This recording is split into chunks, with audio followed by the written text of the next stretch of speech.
Hey, thanks for stopping by my channel. The purpose of this course is to take you from a complete beginner who doesn't even have a Kali Linux machine set up on your computer to someone who's able to successfully go out and find bugs on bug bounty programs, be able to read the hacktivity and other people's exploits and understand what is going on. So I see a lot of videos on YouTube and Twitter threads saying this is everything you need to study in order to become an ethical hacker. And I decided instead of just making a roadmap or some kind of Twitter thread, I'll just give you a video that is going to take you through the process of what I think everything you need to know in order to become a bug bounty hunter. You'll have a great foundation for Recon. You'll be able to find the most common vulnerabilities. You'll be able to understand some of the more complex vulnerabilities and how to exploit them. And what I do in this course is not just tell you what you need to study, I actually walk you through the process of studying, learning, and understanding these exploits. So if there's anything specific you want to learn in the world of bug bounty hunting, you can look for the timestamp for that specific vulnerability, and you can go ahead and skip to that section of the course because you can always come back later. All right, before we get started and jump into this course, there is one thing that I want to mention. These courses and videos do take a long time for me to put out, and my YouTube channel is small enough that no one wants to sponsor me. So if you'd like to buy some hacker merch that looks kind of like this, or maybe a little bit of this, then you can go ahead and click the link in the description. Or if you would like to buy one of these courses, or if you would like to buy this course or another course or just a section of this course and be able to save your location and come back to it, you can check out the link in the description that is going to lead you to my website. And if none of that works out, that is totally fine. You can go ahead and enjoy this free course here on YouTube, and I hope that it is helpful and beneficial for you in your journey to become a cybersecurity professional. Now let's go ahead and jump into it. All right, it did not take long for us to come to a crossroads where you get to decide what kind of virtual hosting software you would like to use. There is a free software called VirtualBox. You can download it here. You can download it for a Mac. You can download it for Windows. And I strongly recommend you avoid VirtualBox. I tried using VirtualBox when I first started, and this was quite a while ago, so maybe it is better now. But when I ran VirtualBox, I struggled for months because I did not want to pay any money to have a good virtual machine hosting software. But after it kept on lagging and freezing and I couldn't get HackTheBox to work, I decided I was done with VirtualBox and I was ready to pay money. If you want to avoid paying money and you want to try VirtualBox and maybe you'll have better luck than I did, you can go ahead and download it here and we'll walk through the steps to do that. Or you can run VMware. If you are running on Windows, you will download it here, and I'll have this linked in the course resources. You will download the VMware workstation, and you will run this as your virtual machine hosting software. VMware is my go-to. I still use VMware. You get 30 days free. So if you're struggling with VirtualBox, you can try VMware for free for 30 days. And you can run your Kali Linux machine on VMware and give it a test. I have never had any problems with VMware, and it has worked really well for me. So it is the one I recommend. So you can download it for Windows or you can download it for Mac. I am running a Mac and I run VMware Fusion because that's VMware's software for Macs. And so this is your decision. You can choose which one you would like and begin installing it in the next video. All right, if you have chosen VirtualBox as your virtual machine hosting software, may the force be with you and you have much better luck than I did. If you are on Windows, you will go ahead and download for the Windows. If you are on Mac, you will download for a Mac. I have already downloaded VirtualBox. It is really simple. You click download. You will extract the download, and then this is what you will be brought to, a VirtualBox manager. I have a really old machine that's actually deleted off my Mac now. You can see the last time I ran VirtualBox was in 2020. And I downloaded this virtual machine from Kali Linux, and so what you'll do is this will be listed in the course resources. However, you will come over here, you will go virtual machines. It will ask you, do you want to use VirtualBox or VMware? And you will choose VirtualBox for the sake of this video. It is quite a large download. I am not going to download it because I am running out of space on my Mac.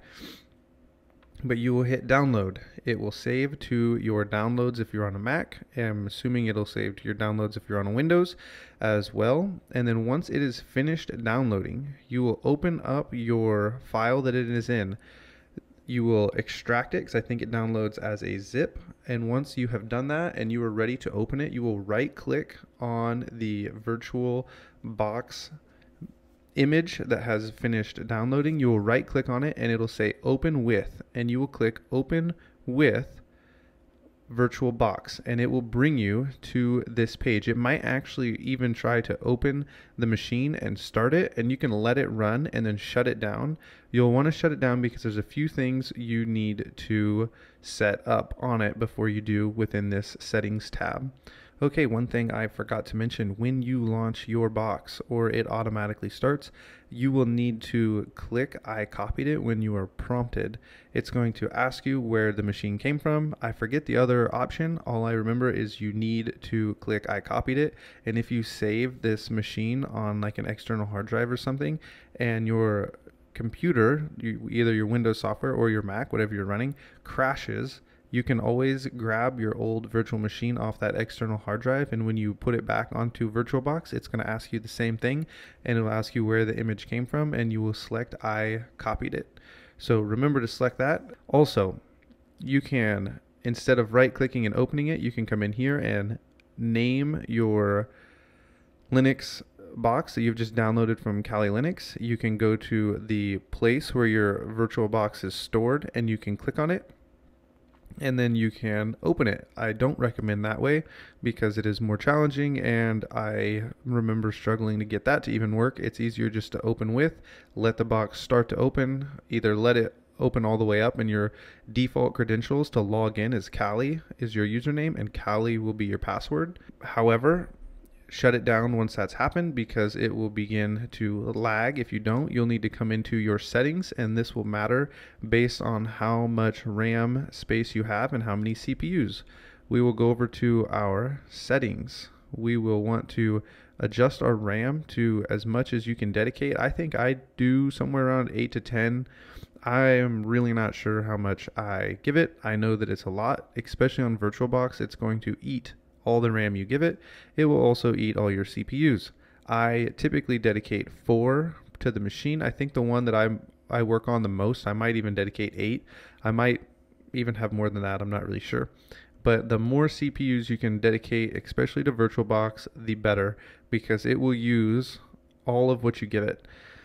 And if you don't have a lot, that's okay. You just might not be able to run Hashcat, which we will get to way later in this course. I think it'll be somewhere around 8 hours into this course. You might struggle running Hashcat, but that's okay. You will be able to copy everything as I have ran it for us in the videos. And that is it for setting it up. You'll hit OK. I'm going to close out of it, and then you will launch the box. You can right click on it, and then you can go to start, and you will start the machine. You will log in, and I will see you on the inside. All right, if you have chosen VMware, this video and setup is for you. If you have chosen VMware, I think you have chosen wisely. So what you will do, I am running VMware Fusion, so I would come down here and I would download the VMware Fusion player. I have already downloaded it, so I am not going to do that again. Once it downloads, it will save into your downloads, and you will extract the zip if it is in a zip folder, and then you will drag it on a Mac, you'll drag it into your applications, and then you can launch your VMware Fusion software. If you are on Windows, I actually have a Windows box over here, which I have not downloaded VMware Fusion on, or VMware on, but I'm assuming it is going to be done just the same. You would come into VMware, you would come down to Windows, you will download it, you will extract it if it downloads into a zip, and you will then launch that, and you will have something that looks similar to this. and it'll look, here you go, it'll look like this, basically exactly what I have here. And then from here, we are going to put our virtual machine into our virtual hosting software.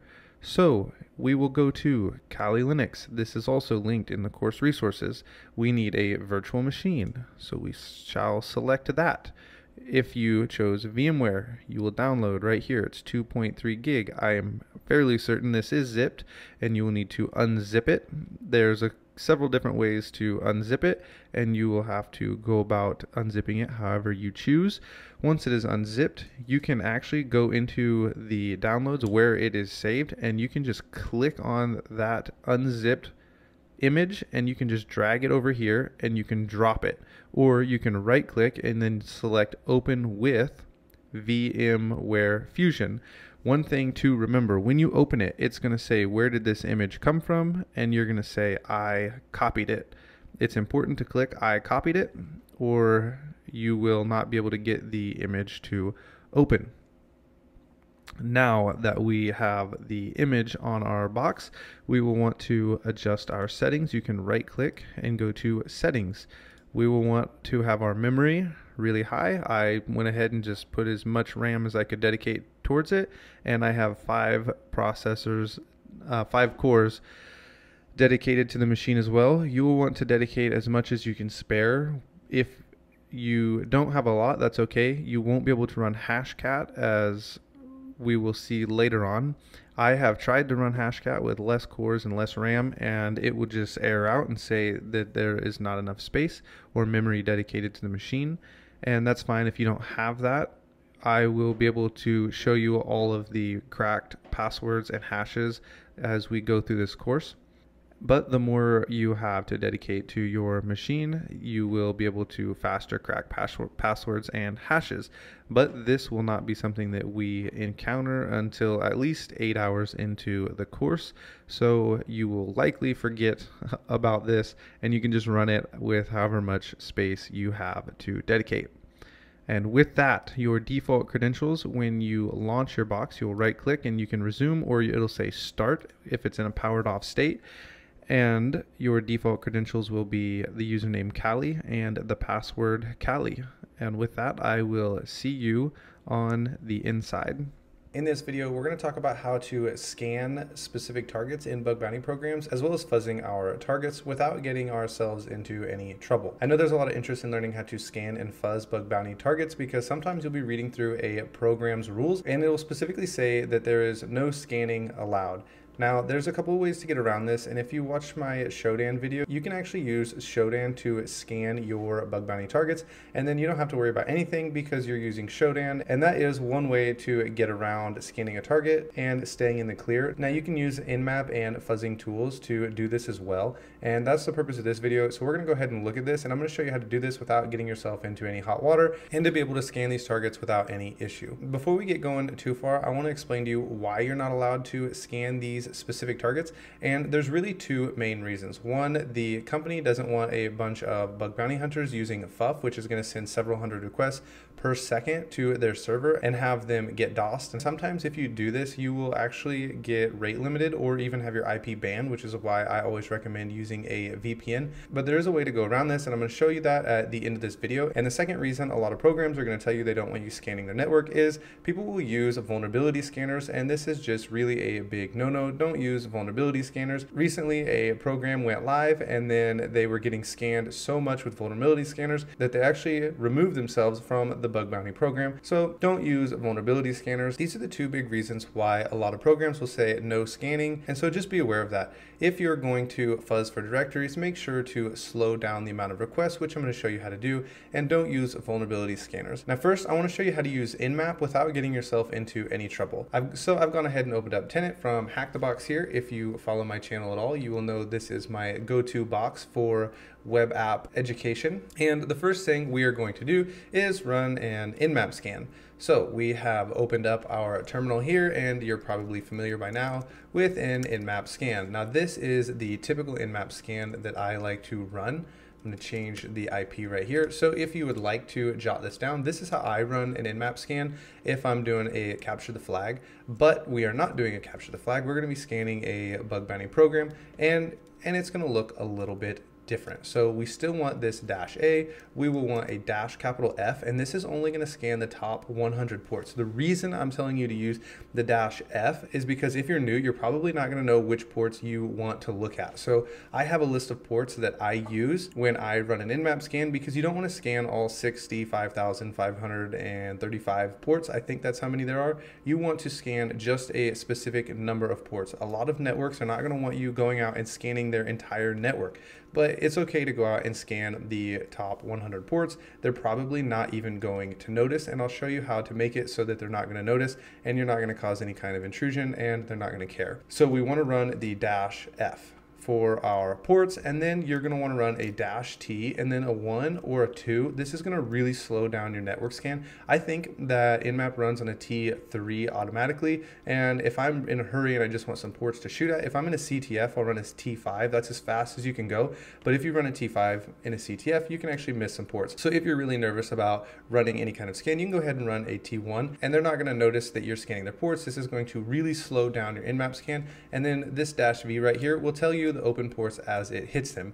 So this is going to run a really slow scan on the top 100 ports, and nobody's going to notice. So you can go ahead and run this, and it says that there are 2 ports, and it's going to pop down with the ports as it hits them. And so eventually you're going to see port 80 pop up, and I'm not really sure what other ports are open on this program, but this is how I would run an Nmap scan. And so you can see right here, it tells us that it's scanning the top 100 ports. All right, so I decided to go ahead and add in this Nmap network scanning legal issues page. So if you have any questions about using Nmap legally on your specific targets and you're still worried about it, you can come and read this right here, and it's going to give you a kind of the legalities of using on different networks. I am not a lawyer, so I decided to go ahead and add this disclaimer in there that you are using this at your own risk, and you should check with the laws in your specific state on port scanning. So this is how I would run an Nmap scan if I'm running one on a bug bounty program. This is going to be a really safe scan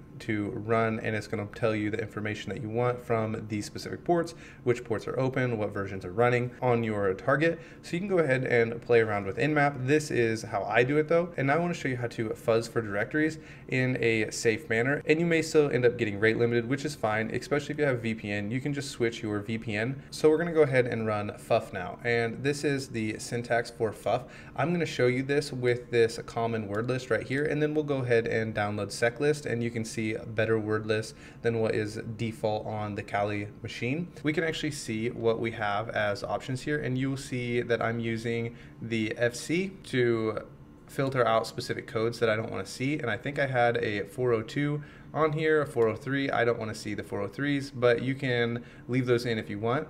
And then you can filter with other ways, but we're looking for that -P, and it is right here, and it's going to tell you how to delay your requests, and you can slow them down by however much you want, from anywhere from 0.1 seconds to 2 seconds in between requests. Okay, so we have this request here, and let's say we really want to take our fuzzing really slow. You can run this with a 2-second delay or a 1-second delay in between requests. We don't really need to filter out by the not founds, and then we're going to run our word list, and we're going to run the common word list .txt. So if you want to, you can go ahead and run it just like this, and you will have this word list. So if we run this, you can actually see right here the progress. You can see the number of requests that are being sent, and so it's sending 37 requests every second, which is actually kind of a lot. One of the things about fuff is it is really fast. You can we'll actually show you how fast this will run without slowing it down. And you can see right here, it's sending around 600 requests per second, and that is really fast. You're definitely going to get yourself rate limited or picked up running requests that quickly. But fuff is my go-to tool. I often tell people that you can run derb just like this, and you shouldn't find yourself in any trouble because derb is pretty slow. But I like to use fuff because of the options that are available with it. Now I want to go ahead and show you how to install seclist. I'm actually going to come back here. I do have SecList already installed, which will save us some time, but you can come out to Google, go to their GitHub page right here, and you can run a git clone. So we'll copy that right here, and you'll want to cd into your opt, and then you can type in a git clone right here, just like this, and you can see it's the last thing I actually installed on here. This will take a little while to run, and then you can cd into the SecList, and you can start looking through all of the different word lists that they have in here. So you have a fuzzing directory, you have a discovery directory, and I actually think the discovery has some pretty good word lists, and then we can cd into the fuzzing because that's what we're doing, and there is all of these different word lists for you to pick from when you're doing your fuzzing. So this is how I would recommend scanning a bug bounty program if you are looking for specific ports to be open or you are checking for directories. So good luck with your bug hunting. We're going to be covering the tool Shodan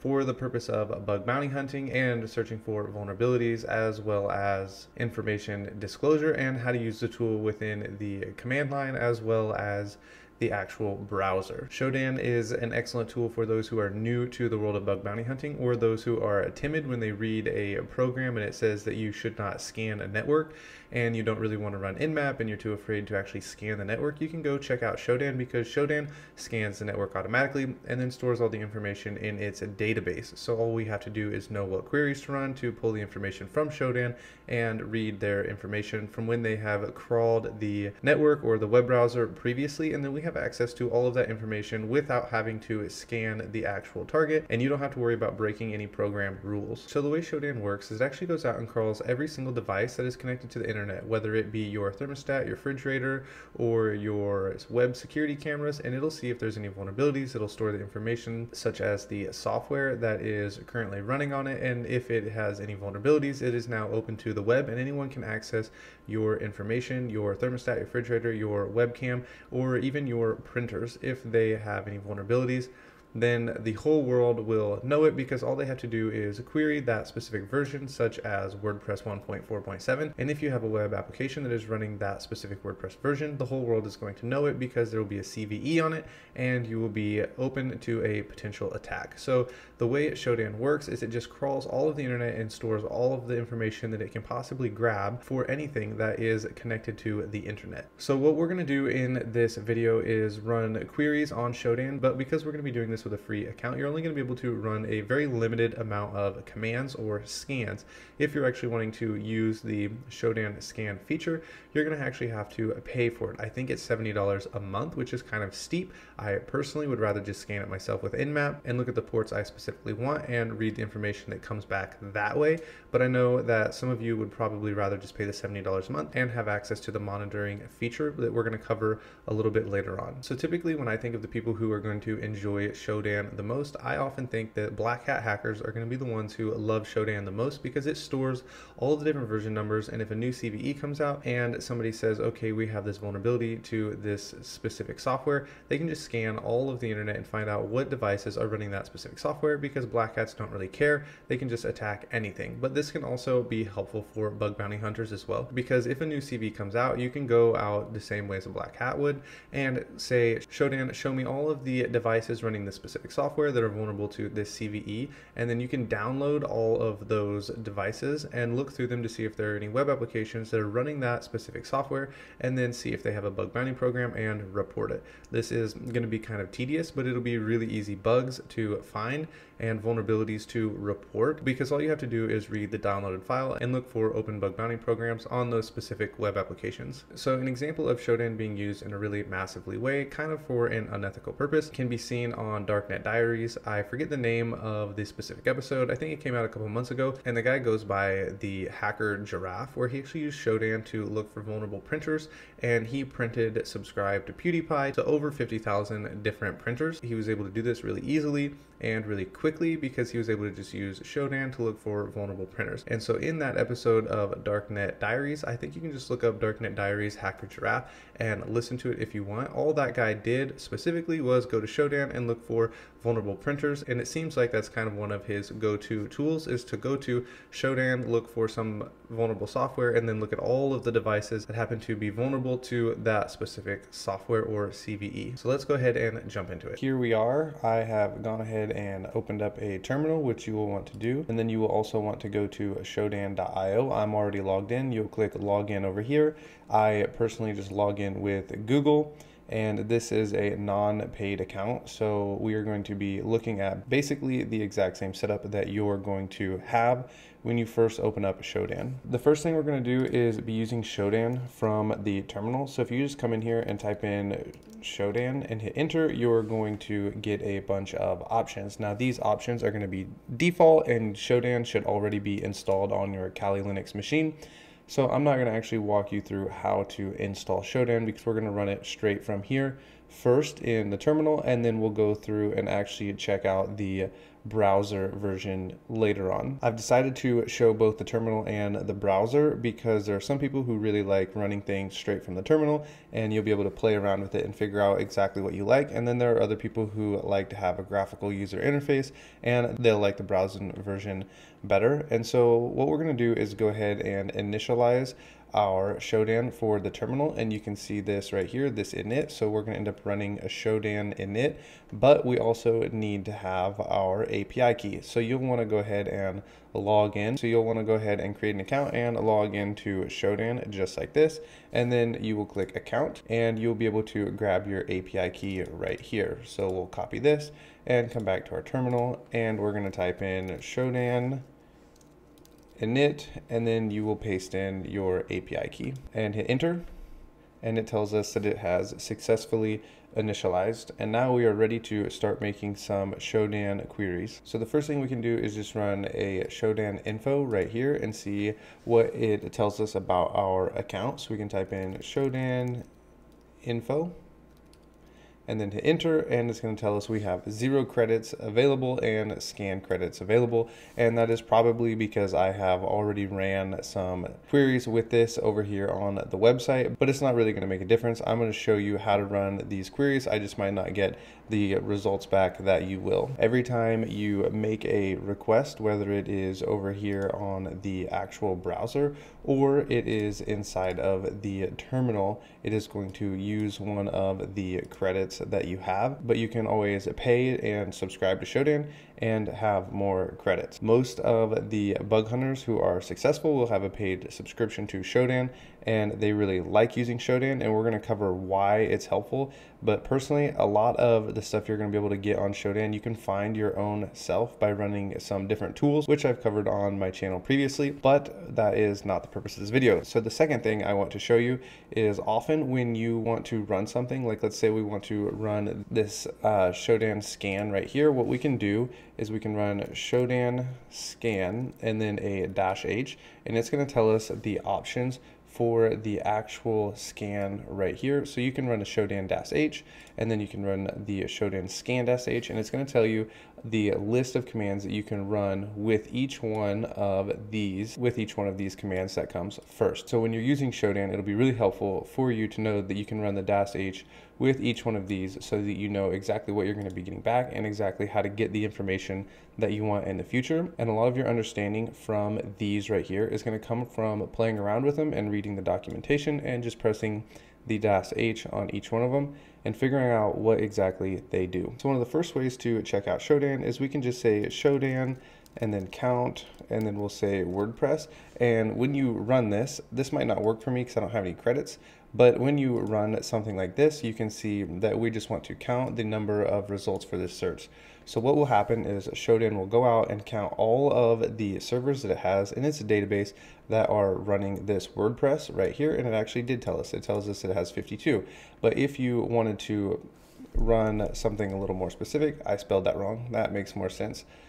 So 500,000. So if you were to run something like this, you might want to say you're looking for WordPress version 1.4.7 because that's what your target is running, or there's maybe a new CVE out there and you just want to see, okay, what web apps are running WordPress 1.4.7, and then Shodan will give you a list of those actual web apps that are running that, and then you can see if any of them have a bug bounty program and then report to them, hey, this new CVE for this WordPress has come out. So it saves you from having to go out and actually find a specific target and then looking to see what it is running, because Shodan will actually do the heavy lifting for you. And so all you have to do if you are a bug bounty hunter is say, this is the version, a brand new CVE has come out for it. So you'd say Shodan 1.4.7, which I actually don't even know if this is a real version. You would run this, and it is, and you would say, okay, there's 7 web apps that are running this version currently in the Shodan database, and then you would just go out and look to see if any of these 7 have a bug bounty program, and if they do, you can report, hey, the CVE came out and you're vulnerable to it. And so that's a really simple way to find bugs, and it's all based on Recon, and you really don't have to do any heavy lifting. Very simple. You've seen how fast this has gone, and you could potentially have found a bug if this version were vulnerable to a CVE that had just come out. So if you're familiar with Nmap, what Shodan does is pretty similar. It goes out, scans the network, and it crawls all of the internet and pulls the banners, the versions, what's running, if it's Apache, if it's Windows, if it's got WordPress running, and what ports are open. And so with Shodan, we can just query all of this, and it stores this in the database. And that's how it already knows that there is 7 web apps running this WordPress 1.4.7, because it is already, all it has to do is check its database, and it doesn't actually have to go out and scan. But we can scan with Shodan, and we're going to look at this in a little bit, but I just want you to know how Shodan works, and it already has stored all of this information on there. So now you can see how this is kind of a go-to tool for the black hat hackers, because they don't really care if these 7 web applications have a bug bounty program or not. They just are going to attack it and see what information they can get out, because they don't really care about following the legal rules and the law. But as a bug bounty hunter, you need to make sure that these 7 web apps, if they were vulnerable to a CVE that could attack WordPress 1.4.7, you would want to make sure you do everything legally, that you actually don't exploit the CVE. There's no need to actually go and try and exploit it. You can just report it. Hey, there's a CVE that came out and you are vulnerable, and you should be rewarded for it. And so as a bug hunter and a penetration tester, we're looking for very specific targets, and then we can just run through these 7 real quick and see who actually is vulnerable. So now if we actually want to see what these 7 web applications are that are running this WordPress right here, we can use the download feature within Shodan. Now, I personally, if I was attacking a specific target, would just run Nmap instead of using Shodan for this.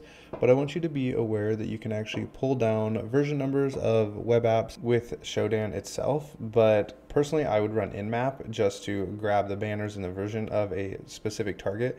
This is something that you would be using if you were just looking for a CVE that just came out, like we were previously talking about.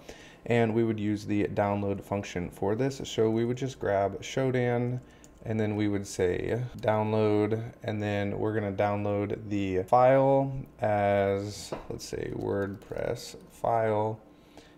And I'm not actually sure if it will work with this version number. I've only ever ran it without the version number. So maybe we can throw this inside of quotes and see if this works. If not, we will just run it without quotes and see how that runs. So we'll run this, and it has saved 5 results into our WordPress JSON file .gz, and we can unzip this and grab the file by typing in g-unzip, and then we want to run our WordPress file, and then if we ls, we should have our WordPress file.json.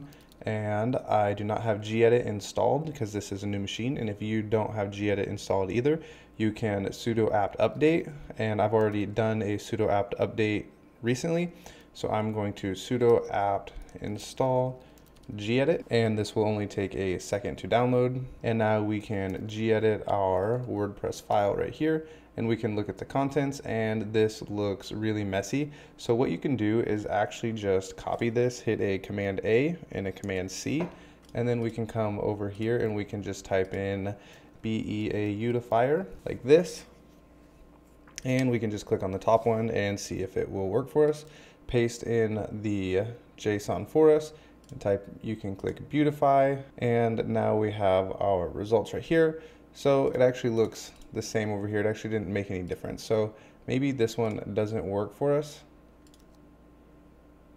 it tells us we have an error. Okay, we're gonna just look at it right here.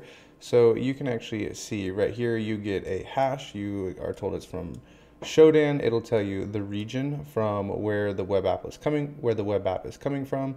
It's going to give us the time that it was crawled.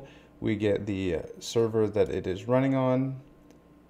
And we have all of this different information here that Shodan has crawled from this specific target. We actually grab an ASN number. If you were looking for a specific target and you needed to pull down a version, and you were looking for a specific CVE and you wanted to download, so you could actually see what the Shodan databases have stored for the WordPress 1.4.7, instead of just seeing, oh, there's 7 of them, you would download it into a file just like this right here.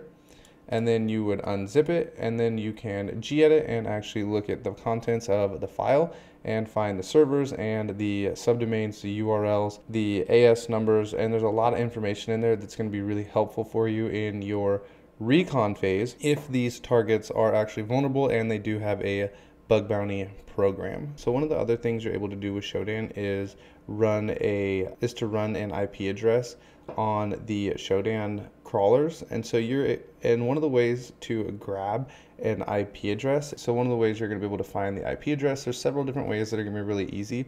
So if we wanted to run, just say, a host yahoo.com, it's going to give us back right here this range of IP addresses that are running on yahoo.com. And if you wanted to just ping yahoo.com, we will be told right here is one of the IP addresses that we were able to ping. So if you look for this 74.14326, we can scroll up and see that this is one of the IP addresses right here. You're actually able to find IP addresses through Burp as well. So what we can do is come over here and open up a new tab, type in yahoo.com, and we can open up Burp and intercept with the proxy. And if we run this, you'll actually be able to see right here on 443, you have this 9837111163. And if you come back here, you should be able to find right here. And so there's several different ways to find IP addresses for a specific domain.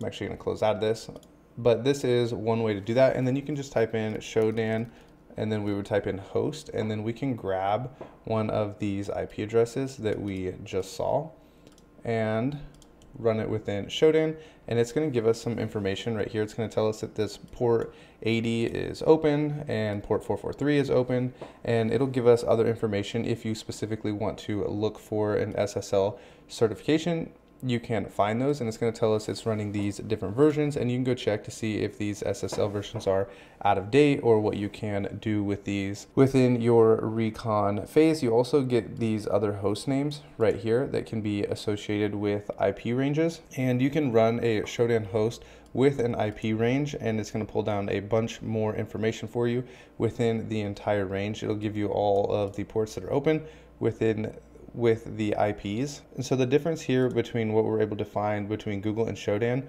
is Google goes out and crawls the pages to see what is reachable, but Shodan crawls all of the internet connected devices, and this is why you would find a refrigerator that might be connected, or a webcam, or somebody's property cameras, or literally anything that is connected to the internet like a thermostat. And Shodan actually crawls everything that is connected to the internet and stores the data. So one of the good things about running Shodan like this is sometimes you are going to come across bug bounty programs. They're going to tell you that you are not allowed to scan a specific network, and as new bug bounty hunters, I know there is a lot of questions about what you're allowed to do and what you're not allowed to do.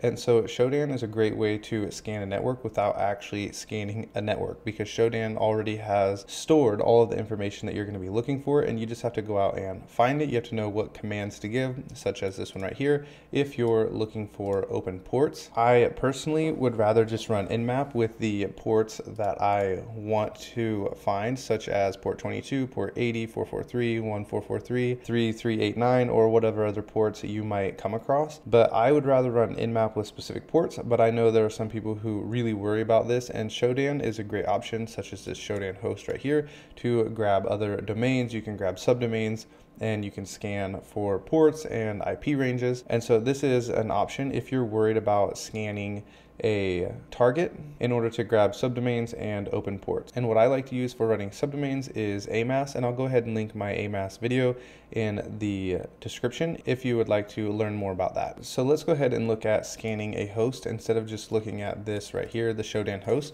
So with Shodan, you can actually just type in Shodan, we'll go scan-h, and we can look to see what our options are for scanning a IP. And so it tells us right here, we can scan an IP, and we can say Shodan scan, and then we can give it the IP that we want. And we'll just run this same IP address right here and see what information it gives back to us. It tells us we need to give it a command. So we can say submit right here, because we're gonna submit an IP address.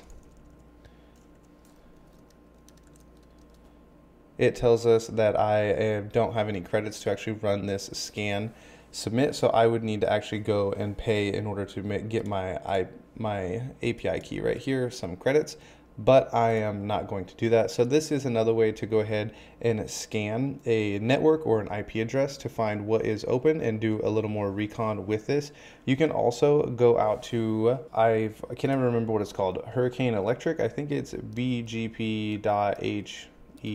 All right, so here we are. We can just type in yahoo.com, and I've shown this before in another video, so we'll just go Yahoo, and this website seems to be running really slow, but you would just run the search up and it has come back. So you can grab these AS numbers right here, or these ASNs is the easier way to say it, and I would run these through AMAS personally because it would be easier, but you can run these through Shodan as well. Shodan is going to be a lot faster because all it has to do is query back to the database, whereas AMAS seems to take quite a bit longer in getting you the information back. But you can come out here and grab a network range, scan a network range. You can look through these ASNs and see what you can find right here. I've already made a video about that, so I'm not going to go into too much detail about that. But like I said, I personally would go with Nmap if I was going to scan any kind of network or anything like that. Now we're going to move on to the web browser. So what's really cool about running Shodan in the browser is they give you this filters cheat sheet. So if you wanted to look for a specific network or a range or a CIDR range, you can do that right here through the search filter. And the way you would do these commands is by typing in, say we wanted to find the organization Yahoo like this, we can search it and it's going to pull it down for us. Let's see what else I've ran up here. If we delete this, we can run an IP address, and we already ran this one, and it'll pull down the information. Here's that port 80 that it said was open.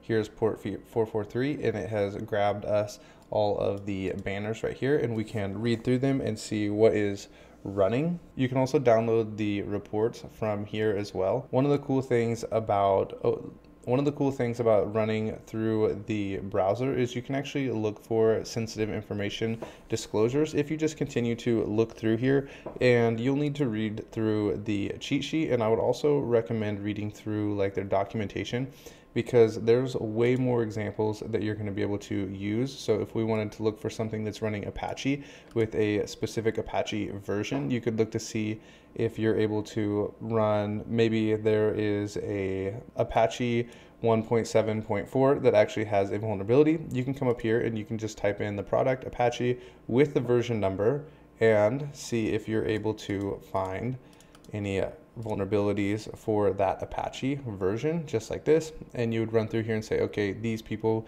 might be vulnerable to this. Do they have a bug bounty program? Okay, these people are running this version. Do they have a bug bounty program? And so there's a lot of different ways you can be creative with looking for known vulnerabilities, new CVEs, looking for bug bounty programs that are vulnerable, and then you can look for sensitive information with Shodan, because it doesn't know what is going to be sensitive or not. It's just going to grab all of the information and store it in the database, and it's up to you as the bug bounty hunter to look at that specific specific target and see if there's any sensitive information being disclosed on Shodan, and then you can report it. Okay, and one of the last things I want to cover is the monitor function, and you have to have an account in order to use this, but this is something that you might be interested in. The monitoring is you can enter in a specific target, such as yahoo.com, and it will update you whenever a new software comes out or whenever there's an update made to the program that you are trying to monitor. It'll let you know, and you can be one of the first ones to go and check out that new subdomain or domain if it is in scope. Or if they update a software, you can be one of the first ones to go see if there are any CVEs out for that specific software that they have updated. So the monitor is one that bug bounty hunters really like to use because you are able to get notifications of when things change on a specific target, and you'll be one of the first ones to know, one of the first ones to be able to go out and test it. But you will need to be willing to pay $70 a month. I personally don't think it's worth it, but I know there are a lot of bug bounty hunters who do think it's worth it. So it might be worth it to you to monitor and just pay the $70 a month so that you can follow specific targets and be one of the first ones to go out and check those targets for vulnerabilities. So that concludes our video on Shodan. One of the things I want to make sure you understand is that when you run a Shodan scan and you're thinking about trying to exploit something, you need to make sure that it's in scope and has a bug bounty program. Otherwise, you could be getting yourself into some legal trouble. And make sure before you go ahead and start looking at a specific target to see if it has a bug bounty program. So if you have any comments or questions, please let me know down below, and I'll try to get to those as soon as I can. Thanks for watching. We are going to be covering how to take notes for the world of bug bounty hunting, or maybe you are wanting to become a penetration tester. Note taking is going to be really important to you, and your method of note taking and actually being able to go back and overview what you have already done and gone through your checklist is going to be really important. So in this video, I'm going to show you how I take notes, and we're going to use Cherry Tree within Linux because everybody's going to have access to this. I personally use OneNote, but it's going to be really similar to what I'm going to show you in this video. Some of the benefits of taking really good notes is going to be having organized thoughts and being able to write a really simple proof of concept. You'll be able to have screenshots and be able to see what you have previously done, and you're not going to waste a lot of time going back to subdomains that you've already enumerated and looked at because you already have all of your notes there for you and know that you've already looked at it. And if a new vulnerability comes out, you can go and see when the last time you enumerated, looked at this specific subdomain, and know if the new CVE is going to be applicable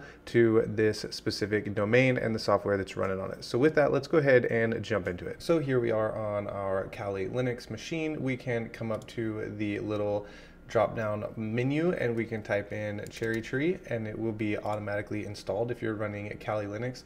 So using Cherry Tree is going to be really pretty simple. The first thing you're going to want to do in your notes is you're going to have the main domain and all of the information that you found on it. So you can type in the domain.com, and this is going to give you this parent node right here. And you can also change up your note taking method, and maybe you want to have the main domain and you have each subdomain right here. Like this, you could have subdomain 1, only it would actually be the subdomain name right here, and then you'll have all of your notes from that subdomain. But if you do this, there are some programs that have like 800 subdomains, and this would take forever to do, but you can come in here and do every single subdomain like this. And so it'd be, we could just say sub.domain.com, spelled that wrong, like this, and then you would have all of your notes within this specific subdomain. So if you decided to go this way, one of the things I would suggest doing right out of the beginning is when you put in your first subnode is maybe just call this the software right here, and you can say that it's running some kind of CMS, maybe it's running WordPress, and then you would have the version of 4.2.4, and then you can know that this is what's running. So that way in the future, if there's any kind of CVE that comes out for the WordPress version that's running, you can come back to this subdomain and see if it's vulnerable to that new CVE. Another reason you're going to want to have some kind of list of the subdomains. So let's go ahead and delete this one right here so it looks a little better. If you decided to run a bunch of subdomains in here, so we can type in sub1.domain.com, and in here you have a list of all of your subdomains.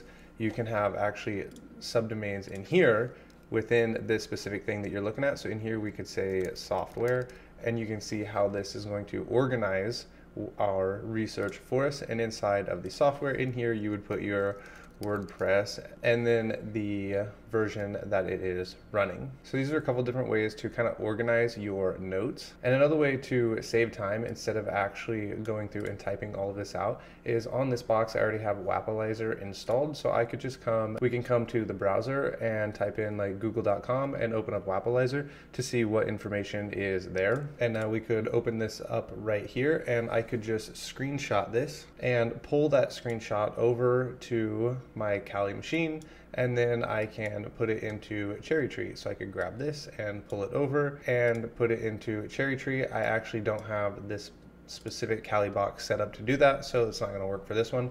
But on my actual personal Kali Linux machine that I use, I can just pull screenshots back and forth over to my Kali machine and save them inside of Cherry Tree. But I use OneNote, so I don't really have to worry about that too much. So screenshotting and adding information in here is going to be helpful as well if you have that capability. And one of the things I like to do is at the end of a Recon session is make a node like this, and we'll just call it a Recon node, and then in here I write down all the tools I ran and the way that I collected all of the information. So that way I have a clear set of notes, and that way if I ever come back to this specific target, I can see if maybe I've missed something, or maybe I've learned some kind of new Recon technique that I can try out on this specific target, and I'll know what exactly I have done on this target and what I can do in the future to further analyze the information on my specific target. So make sure to write down your methodology of your recon and attack, because it may change in the future, and you might be able to go back to old notes and old targets and further do enumeration and testing. And lastly, one of the things that is going to be really helpful for you in your note-taking process is to have some kind of checklist. And so one of the last things you're going to want to have is a good checklist of vulnerabilities and recon. And you can just go out to Google and look for a bunch of different checklists and find whichever one works best for you.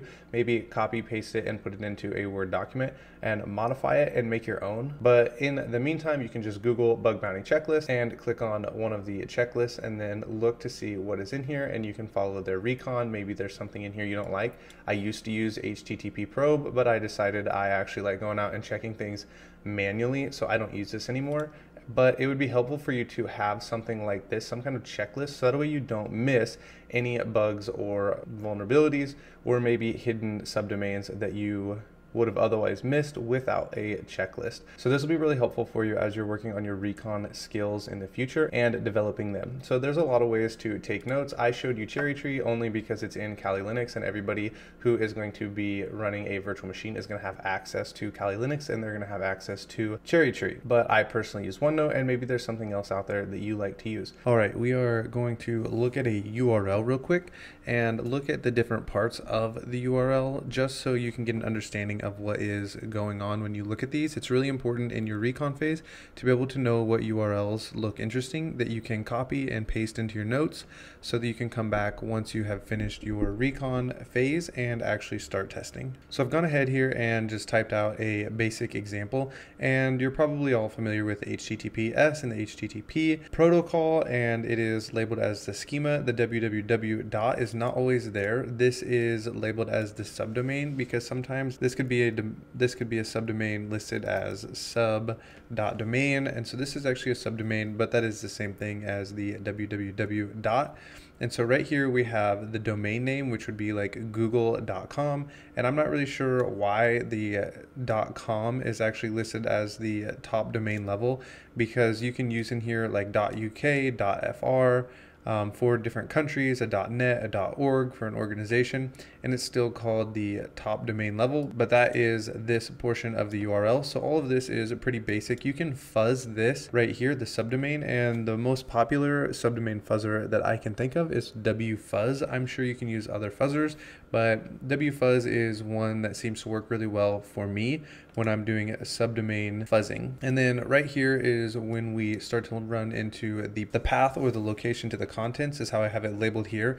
But I usually think of this as a directory, this as a directory, and then eventually you're gonna hit a actual page, and you can actually delete some of these and you could just go to blog and see what's there. But this is the path or the location of the page. Now here comes kind of the good part for us to look at. And before we move on, you can actually fuzz for different directories right here, the same way you would fuzz for subdomains, and look for different directories within the subdomain or domain. And now when we move on to right here, the question mark, what you need to remember about the question mark within the URL is that it signifies a query and a parameter is about to be dropped in. And this is where we can start messing with the URL to see what information we can pull back from the server.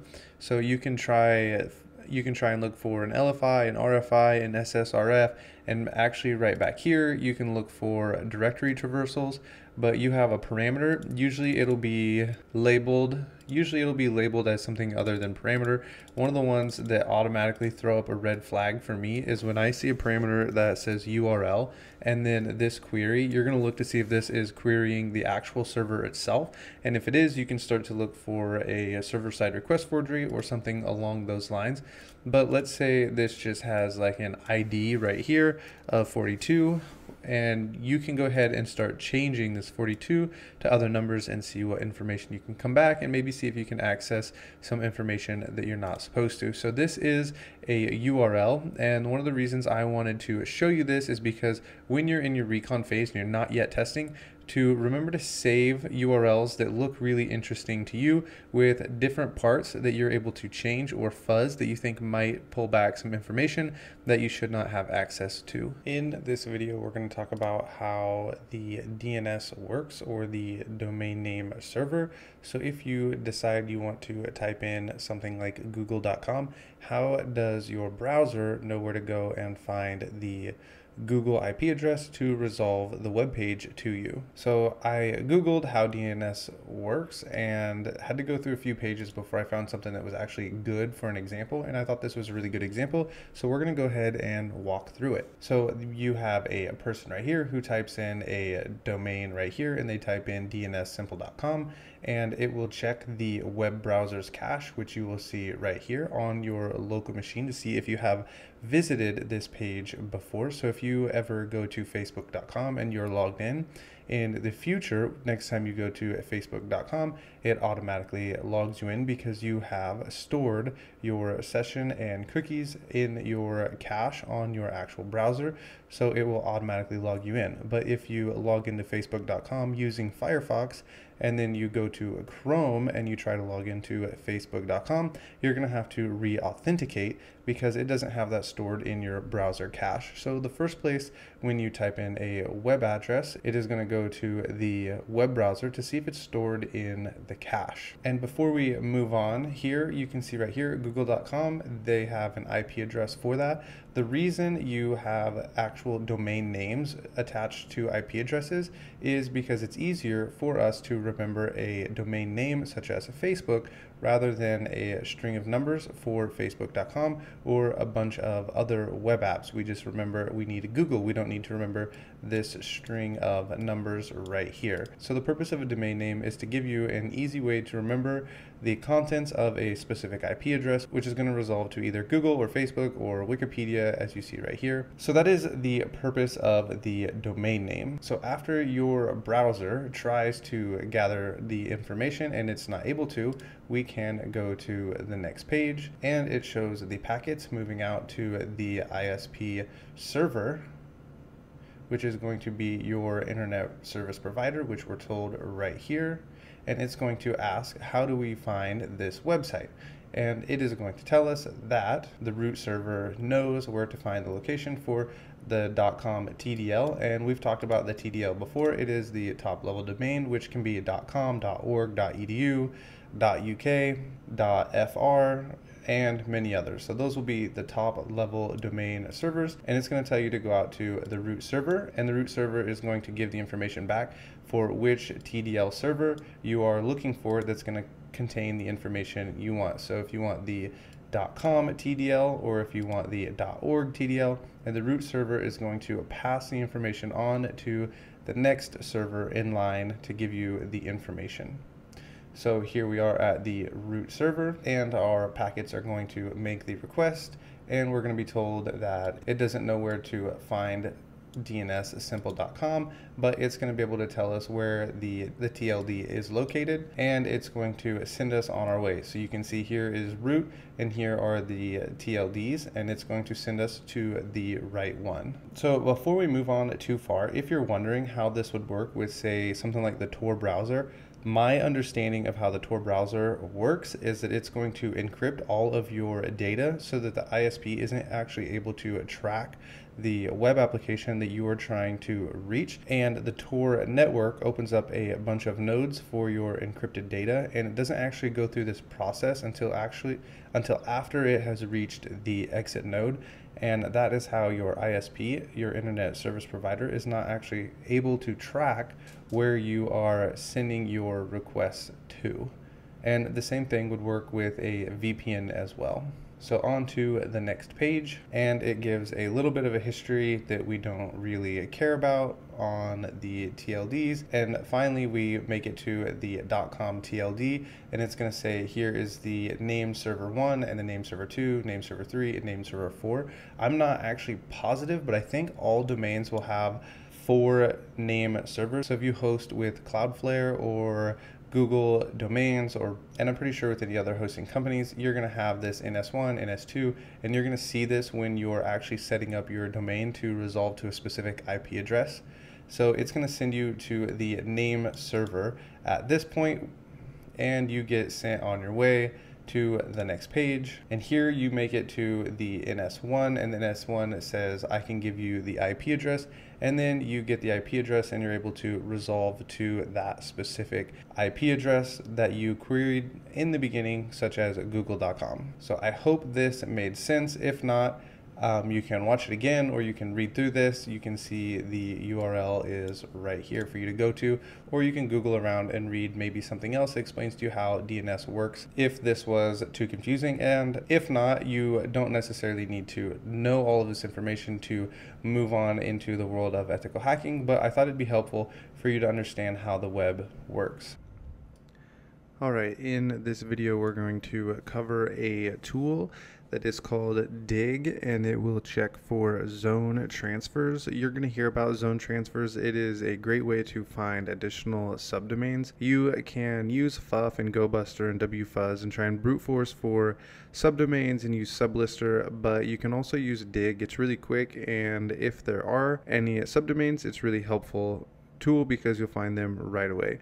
So a DNS zone transfer is supposed to replicate a DNS database between DNS servers, which means if it is vulnerable to a zone transfer, it will give us information like subdomains and some other information, which we'll see in just a second. So we'll go ahead and run this. I have opened up the box friend zone from Hack the Box because it is vulnerable to a zone transfer. And if you find a bug mining program that's vulnerable to a zone transfer, you're not actually able to exploit it and hack per se the web application. But when you find a zone transfer and something is vulnerable to a zone transfer, you can report it as information disclosure because it's something that should not be open to the world. So the easy way to test this is with a tool called Dig, and we'll just type in Dig. So we'll go dig AXFR, and then we will say @ and then we're going to use the IP address, and then we'll use friend zone because that is the domain that we are after, .red, and then we can run this and see what it spits out for us. We have friend zone, and administrator 1. So this would be something that would be worth checking out. We have this HR. We have an uploads, which would also be something worth checking out if you're doing a CTF or if you find this information out in the wild. And so you can actually save all of this into an out file, and we'll just call it zone, just like this. And then from other Recon that is done on this box, you also find another domain called friendzone portal, just like this, and we can run it, and we find admin, files, imports, VPN, and you have all of these files as well. And so if you double care it, it will just append to our file. So if we cat out zone, we have all of this information. And now if you have taken my little bash course, you know that we can cat out the zone, and we can go like this, and we can say grep friend zone and make sure that works. And so it'll point out, it'll give us all everywhere that friend zone is located. And then we can say grep in, and then we want to awk for our cut, and go ahead and put in our curly braces and quotes, and we can say print $1 because we only want what is at the front of this file.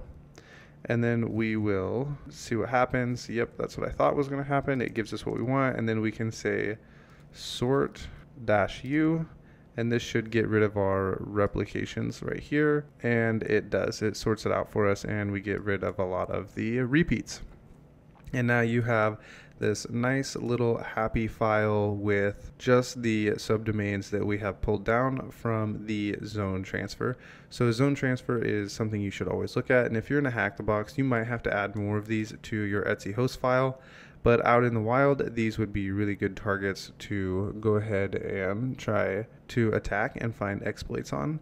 So this is the zone transfer with the dig tool. You'll want to remember it whenever you see a port 53 that is open. That is the port that is used for a zone transfer. So a few things to remember about this specific tool. If you run an nmap scan, port 53, if it's open, you can always try for a zone transfer and see if you can pull down additional subdomains. It's a great place to grab subdomains. You can also report it as information disclosure if you are actually able to pull off a zone transfer. So with that, we will move on to the next tool. All right, I want to cover two more tools that are Recon tools that you're going to hear about, but I don't really use a whole lot because I don't think I get a whole lot of helpful information from. But you're going to see these in pretty much every penetration testing textbook, every certification course you ever come in contact with, and they are whois and NSLOOKUP. We'll do NSLOOKUP real quick because it doesn't give us back a whole lot of information, so we can just type in NSLOOKUP just like this, and then you can do something like www.google.com, and it's going to tell you their IP address, the domain name. You're going to get the IPv6 name back, and it's going through port 53, and so this is a tool you would run if you see port 53 open, same as dig, and you can get just a little bit of information back with NSLOOKUP. So you'll hear about this and you will definitely see it in the future. This is what it does. But then there's another one that you're going to hear about and see regularly, and it's whois. And so if you type in whois google.com, you're going to get back a whole bunch of information. And if you're ever doing like a penetration test, this is actually a good one to run because sometimes you can get back email addresses and a phone number and things like that about the company, but you can find out a little bit more about the company. So right here you see they're using the Google domain servers right here, which isn't that surprising being from Google. But if you look at this right here, whois Google registered with, it's not even registered with Google domains, which is kind of ironic that Google does not have their own domain name registered with themselves. I'm guessing they must trust this Mark Monitor more with security than they trust themselves, which I mean is saying something. I think Google should probably switch that. But anyway, if you know why they're using Mark Monitor instead of Google domain names, then you can feel free to let me know in the comments. Maybe they're just using it just because they've never changed it once Google domains came out. Anyway, this is whois, and it just tells you more information about the domain name and where it's registered and the kind of the security behind it and who's running it, and you can look up to see if there's any vulnerabilities or anything like that. You're probably not going to find a whole lot from whois other than just about the domain name, where it's registered, who's it registered with, an IP address, and basic information like that. So these are two tools that you're going to hear about for sure in the future and would be worth remembering but I don't use them all that much because I don't find them to be that helpful. I wanted to let you know about them because you will see them and hear about them in the future, and now you know what they are and what they do. Another tool that would be worth your time investigating is the Harvester. It looks like this, and this tool will go out and look for other domains and subdomains, and it will also find email addresses if you're a penetration tester for you to try and target. And the usage is really pretty simple. You just type in the Harvester, and then you would pass in a domain with the -d, and then you can pass in the source that you want to look for something. So you would just use domain.com,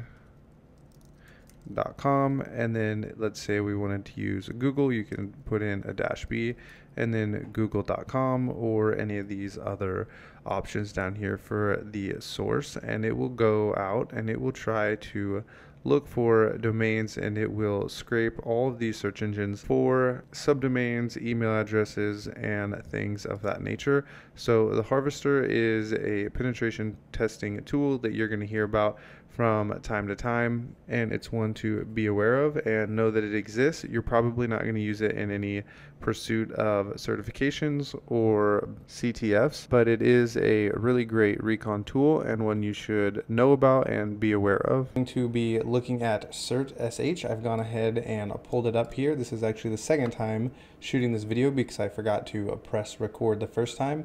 But when all else fails, when you're looking for subdomains, the cert.sh is going to be a great place to come. It's going to give you the certification tickets for the domain that you are looking at. So we'll go ahead and open this up, and I'm going to type in tesla.com, and we can hit search and look at the subdomains that it pulls down. And you're interested in this middle row right here, because if you look at this closely, you can see these subdomains right here for tesla.com. And so this will give you a bunch of subdomains for you to go out and look and test for bugs and see if there's any information out there or anything you want to test against. When I look at something like this, one of the first things when you have so many subdomains is to see which ones look specifically interesting to you, and then you can go and check those, but always make sure that they are in scope. So you'd want to make sure that this assets, first of all, is owned by tesla.com, and then you'd want to make sure that it's in scope. And second, a tip is to look for the dev. Typically these dev sites and these dev subdomains right here are going to be hosting information or new software or new code before it goes live on the actual main domain. And so these devs are always something good to look at. Another one that's good to look at is look at like admin portals and see if you can get into any of those, or fuzz for directories, because there might be something there that you might need authentication for in order to see, but you can access it without being authenticated. So the devs, the admins, pages like those, this API would be interesting to look at. And so you can come in and look at all these subdomains. If AMAS and Sublist are not pulling back enough subdomains for you, you can always come to srt.sh and check this out. So in this video, what I think we're going to do is I'm going to show you how to grab all of the different possible URL targets for you within a bug bounty program, and then we're going to start to narrow it down to the URLs that are actually responsive, and then the ones that I think will be helpful for you to target as a beginner. And so I'm going to show you how to find the most obscure URLs within bug bounty programs for you to target, but always make sure to remember that these URLs are in scope. That's going to be really important, so always check that, because sometimes you'll see URLs that maybe are several years old and a specific bug bounty program has forgotten to remove them, and you're going to think this is a really great target, but it will end up falling into the category of out of scope. So make sure as you go through your recon phase to only target URLs that are in the bug bounty scope. This is something that I really struggled with. In the beginning, I would end up out of scope, so you don't want to do that. All right, there is something called the Wayback Machine, which is really cool, and we're going to be utilizing this, and thanks to Tom Nom Nom for making a Wayback tool that is really going to save us some time, as well as a couple of other tools. So if you want to check this out online, you can type Wayback into Google and you'll be brought to the Wayback Machine, and we can come right in here, and it tells us at the top that it has saved more than 737 billion web pages. And let's go ahead and check out what this does. So we can type in yahoo.com, and it's going to give us all of the screenshots that it has taken of yahoo.com from October 17th, 1996. So this is why it's called the Wayback Machine.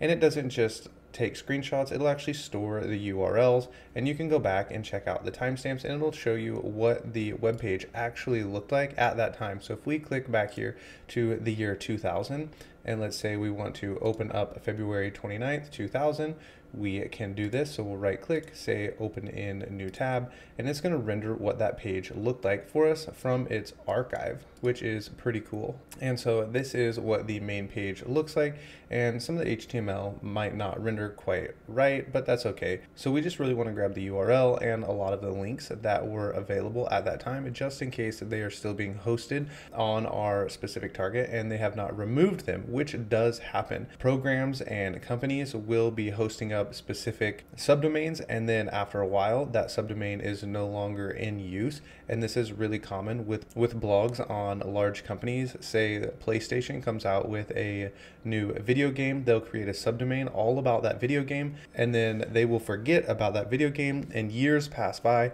and that subdomain will still be up and it won't be updated, and it might be vulnerable to new exploits and CVEs. And so that's why we want to look back into the past and see if we can grab any subdomains or URLs or links that may lead us to bugs that other people have not checked for within those forgotten subdomains and links. So this is the Wayback Machine. You can come in here and get a feel for how it works.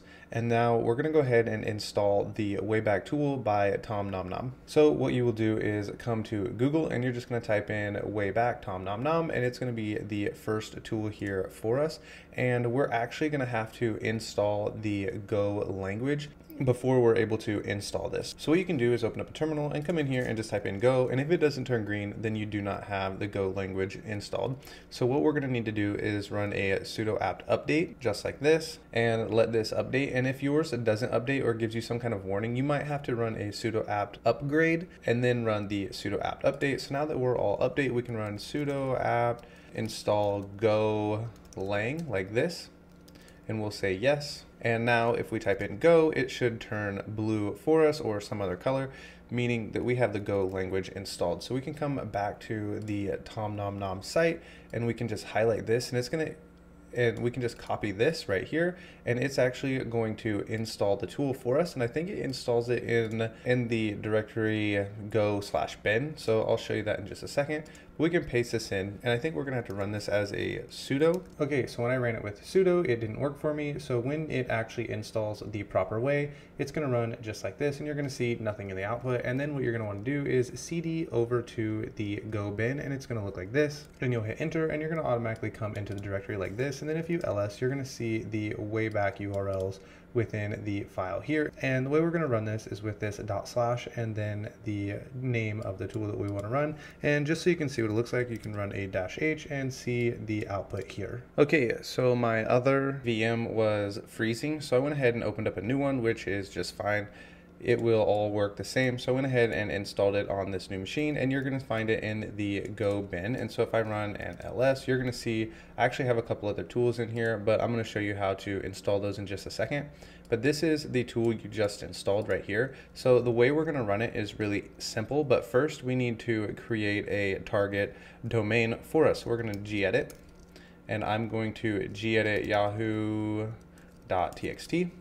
And we can just type in yahoo.com, and this is going to be our domain that we target. And if there's any subdomains in here, you would want to paste in like a sub.yahoo.com, and I'm going to show you how to grab these subdomains here in just a second. So we're going to leave it just like this. We will save, and now we can run the Wayback URLs tool. And while it runs, I'll show you how to grab the subdomains. So what we'll do is cat that file that we just made, and we're going to run it into the Wayback URLs just like this. And then you can actually save all of those into an out file by pointing it over to the file you would like to call it. So we'll call it yahoo.urls, and we'll let this run. And now while that runs, we're going to go ahead and grab some subdomains. So we're going to run an amass enum passive -d yahoo.com. And this might take a second, and it's going to give us a ton of subdomains that we would want to run the Wayback Tool on. And so our goal is to find really old pages on these subdomains from the Wayback Tool that are going to have some vulnerabilities. So we'll go ahead and close out of this. And what we're going to end up doing is just grabbing like 10 of these, because I don't really want to run the Wayback Tool on all of these. You would run it on these if you were actually looking for any vulnerabilities within these pages, but my goal is just to showcase the tool for you. So we will copy some of these URLs and come back over here, and this is still running. So, oh, it just finished. So what we'll do is now we can gedit our yahoo.txt like this. And what you would do is you would run all of these subdomains in a file just like this. So you might want to save this amass right here into an out file so that you don't have to copy and paste, but that's okay that we're not going to do that. And we're going to save this, and now if we ran it, it would run and grab the valid URLs for all of these subdomains for yahoo.com.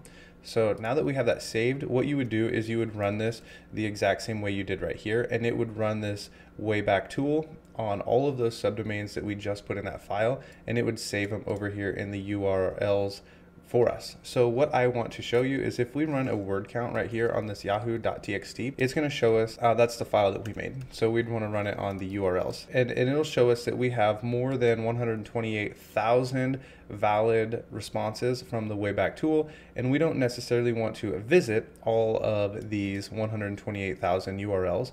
And if we ran the Wayback Tool with all of these subdomains, I bet we would have well over 1 million different URLs, and we don't really want to check all of those.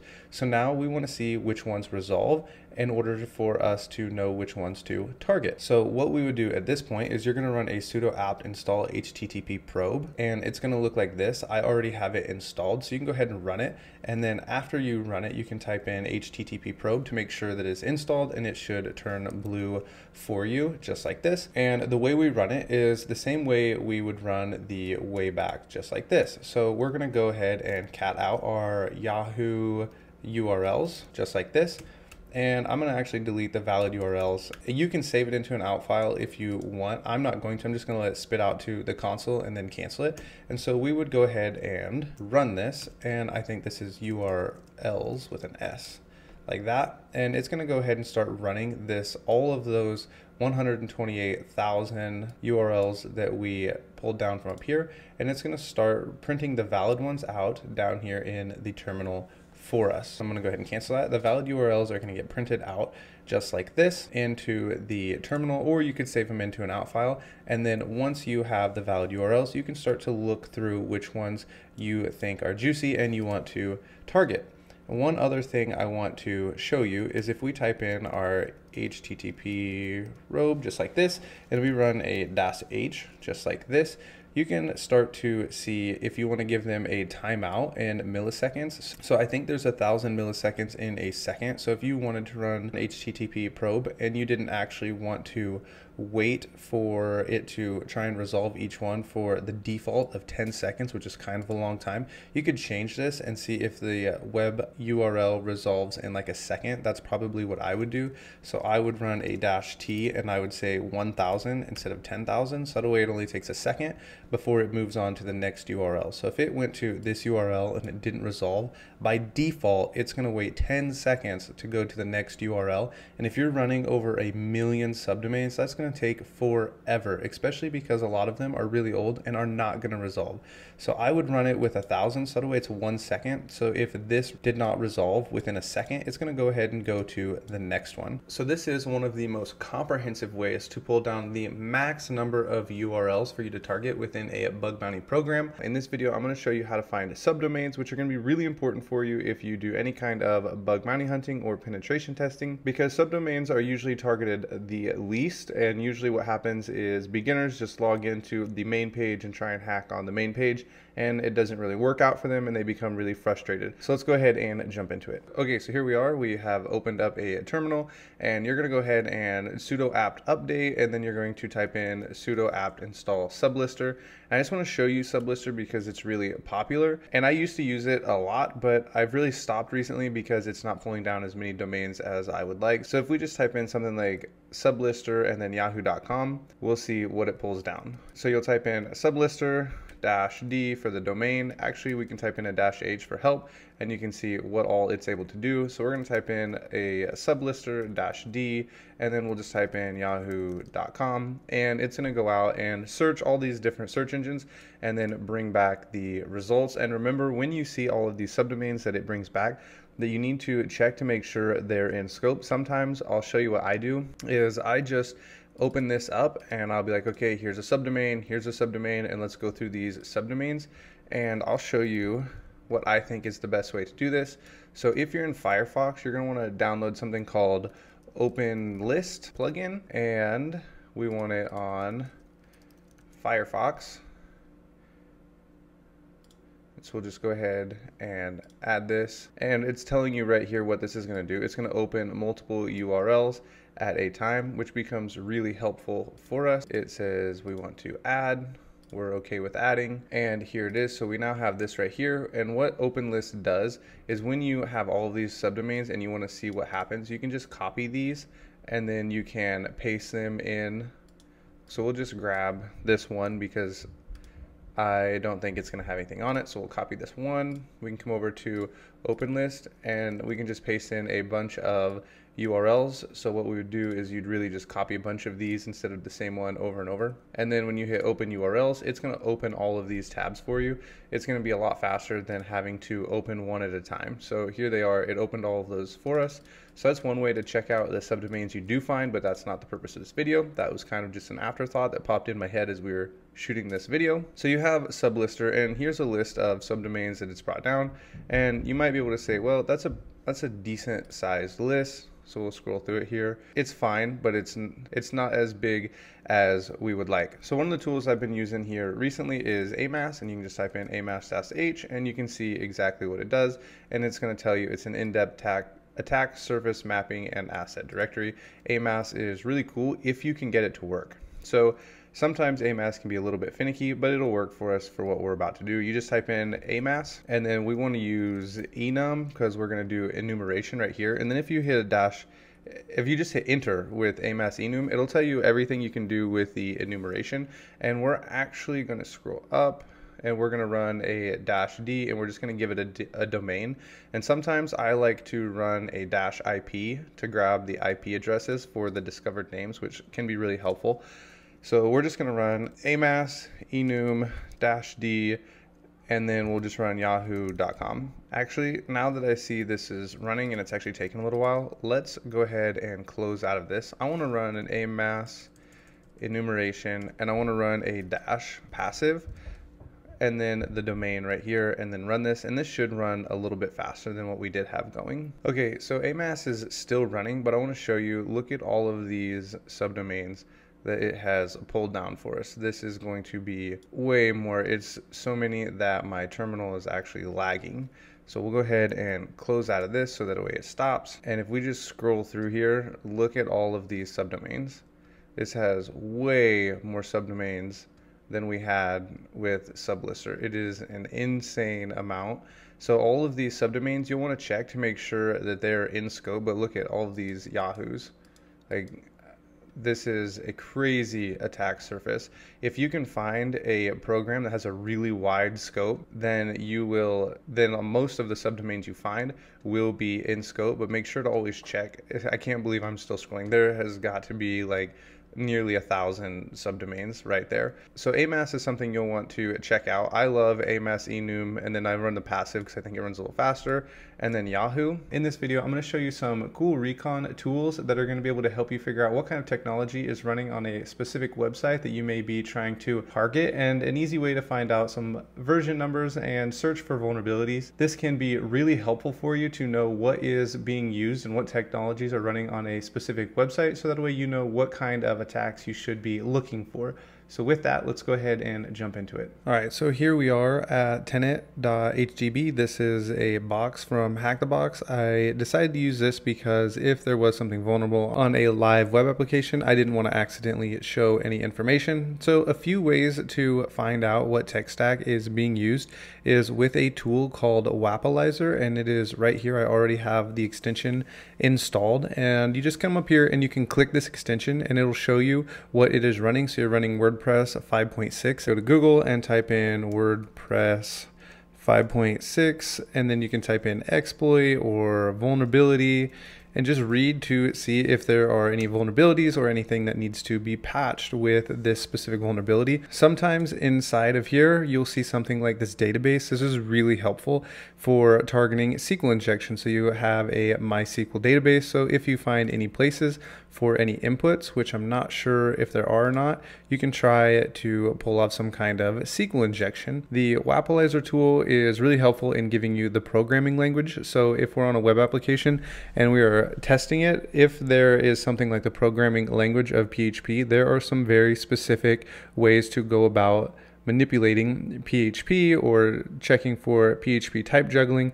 There's different things you can do knowing just the programming language. And then something like this right here, we have the web server is Apache, and you can do the same thing we did with the WordPress 5.6, and we can go out and see if there's any vulnerabilities here that maybe have not been patched for this specific website. So Wapalizer is a really great way to find out what kind of technology a web application is running. And so if you wanted to install this, you can just go to Google, type in Wapalizer, and you can type in Wapalizer, and I'm on Firefox, you might be on Chrome, and we can do Firefox, and then here's the extension, and you can just come over here. Instead of remove, you will click install. And the second one I want to show you is the React Developer Tools. This is a really cool extension. It will be right here. And whenever you're using something that's using the React framework, it will light up for you. So I went ahead and opened up Instagram, and you can see it light up blue right here. And it'll tell you this page is using the production build of React. And so we know Instagram is using React, and there's actually a lot of popular websites that use React, such as Uber Eats, Discord, Instagram, Skype, Pinterest, and many others. So knowing what is running, such as React, you're going to know that there's JavaScript, and then there are a lot of common frameworks that are used within React, and you can Google those. We're not going to go into those in too much detail. And then one of my favorite websites is right here, the W3 Techs. This is going to do something very similar to Wapalizer. So right here, you can just enter a specific URL, and it's going to tell you what is being used, very similar to Wapalizer. So if we just type in yahoo.com, it will pull back for us all of the technology that is being used. So it says it has some server-side programming with Java, JavaScript, jQuery. So you have this really old library right here, and it tells you there is a newer version. And so there's a lot of information in here. And if you have any questions about something like JavaScript, you can click on it and it'll tell you what JavaScript is, or jQuery, and how it is used. So there is one other way to kind of find out what kind of tech stack is being used. So if you come in here and you have Wapalizer and we look at this, we can also come in and try to figure out what is being used within the JavaScript. Sometimes you'll be able to see comments or be able to work out what is being used on the website by coming in here and clicking on the debugger right here, and it'll tell you here is the JS and we have the JavaScript, and then you can click the pretty print down at the bottom and you can look through this JavaScript and see what you are able to find inside of here. So these are some of the common ways to find out what technologies are being used on websites. They can be really helpful for you to know what's going on and exactly how to attack a website, and these can be really really helpful for you in your recon phase and maybe even lead you to some kind of vulnerabilities just because you have a version number given to you. Okay, so now I want to show you the tool Nmap, and if you followed my channel for any length of time, you're familiar with the tool Nmap, but I want to show you how I like to run this tool and the information I like to look at and pull back from my targets. So Nmap is a port scanner, and if we run nmap-h, it's going to spit out for us all of the things that we can do with Nmap. One of my favorite things to do is run the -v with a -a. This is going to tell us about the open ports as they come back, and this is going to give us all the information. So it's going to tell us right here, enable OS detection. It's going to do script scanning, and it's going to look for different versions as well. So we can go ahead and type in an nmap-a, and usually you would run a -p- if you're doing like some kind of CTF, but if you were doing a bug bounty program and you're not wanting to knock on the doors of all the ports, you would just run the specific ports that you would like to see if they are open. And so I've gone ahead and opened up a hack the box, and so if we run this, this is what it's going to look like, and the -v is going to give us back the ports as it finds them. So it says a port 80 is open, and it has finished, and it tells us about the open ports. And one thing to note about Hack the Box is it says it did not follow the redirect, so it went out to see if port 80 was open. We were redirected to academy.htb, and if I actually wanted to open that up, and I keep getting this not found right here, that is because I need to add this to my Etsy host file, but we're not going to do that right now. That's not the point of the video. And we are told we have the Apache version, and it tells us our methods, and it gives us these ports are open as well. So this is how I like to run Nmap, and so we will continue on. There is one last way to search for subdomains and directories that I think will be helpful for you to know. Specifically subdomains, we've seen this before dealing with directories, but we're going to use the tool fuff, and this is the syntax that we're going to use. We're going to go ahead and fuzz for subdomains on yahoo.com. So the tool is pretty simple to use. We just type in fuff, the URL, which is going to be right here, and the location that we want to fuzz, which is for subdomains before yahoo.com, and this is going to brute force for us any subdomains that come back with the status code 200. And then we're going to use our word list, which is right here, and then we're going to use a slowdown of 1 second. So we can go ahead and run this, and you should be able to see subdomains start spitting out as it finds them. And here are a few different subdomains, and I want to we'll stop this right here. I want to show you. So we got this 301, which I believe is going to be a redirect, but we have different sizes, different word sizes. So you might want to go and check these out anyway. But just in case we didn't want to see these 301s, what we can do is, I think it is a -fc, and we can say 301, and now it won't show us any of those 301s. Sometimes that comes in handy when you are fuzzing and you keep getting 401 or 403, and we really don't want to see those. And so you can see here are some 200s. So if we wanted to, we could go out and look for these subdomains and see if any of them look interesting to us. Now, I have mentioned this before. You can also fuzz for directories, and you can use the fuzz like this in this location, and now if we run it, it's going to look for directories. And lastly, one thing I also want to mention is when you are fuzzing for APIs, fuff is also a really great tool for this. So we'll go ahead and delete this, and if we were going to be looking for, let's say there's an API that looks like this, API.yahoo.com, and we wanted to fuzz for valid endpoints and see what we could find, we would just go ahead and run fuff like this and look for endpoints, and then go out to the web page if we are able to and look at the JSON. If not, I have a tool that will fuzz APIs for us and actually give us the JSON right here in our terminal, and you can go check that video out. I'll link it in the description if you would like to build that tool. It'll save you some time having to go out and look at the JSON itself, and it'll just print it right here in the terminal for you. So with that, that is fuff and how we fuzz for subdomains and directories. All right, so it is always good to have a couple of tools in your tool belt. So you can go ahead and run derb like this, and we can run a yahoo.com, and we don't really need any more than just this right here. So it's just an HTTPS, and then we'll run yahoo.com, and it'll automatically start fuzzing for us just like that. It's really simple to use. So sometimes FUF might give you some errors or it's not working quite right, and it's always good to know of other tools. One of the cool things about Derb is you can run it recursively, and so once it runs all the way through your word list, and let's say it found yahoo.com/football, the next time it runs, it'll run yahoo.com/football, and then it will look for more directories within that football directory, which is really cool.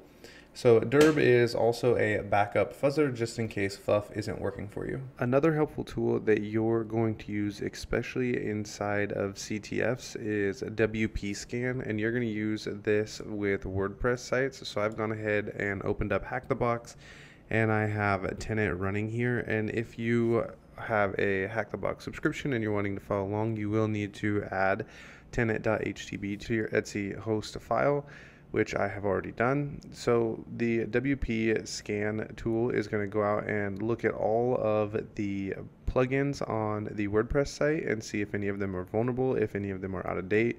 It's going to check the actual theme and see how old it is and how long it's been since it's had updates. And we can go ahead and check out WordPress Scan right here, the WP Scan -help, and it will tell us all of the different flags and everything that we are able to use.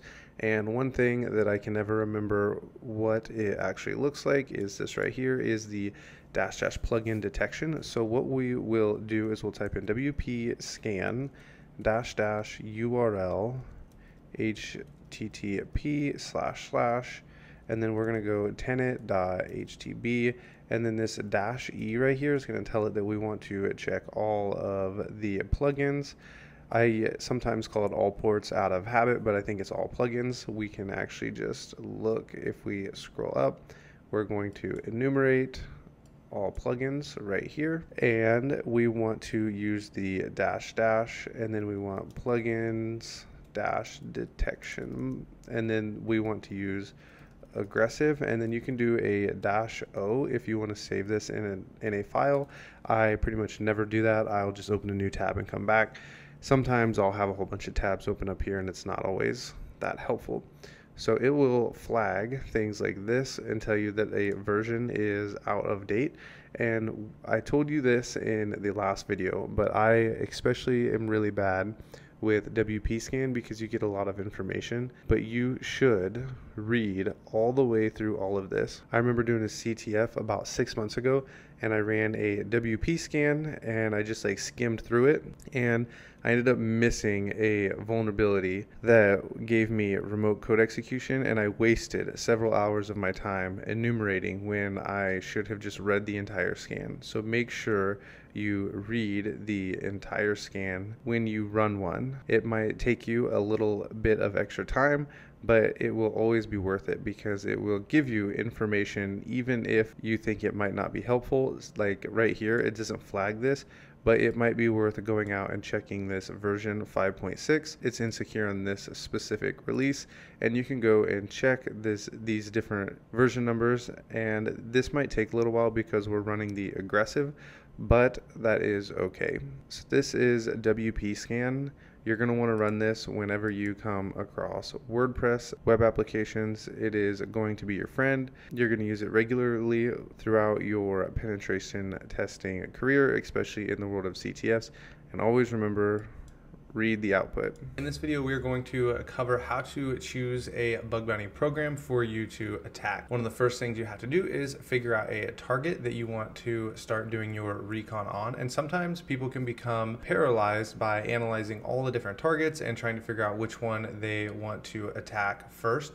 And so I want to try and help you figure out how to narrow down your options and then specifically choose one and then start your recon process with. So before we jump into this too far, I kind of wanted to give you a little bit of encouragement. And I'm not really a Star Wars fan, but I came across this quote a really long time ago and I found it to be really helpful. And it says, you want to know the difference between the master and the beginner? The master has failed more times than the beginner has even tried. And I think this is really helpful when trying to figure out how these top hackers are finding so many bugs and so many other people are struggling.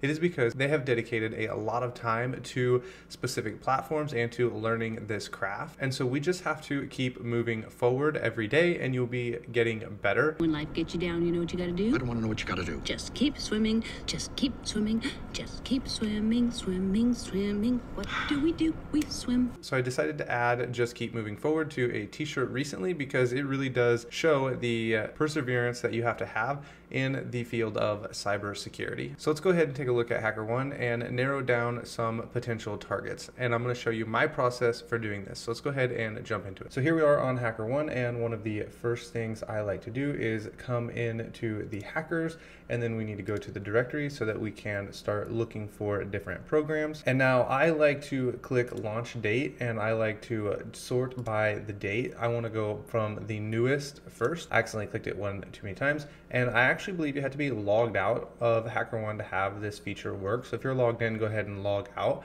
and then you can look through here. And then once you have them all sorted out, one of my favorite things to do is open them up and look at the scope. I like to see how big the scope is and make sure that there is a really large scope, because one of my personal biggest struggles is I will open up a program and I'll get started, and then in 20 minutes I find myself out of scope, and this can be a problem. So I really like to have large scopes. It also means you have a lot larger attack surface, and there's going to be a lot more diversity in where different bug bounty hunters have been looking and testing, and so you're more likely to find a bug. So let's go ahead and scroll through some of these, and let's look at some of the scopes. So maybe we can look at this link tree. I have actually never looked at this, but you can scroll down and look to see how large their scope is, and it seems like they have a pretty large scope. And then you need to make sure you stay away from these specific ones. And so make sure when you are searching for a target that it has a large scope. And one of the second things you should search for is something that you're really familiar with.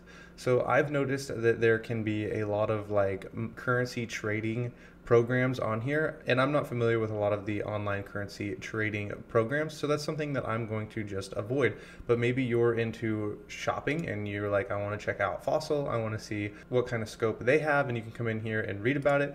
Maybe you're really into gaming, and I'm pretty sure here's GameStop. There are quite a few game style programs on here, and you can go ahead and attack those. I'm pretty sure PlayStation is on here, GameStop is on here, and if you're familiar with those websites already, those are going to be something you're going to want to attack, because you're going to already know how the web app functions and what should be happening when you click on different links or log in.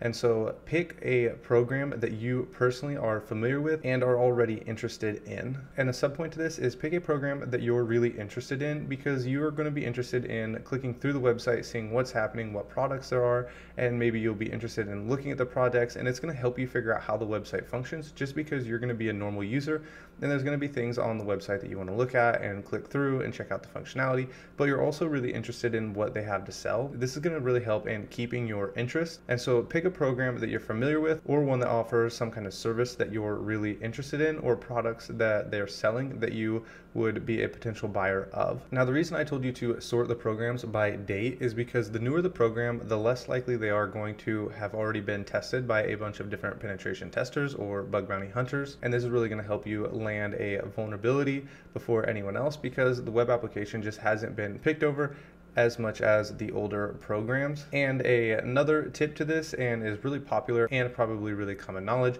is to choose a program that is unpaid. So you can come down to one of these unpaid programs and hack on one of those, because the top hackers are going to be going after the programs that offer rewards and financial gain, because they're doing this for a living. And if you're just trying to get that first bug, then you can go for the unpaid programs, and then also the newest unpaid program. And the last tip is kind of an OSINT tip, and I think this is really going to help you in your ability to find bugs based on what the developers are posting. So go on to all the social medias and follow the developers that work for a specific company. So if I was going to come over here to MongoDB, I'd want to find the developers that work for MongoDB on Twitter, find their GitHub pages, follow them on any social media that I can, because developers will often brag about the different software that they're using and they're implementing into different projects. And then lastly, they're going to be pushing their new code to GitHub. And if you are following them on GitHub, you can go and check out the code that they have published before anyone else. and see if you can find any vulnerabilities within there, or maybe they have pushed some sensitive information to GitHub that they otherwise shouldn't have. And so following the developers is going to be really helpful. And one last thing the developers will often do is when they launch a new subdomain or a new area of the web application that wasn't previously launched, they'll often post about it and they'll tell you what is going on that specific page.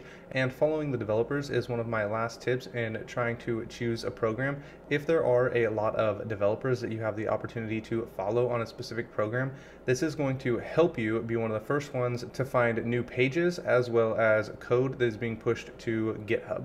Thanks for watching. I'm going to be installing a few tools here, and it won't take very long.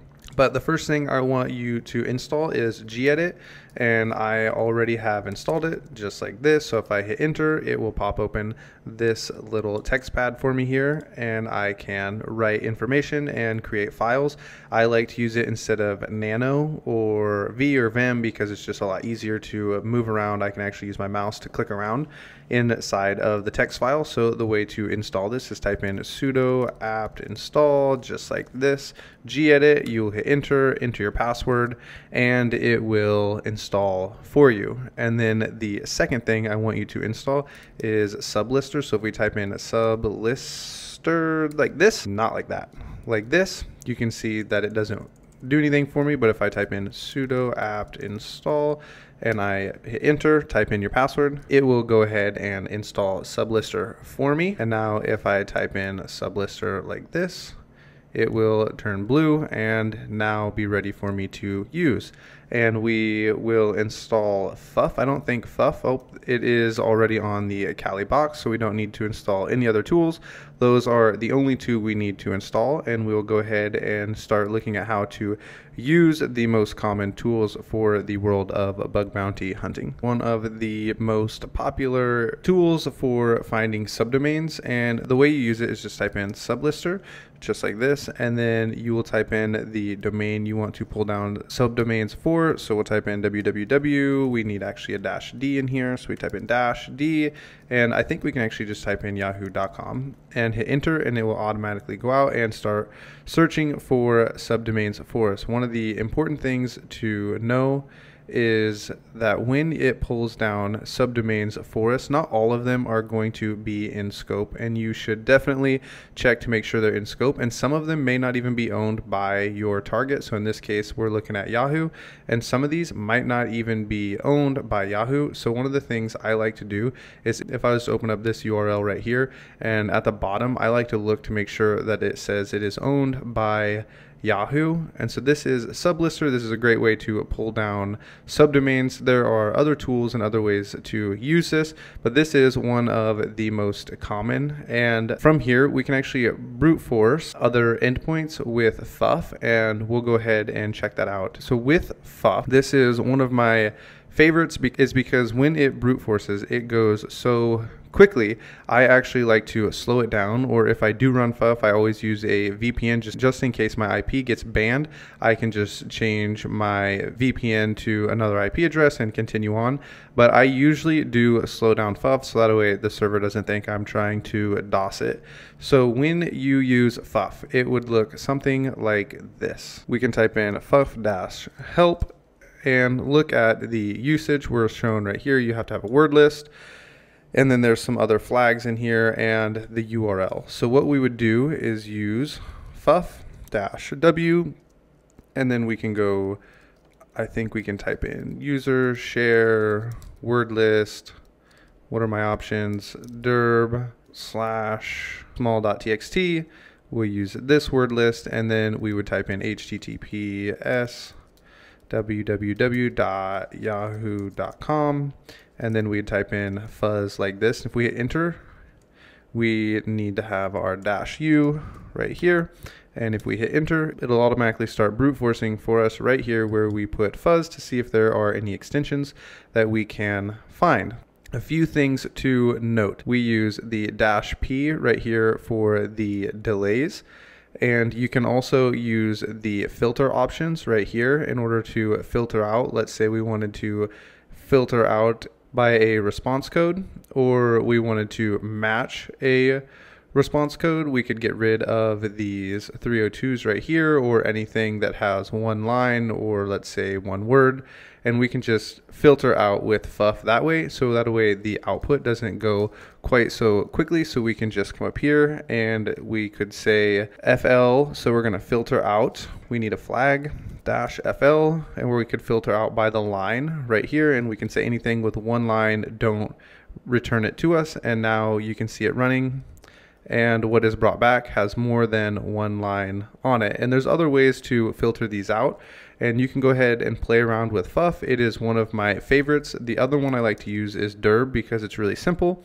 You just would type in derb, and then you would type in the URL that you want to attack, and then you just hit enter and it'll automatically start testing for you. So those are my two favorites. I like to use derb if I just need to do something quick and simple. If I'm looking for speed, I will use FUF. All right, there is something called Google Dorks or Google Dorking, and I'm not really sure why it's called this. So if you know, you can leave a comment and let me know why it's called Google Dorking, because that just seems like a really weird name to me. Maybe I could Google it and find out. But the thing about Google is pretty much everything on the internet is stored inside of Google, the search engine. You just have to know how to look for it. Google is constantly crawling the internet and storing new files, new URLs, and more information into their database. You just have to know how to find it. So let's say I was looking for a doctor named Charles Hodge. What I could type in is just Charles and then type in Hodge. We'll go with Charles Hodge right here. This is what I was going to use. And we hit enter. This was Princeton Theological Seminary's president, but this is not the, let's say, MD that we're looking for. What you can do is just add quotations and put in MD, and now everything that comes back will be medical doctors. Or you can put in literally anything you want into these quotations and it will find it. So an example of this is if we say we want HackerOne, it'll pull up HackerOne. And let's say we want the HackerOne programs. If we type this in, it'll pull it up for us anyway. But what we could do is add in the quotes just like this and say the programs and hit enter, and now everything that comes back will have to have programs inside of the search.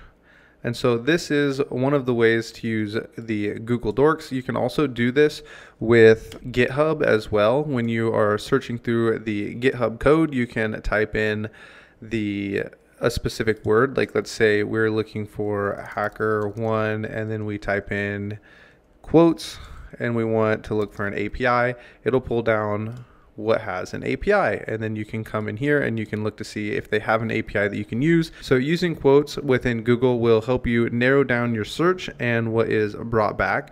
And as I mentioned, this is something that you should do within GitHub as well when you're searching for, let's say, API keys or passwords or something of that nature. And now we're going to move on to burp. Okay, in this video, we are going to be setting up our proxy burp. And right now, if we just hit enter on Google, it loads just fine for us. But when we set up our proxy, this is going to not work, and I'm going to show you how to set it up. So we will come over to these three lines. We'll go down to settings, scroll all the way to the bottom, click settings, go manual proxy configuration. We're going to go 127.0.0.1 because this is the default with port 8080 on burp. So if we say okay to this and we come over to Google Now and we try and run it, it's going to tell us the proxy server is refusing connection, and we will need to open up burp. And if this is the first time you've opened burp, there might be quite a few things you have to click through in order to actually get it to open. But once you get it to open, it will look something like this. So if we come to proxy and options, you will see right here, this is what we have set up, and we're going to need to import these certificates. So you'll click this top one, next, and we are going to go next. We're going to open up file. I guess we're going to select. We're going to have to, and in the file that we select, we'll go to our desktop. This is a great place to store it. So we'll name the file cert.ca, and we can save this. It will save to our desktop. We'll say great. And now that this has saved, we're going to need to add this into our security.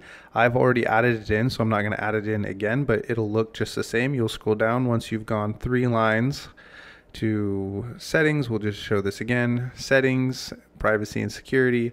Scroll down, that was too far. Scroll down to certificates. I guess it's all the way at the bottom. You'll click view certificates, and then you're going to import, and we're going to go to our desktop. And we're going to say we want all files, and then we're going to save the cert that we just opened. You will click open, and I have already installed it, so we'll say okay, okay. And now when we come back over here to Google, we'll need to turn our proxy interceptor off. We can test it to make sure it works, and it does. I accidentally clicked one of the little tabs down here. So if we say Google, we are now running as we need to, and if we need, we can intercept a request just like that, but we're not going to get into that just yet. So that is how you set up Burp, and we will continue on. Okay, we are going to be starting our URL portion of this course, just what exactly we can learn from the URL, what we can do in the URL, which is actually quite a bit. The URL is actually something that you can learn about how the website functions. You can look, sometimes you can see information, personal information, sensitive data can be stored there. So for example, if in this URL it had an ID of my name or my email address, those are things that you wouldn't necessarily want in a URL, or specifically if a password was in there. Those are things that you could actually report if you had sensitive data in there. But we're basically going to be looking at how we can manipulate the URL to our advantage and what we can do specifically with pages. So I remember when I first started down this path of wanting to learn web app pen testing, sometimes you'll go to a capture the flag website and it will be just a blank page. And I remember coming to the blank pages and thinking, oh my goodness, I have no idea what I'm supposed to do. But for you, we've already gone through the Recon portion of this course, and you know to go to Derb and just start looking for directories.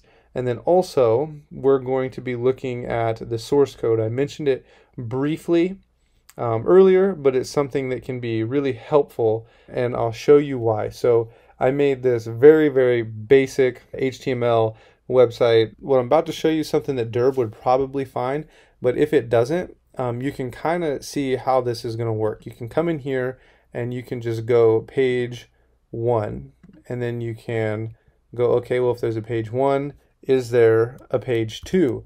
And then you hit enter. Oh, page 2 is blank. And then you go page 3, and then you hit enter, and we hit a forbidden page. And so if we have this forbidden page, there's something on it that we're not supposed to be able to access. Well, how can we get there? And this is when remembering looking at source code can be really helpful. And so we can come over here and we can go view page source. And you can look through and see just how basic this really is. And you can see that we have something hidden, and you can go, there is this directory or this file for more information. And so you can come here and you can copy this and you could paste it in up here. Another way to come across this is you can see that this is hidden. We're going to cover this in more detail as we go through the course. But as you go to the source page, one other thing that's really helpful to look through is to right click and just go inspect. You can inspect what is on the page. It's basically the same thing that we saw was the source, but you can see where this is hidden. Sometimes you will have login pages and there will be hidden fields that you can open up and try and manipulate. And you can just actually type this into text and it'll actually show up on the page as plain text.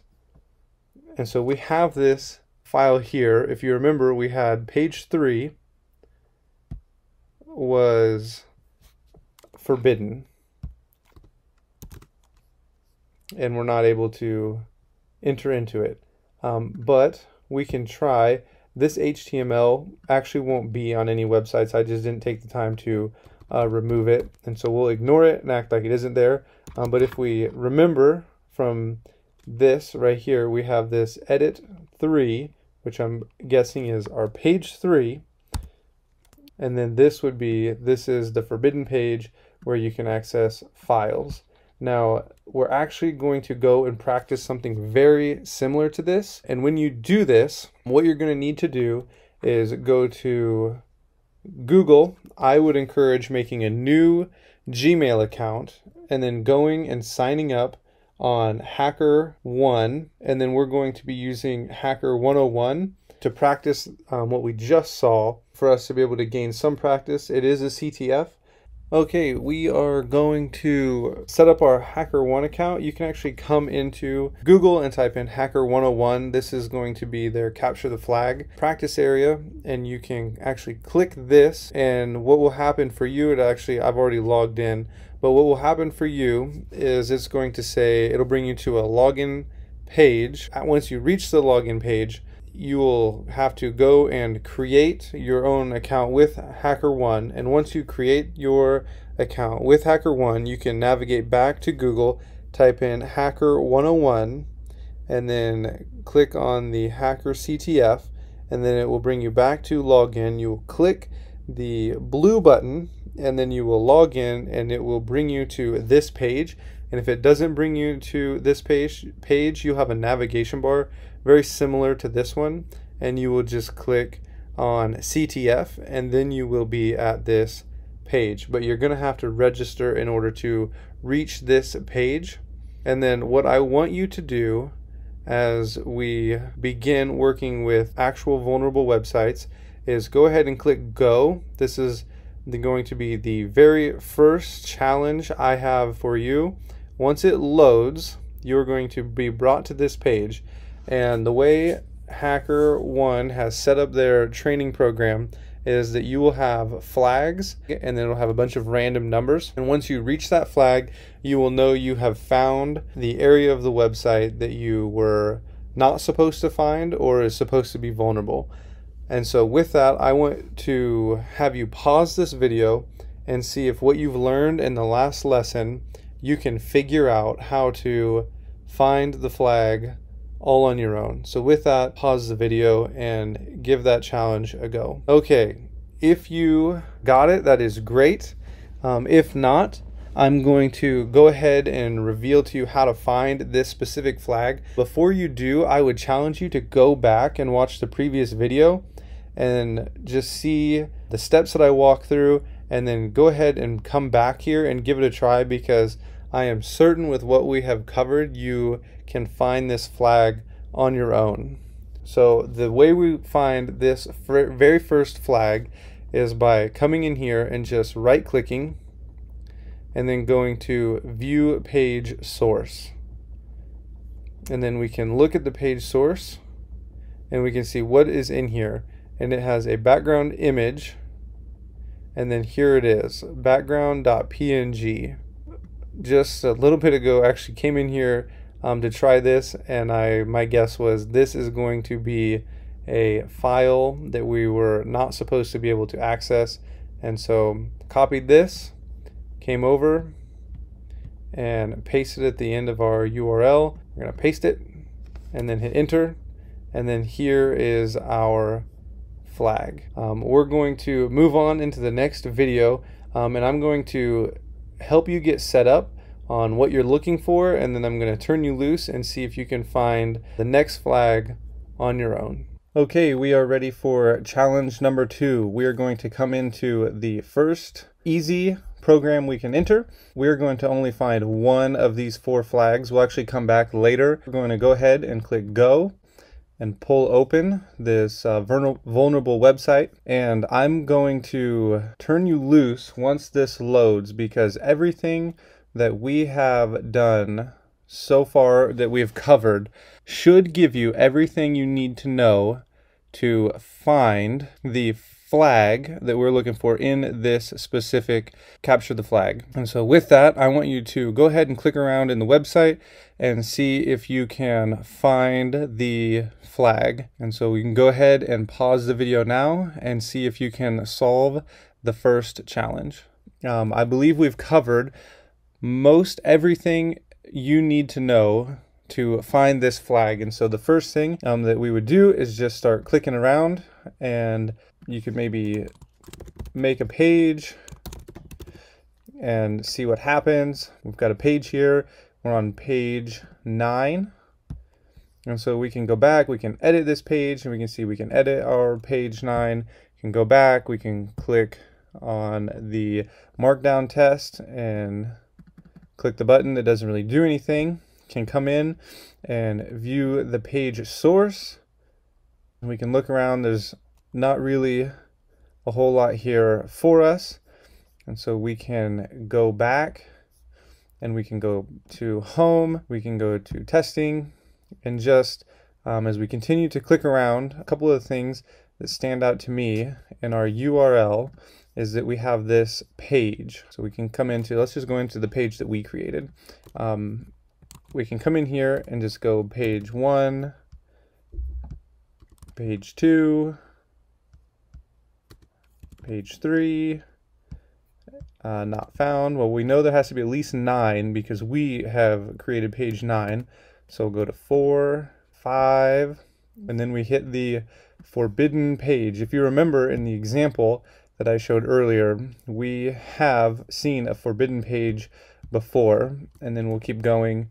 We'll go all the way up to page 9 and look at every single one, every single option we have, because we know that's how far we are as we've created. So we have all of these, and then page 9 should be the one we created. So what page was that was forbidden? It was page 5. So how do we access this? We can go view page source. It says we don't have permission, and it is forbidden. Well, there is another way to view this page. If you remember from the example website that I made and showed earlier, you would know that we can try and get around this because we have the option to edit this page. And so if we edit this page and we know we can edit the page that we made, maybe we can edit the page that was forbidden. So we can come in here and put in 5, and there it is. There's the flag. So I hope you found this. I think by now we've covered everything needed to find a flag like this in the URL. I have a few more challenges for us to go ahead and try. They're going to be on a website called Over the Wire, and I will actually help you navigate to that page and get logged in. We don't actually have to make a user or create a user, which is very nice, and so it's very easy to access and to practice on. And so with that, I'll see you in the next video and we'll get that all set up. Okay, we are ready for a few more challenges. And so we're going to go ahead and head over to a website called Over the Wire, and you can click on it or type it in. And we're going to go ahead and click on Nodus. This is where we're going to be working out of. We can click on that and it will pull it open. And this is where we're going to get started. I'm going to go ahead and open a new tab to keep this one open. So we're going to start on level 0. Password is going to be level 0. And so all we have to do is copy this URL and paste it in, and then hit enter. And our password is going to be Nodus 0 and Nodus 0. And then we'll hit enter. And every time you find a new flag, you will come up here and you will change the 0 to a 1, the 1 to a 2, the 2 to a 3, and it will prompt you and say username. And so we have Nodus 0 right now. The next username will be Nodus 1, and then the flag that you find will actually be your password for the next level. We have gone over everything needed to find this first flag, and I want you to go ahead and try and do that now. Okay, hopefully that went well for you and you were able to find the first flag. But before we get into that and get going too far, there's one thing I forgot to mention in the Recon portion of the course, something that we will use in Nodus and you will use later on in your bug bounty hunting career is the robots.txt file. So you can have, the way we get to that is you just hit a / and then you hit robot.txt and then you hit enter, and it will take you to a page. This one doesn't have one set up, but it'll take you to a page that doesn't allow search engines to find. And so sometimes websites will have files that they are hosting online that they don't want Google displaying, and so they'll have a disallow or allow for Google and Bing and Yahoo and other search engines to go through and crawl their website, and it will go through that robots.txt file and will say do not allow Google or Bing or Yahoo to crawl through these files. And so it's always a good thing to check the robots.txt and roll through and see what's allowed and what's disallowed, and then visit those disallowed files and see what's in there, or those domains or directories that we find. And so with that, we'll go ahead and solve this challenge. And so I hope by now you know one of the first things we do is to go ahead and view the page source, or you can inspect the element. Either one works. I like to view the page source because it gives us a more complete view. And so one thing I want to mention about the Nodus levels is everything inside this head tag, which will be from here to here, doesn't have anything to do with the level. And so sometimes you'll see the password for the previous level up here, which the next one would be right here. This is our password for this challenge. And so I hope you found this, and next time if you view the page source, this password will be right here, and just so you know, it's inside the head tag, and so it's not actually anything that's going to be relevant to us.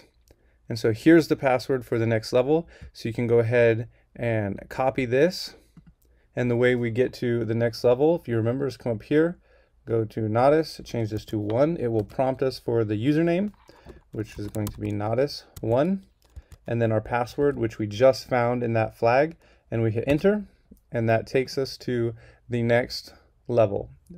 And if you want to go ahead and try and solve this challenge, you can do that now. I'm going to stop this video and we will solve this challenge in the next lesson. And so this one says that we are not allowed to right click. It's been blocked. However, for me, if I go ahead and I use my keyboard to right click, if I hold down Control and hit the right click or click, then it works for me. And so my right click is available through using Control, and then I do the exact same thing. I go to View Page Source. And then once in here, you can look through our code, and then they've got it commented out. The password for Nodus 2 is, and then here's our password. Now this may seem really easy, but you will actually find people who have put in these comments in the code of a username or a password or an API key, and they just have forgotten to delete it. So they'll put them in here while they're developing the site or while they're writing their code, and they need to remember their username, their passwords, other sensitive information, and you will actually come across it just being hard-coded right onto the site. And so that's why we check the code, and sometimes you will find you will really find something just like this, a username and a password. These seem very easy, but they're also very practical, and they're something you will come across pretty regularly. All right, this is an update. Since I originally made this video and was saying that developers will accidentally push usernames and passwords, I was working on the back end of a web app, and I accidentally pushed my database username and password to the public GitHub page. So when I say this happens, I mean it. I have done it. I'm sure almost every single developer at some point has pushed something sensitive to GitHub, and it is something to watch out for. So there is my update. And so I guess I shouldn't say pretty regularly. You will come across them. Most people will have already reported these. This is why it's important to be one of the first ones on a site to pick a specific target and make sure you keep up to date with what's coming out new on different domains and different subdomains as you continue to work through different programs and your bug bounty hunting. So we'll go ahead and copy this password. We'll come back to our main site. We'll type in Nodis2. And we will type in Nodis2 and paste our password. I'm going to not save this. And then here we are again. It says there's nothing on this page. That should give us a clue. Everything we need to know to solve this challenge, we have already covered previously. I think there's a little more to it that will cause us to need our critical thinking skills, but we have covered everything needed to solve this challenge. And so I'm going to go ahead and give this a go, and we'll go over the solution. Okay, how did that go? Hopefully you were able to solve this challenge. I'm actually going to show us a couple different ways that we could solve this challenge, just so that we have a more rounded understanding of how the URL works and how different files and different directories are included into domains. And so with that, I think by now you probably know what we're going to do. We're going to go ahead and right click. We're going to view the page source, and we see here's where it says there is nothing on this page. And so we can look through everything in the header, doesn't matter, isn't relevant to us. And so all that's left is this image. And then we have a link. And so what we can do is we can go ahead and copy this, and we're going to paste it into our URL. And so as we paste this, we can go ahead and hit enter and see where it takes us. And when I first solved this, I went and I checked to see if I could inspect the element to see if there was anything else on this page other than this picture, or maybe there was something inside of it that would help us. And when I was looking here at the URL, I noticed that this is a file or an image, and it's inside of a directory called files. Now, if you remember, we can actually go back directories, and you can actually just delete the pixel.png, and it will take you to the previous directory, and here it is. Or we can go back, and just another way to see this is you can do just like we learned in our home folder or in our Kali Linux terminal. You can have your slash, and you can go .. slash, and you can hit enter, and that will take us back one file or one directory. And so we've already viewed the pixel, and now we've been in the parent directory, but now we can see this users.txt. And so we can click this, and it'll take us into a new file. And here's usernames and passwords. And so you have Alice, Bob, Charlie, and then here's Nodis3. So this would be our username, and here is our password for the next challenge. And so we've seen all of this before. We have seen that we can find in our source code things that don't show up, or hidden files or hidden images. And so we've seen this before. So I hope that you would have copied this and have pasted it. And we've also seen what's called the directory traversal, going back or deleting and moving into different files and different directories. And so I hope that you were able to solve this challenge. And so we'll go ahead and get set up for the next challenge. Different ways to install OWASP Juice Shop, and you can watch the next 5 minutes of the video and see which one you think looks easier. I personally think the Try Hack Me OWASP Juice Shop right here is the easiest way, but I'll show you how to download and install OWASP Juice Shop onto your local machine, and you can decide which way looks easiest for you and you would like to run. So I'm going to show both of those to you now. Since I originally have made these videos, OWASP Juice Shop has now been put on Try Hack Me, and it's really simple to just go to Try Hack Me, make an account with them, and connect with their servers, and then open up a Juice Shop box. So you can either install it the way that I have already shown in the previous video, or you can come to Try Hack Me. It is free to make an account and open up OWASP Juice Shop, and from there everything will be the same. You will just click Start Machine, and it will open up a machine like this, and then once this gives you an IP address, you can copy it to your clipboard and open up a new tab and paste in the IP address, and it will open up Juice Shop for you. you. Now I'll let this load and I'm going to cut this and then I'll show you how to open it up and everything will look just the same. The way you're going to connect to the box is come up to access machine. You're going to click open VPN, download right here, and it will download your VPN for you. You'll come over here, you will CD into your downloads, and then you will type in sudo open VPN and then whatever your VPN download name is, and you'll hit enter in your password and it will connect you. I'll go ahead and do this now. Okay, I have connected to the VPN and now we can copy this and with our new tab paste this in and we will be brought to the Juice Shop web app and we will accept the cookies, num num, and then we are ready to start. So it's up to you which way you would like to install Juice Shop. Okay, we are going to go ahead and install a vulnerable web app on our local machine. It's a great place to practice. It's put out by OWASP, which is going to be a great resource for you. Rather than just seeing me show you how to do something or listen to me tell you about it, this is going to be a place that we actually go out and practice. And so we're going to download it by going to sourceforge.net, and I'm going to have this linked for you in the resources, and you can go ahead and click on that link and hopefully I can get it to link directly to the download so that you don't have to navigate through any of this. And this is actually my second time trying to download it because the first time I downloaded the wrong version, and I don't want that to happen to you. And so hopefully that link will work for you, but if not, you can follow along and I'll show you how to get to the proper download. So we type in Juice and we click on Juice Shop. It was the second one in the search engine. We'll go ahead and click Files. We want 9.1.3, which is right here. We're going to be installing Node 12, and so we need to make sure that we get Node 12 and it's on Linux, which is way down here at the bottom. This is where I went wrong the last time. So we have Juice Shop, Node 12 with Linux. This isn't the right file. That's not the file we want. This one right here is the one we want. We want the TGZ. And so we'll go ahead and click that. And after you click this, it might take a little bit for the download to go ahead and take place, but you can go ahead and click it.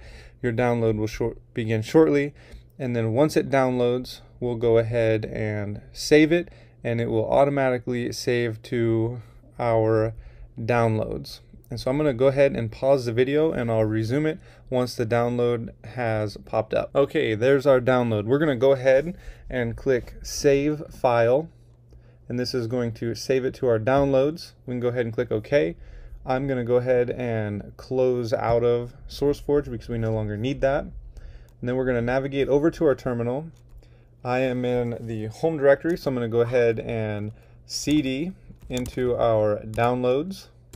I will ls, and then here's the file we just downloaded. We need to unzip it, so we're going to go ahead and type in tar, and then we will go -xvzf, and then Juice Shop. Yours isn't going to pop up like mine is because I already typed this in once. And then I'll tab to autocomplete, and this will go ahead and extract all of the content for us. And then once this is finished, you will need to install Node.js and then npm. So we'll go ahead and type in sudo apt get install, and first you'll go Node.js. I already installed it, so I'm not going to install it again, but you'd hit enter and it'll say, are you sure you want to? You will put in Y and then you will hit enter, and it will go ahead and finish the download for you. It might take up to a minute because there's a lot of files, especially in npm. And so we'll go ahead and second you'll do sudo apt get install npm. You'll hit enter. You will enter your password for the first one. You won't have to enter it for the second one. And that will go ahead and run and install npm. And then we're going to ls in our downloads, and we're going to change directories into Juice Shop. And so we'll cd into our Juice Shop folder. And every time you run OWASP Juice Shop and you want to open it up and you want to practice in this vulnerable web app, you will have to cd into your downloads and cd into Juice Shop, because when you spin up your server, it is going to spin up whatever content is inside the directory that you're inside of. And so now to start npm, we just type npm start, and that will go ahead and spin up our server for us. And it now says our server is listening on port 3000. And then we can come back to our search engine and you can type, this is what we'll be typing in, just localhost 3000. And you'll type that into your browser. And this is now our vulnerable web app that we're going to be practicing on in the future lessons. But before we get to practicing and seeing what we can manipulate and what vulnerabilities we can find, I want to walk us through a little bit of what we're going to be looking for and how to identify different vulnerabilities and how we're going to use burp to help us find them. But you will notice that if you have burp running and you turn your proxy on and you start clicking on things and you refresh the page, burp is not intercepting anything. It is not working for us. So we need to configure our traffic so that it goes through our proxy. And we're going to do that by going over here, opening a new tab. We will type in about config and hit enter. And I will warn you to proceed with caution because this will change how your browser functions. So you want to accept the risk and continue. And we are going to type in network dot proxy, and this one right here, allow hijacking localhost. We'll click this and we need it to change to true. And then we can go ahead and close out of this tab. And now if we refresh our page, you can see that our traffic is running through burp and we are able to intercept the requests. Okay, in the next few videos, we're going to be going through a couple different PowerPoints. The reason for this is I think it's really helpful for us to have some kind of foundation before we begin looking at examples. I think by the time we get through the PowerPoints, you're going to be a little confused and probably still not know what exactly we're looking for or what's going on. But my hope is that with the PowerPoints and then just a couple of examples, you'll be able to start finding some of these bugs on your own. And we're going to be practicing on Hacker 101 as well as Juice Shop, which we just downloaded. And we're going to be looking at how to use burp before we begin looking at trying to exploit some of these vulnerabilities. I think that you will be using burp a lot, and so it'll be helpful to go through and kind of look at how it works and explore just a couple of its functionalities before we begin our exploitation of some of these vulnerabilities. And so we're going to be looking at IDORs, business logic errors, and we are also going to be looking at manipulating user input and cookies and tokens as well as we continue in this course. And so we're going to begin by looking at insecure direct object reference.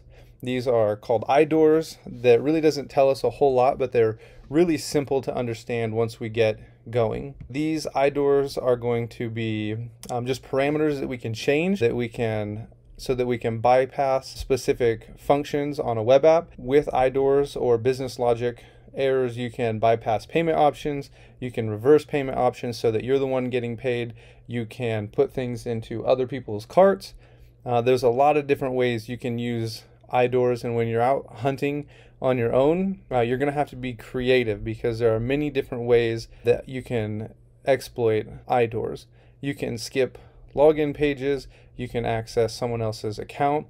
I personally, one of the first bugs I ever found was being able to write on someone else's social media platforms. It was actually just one platform, and there was just one specific area of the web app where I was able to change an ID and write on someone else's wall of their news feed. And so that is an example of an IDOR. You can also leave feedback on someone else's, under someone else's name. You can edit another person's blog or their post. And so these are just examples of IDORs and different ways that you are going to be able to find them. And IDORs and business logic errors are going to be the most common bugs out there, which is a great thing because it makes it easier for us to find them, and they are easy to find as well. And so these are something I think we should learn very well, and we are going to have a significant amount of time to practice these, because there's actually a lot of different areas and ways to practice these, especially in JuiceShop, which we just downloaded. The best way to test for these, and I think the only way, is by creating 2 different accounts. It is always good to create 2 different accounts, because you will have to test in real life against your own accounts.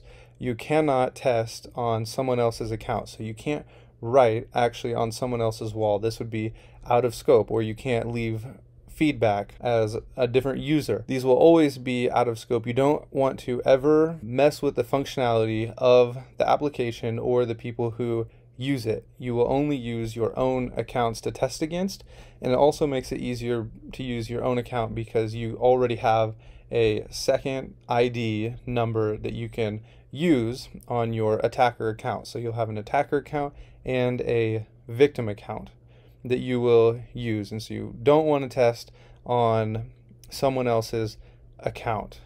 An example, or a simple example to remember, is to look for hidden inputs. You'll actually see this as well in Burp. When you create an account, it won't say input type hidden, but you will see such as a name and your username, and it will say, are you an admin? And then it'll say value no.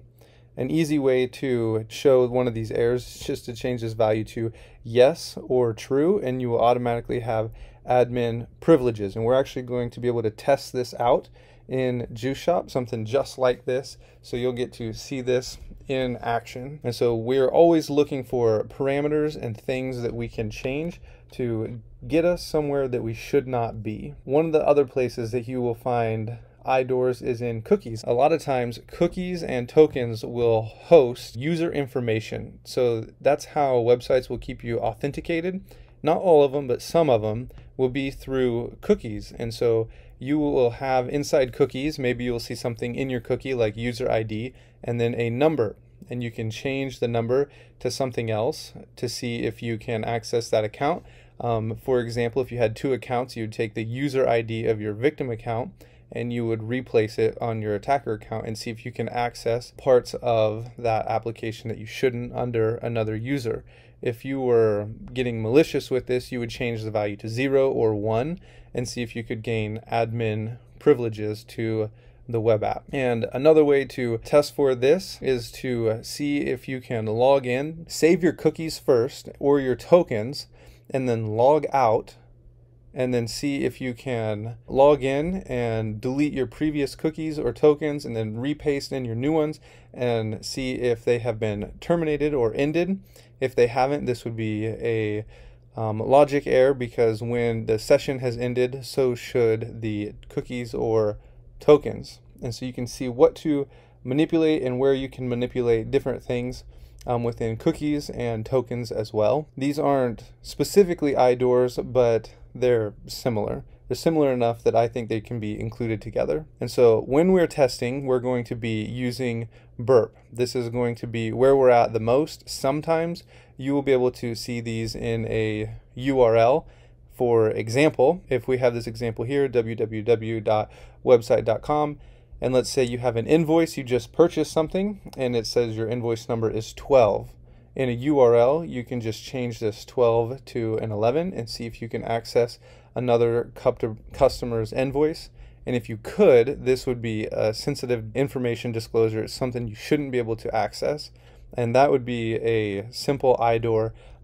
I think they're easier to test for in Burp because it's all laid out for us, as we'll see in the coming videos. And so also another example would be you can upload images or resumes, like on Indeed. You can upload a resume, and you can see in the URL if you pull your resume. So let's pretend this is Indeed and it says www.indeed.com, and then it's got a slash and it says resume equals 87, and that's your resume. You could change this and see if you could access someone else's image or resume just like you would have with the invoice and see what you can access. But remember, out in the wild, we are testing our own accounts. And so I actually have an example here for us. I pulled off of HackerOne of an IDOR that somebody actually has found. And so we'll walk through exactly how he pulled this off. And so he goes to the website, remember, creating 2 accounts. He has a victim, logs in as the victim.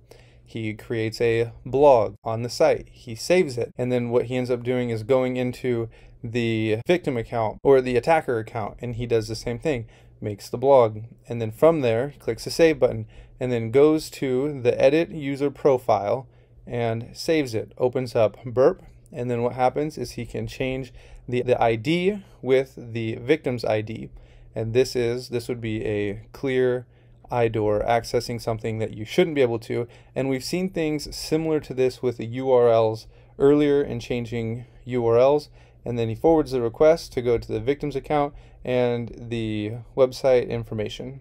And you can see that it has changed. And so this is an example of an IDOR. I think we'll be able to make this sound a whole lot easier once we're actually walking through them. And so I want to go and talk a little bit more about cookies and the URL and what exactly we can do with them.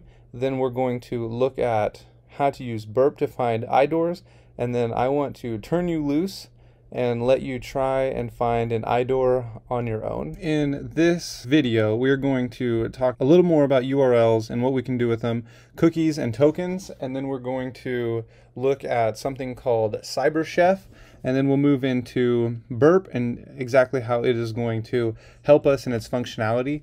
But before we get there, I was talking with my wife and I just said, hey, I think I'm gonna have to warn that my PowerPoints are going to be full of errors because I actually made them just for bullet points for myself, and I was going to keep them on my second monitor, and then I realized I didn't have anything to show you and I wasn't just going to have a blank screen. So if you're wondering how can somebody with a PhD have such poor quality PowerPoints, they were originally just my notes, and so I decided rather than sit here and comb through them and go back over it, I will just show you. This is basically what my notes look like when I take notes, and walk you through them just so we can have a better understanding of a few more exploits before we move into Burp. So first, changing passwords. You will actually come across this in Juice Shop when we are practicing, and more as we get further into the course. Sometimes you will see a URL that looks similar to this, or in Burp, it will pop up at the bottom of a post request, and we will have something similar to this, like a change password. You will have the username, and then the new password will be stored right here. And in something like this, you could actually grab someone else's username and on your victim account, try and change the password to it and see if you're able to pull that off. Or you can go ahead and see if you can maybe delete your victim account by, instead of having change password, you'd have delete account or delete user or just delete, and then you can put the username here and you would obviously not have the password. You will also in Burp be able to have delete instead of you'll have put, post, delete options, and you can try and delete the account through Burp. And if you are unable to, even if you aren't able to pull any of that off, if you have a URL that has a username and a password in it, even if it is encoded with something as simple as base64, this would be an information disclosure. And we'll get to why this would be an information disclosure in just a few slides.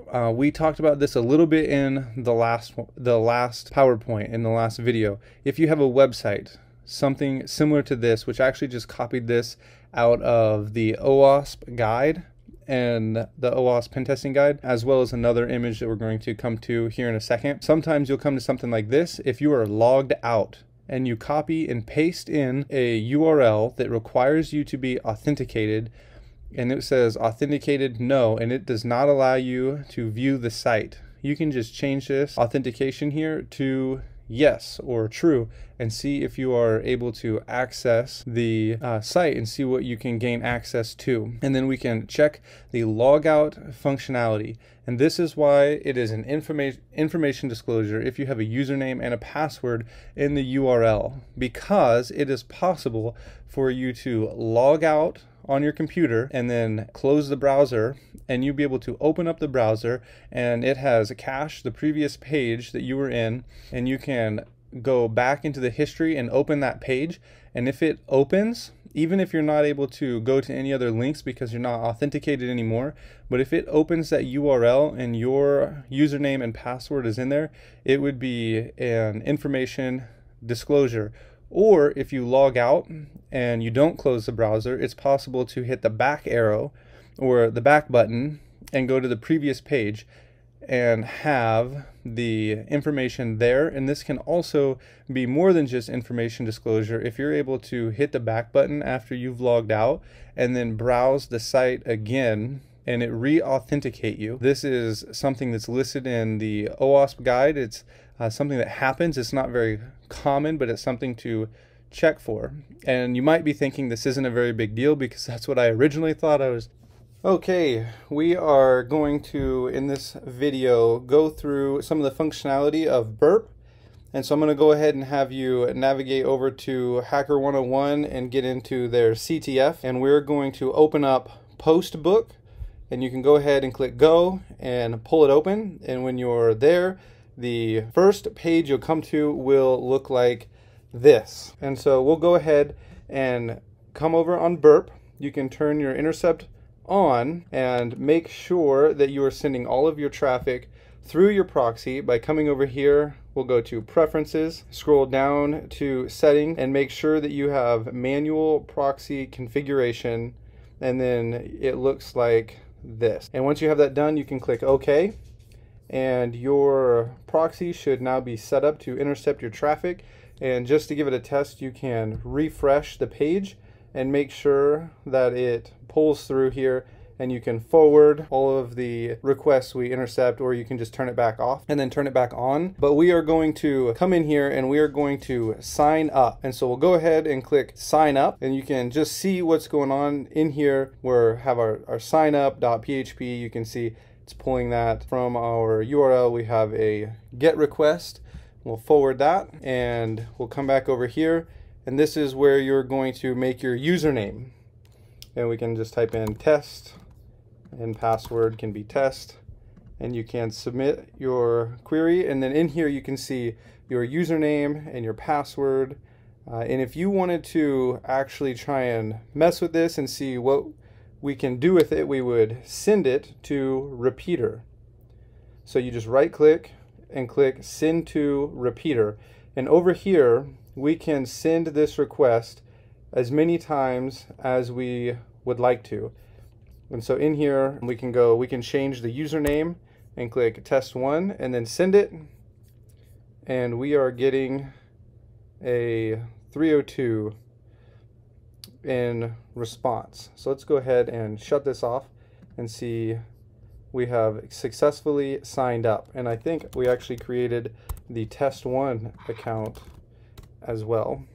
Yep, so we have made the test account and the test1 account. And while you're in repeater over here, you can see that this would be not a very secure way of submitting these things. You will actually come across this pretty regularly, even on large, very common websites. And you can see what you can do here. You can try and manipulate things and see just what you can do, and maybe type a GET request and change to a different URL and see what response you get over here. There's lots of things you can do. And in repeater, you can send this as many times as you want to the server, and really just try and figure out if you can get anywhere that you shouldn't be with this.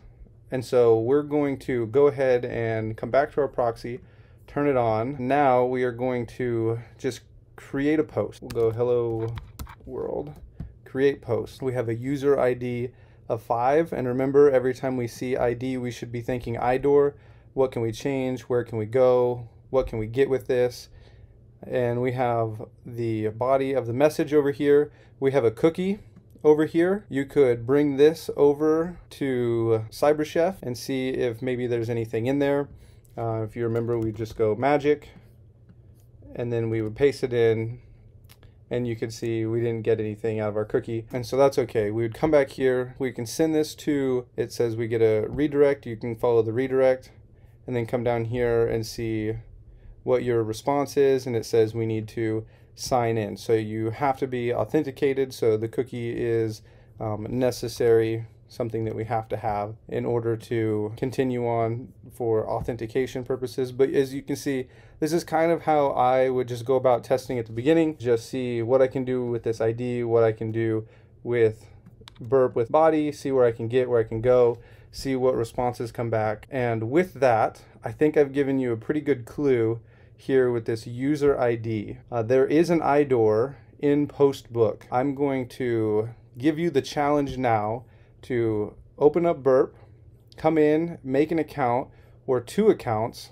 and see if you can find the IDOR. Before we go ahead and solve this challenge, I want to introduce you into one more functionality inside burp that is going to be helpful in the future as you're doing bug bounty hunting, and that is the intruder. So right here in intruder, one of the things we could do with intruder is as we come in here and we just refresh this page, we have this ID of 6. Let's say there are 1,000 different numbers in here. What you can do is send this to intruder, and it will actually go through these numbers for us. So you can come over here and you can go to position, and we will clear this, and you'll highlight this number 6. And what it does is it will go through every number we specify in here and replace that number 6 and then give us back the response. So we can come over to our payload and we can go simple, we can do a simple list, and then we will put in just numbers. We'll do 1 through 10, so you just go 1, 2, 3, 4, 5, 6, 7, 8, 9, 10. And now we have just a simple list, and we have just the 1 position, and we're going to go ahead and run through these numbers. And so what you do is you click Start Attack and go OK, and it will automatically replace that for us. And then we can click on these and see what we have in the response. And you can come through and see if we have found anything in here. It says write a new post, my profile. It doesn't look like anything private. This is for my own eyes only. Number 2, and we see the same thing.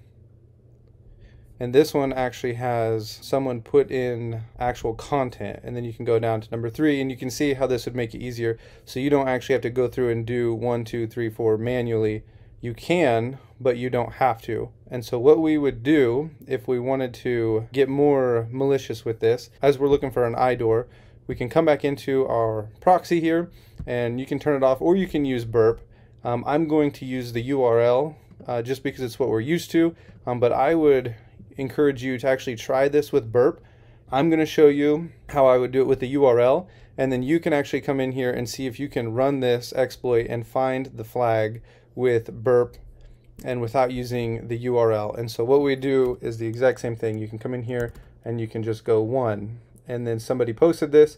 It's not private, it's to the public, and you can come here and you can type in 2, and this actually has the checkbox. Yes, this is my own eyes only, and so this would be something that is not supposed to be seen by everyone, and so this would be considered an IDOR. If this was an actual program, you could report this as an IDOR, and not only that, you can write inside someone else's entry here, and then you can save the post. And in saving the post, I am not actually sure why there are 2 flags, maybe one for writing on someone else's wall and one for the IDOR. I'm actually not entirely sure, but you can see the author was also an admin. So we made it beyond just a regular user and into an admin. And so this is how IDORs work. We're going to be moving from Postbook into Juice Shop. And the way I want to work through the Juice Shop vulnerabilities is by giving you just little hints, maybe telling you what part of the application there is a vulnerability, and then setting you free. And after you have spent a significant amount of time and you're starting to get frustrated or you want a clue, just continue watching the video, and I'm going to work through some of these vulnerabilities step by step.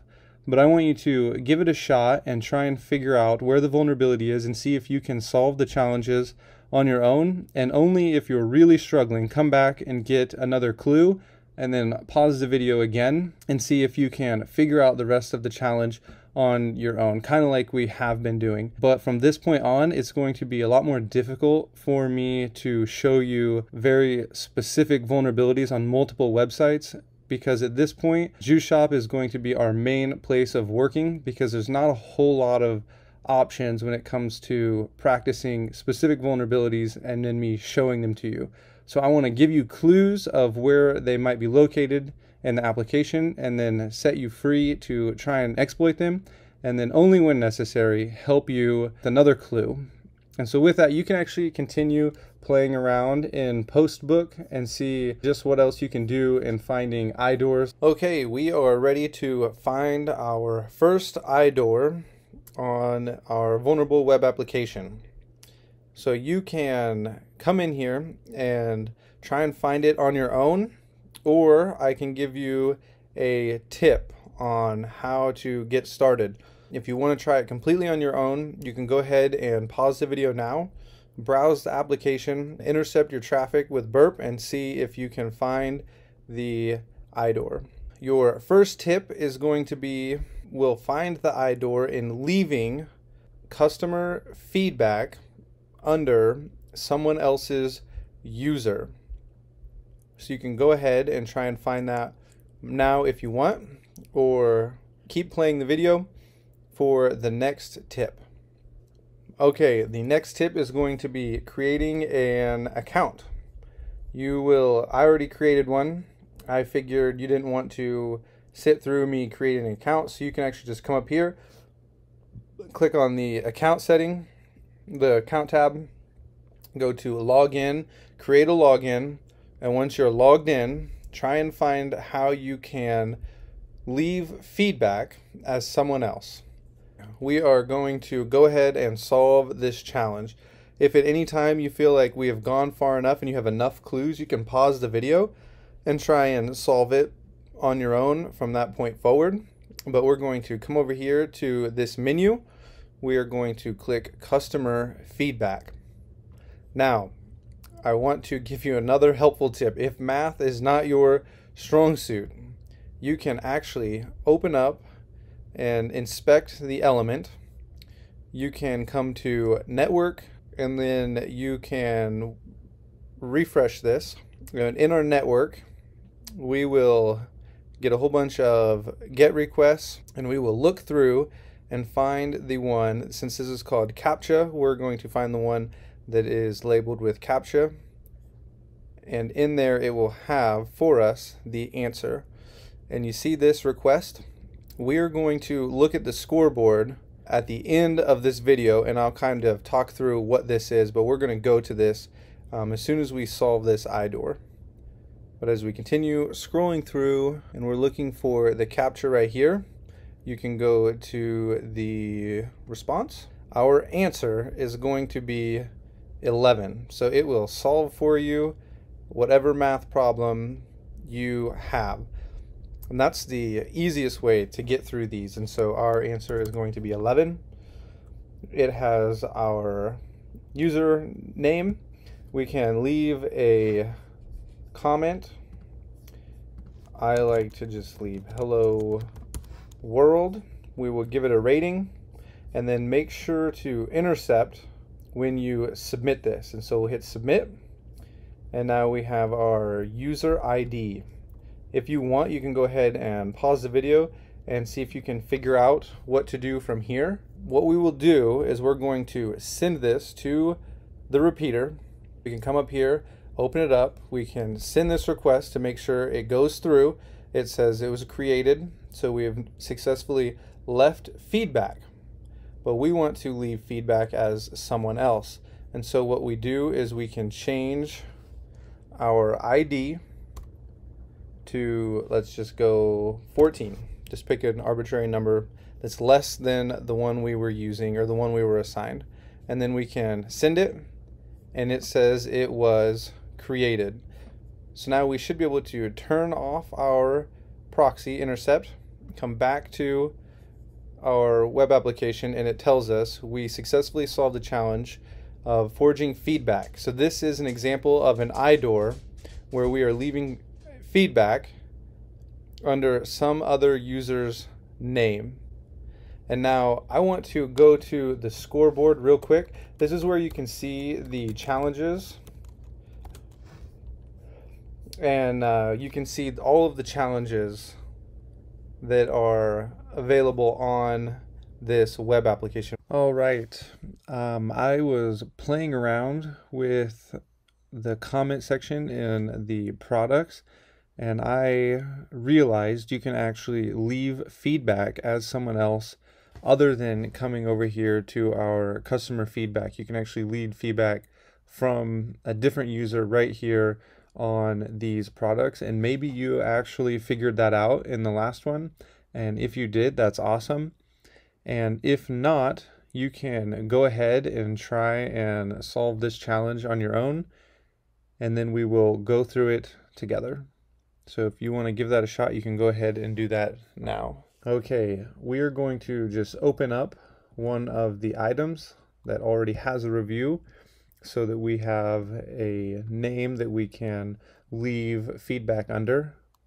And what we'll do is come over and turn on our intercept and type in some kind of message, and then we will submit. We'll come over here and see if we can find it, and here it is.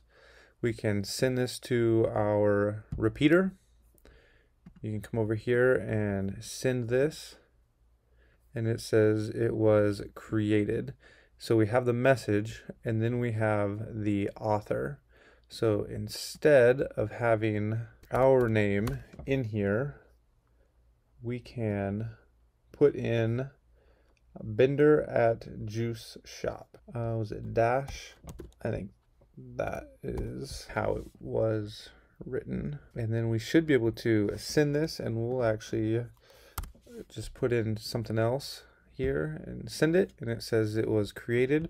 We'll turn the intercept off, and you can see here it was created under someone else's name, and it actually says we have successfully completed the challenge again. Okay, our next challenge is going to be one that we have talked about, but we have not actually seen, and I have not come across any vulnerable web apps to actually test this on and show it to you, but we have talked about it, and you might have to use some of your Googling skills, or just if you get stuck, follow along with the video and get a hint before you move on. But we're going to create an admin account, and this is something that is very possible that you will come across. It's not very common, but it does happen that you can find ways to create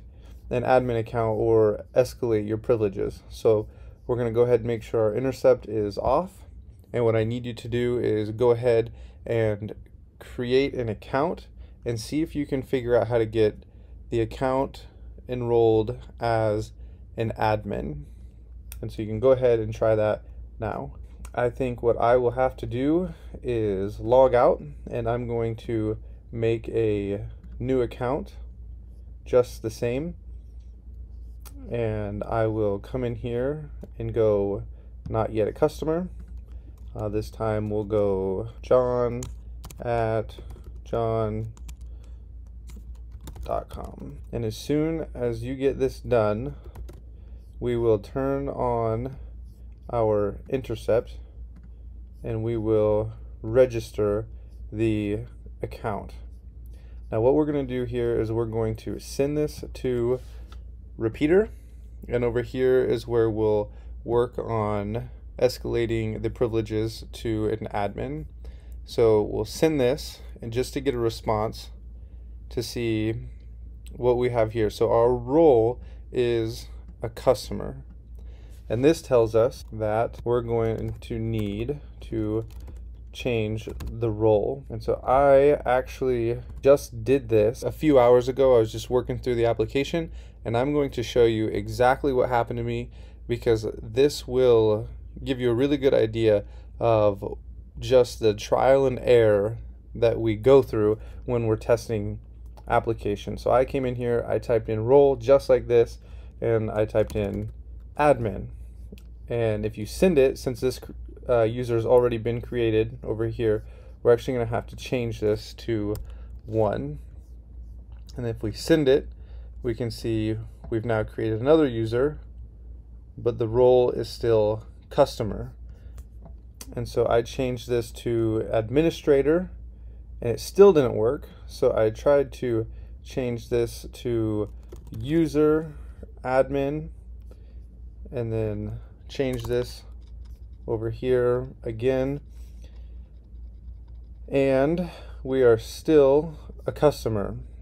And I've tried user, I tried admin, I tried administrator, and finally what happened was I deleted this, and I came up here and I tried to just move our input to see if that would make a difference. And I typed in admin just the same as before, and that looks good. And we'll change this to a 3, and then we will send it. And now you can see our role is now admin. So we have created an admin user. So if you take this user with this password that you just made, you can log in and browse the Juice Shop application as an admin. And so you'll actually see things like this in the wild. They're uncommon. You can actually go on HackerOne and read the hacktivity and see where people have actually got this to work. And you can see, just read the articles and read the submissions to observe how people have pulled this off. Some of them are going to be more complicated than this, but some of them really will be this simple. Okay, what I need you guys to do for this next lesson is go ahead and open up a new tab, and up here we're going to go to Portswigger, and you can go ahead and search for it. It should be the first one, and we're going to open it up, and we're going to move over to the login button. I've already created an account, and so go ahead, click on login, create an account. We're going to need it, especially in the coming lesson. So go ahead, click the login button, make an account, and I'll see you once you're logged in. Okay, once you have reached your login page, go ahead and click on Academy, and then go to All Labs. And once this loads, we're going to go ahead and scroll down until you find Business Logic. And I believe it's pretty far down in all of these labs. And so scroll down to our Business Logic errors, vulnerabilities right here. And we're going to be working through these right here. And so let's continue going forward. So these actually say solved because I already made the videos for these, and I realized that I never actually explained how you guys should get here and get to these labs before I started filming these videos.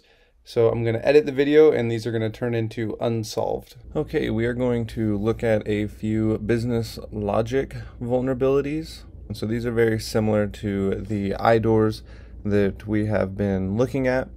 And so we're going to go ahead and just start here with this one right at the top. So you can go ahead and click on it, and we can look and see what exactly they have for us.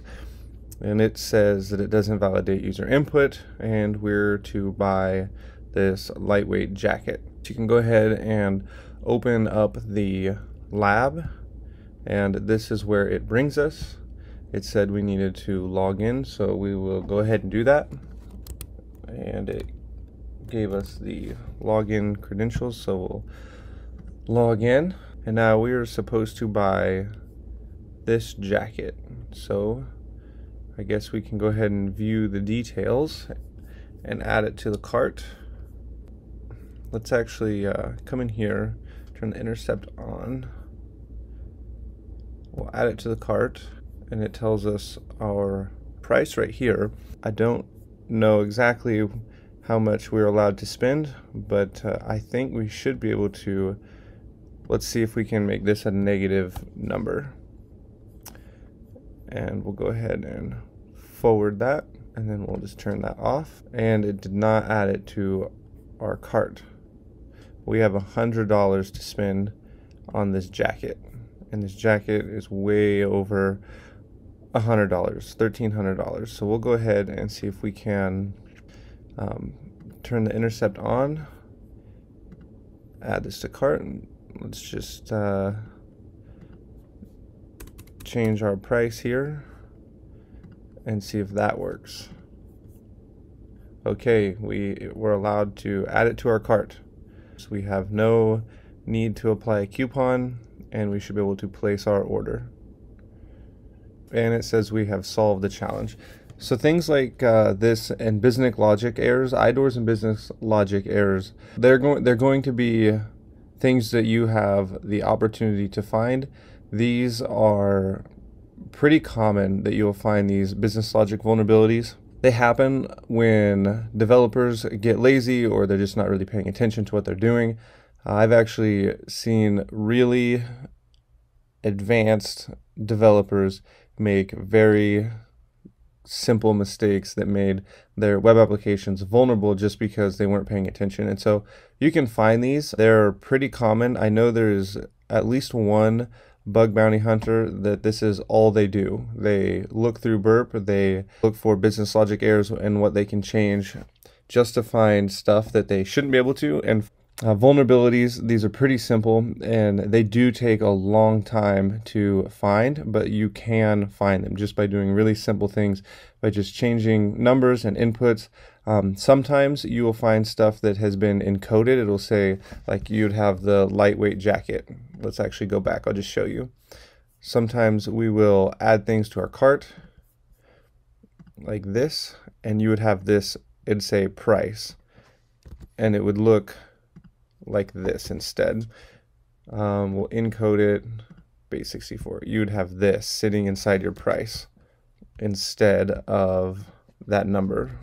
And so what you have to do, if you see something like this, you'd have to take this and you would come to your decoder, or you can go to CyberChef and you can put it in and try and decode the price. Rarely going to see it where it's just a plain number, but this is way more common that you would just see a number here and that you would have to decode it. Sometimes these prices will be stored in places other than just something plain and simple like this, and so it's something that you're going to have to look for and poke around. They do take a while to find, but you can find them right off as a beginner who knows very little. And we're going to look at one more, and then I want to send you off on a challenge and see if you can find a business logic error on your own. Okay, we are going to continue with the business logic vulnerabilities. We're going to go ahead and open up this second one, and after this one I'm going to set you loose on a challenge. So what we'll do is we'll go ahead and open this up. It looks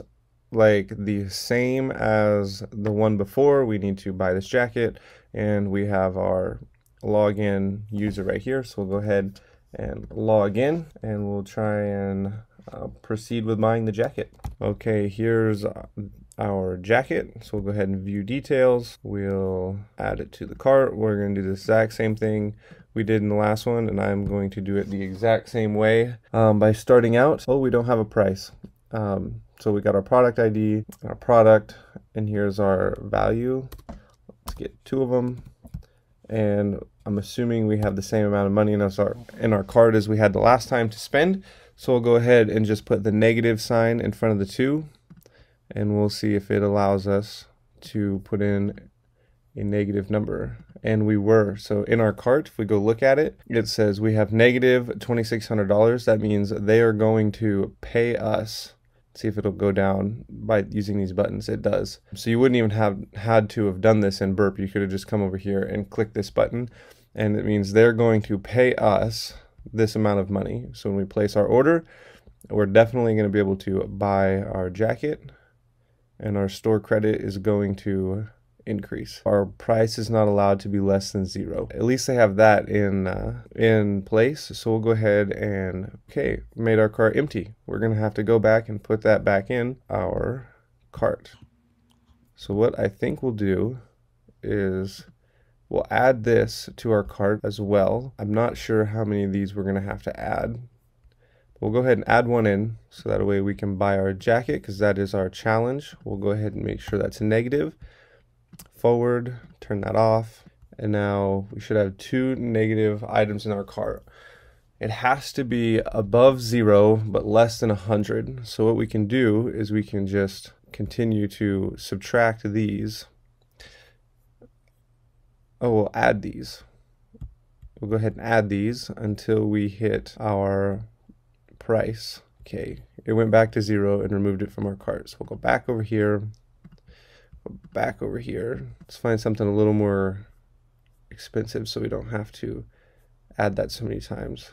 We'll go with the pool. Come to burp, turn our intercept on, and this is exactly how this would happen if you were testing it. It's just going to be a lot of trial and error. We're going to need, I'm going to guess, at least 15 of these. We'll just go ahead and add them to the cart.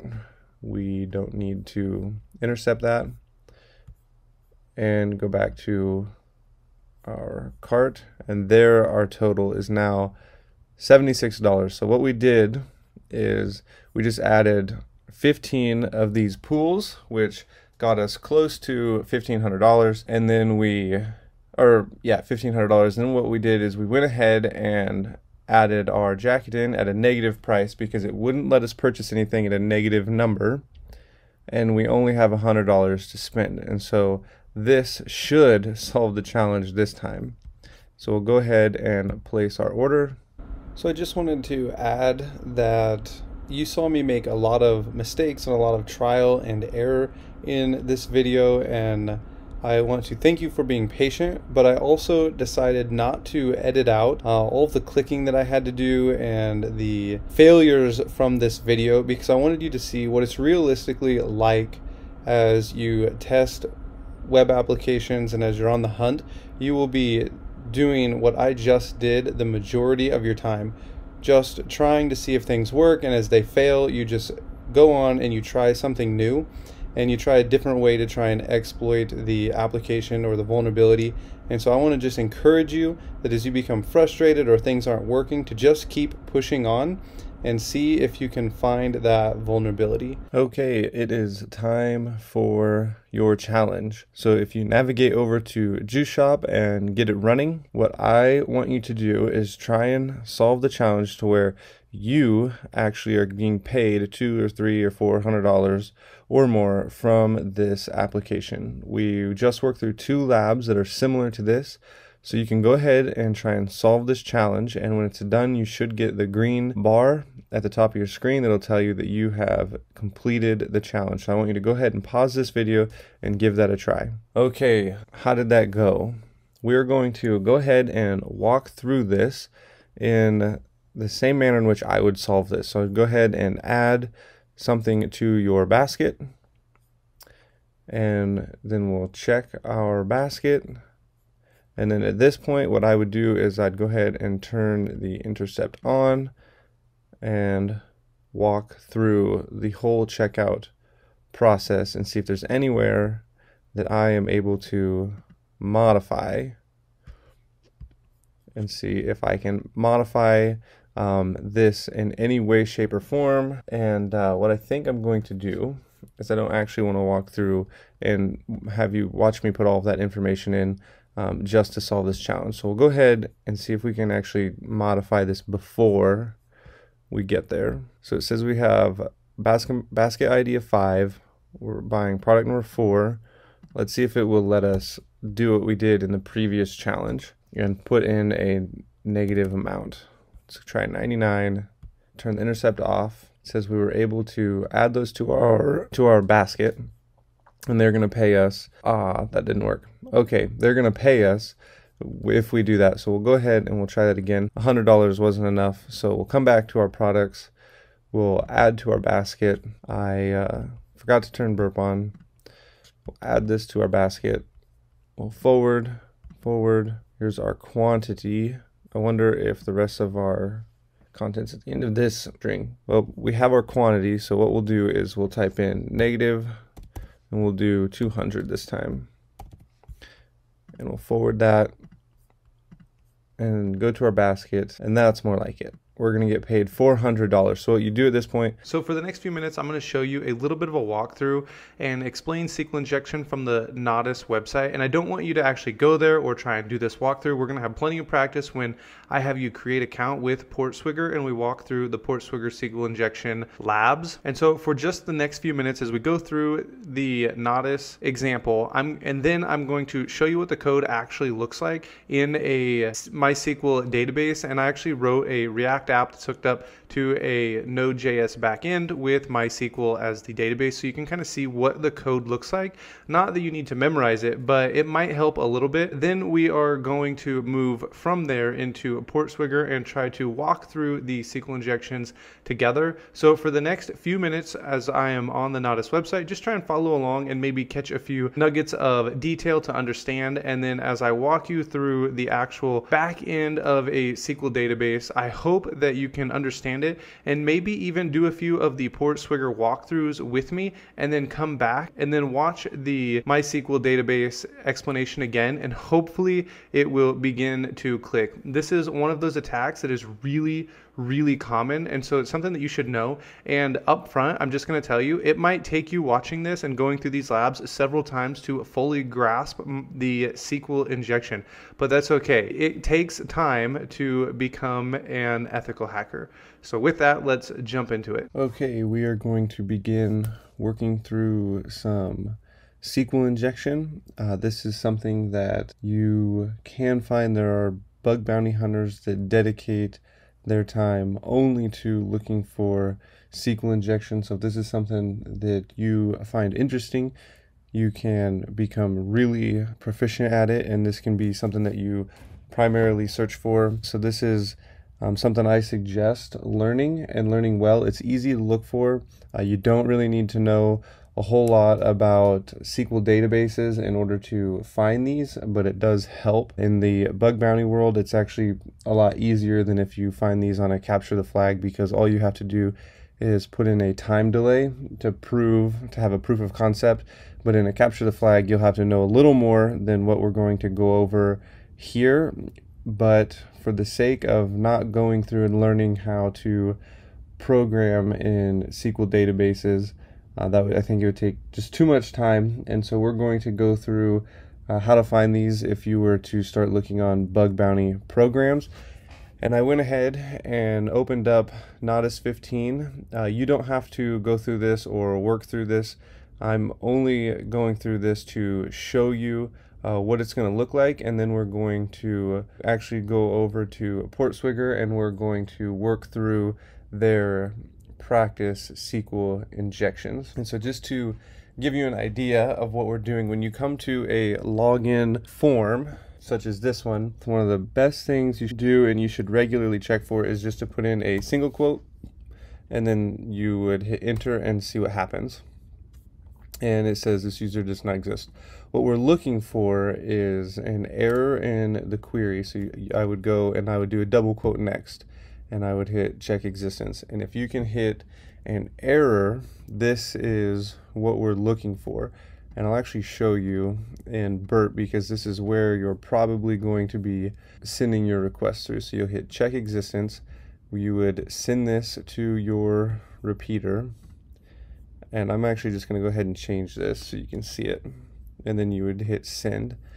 And it says we get an error in query. What we're going to see here in a little bit is we're going to see this be a 501, an internal service network error. And that's usually what you'll see. Start finding these. But you will find what is called a blind SQL injection. We're going to look at those a little bit later. So we still have the error. So what do we do with the error is we're going to start the enumeration process, but we're actually not going to do that here. I just wanted to show you kind of what we're looking for here so that you can look for it on your own in the first Portswigger lab and see what you can find if you can find it on your own. But just to give you a little more of an idea of what's going on in the background, the SQL database and the SQL language is going to look something like this. Select all from users. This will be where username equals, and this is what we input right here. So this would be our input. So what we did is we took this. This is what it'll look like. And this is what we can put in here. So you'd put your single quote or your double quote. And in the case of the Nodus web application, what it has is something like this. And then here's where you're putting your query, where you're putting in to see if the username exists. And so when we put in another double quote, what happens is you break the query and this produces the error right here, because it doesn't need to be there, it shouldn't be there in order for this to work in programming. And so that's how you break it. Okay, what we're about to go over is going to be a little advanced, but I think it will help you visualize what's going on beyond more than what I just showed you in the last video. So what I have up is actually MySQL Workbench. We have here just a simple database username I was testing. Here's an actual username and password. This is what a table will look like. And so in our query, we have select all from users, which is our schema, and then the table, which is users, that's not capitalized letter here. And so this is what a table looks like. And what's going to happen is this is running on a server, and when we send a query to the back end of a web application, it will reach out to the server and see if our query is true. So I want to pause here because this is an update. I want to pause here and explain something a little better that I noticed I didn't do a very good job of. When you make a query to a database, the whole reason I wanted to show you the workbench is so that you could see these are the tables. So if I came over here and I said select all from blog post, then we're going to be grabbing the tables from inside the blog post. And so when we look at this, select all from users, this is showing all the databases. So this is a database, this is a database, and we're selecting from this database right here, the users table. So the first one that we see right here, this is the database, and this is the table within the database. So select all from database and then table. This will be really helpful in the future when we learn to run SQL map and we need to know the context of SQL map. And so this is what it will look like, the code will look like. We have our database and we're querying our database, and we are selecting all from the users table where the username equals, and then you can just pretend this is blank because this is where our input is going to go in here. So we're selecting all users from the table where our input is at, and the password is equal to the other input. And so this makes sure that we have an actual username, and then it makes sure we have a password that matches our username and our password from our table. And so what this looks like is over here we have our login here, and if we type something in and we type in a password and we hit login, it's going to say wrong username / password. And so if we come in here and we actually have our actual login made, it'll say we are logged in. And so when we do a SQL injection, basically what we're doing is sending in a request that we decide what it's going to be to the database, to the back end of the website that reaches out to our database server. So this is a pretty simple SQL injection that we're going to be covering here, and we're going to be going into union select statements after this video, which I think are more common than what we're about to go over. And so it's very important to learn the union select SQL injection statements. There are some bug bounty hunters that dedicate all of their time only to SQL injection. So I just made this, I'm shooting this video because I really want you to understand what's going on, and it'll make more sense. Don't worry if it doesn't make sense right now. You may have to come back to this video more than once and go over the union select statements labs on your own, and then come back to them after a day or two and just continue practicing them until you really have them down. And so one of the things that we're looking for when we do a SQL injection is, I'm going to inspect this so you can actually see this happen. We're going to have our console up, ignore my errors because my code is not perfect. When you put in a single quote, it will break this right here, and it will crash our server. So if we go ahead and throw that in, you see our connection is refused, and if you come over here, you can see our application has crashed, which means I need to restart it. And now our application's running. And so when you send that, you'll have an internal server error, which is what we essentially just got right here. And so how we get past this is by actually giving it a statement that is true, so that it will give us back the first login in the database. It'll give us back the first username and password. And so we're going to make a true statement right now. And so what we'll do is we'll just throw in, it doesn't really matter, and then our single quote, and then we'll have or 1 equals 1, and then we comment out everything after that, and then our password doesn't matter either, and it says we're logged in. But if we just have this right here, it'll tell us that we're not logged in because this isn't correct. So if we have this in here, what we're saying is this username right? Is this a true username? And the answer is no. You see we have wrong username and password. But 1 equals 1 is always true. And then we comment everything out after this statement with this hash, so our password doesn't work. So you see how this is all in one line of code. This is all getting ran together. It's making this query all together, and what we're doing is essentially commenting out everything after our username, so the password doesn't even matter. So when I say we comment something out, we're commenting out everything after our statement. And so we throw this hash in here, and everything after it's commented out. The password doesn't matter. I think we can get by with no password because I don't have it set up right now that you have to have any characters in here, and it will come back as true. And this is what I'm talking about when we say SQL statement and we're querying a database or a server. Okay, there is one other thing I really want to show us. We're going to go over this again, exactly what I'm showing you right now in another couple of videos, but I think it'll be helpful to see it. So one other thing is, whenever you give it a database a true statement, it's going to come back without an error or saying it's a logged in. It's going to come back as true. So we just saw the statement that looked like this.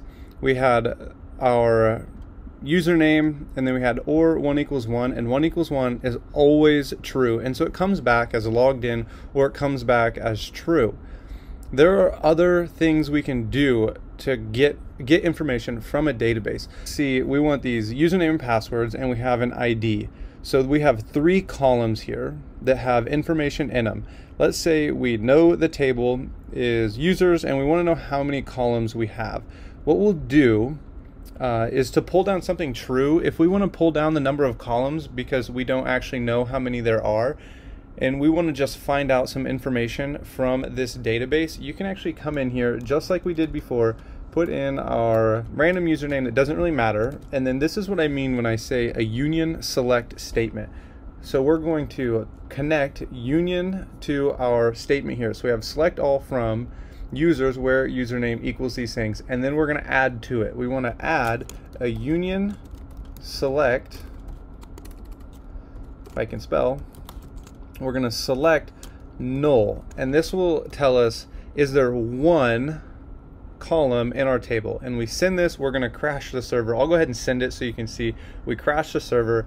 I have to come over here, restart the server, and then I'm just going to give you, there's 3 columns. We know there are 3 columns, so we'll throw in null 2 more times, and this will say union select null null null, which is going to pull down how many columns there are. And if we send this, we got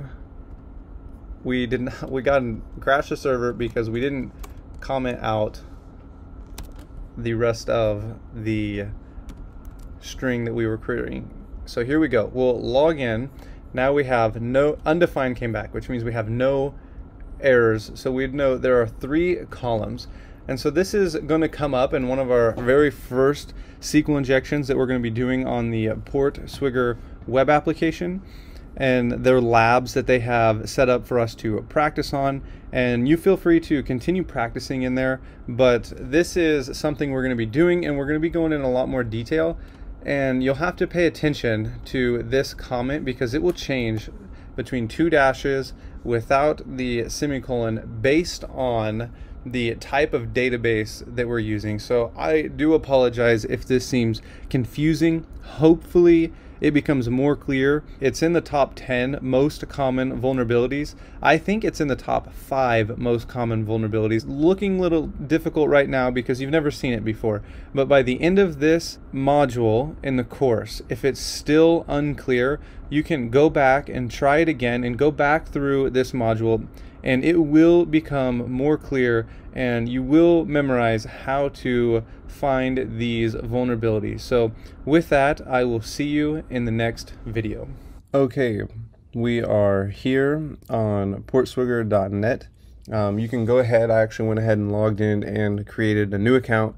You can come in here and you can come up here, click sign in, and then create a new account. And then once you've done that, come back to the website and you will go to Academy. You can go ahead and click that and it'll load up, and then you'll go to all labs. This will take us to some of the labs we're going to be working through and the SQL injection. If you are having a hard time finding this exact URL right here, I will put a link to it in the description, or you can just type this out in order to get to all the labs.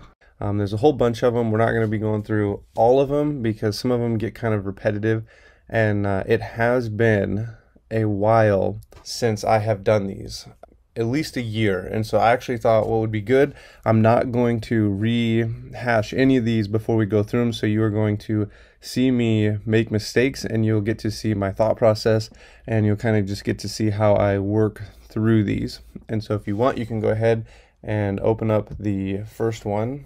And then I like to open it up in a second tab over here, and they'll give you some instructions and kind of tell you what you're looking for here. They'll actually tell you where to find some of the SQL injections so you don't have to spend your time clicking through the whole web application and trying to figure out where things are. And so they kind of point you in the right direction. And so we're looking for a SQL injection with the union attack. And so what this looks like, let's open this back up. So this is what their side of the query looks like. And then we would be typing in, you would close it off. In our case, it's going to be a single quote, union select, and then we're going to be looking for the number of columns and what we can find within this vulnerability. So we come over here and it says find the number of columns returned by the query. And there's a couple of ways to do this. I think I'll show you both. I think they both work in this program, and you can decide what works best for you. So you can come in here, and I actually want to first give you a chance. I'll show you kind of what we're looking for and see if you can find it on your own. So you can come in here, send one of these to your repeater, and see if you can find the SQL injection without any help. And it's okay if you haven't. We really haven't covered this a whole lot, but in the coming videos, we'll be able to do this multiple times over and over. And so you'll get the hang of what we're going through and what we're looking for. Okay, I'm going to send this to the repeater. I'm not actually sure where the SQL injection is even at. I think we'll try right here. Okay, that's what we're looking for. It is going to be right here. And so we're looking for this right here. This is what I was talking about in the last video, the internal server error. If you can produce this error, what you should immediately be thinking is there's going to be a SQL injection here somewhere. It is here somewhere. You just have to figure out how to exploit it. Challenge actually tells us to do is we're looking for the number of columns returned. And so we're trying to figure out how many columns are on the specific table. And so if you think of an Excel spreadsheet, you have rows and then you have columns. And what we're trying to do is figure out how many columns exist on the table. And when you're doing a SQL injection, we're going to be looking for passwords as we go through the Portswigger program, but there are a lot of other things you can look for, and we're going to get to those and exactly how to find them. Even though you're never really going to pull down actual information on a bug bounty program, I wanted to walk through, as someone who doesn't know how to program in SQL, what to do if you come across a capture the flag and you're trying to find specific things such as usernames or flags or passwords. And so we'll get to that in the coming videos, but now we have produced this internal server error, and so we know we are looking for the number of columns using the union attack. So we have our single quote which breaks the query, and then we type in union, and because we are sending this request, we have to send a plus for the space. If you don't have the plus in there, and you actually put a space in, it will break what we're trying to send. So union, select, and then you put in here null, which is just nothing, and then you send it, and it comes back with nothing, and then you just hit comma, and then you put in null, and you'd send it, and it still sends us an error. So we put in null again, and we send it. And oh, you know what we forgot to do was you have to close out the rest of the query. So in here we have to put a dash dash, so that comments out everything after our statement here. So, and then we'd come over here and we'd put in null again, and it still says we haven't found the number of columns. And so it hit on the number 3, it came back, okay, so this statement would be true. So when the statement is true, it'll send us back a response. And so we have our response, which means there are 1, 2, 3 columns inside this lab we're working on. And so as we come into the next one, we'll read the instructions and we'll work through it. What I would like for you to do is go ahead and open up the second lab and click access to the lab. And I want you to go in here and do exactly what we did last time and see if you can remember how to find the number of columns in a SQL table. So you can go ahead, you can open that up, see if you can find it, and then if you want to try and figure out how to find the columns containing text, you can Google around and see if you can figure it out. If not, we're going to work through it now, and you will have the opportunity to practice finding columns containing text, as well as continuing to find the number of columns in a table in the future. So this isn't your only chance to try and practice this on your own. Okay, if you were able to pull down the number of columns, then you have figured out or learned what we went through in the last lesson. But if not, we're going to go ahead and work through this one again. So we'll come in here, click on one of these tabs, and we'll have a request sent, a get request, and then we will take it and send it to repeater, see if we can find an internal server error. Might not actually be in this one. Let's see. There it is. It's in this one. So we'll send this to repeater and put in our single quote. There is the error. So this is where our injection is going to be. And so if you weren't able to find it, you can go ahead and from here and see if you can solve the challenge and pull down the number of columns in this lab.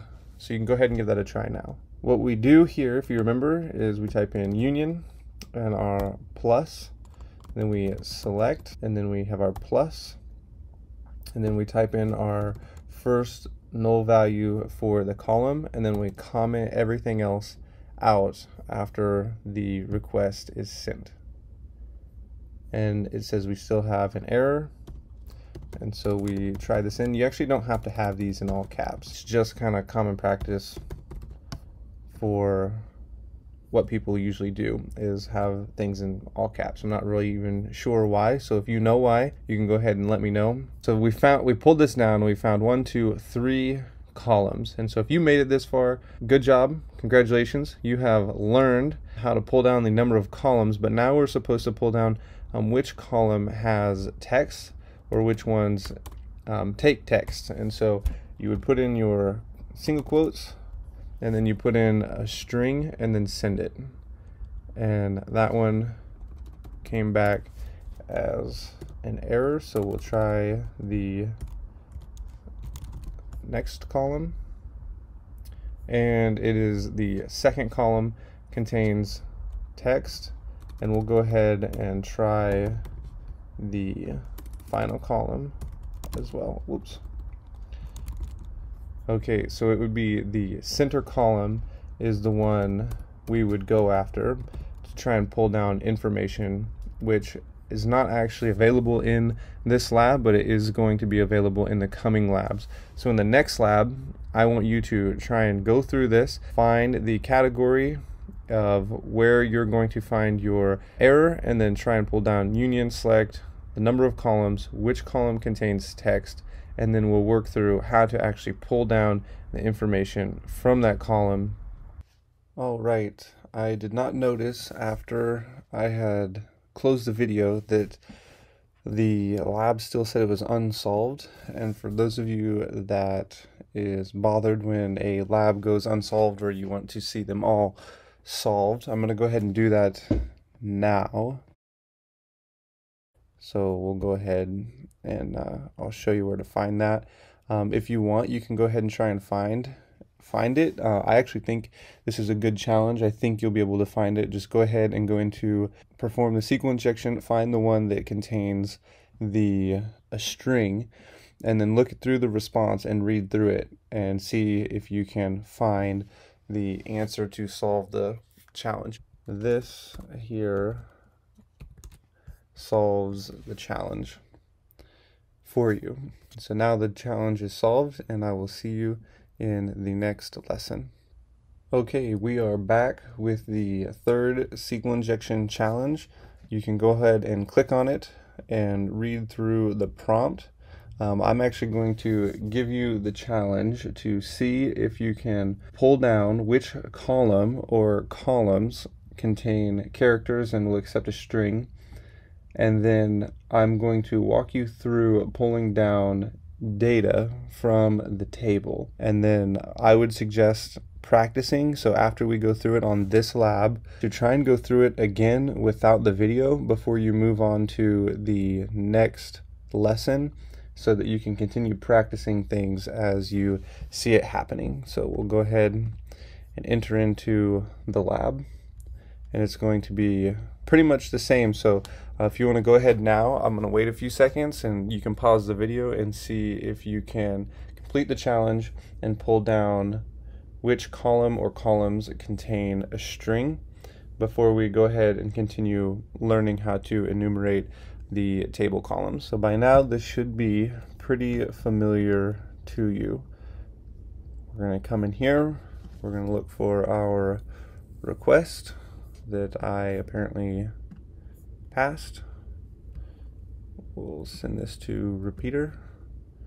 We'll make sure that we get our internal server error, and then we'll try our union select attack and send it and see how many columns we pull down. So there's only 2 in this lab. And so what we'll do now is we're going to pull down information from the table. So I'm going to show you how to do that, then I'm going to give an explanation of the best way, if you don't know any SQL or you don't know how to write any SQL statements, how to find table names if you find this in a capture the flag and you don't want to go through the long process of trying to figure out the table names through writing SQL statements. But before we get there, I'm going to show you, this is what we'll do. We have two columns. You'll see, check to see if they'll accept a string, and that one does. I'm gonna go ahead and leave it, and that one does as well. That means there's both these columns have information within them. And let's say there was a third column. If we were to write our SQL statement, we would have to include all three columns because the query has to be considered true. You would just leave the null statement in here. And we're going to see some of these in the coming videos. And just to give you an idea that you can go ahead and try and do these, you would do null plus the username. See, this is what you have to do. You'd leave this as an empty column. But in our case, we don't have three columns. So we're going to just go with the ones that we do have and the ones that will accept a string. And so we're going to pull down usernames, and then we're also going to look for the passwords in the table. So we would look for the password, and this should pull down for us the username and the password from the users table. And see, this looks like a user, this looks like a password, this looks like a user, this looks like a password, and this would be the administrator, this would be his password.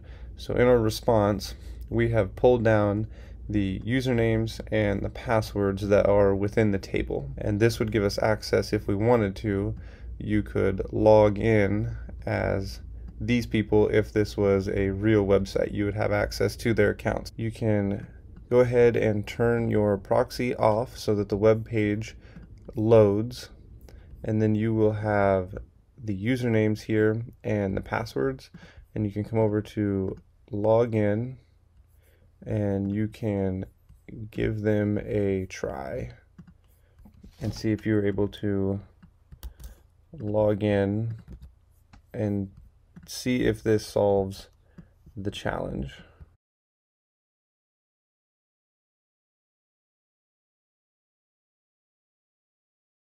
There, that one solved the challenge for us. So with that, I want you to go ahead and see if you can figure out the next challenge without any help. See how far you can get and if you can make it through. We are going to skip over this fourth lesson and we're going to jump into the fifth lesson. And you can go ahead and open this up and read through it. This time we're going to be in an Oracle database, and so we're going to be trying to pull down the version that it is running. And so with this tip, we can see there's a built-in table called dual. So they actually give us the table name this time for us to run through. And I think with what you've learned so far in the SQL injection cheat sheet, you should be able to figure out how to solve this challenge. So if you want to go ahead and pause the video now and try, you can go ahead and do that. If not, we're going to walk through the solution together. So we'll open up the page. We'll go ahead and turn our proxy on, and this should all be familiar to you by now. So we're sending that to repeater. We make sure that we get our internal server error, and then we move on just like we have before.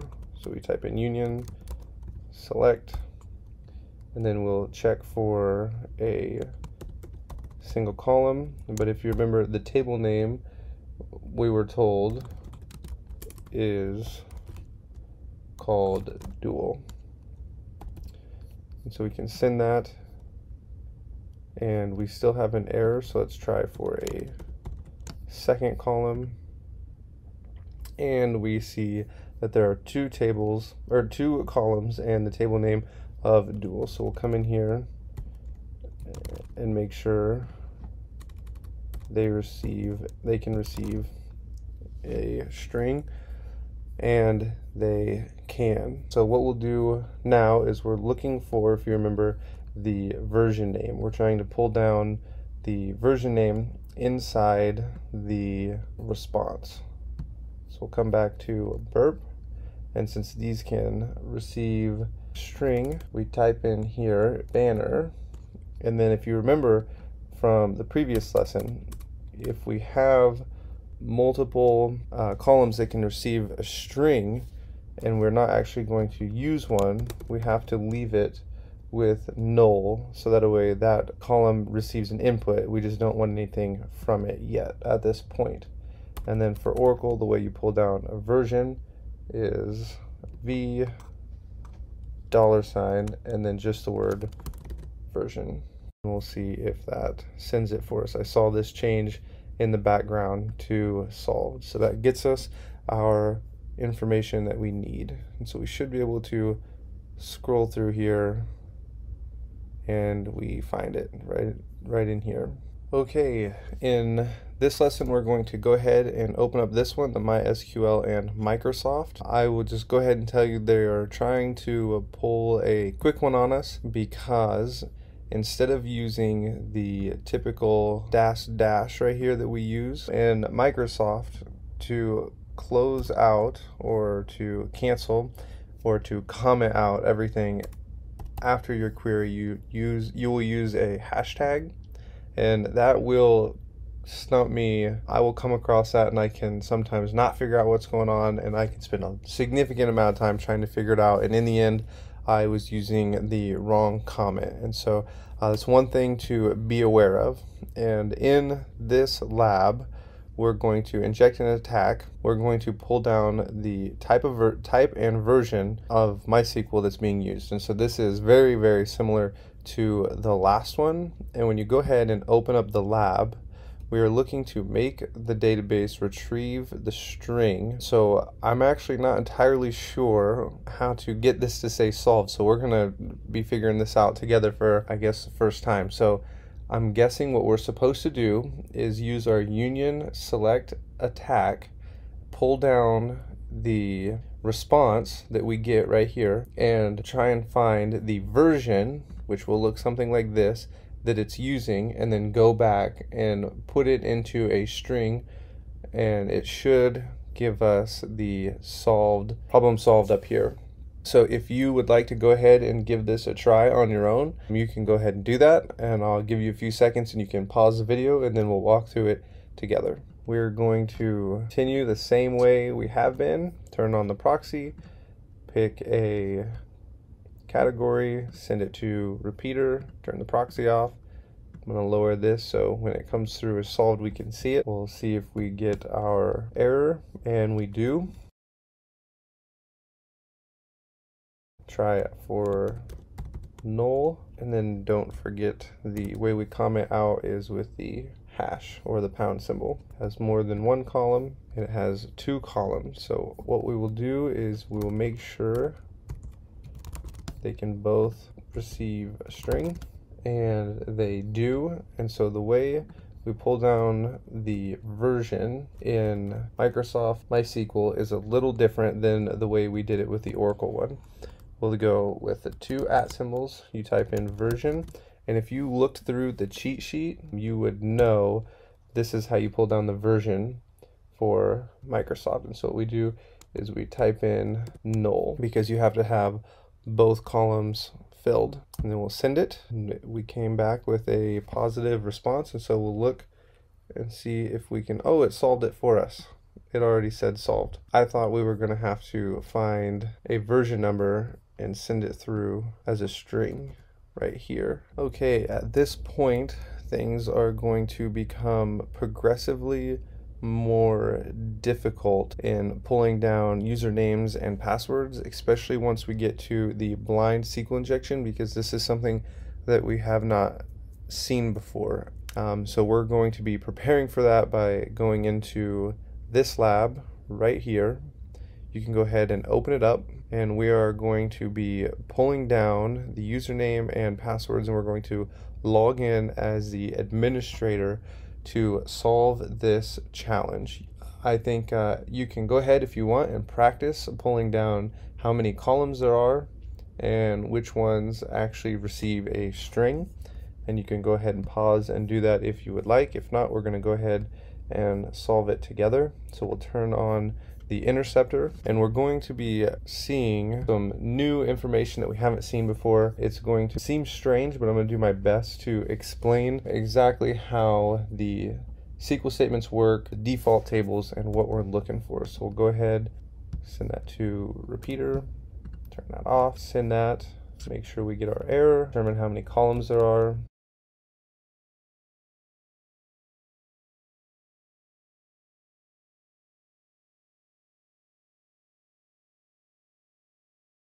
String, and they do.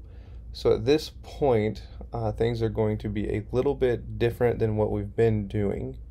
We're actually going to be trying to pull down some information from these tables. And so what we do, the first thing we have to do is figure out the table name. So if we have a grid like an Excel sheet, you have your columns that are going up and down, your rows that are going across, and the name of the table. The first thing we have to know is the table name in order to request the columns and then individual cells within the table for us to pull down that contain the usernames and the passwords. So we have our union select, and then we come in and we type in table name. And so this is what we're looking for. If you remember, we're replacing one of the null values with the table name. Then we leave the second one with the null value because we're not going to be pulling anything from it just yet. And then we go from the information schema. And this right here, the information schema dot tables, and this is a default table that you're going to have on every SQL database. So that's how I know this is there. If you were to go into SQL and you were to open it up, you're going to have several default tables, the information schema tables. This is default, it's always going to be there.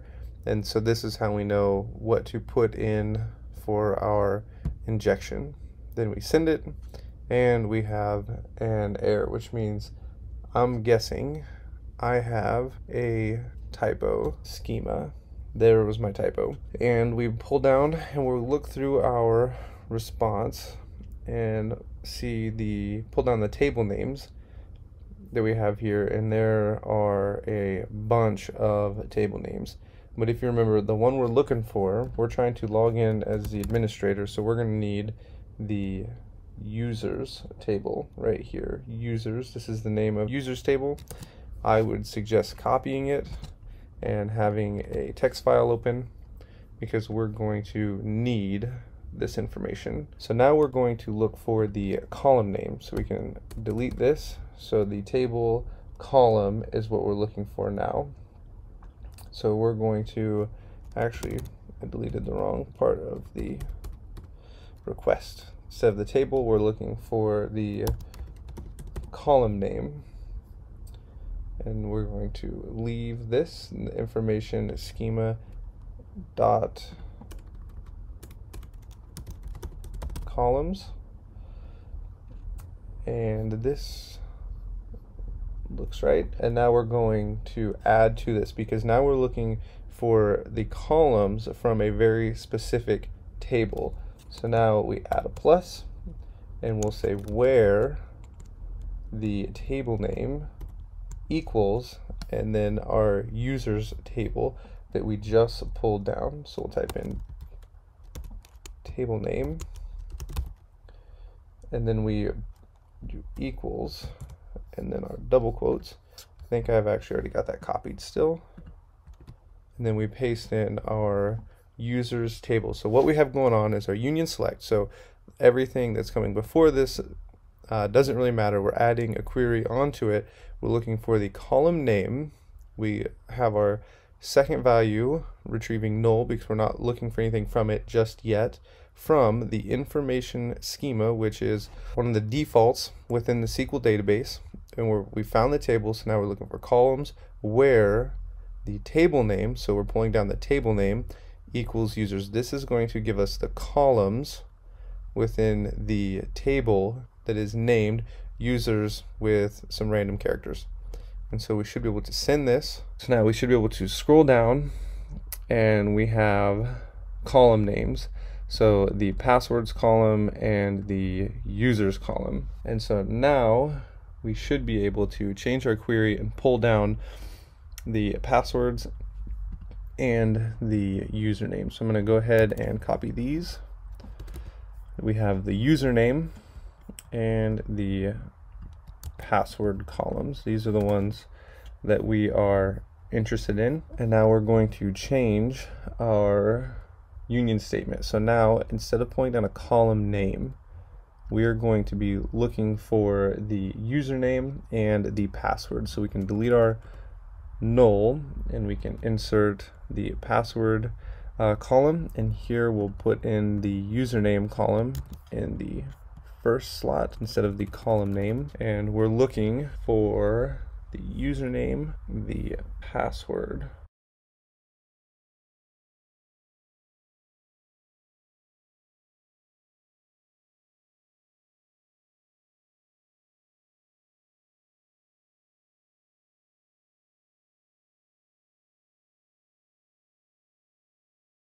From users. Let's see if that works for us, and it does. So we should be able to come through now to solve the challenge. We have the administrator and another user, so we can copy the administrator. We can come back to our lab. Remember, to solve it, we have to log in as the administrator.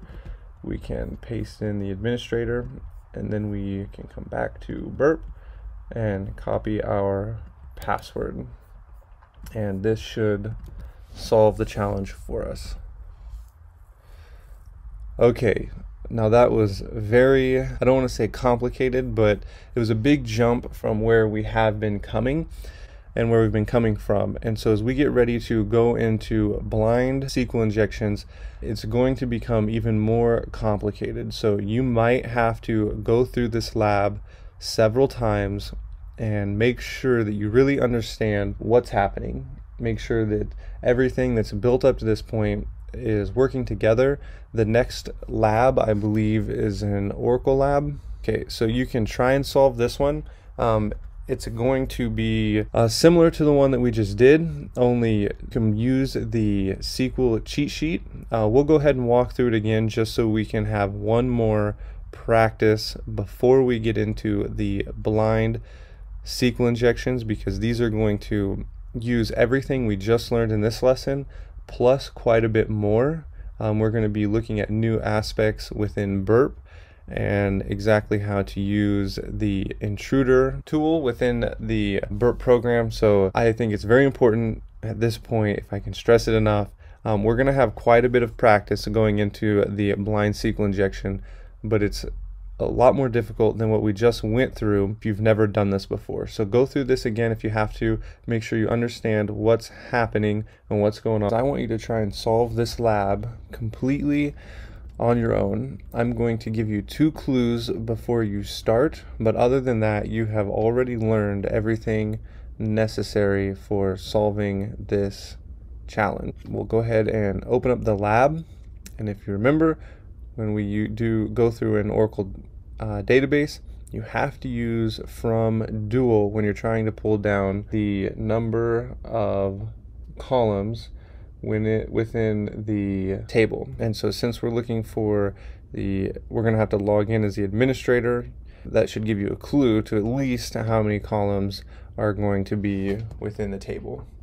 And so the other clue I wanted to give you is if you go ahead and open up the SQL injection cheat sheet, when you pull this open, you are going to be using from all tables instead of information schema.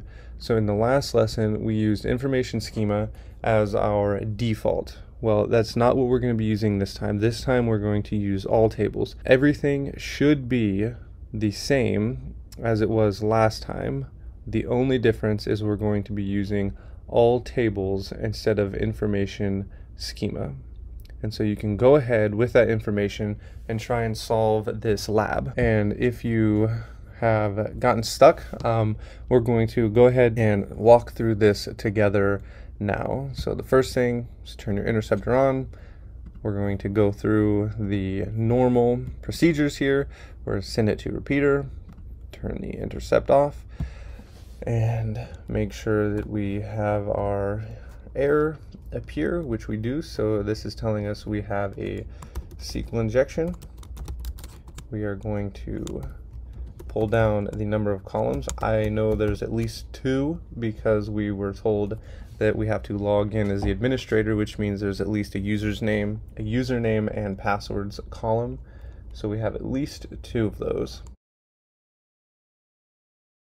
And then we'll go ahead and send this, and it comes back. So there are 2 columns. Both of these are going to have to retrieve a string in order for us to pull down a username and password. So I'll go ahead and check it anyway, but I know it's going to come through, and it does. Now this is where we are going to start practicing what we learned in the previous video. So if you remember, the first thing we have to do is find the table name. So we can go ahead and type in our table name, and this is from last time we used information schema, but if you remember, this time we're going to use all tables, and there we go. So this should give us all tables. If you remember, last time there was a bunch of them, but we are looking for the users. I'm guessing this is the one that we need. History. We're going to go ahead and pull down the information. Well, this is we'll grab a couple of them just in case, but I think that's going to be the right one, so we'll keep this one. This is the one we're going to roll with. Now what we'll do is we'll have to come back up here, if you remember, and change. Now that we have the table name, we're going to go ahead and insert this and see if we can find the column name. So we'll change this to column, and we'll leave our null, and it is from. And this time we're going to input in our table into our injection. So we have from all of our tables, and we're looking for, at this point, the columns where it is equal, the table is equal to the table name that we just pulled down. So we have where, and then we'll type in our table name, and then equals our table name. And we'll go ahead, look this over, and then we'll send it. And it came through. Now we have to hope that we have our columns. So we have a password column pulled down, and we have the username. Okay, now we have to change our injection one more time. So this time we'll be getting rid of our null value, and we're going to be putting in first our username, and then we're also looking for the passwords, which will come from our second column, and this is going to come from our table name, which I actually think we delete this, we'll delete that, and we'll delete this. And we have an error, comma, and we have pulled it down. So this should have our usernames and our passwords in it, just like the last one that we walked through. Here's the administrator and the password. And so if you remember, we have to log in to actually receive the solved lab up here. So we'll go ahead, paste that, and we'll copy and paste this and send it, and we have solved the challenge, and we are ready to start the blind SQL injection. We are going to go ahead and open up this lab. While it's loading, I thought I would just tell you this is going to be, the next couple of labs are going to be a little more difficult, and I think that you should practice them just to get this ingrained into your mind, what exactly is happening. because we're going to be adding quite a few new steps, but they actually let us skip what we have been practicing, because in the instructions they give us that we are going to be working with a table called users and 2 columns, usernames, or the username and password. So we don't have to go find the table and we don't have to find the columns, but we do have to still log in as the administrator to complete this lab. So you can go ahead and open up this lab, start this lab exactly how we normally would, by opening up one of these tabs, forwarding it, and then sending our request to the repeater, because what you're looking for is a request with this tracking ID. You need that tracking ID because that's where the SQL injection is going to be. So we'll send this, and you can send it a few times, and what I'm looking for is this content length. I want to make sure that it does not change, and sometimes you will send this on some web applications and it will change every time, no matter what you do, the exact same GET request. But for us, in our case, it stays the same, which makes this lab much easier to solve. And when you have this tracking ID, you can also check it as well for the SQL injection. And so you send it and you can see the content length has changed. So it's 4906, and you send it and now it has changed. This tells us there is a possibility of a SQL injection. So what we're looking for is what has actually changed in our response. Here, what I like to do when I come across a different response is to copy this and take it to a text editor. I think it's easier to read through and to look at, and I also can search, which we are going to do right here. So when it comes back without any modifications, we have the, let's send this again, we have the welcome back is on the page. When we put in our single quote to try and provoke an error, the welcome back is gone. So you can see we have 0 matches right here. And so with our 0 matches, we want to send a true statement to make sure that we can really add on to this query. So we go or 1 equals 1 and then comment this out.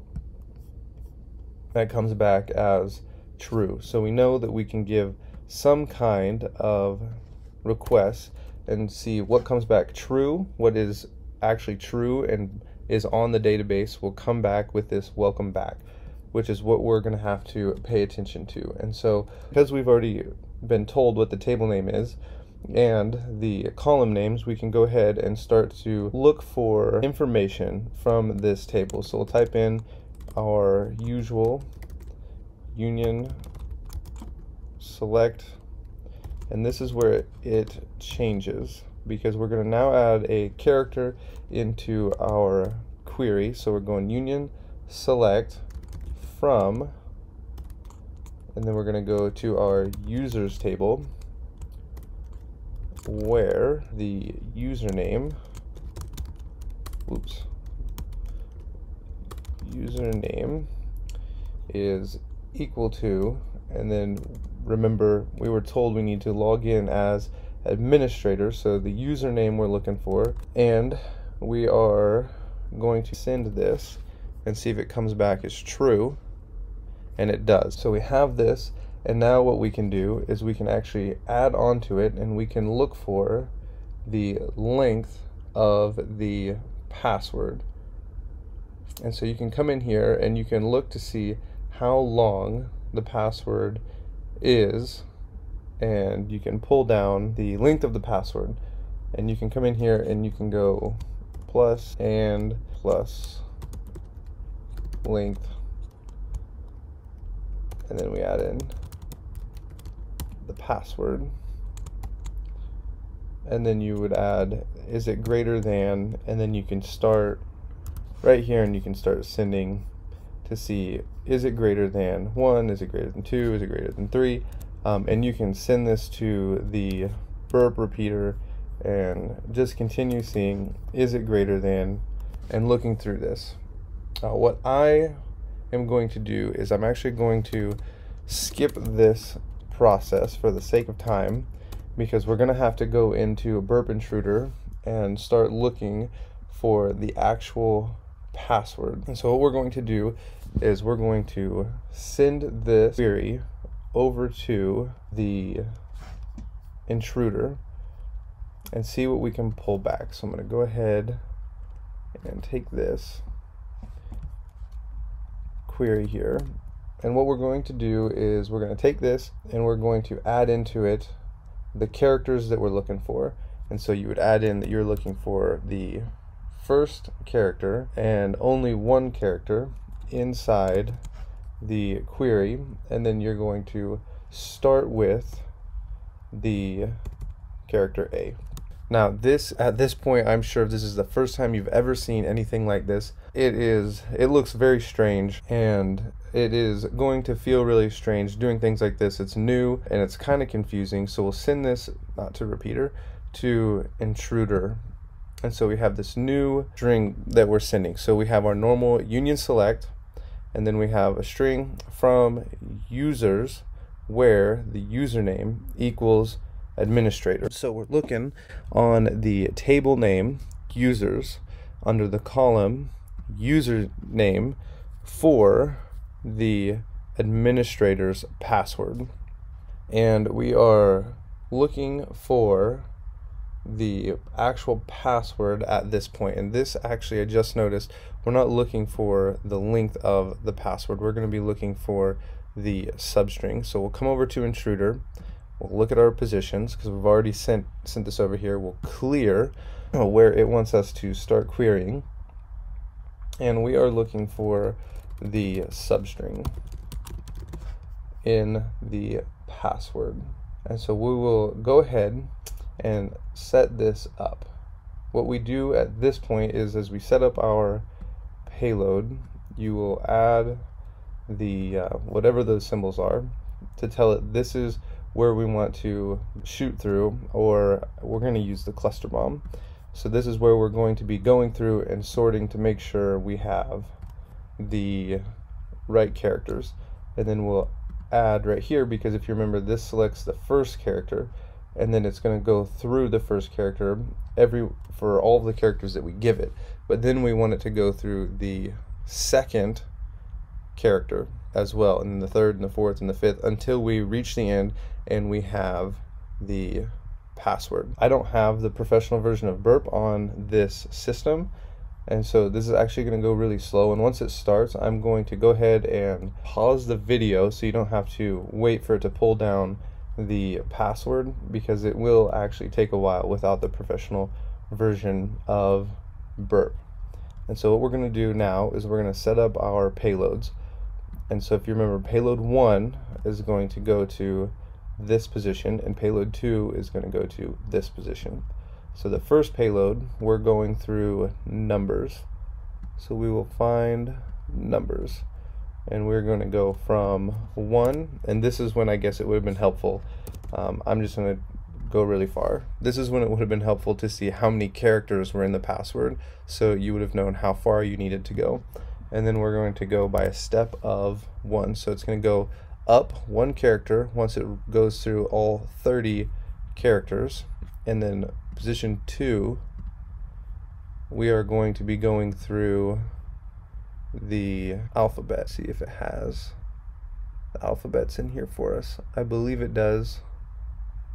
Manually add these in, it would be a lot easier to go through these without having to do this, but I will edit this out. Alright, I believe we have all of the characters added in. What we can do is we can go ahead and start the attack, and we can say okay. And now it is going to go through and start working through all of those characters. So position 1 in A, is position 2 in A, is position 3 in A, and it's going to go through and check every character for each position until one returns true. Okay, I have gone ahead and cut the video in the middle of where we were after starting the attack, and you can see that it's been running and we've pulled down some of the characters that we've needed. One of the things that might be helpful, if you copied exactly what I had typed in into the payload or into the query right here, I actually had a error, and I had to go through and change that and fix it. And then that ran for a little while, and then also my computer fell asleep while running this, and it closed out my query, and so I had to restart it. And so this has been running for what feels like forever. And so I'm going to go ahead and we're going to stop it here, and I'm going to show you a little more manual way. And it's also a lot faster because if you can see, it's sending one query each time to the server, and it's very slow, anywhere from 10 to 15 seconds. And it's because we've sent so many. And this is one of the things Burp does in order to get you to buy Burp Professional, so that it'll send them really fast. So they've throttled this down. But I'm going to show you a way that you can kind of get around this and send your queries a lot faster. Before we start that, I kind of wanted to show you our positions just in case it wasn't clear. Remember, in our query, we are selecting from the users, the table users, where the username is just the column, and we're looking for the name of administrator inside the password column. And so we're sending, this is the first character in the query. So this would be position number 1, and then it'll change and it'll go position number 2, and then position number 3. And it will send A all the way through, however many we set those positions, 1, 2, 3, 4, 5, 6, to see if an A comes back as true in any of those cases. And if it comes back true, we'll see something like this. You can see the length has changed and the welcome back is present in the response. And then once it goes to all of position 1 for all of the alphabet, it will go to B, and then it will start over and it'll continue and it'll go through like that. This is a very automated way. We don't have to really do anything. We just set it up and let it run. But if you don't have Burp Professional, this can take a very long time. And one thing before we go ahead and I show you how to organize this to find the password is that in order to get this welcome back to show up, what you do is you can check in your response and you can have your welcome down here. And if you can see these, it matches. The welcome has come back, which means it's true, and we have a match. For these down here, it is not true and there is no match. And so we can sort out the true characters that exist and in which position they exist. So there's a G in position 2. There's a G in position 15, we have a K in position 8, and so on. And so we can know this is where there's characters and this is how it's true. But in order to get this welcome up here, you have to go into your options. You will come down, so it'll start you up here. You'll scroll down to grep match. You will clear what's in here and you will add welcome. You'll get a little pop-up. You'll just click OK. And then it will bring you back to your results and it will look like this. And what you do is you just click this and you click it again until we have the arrow facing down, and it will have all of the characters there for you as it runs. Now, the way I like to sort out the password is to have a text file open, which is right here. We have our text file. We'll delete this and we'll delete this and we'll paste this in. So what we have here, we'll also delete these because these are just our query numbers on how many GET requests were sent to the server. And I think the less numbers we have, the easier this will be to understand. So this, if you remember, let's open this back up and have our text file. This is the position from payload number 1, and this is the character that has come back in payload number 2. So what you would do, so let's say this is what we've brought back, and the query is finished, even though we know it's still running and it's going to take 5 more hours for it to finish running. So what we'd do is we'd have our password equals, and you'd come here and you'd go, okay, position number 1 is I, and then we'd look for 2. 2 is O. Position number 3 is a K, and then position number 4 is an I.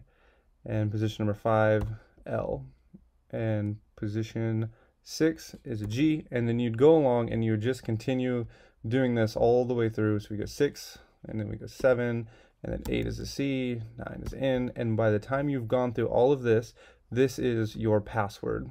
And so we were told that the username is administrator and the password is what we're pulling down right here. And we'd come over here, we'd go to our lab, and this is where we would come in, we'd click log in, you would use administrator, and then this password that we have just pulled down. So if you want to let your intruder run for ever, because it is really slow, especially once you get past about position, after you get past request number 30 to 35, it really slows down. So I'm going to go ahead and close this out. Okay, we are going to look at the blind SQL injection with time delays. So what you'll do is, if you find what you believe to be a SQL injection, you will inject a time delay, and they're pretty simple. But I also want to look at the cheat sheet because they're going to be different, and we're only going to be looking at this one right here. The blind SQL injection with time delays is really simple to the one with conditional responses, which we just looked at. The only difference is you would be running a case then statement, which if you're a programmer, it's like if then, and you're going to be saying if this is true, then sleep, and rather than if this is true. So with the cheat sheet, these are all going to be different. So you'll have to run this to get your program to sleep. For your delay with Microsoft, it's going to be like your syntax is going to look like this. For PostgreSQL is going to look like this, and MySQL is going to look like this. And so each one is going to be a little different, and you might have to just try each one and see what comes back for you. Okay, so this is, we're going to have to solve the lab, we need it to sleep for 10 seconds, which is kind of a long wait, but 10 seconds feels like forever when you're waiting for a response to a GET request. So we will go ahead and turn the interceptor on. Open this up. I think I clicked in the wrong spot. Oh, there's a tracking ID. We have one right there. And this will look, let's see if it says it's blind, so it's not going to have anything for us. I'm actually going to go ahead and go to an item so that I know I'm in the right spot and you guys don't have to watch me fumble around like you are right now. So we'll go ahead, send that to repeater, and the SQL injection that we're looking for with the time delay is the PostgreSQL right here. So what we'll do is we'll use this syntax right here, the PG sleep 10, and we're going to have to concatenate it to our query. So it's just 2 types, which is just above your enter key or your return key if you're on a Mac, and then you just type in the syntax exactly like you just saw, and then we don't forget to comment out the rest, and that should take 10 seconds for our response to come back. And once that response comes back, we should have a solved up here. And so the time delays are really simple, they're really easy to run, and this is how you do it. I'm not sure why that didn't come back as solved. Maybe we have to go ahead and forward this. There it is. There's the solved. So they're really simple to run. They're really easy proof of concept. You can change this to 5 seconds if you're impatient like I am, and wait just 5 seconds instead of 10, but you have to do 10 here to solve the lab. Okay, we are ready to start directory traversal. We have talked about this just a little bit earlier when we talked about navigating through files, and we talked about going through files such as this. So we would cd into the desktop and it changes us. We change into that directory. And so we're able to go between directories and go into different files. And the way we go backward, if you remember, if I wanted to go back to my home I would just go back one directory, and that takes me back. A good way to practice this, and maybe you've done this earlier, is to open up your home folder and just up here in your little search bar, you can practice going backwards, or you can practice going forwards. And so we would just be going forwards like this, and then we can go forward again, and we can go into our desktop.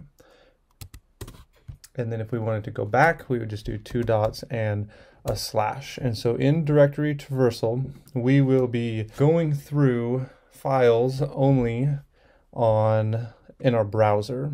So we would be going backward through here. And we talked about this a little bit in the previous lessons. And so we're going to go ahead and open up our Portswigger in our labs, and you can scroll down until you find the directory traversal. And then we're going to walk through a few of these manually, and then I'm going to show you a tool that does this for you. And I will pull up a directory traversal that is found on HackerOne, just so you can look at it and you can see just that these are not something that's lost out there and somebody's found them all. Actually, recently, I would say within the last 2 years, someone found a bunch of directory traversals. They were able to pull down files that they should have never had access to on the Department of Defense. And so if you would think of any organization that's going to have good security, you would think it would be the DoD. And these were found recently within the last 2 years, directory traversals on the DoD. And so it's out there and they happen. I've actually found a few of them, and we'll go through them manually, and then I'll show you a easy way to fuzz through with a tool that will actually pull down and tell you where a website is, or a web application is vulnerable, and exactly which exploit they used to prove it's vulnerable. So we'll do that after we go through some of these manually. Okay, we are ready to go ahead and open up our first lab. And you're going to be able to see just how easy these are to find manually, as I think they're really simple, and anyone can go and try these with really knowing very little about how the web application or locating files works in general. You can pretty much find these straight off your very first day. So we'll go ahead and access the lab and turn this on, turn on our lab. And while that's opening, there's a few different ways to look for these. Probably the most common is going to be up here in your address bar. You'll come up here, and this is where you'll search for them. And I'll just go ahead and show you. What you would do is you'd pull this open, and you'd hit your slash, and you'd go // and then you would hit enter and see if it can take you back any files. But it is not going to work for us in this bar. We're actually going to have to use burp for this. And so we'll go ahead and turn it on, turn our intercept on, and we'll view details. And so what I'm going to go ahead and do is send a few of these requests to repeater, because I'm not actually sure where exactly we're going to find the traversal. So we'll go ahead and send that to repeater as well. And I think that's it. So we'll go ahead and open this. And so if you remember how to go backward in our files, we'll actually start with the first one we sent. We'll go ahead and delete this. And so we're looking for the product ID, and you would go // and then what we're looking for, if you remember in the lab description, is the Etsy password. And so we just type in etc/password, and then you can send it. And it says we get a bad request. And so we'll go a couple more and see what happens. Okay, so we're getting a bad request. What we'll do is we'll go over to our other get request, and we'll go ahead and do the same thing. I like to go ahead and start out just like this, and then add to the path traversal as we go. And so I just go just like this and see how far we have to go before we can actually find the files. In this case, before we solve the lab.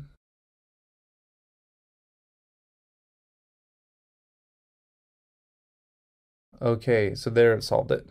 So it goes back to the root folder, and then it goes forward into this file, and then it'll go forward into the password file, and it pulls down for us information that we should not be able to have access to.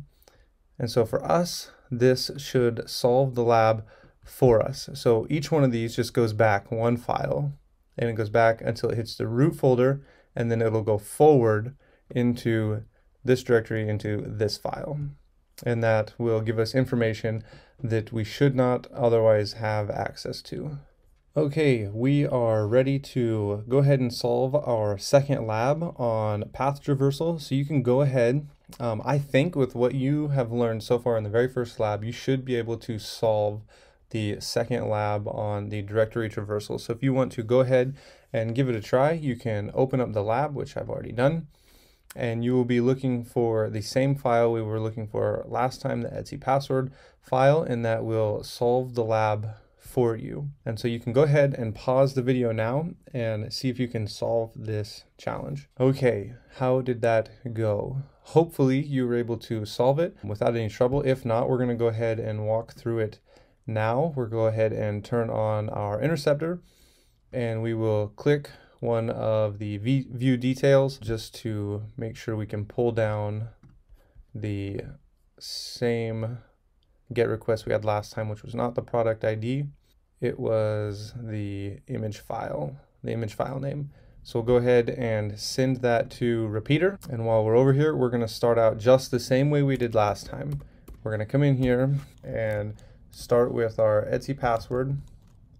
And then as necessary, if we need to, we'll go ahead and add in the dot slashes, but we always start at the beginning and go forward or go backward if necessary. So we'll go ahead and send this, and it came back on the first try. So hopefully you were able to solve that challenge, because they're going to get a little more challenging to do manually, but not all that difficult for us. Okay, we are ready for the third challenge that we're going to be looking at for the path traversal. And this one, we're actually told what's happened. So go ahead and open up this lab, and we'll see our instructions here. And we're told that the sequence is stripped away non-recursively. And so what we will have to do is modify the attack just a little bit, and pretty regularly, especially with cross-site scripting, you will see developers that know of a way or maybe a few ways that an attack can be performed. And so they'll just go ahead and strip out just specific elements or sequences within an attack or a payload so that they won't go through. But there's almost always another way to pull this off. And so actually in this lesson and the next one, we're going to be able to observe just how you change payloads. And really in bug bounty hunting, what you're going to be doing is a lot of trial and error until something works. And so we'll go ahead, open up this lab, and once you're in here, you will click View Details after you've turned on your intercept. We'll go ahead and turn that on. And my son would think this is the coolest toy ever. And so we'll go ahead and view the details. We'll get our GET request that we need right here. We'll send it to repeater. We'll turn the intercept off. And once we're in here, we'll go ahead and we can start out with the Etsy password. And then we'll send this, and it comes back with a bad request. And so you can go ahead and try going back, and it comes back with a bad request. And I actually know what is going on because we're told that the traversal sequence is stripped away. So what we'll have to do is try something different. And so what you can actually do is go 4 dots with 2 slashes. And then this is going to be a different process in pulling down the Etsy password file. So we'll send this, and then we will 1, 2, 3, 4 continue going. and we are able to find the file we need. Now, when it comes to remembering all of these different ways that you can try and find a directory traversal, it is not necessary to try and remember these. I'm going to show you a tool that actually does all of this for you with hundreds and hundreds of different ways to pull down an Etsy password file. And so I'm just showing you manually how this works so that you know what's going on and you know how to find these. Just in case you're not allowed to run a scanning tool or anything like that on a specific web application. But you do not need to try and remember all of these different ways to pull down the Etsy password file, because you will have sources available that can do it for you or remind you exactly how to pull off these attacks. Okay, we are going to be working through our final path traversal before we look at how to do this with the automated tool. And so you can go ahead and open up this lab, and in here we can read our instructions and exactly how to pull this off. And so we're told that this has URL decode in it. And so this is actually very similar to a exploit that was pulled off. And I came across this not too long ago when I was looking through path traversals and how they were pulled off on the Hacktivity.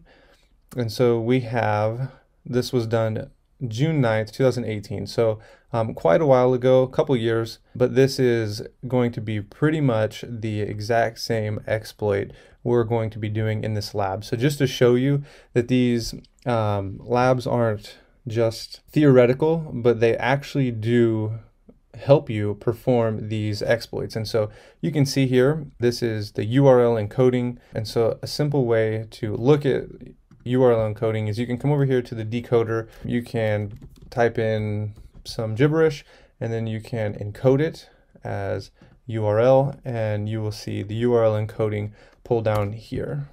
And so what we are going to be doing is doing something very similar to what this guy has done here. And you can actually see he actually pastes, it pulls down the file that he should not have access to.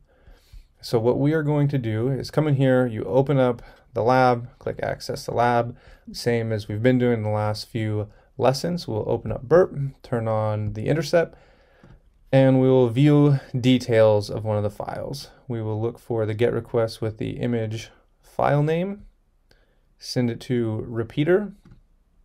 And now what we're going to do is very similar to what we just saw. So we'll start out just like normal. You can go ahead and send this, and then we are going to type in the URL encoded version, because it's going to decode it for us, which is %252F, and that should pull it down for us. And we'll go ahead and delete that because it's encoded in there, and so we can send that. I'm going to do, rather than type this, is I'm going to go ahead and copy it and then paste it, and then send it, and then paste it, and then send, and there we found the file. And so you can actually really easily see how this is very practical. Here we're practicing it. Here someone actually pulled it off on a live website. And so if we come in here and we turn our proxy off, we should solve the lab. And so in the next lesson, you are going to be required to open up Juice Shop, because this is the URL we're going to be using to pull off the attack on our automated tool. So you can go ahead and open up Juice Shop and get it running. Okay, we are going to be looking at the automated way to find directory traversal exploits. And so you can go ahead and open up a terminal and have Juice Shop open and running. And just to make sure you have the tool installed, you can come down to your terminal and you can type in sudo apt-get install. It should look exactly like this. And then you will hit enter. It will require your password, and you can go ahead and type that in, and it will run, and it might ask you, are you sure you want to install? And you can press Y and then hit enter or return if you're on a Mac, and it will install. And so the way to run this tool is very, very simple. You would just type in .pwn, and then we will give it the parameters that we want it to follow. So we'll just type in .pwn, and then we will go -m. And this is, I actually already ran it just to make sure it would run on our local server. And so this is what you will type in. You will type in .pwn, and then you'll flag im, HTTP, and then you'll flag h, and it's our local host. And so I actually just came up here and copied and pasted the page I was on. And when you hit run, it will run for us. Oh, it did not run for us because we have to run it as sudo, as our super user. And now it is running, and it'll ask us, press enter to start the testing, and then we'll go ahead and hit enter. And now you can see, look, it is running all of those for us with the ///, and then it encodes it, and it just runs through, and it tells us even where it's vulnerable. Now this web application is vulnerable, I think it's vulnerable to all of them. They did not do a good job when building the web application for making it secure to this attack. And it will run, and there are hundreds of different ways to send. There's the one we just saw with the %252F, and it runs it for you, and it'll tell you, for us, it would have been right here. We would have had 3 paths to go back before it goes forward into the Etsy password. And so it would have found it right here. It would have flagged it as vulnerable. So now you can see just how easy it is to run this with this tool. And you can go ahead and hit Command C to close out of it so that it'll stop running. And it might have actually went ahead and solved a challenge for you. If it didn't, you can go ahead and type in //// really any of these, because it says it's vulnerable to them, and then type in etc/password, and it should pull down. I think I already solved the challenge. It should pull down that we have accessed a file that you should not have had access to, and so that will solve that challenge for you. It's pretty simple. Running this tool is really easy, and it takes a lot of the manual testing that we just did out of account for us, and it will run hundreds of different ways to find a path traversal. Okay, we're going to start by looking at the XML injection at this point, and we're going to start a really easy XML injection. This is one that you're going to see that's probably the most common, and then from here we're going to look at some more uncommon XML injection methods, but they're going to be a lot more severe. And so this first one is really simple. You can go ahead and open up this lab on PortSwigger right here. And I want to walk you through, we'll go ahead and click Access Lab. I want to walk you through what is happening. So when we look at this XML injection, I want to focus just on these 2 lines. When you see this XXE right here, we can change this to be anything we want, and we see it down here. It is the same thing. This is the XXE being called and telling the XML file that we want it to do something right here. So we're going to tell the system to open up the Etsy passwd file. And so I will show you what this looks like. When you come up here and you click View Detail, we will need to turn on burp and forward this to repeater, and we can now turn this off. And we're going to need this right here, so we can copy, and we'll paste it in right here at the top. And now we're going to delete this first part right here, and we're going to change, we can leave our, I guess we'll leave our doc type as foo, and we're going to change this right here to Etsy, and this right here to passwd. And then down here where it says the product ID, what we're going to do is we want to call this right here to tell the system we want it to do something. So if you remember what this looked like over here, we have the and XXE with the colon. We need burp. And where that product ID was, we can paste this in. And now we'll send it and see if we have any errors, and we do not.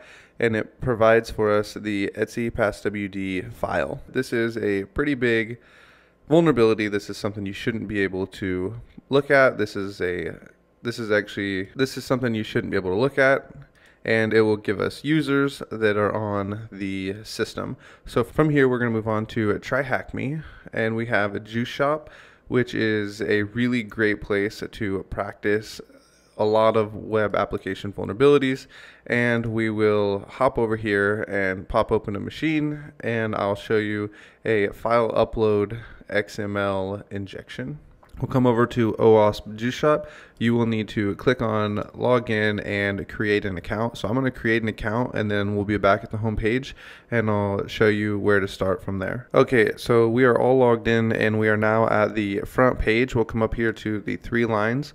We're going to say we want to file a complaint, and we'll just say a bunch of gibberish. And now we're going to need to upload a file. So we will create our XML file by coming over here and gedit, and this is what we'll just name our file, so that way we know what it is. I'm going to make this on my desktop so that it's easy to find. And now we need our code to inject with, so we'll copy this.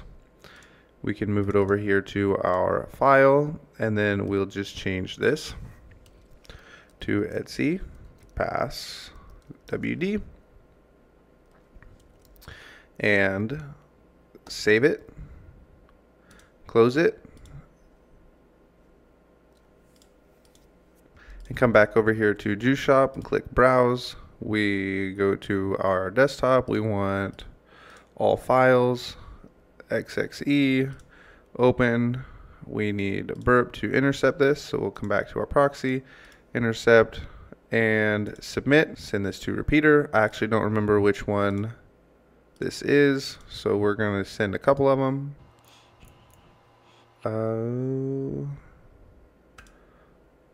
We'll send this, and we'll just turn repeater off and hope we got it. So it says we've solved several of the challenges. We'll come to repeater. We'll go back here to the first one. We'll send it, and right here is the passwd file. It doesn't come back in quite as nice a format as our original one that we had done on Portswigger here, but we have the XML injection worked, and we have the passwd file, and here's the root user. So this is a file upload XML injection, and now we're going to cover a XML injection that's going to lead us to remote code execution. And you can actually see right here, they tell us remote code execution. If we are lucky and the PHP accept module is loaded, we can get remote code execution. And we're going to go ahead and try this, but this is on Hack the Box. And if you don't have a subscription to Hack the Box, that's okay. This would be something I have never seen outside of Hack the Box, but it's something to be aware of.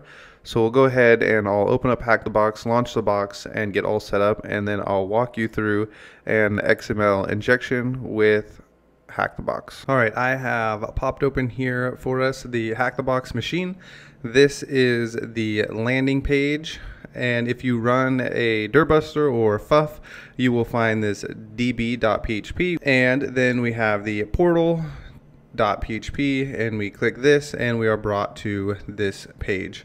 Now if we go to test it, grab our interceptor, and we just put something in here, and we send it. We'll send this to repeater, turn this off, send, and we have this value right here, data, and this is what we get back. We have this data parameter right here. We can copy it, come to our decoder, and we can decode as URL, decode as base64, and we see we have this XML. We get an XML return that has been base64 encoded and then URL encoded. And so what we can do with this is try and add to it or adjust it and see if we can pull off an XXE attack by just reversing this. We can add in our own payload, and then we can encode it as base64, then URL encode it, and put it back into the repeater tab right here. So what we'll do is come over and we'll just try to pull down the etc passwd file first. Okay, one other way to look at this that is a lot easier, rather than just coming into the decoder and decoding this as URL and then base64 to get to the XML file, is we can go to our repeater, and remember we have this data here. We can come over to our inspector, and then we can click this little arrow right here, and it will automatically decode this for us, and we will land right here, and we can actually do our changes right here, apply changes, and resend this and get our our response brought back to us. So what we will do is come over, we'll go to OWASP, and we will grab the XML right here, the XXE. We'll open this up to grab our payload. This is not the one we were in earlier, but that is okay. So what we will grab is the doc type and the file system, and we'll stop right here. We can copy this. We'll put this on a new line right here.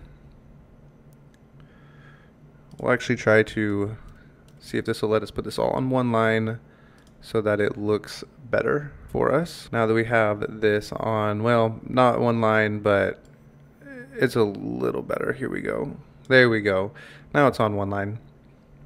So what we're going to do is similar to what we've been doing before, is we can just leave this however we want. We're actually going to delete this. We don't really need that.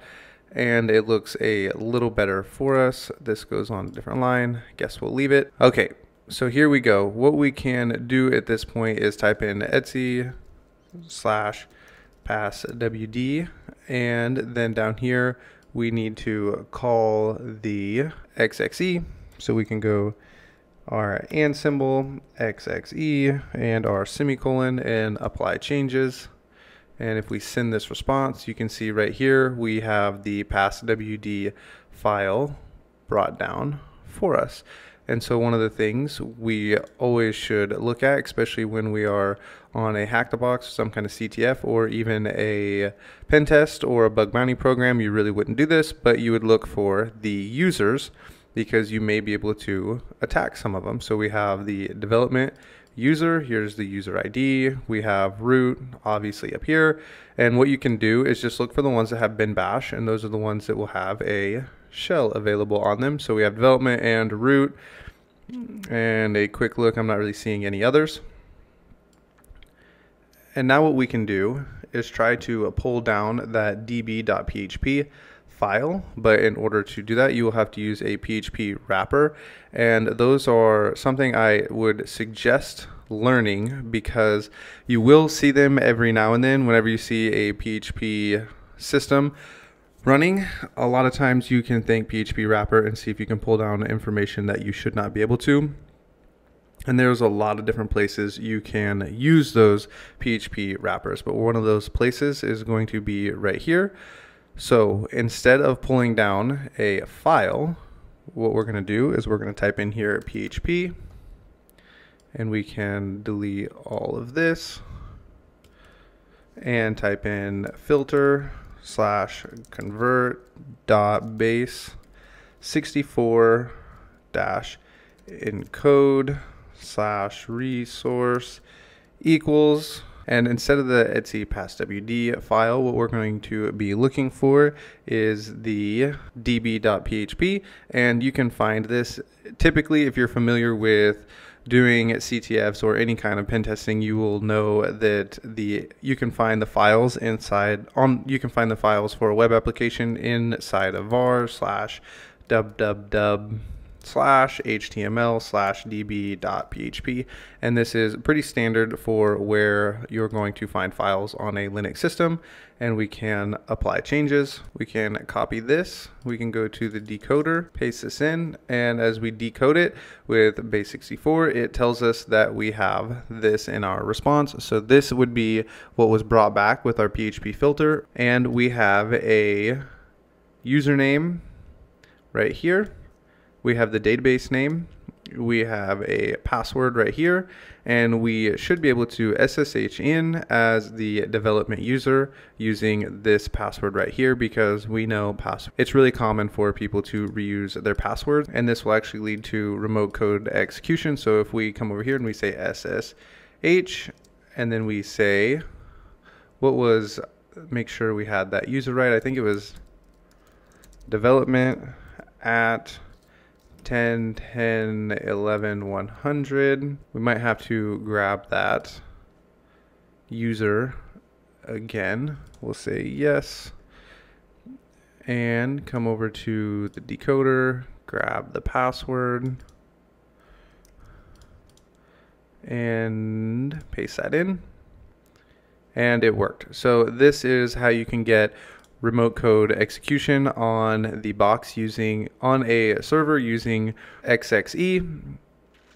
And so with that, this one was really complex, but XML injection is something you should look into and try to learn. I would suggest going back to Portswigger and maybe practicing a few of their XXE challenges as well as Juice Shop, and just play around with it until you feel like you are comfortable and you understand what is going on. So there are 3 different ways that you can use XXE in the cybersecurity testing world. Okay, one of the most common vulnerabilities is going to be cross-site scripting, or it's also known as XSS. And this vulnerability is common, but it's also going to be pretty hard to exploit without knowing some form of HTML and JavaScript. So there are basic payloads that you can go in and you can just test a bunch of them.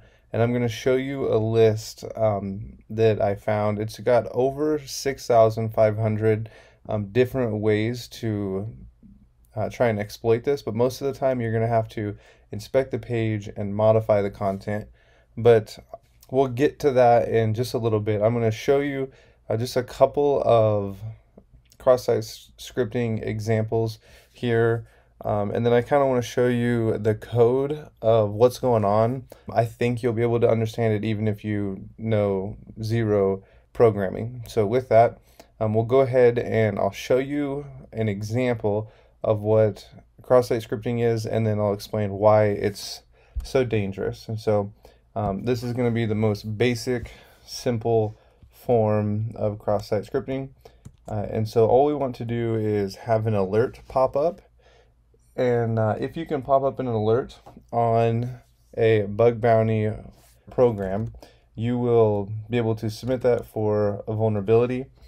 And there you'll see them a lot of places. A lot of people like to look for them. I don't really look for them all that often because I think most people look for these, and if it's not stored cross-site scripting, then you're not really going to get paid for the amount of time that you put in. You'll get paid, but just not enough for the amount of time it's going to take to find them. So we're going to do this with an image tag. So we'll go image source equals, and then we leave it blank.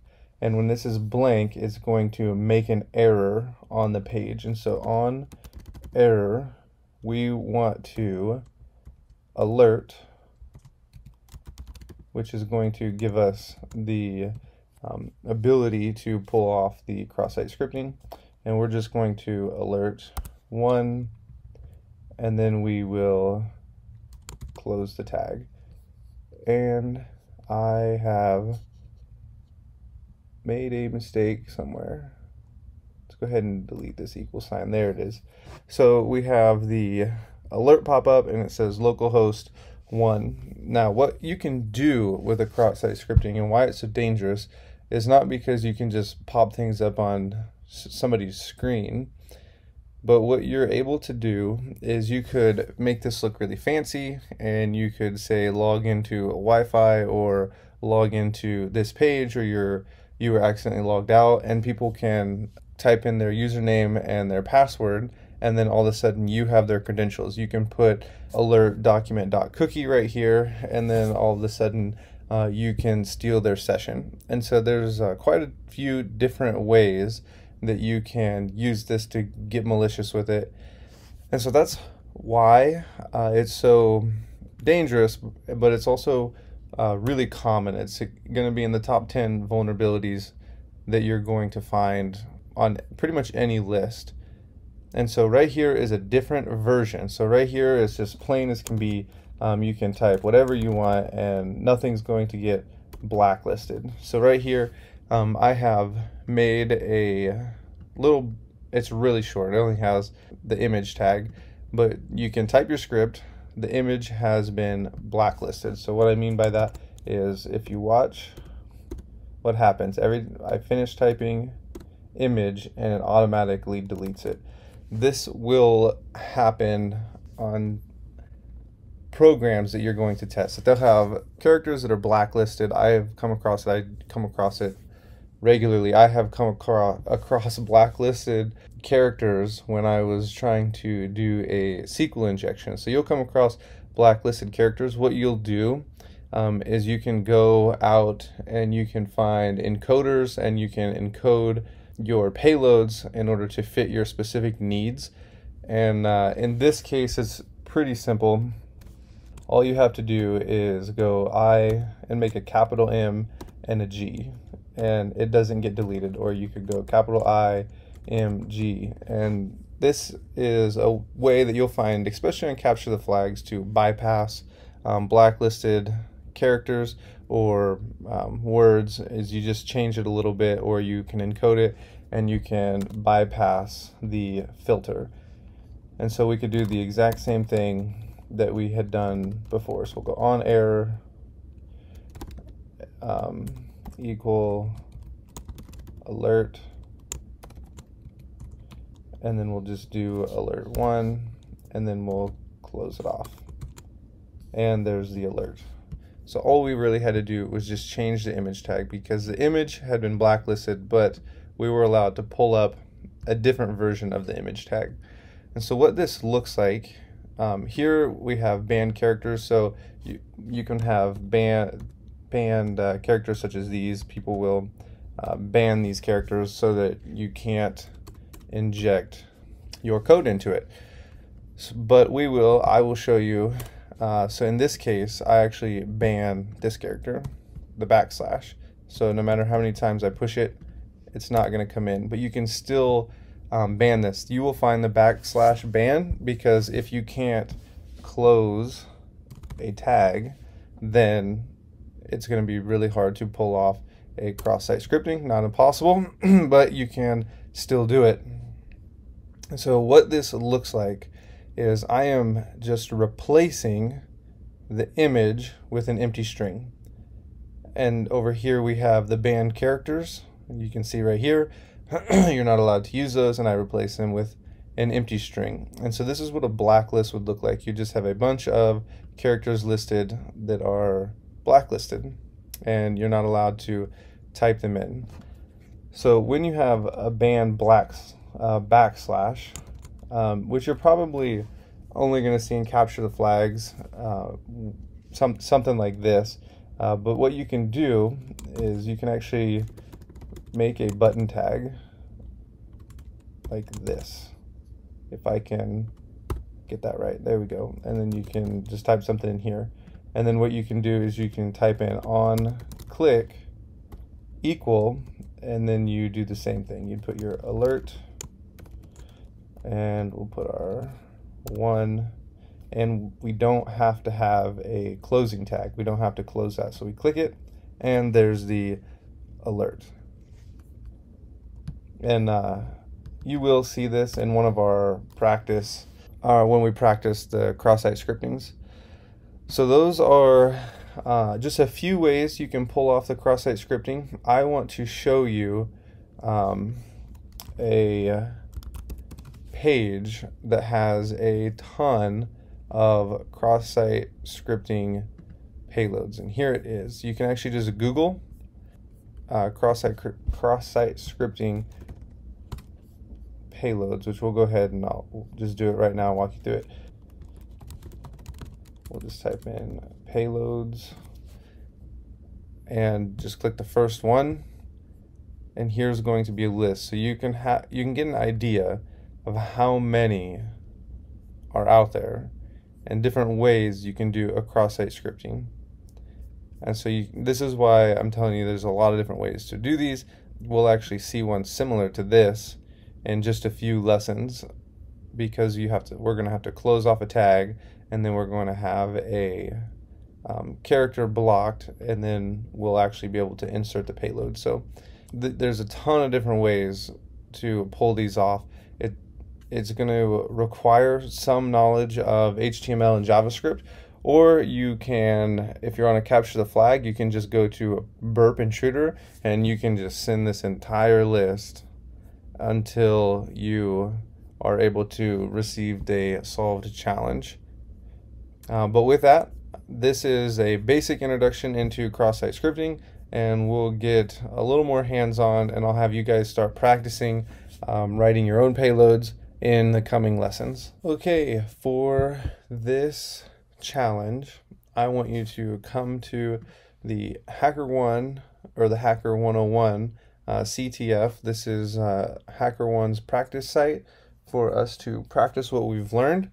And you can come in here to the easy with 2 flags and click go.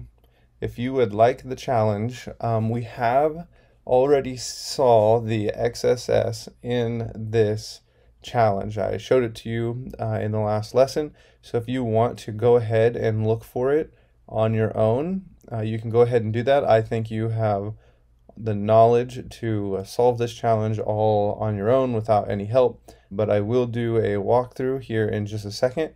So if you would like the challenge, you can go ahead and see if you can find the cross-site scripting, and you can do that now. Okay, once we're in here, you can go through, and one of the first things, if you remember from the Recon lesson, is to click through and just open up everything in the page and just see what you can find and what you can do.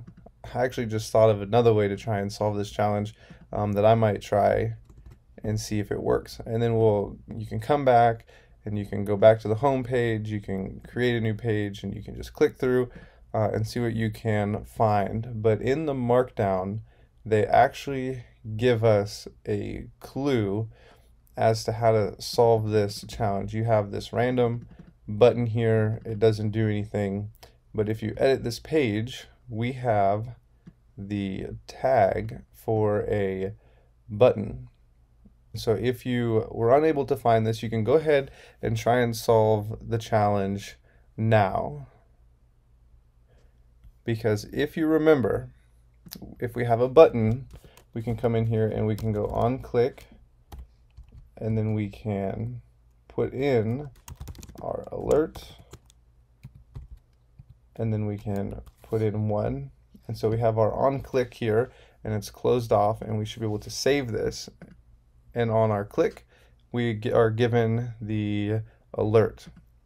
I just thought of, I bet we could copy this. There's another way you could have solved this. If you didn't see this button here, and you didn't have this clue, but you came into the testing and edited, and you saw this, you might have thought to go ahead and just insert your own button, and you could have pulled off the same thing just on a different page. And we'll go ahead and change this to just click, just so you can see it's a different button on a different page, and we could have done the same thing. So that is another way that we're able to pull this off, and we're going to see a couple of more examples. And the reason for this is the cross-site scripting is a rabbit hole that you can go down indefinitely. There are thousands and thousands of different ways to pull this off, and so I just want to show you the basic introduction into cross-site scripting, because without knowing HTML and JavaScript, it's going to be kind of challenging to pull these off. And since this is a beginner course, I'm not really expecting any software developers to be in here wondering how to do a cross-site scripting, because if you're a developer, you're going to already know, because you will have had to write code to defend against it.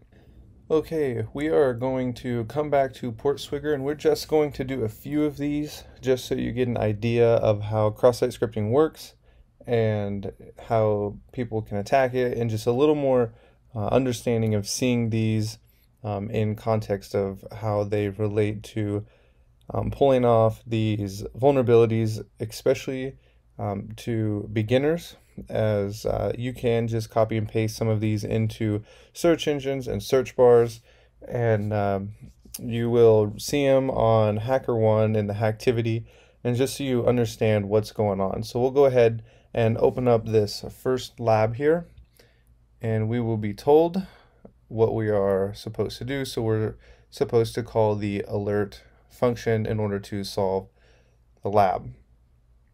And this one is going to be one of the most basic cross-site scriptings that we're going to see. And one of the common ways to check to see if a website or a web application has any defense against cross-site scripting in a search bar like this. What you can do is you can come in here, and this is basic JavaScript. So we just type in script, and then we type alert 1, and then we close the script tag. So this is just a basic JavaScript command here I can type. And so if this has no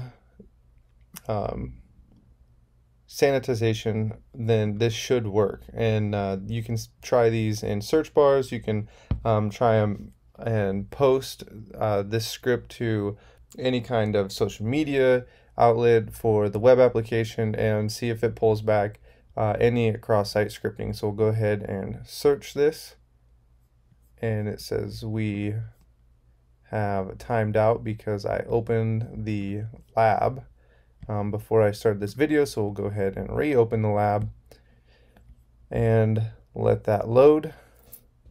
And we'll go ahead, and once this is loaded, I will actually just paste that in. Go ahead and paste that in, and we'll search it. And it pulls back the alert. We were able to alert 1, and it says we have solved this challenge. Now in the next challenge, we are going to go over the DOM cross-site scripting, which I actually think is down here, because this is one that we have seen with the inner HTML, this one right here. So if you would like to go ahead and open this up and give it a try and see if you can get this to pull the alert, we have looked at this payload before. It's not new to you. You will have seen it. You can go ahead and try and find it on your own. Okay, so how did you get along with that challenge? So we can actually come in here. This is the lab we're going to be working on. We can open it up, and we're going to be setting what we type in to the inner HTML, which means what we are typing in and searching for is going to be saved on the client side, which means it will try and render it. This is what I set up when we looked at the very first examples on the application that I tried to give you examples. If you go back and look at it, this says dangerously set inner HTML, which is just inner HTML with the React framework. And so this is going to be the exact same type of vulnerability that we have already witnessed at the beginning of this section on cross-site scripting. So you can go ahead and open up the lab, and we'll have our search bar, and we're going to be doing essentially the same thing we did in the beginning, where what we type in is going to be rendered on this page. And so we can type in our image, and then we'll do our source, which is where it's going to look for the source. You can actually type anything in here. And so it's going to look for a file saved in this application with this name, and it's not going to find it. And so that's going to cause an error. And what do we want to do? On error, we want to alert, and then here you would put your proof of concept, because we just want to prove that this works, and you can type in XSS, or you can type in 1, or you can type in whatever you want. And we will go ahead and close that off, and we can search this. And there is the alert for us. And so with that, that solves this lab.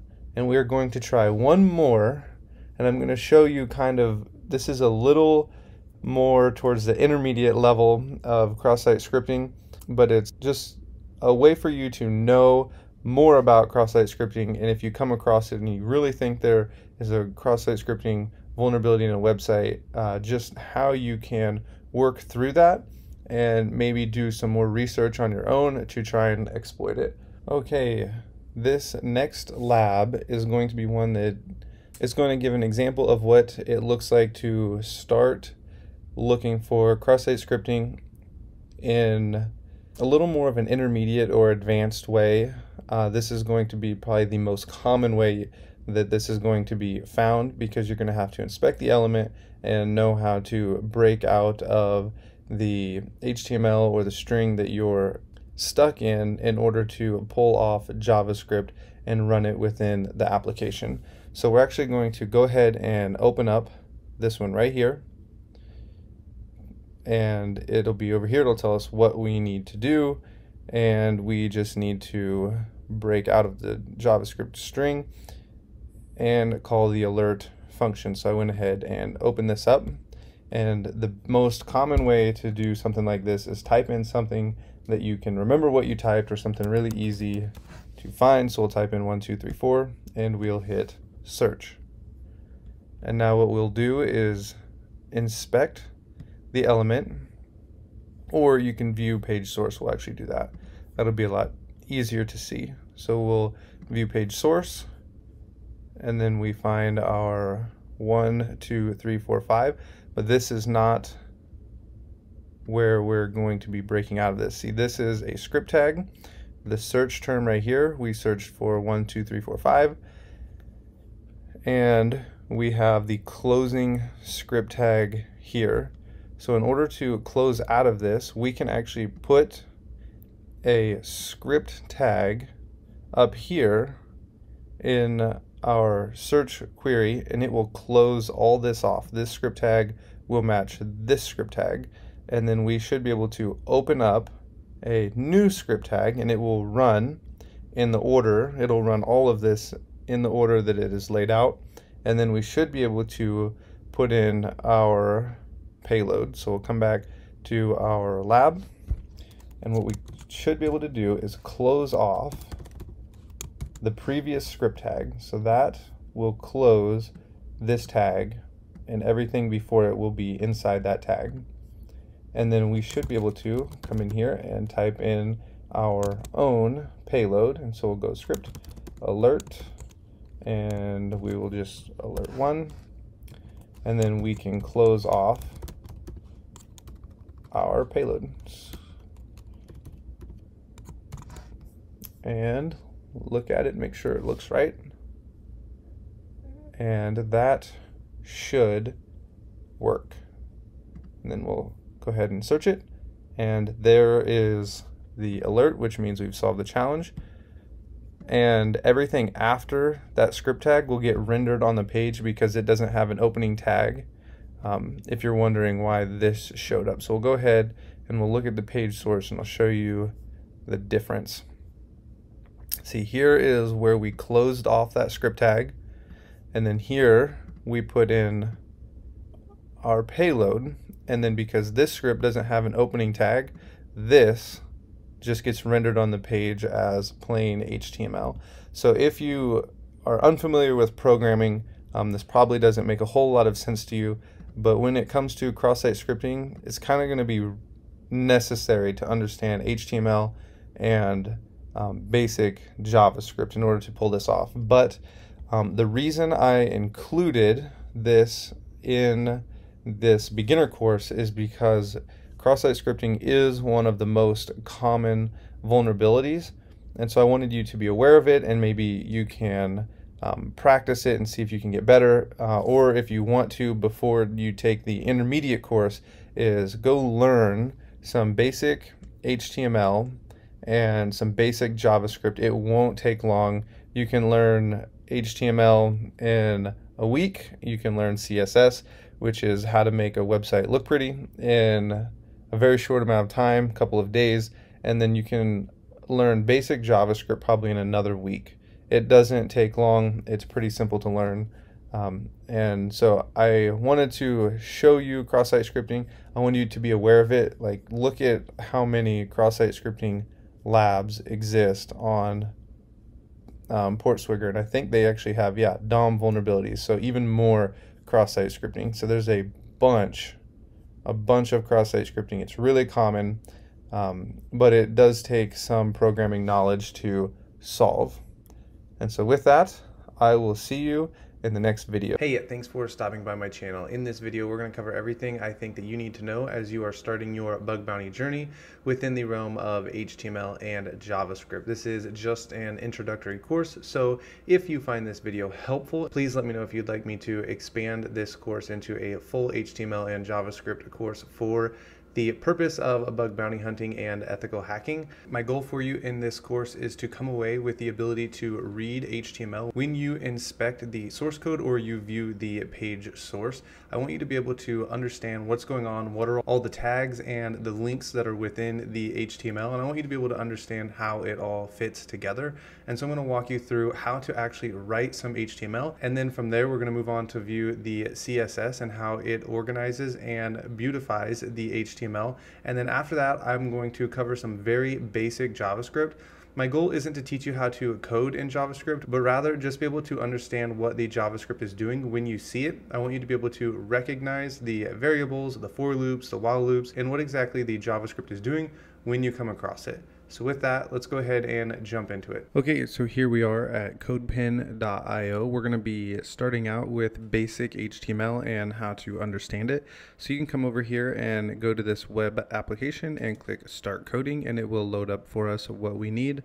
You might have a display that looks something like this or this. I like it all the way over here to the right, so that way my actual website will look similar to the way you would see it in an actual browser.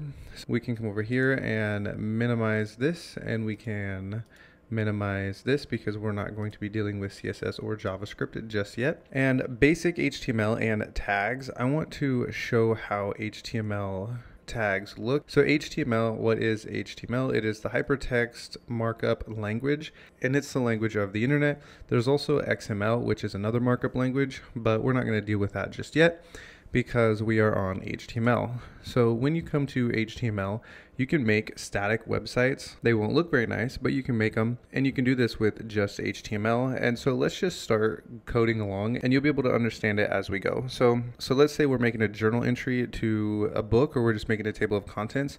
You could start out with just a basic H1, and then you'll make another H1, only you're going to put a / and we're going to close it out.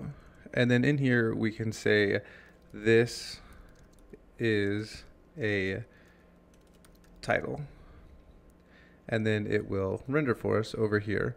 And we have this closing tag, and this closing tag is actually really important because let's say I had by me, and as it loads this, it's going to put all of this in here, and it puts it all in big font. And when we close this out, like we already saw and the way you're supposed to do, it will load it differently. You can see the H1 makes the text really big, and let's say we want to enclose this. Actually, we'll enclose the me down here with an H2, just like this, and you can see this has changed right here. And you can see that it is smaller. And if we make this, let's say we want to make this an H4, you can see as the numbers go up, the size of the font gets smaller. So the H1 is for the top heading, and everything gets smaller. And then you also have a paragraph tag that looks like this. And in here would be what you would consider a paragraph. So you can just write in here something, and then we can close this out just like this, and you'll be able to see that it renders just the same. And now we have this paragraph tag. So you have headings and paragraphs, and you can format the text and the style with the CSS, which we will do later. But right now I just want you to have a basic understanding of how HTML works and get to understand and be familiar with these tags. You can actually go to a documentation website for such as W3 Schools. And so for now, I want you to get an understanding of these tags, and you can go to W3 Schools and read the documentation about all the different tags. And we're going to see quite a few different ones as we go along, but these tags become really important for cross-site scripting and other vulnerabilities because we're going to have to learn how to break out of these tags in order to insert our own malicious code in the future. Okay, so now that we are familiar with a closing tag, there are some kinds of tags that do not require a closing tag, and these are typically tags that do not have any input. Like these all take some kind of text that they render on the page. There are some tags that are self-closing, such as a break tag, and this tag does not take any text or input, and what it does is it spaces out these gaps right here. And there is also another tag called an HR tag, and this will place a line underneath of the text. This is usually done in like basic resume style HTML websites. You won't really see a whole lot of this in actual web applications.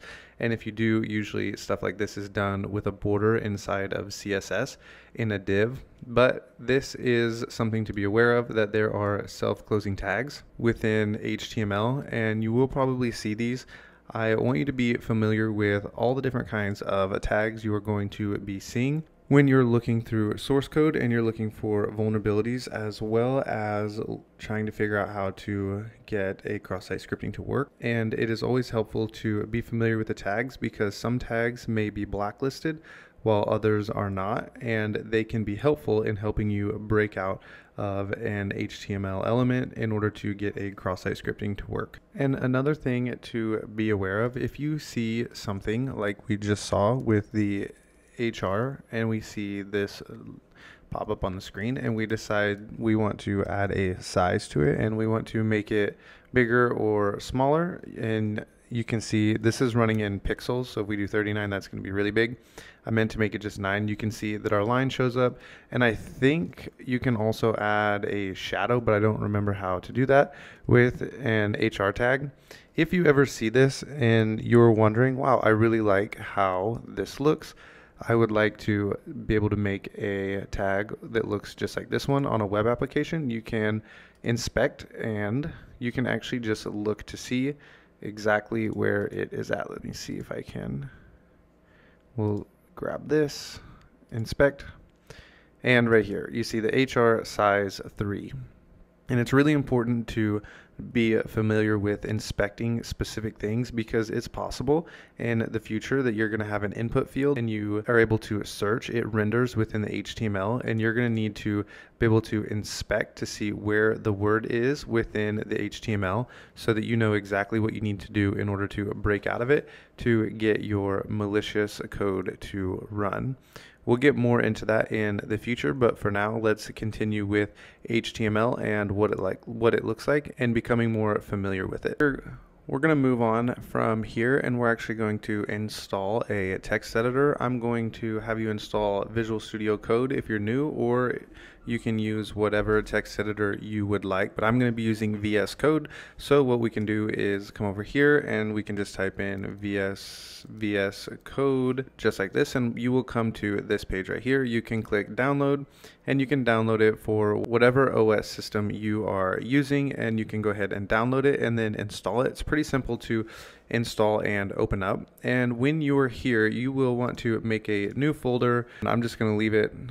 We can barely see my folder over here. I'm going to rename it as test app. You can call yours whatever you would like, and then we're going to open it up. So we'll come over here, click open, go to desktops, and I named it test app right here.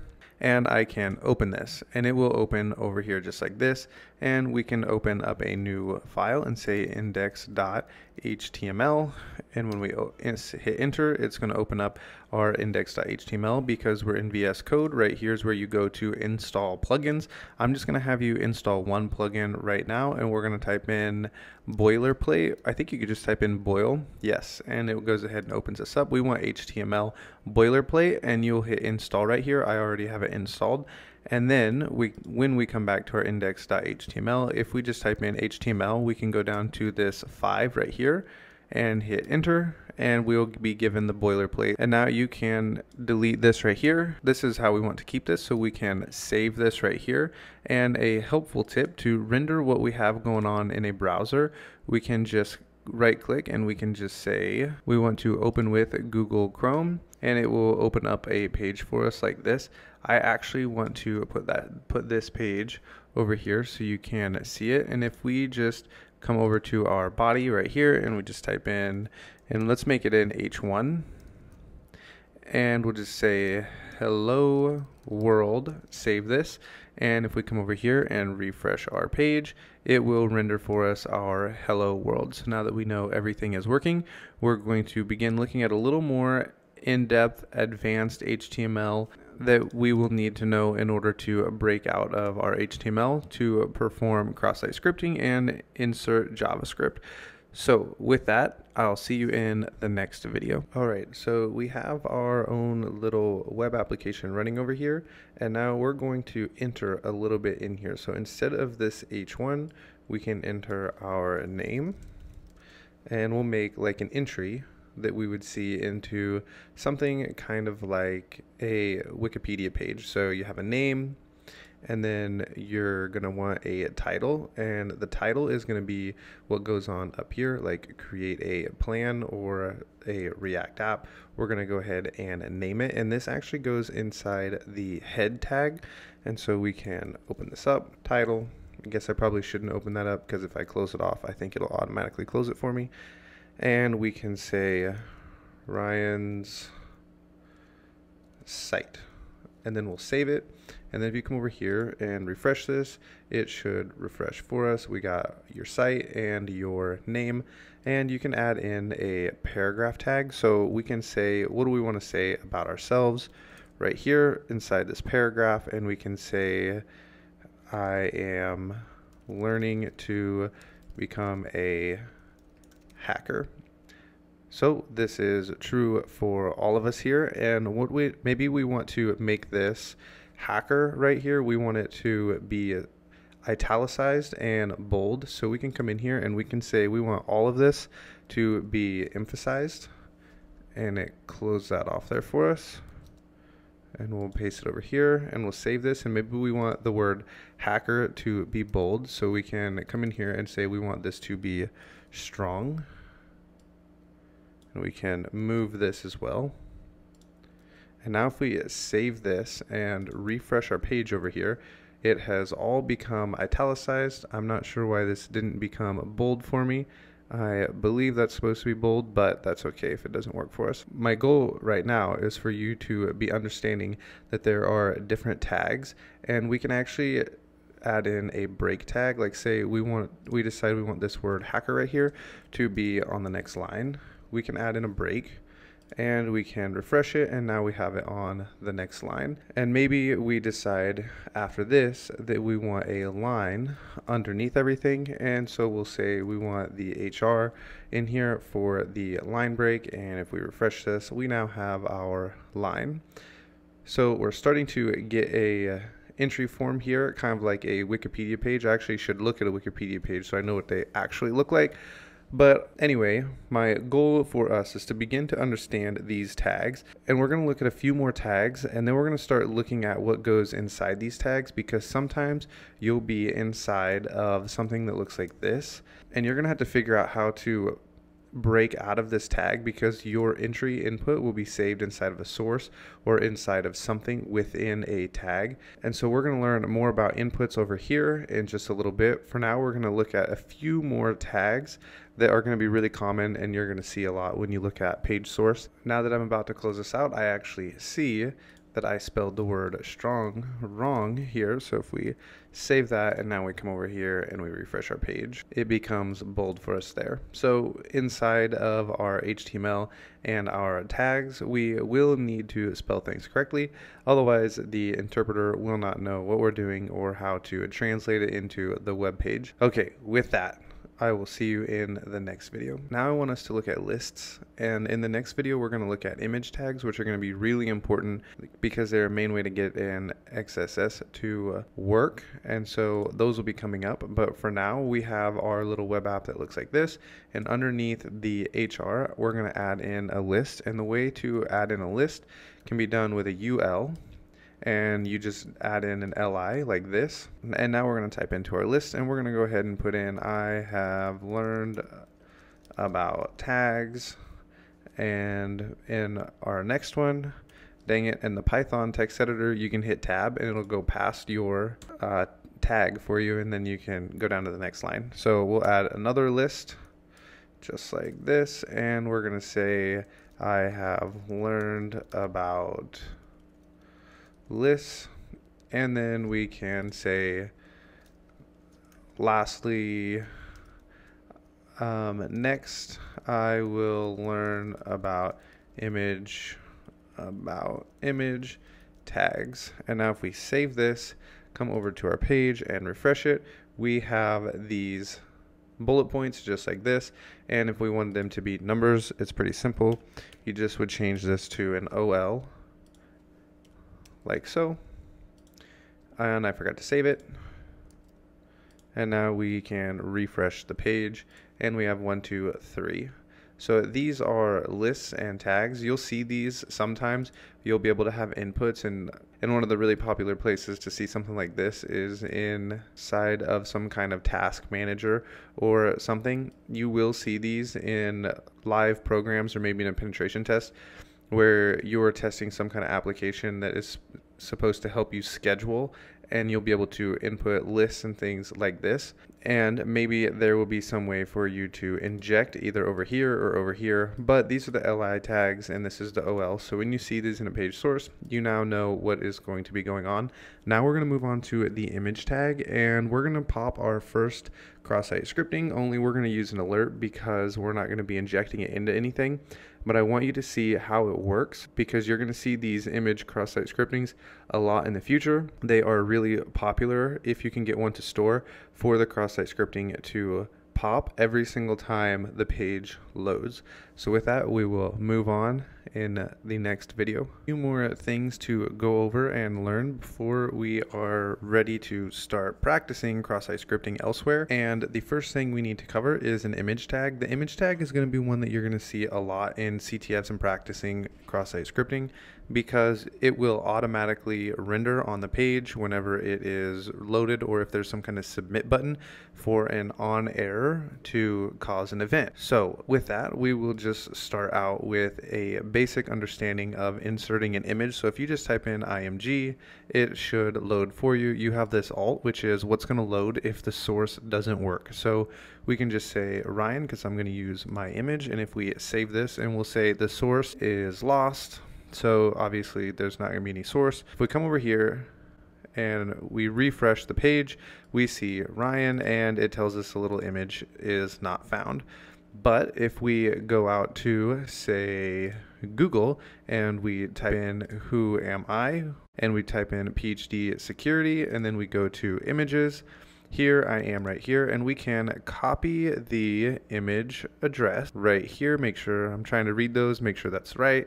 And if we paste this in here and then we save this huge link, when we refresh our page, our little browser that we have created right here is going to go out to this linked address that we have right here on YouTube to grab my image, and it's going to ping it and make sure that we have permission to load this image right here. So if we save this and refresh, you can see my image has popped up right there. Now I don't like where this is at, so I'm going to delete this, and that's one way to grab an image, and you will probably see that in the future, and you'll definitely see when images aren't loaded. That's usually what's happening. Now I already got the photo over here, same photo. you will see this as well. This is the most common way to load an image, and it's also the most reliable way. I actually want to put it underneath my name because it'll look better in our little wiki page right here.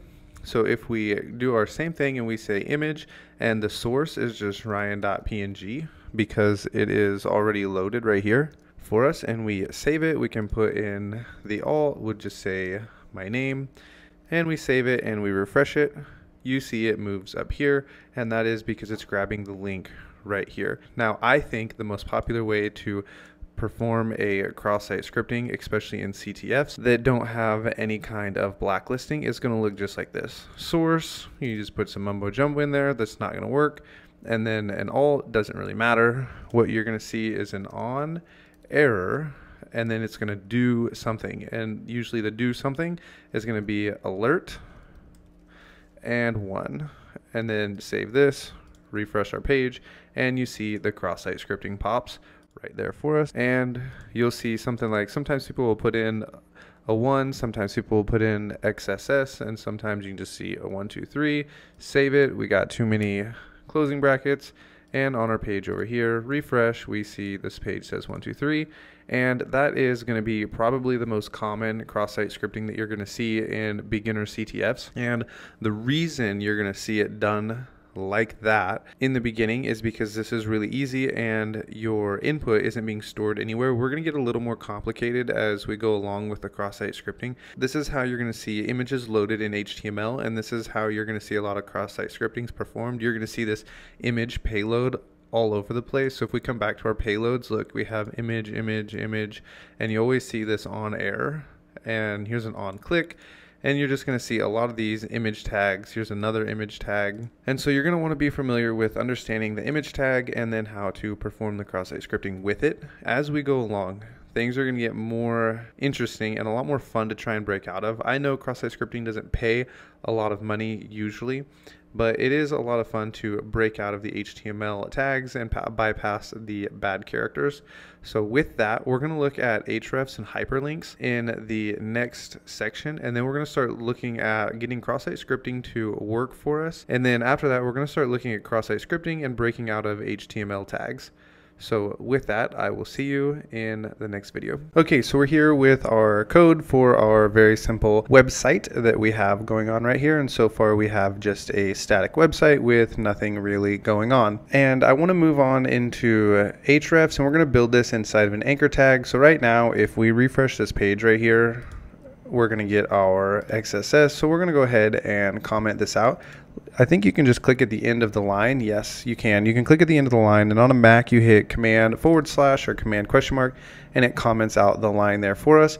And below this, we're going to add in our anchor tag, which is just going to make us have a clickable link. So we're going to go href, which this is going to be the link that we are actually wanting to add to our website. And we're going to just give something very basic like google.com. So we can go https / and then we go www.google.com.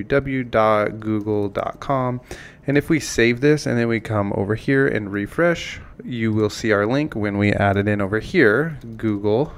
I forgot to add that text in, and I forgot to save it, so we'll save it, refresh our page, and now we have this link right here. And if we open link in new tab, we are taken to Google.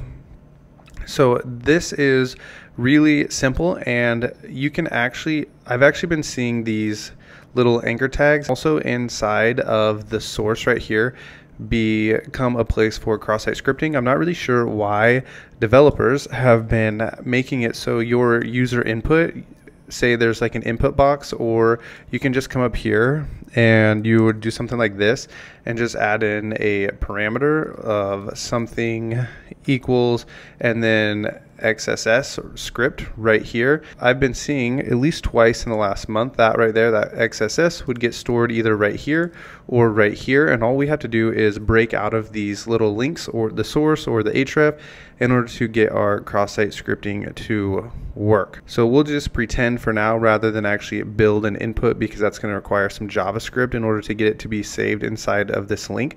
But one of the things you should always do and always check for is if you can add in a parameter right here like this, or you're able to just insert something into like a text field and hit search, like on a search bar on Amazon or Google, and then you inspect the text like this. You should always check to see if your information is getting stored in here, like this cross-site scripting.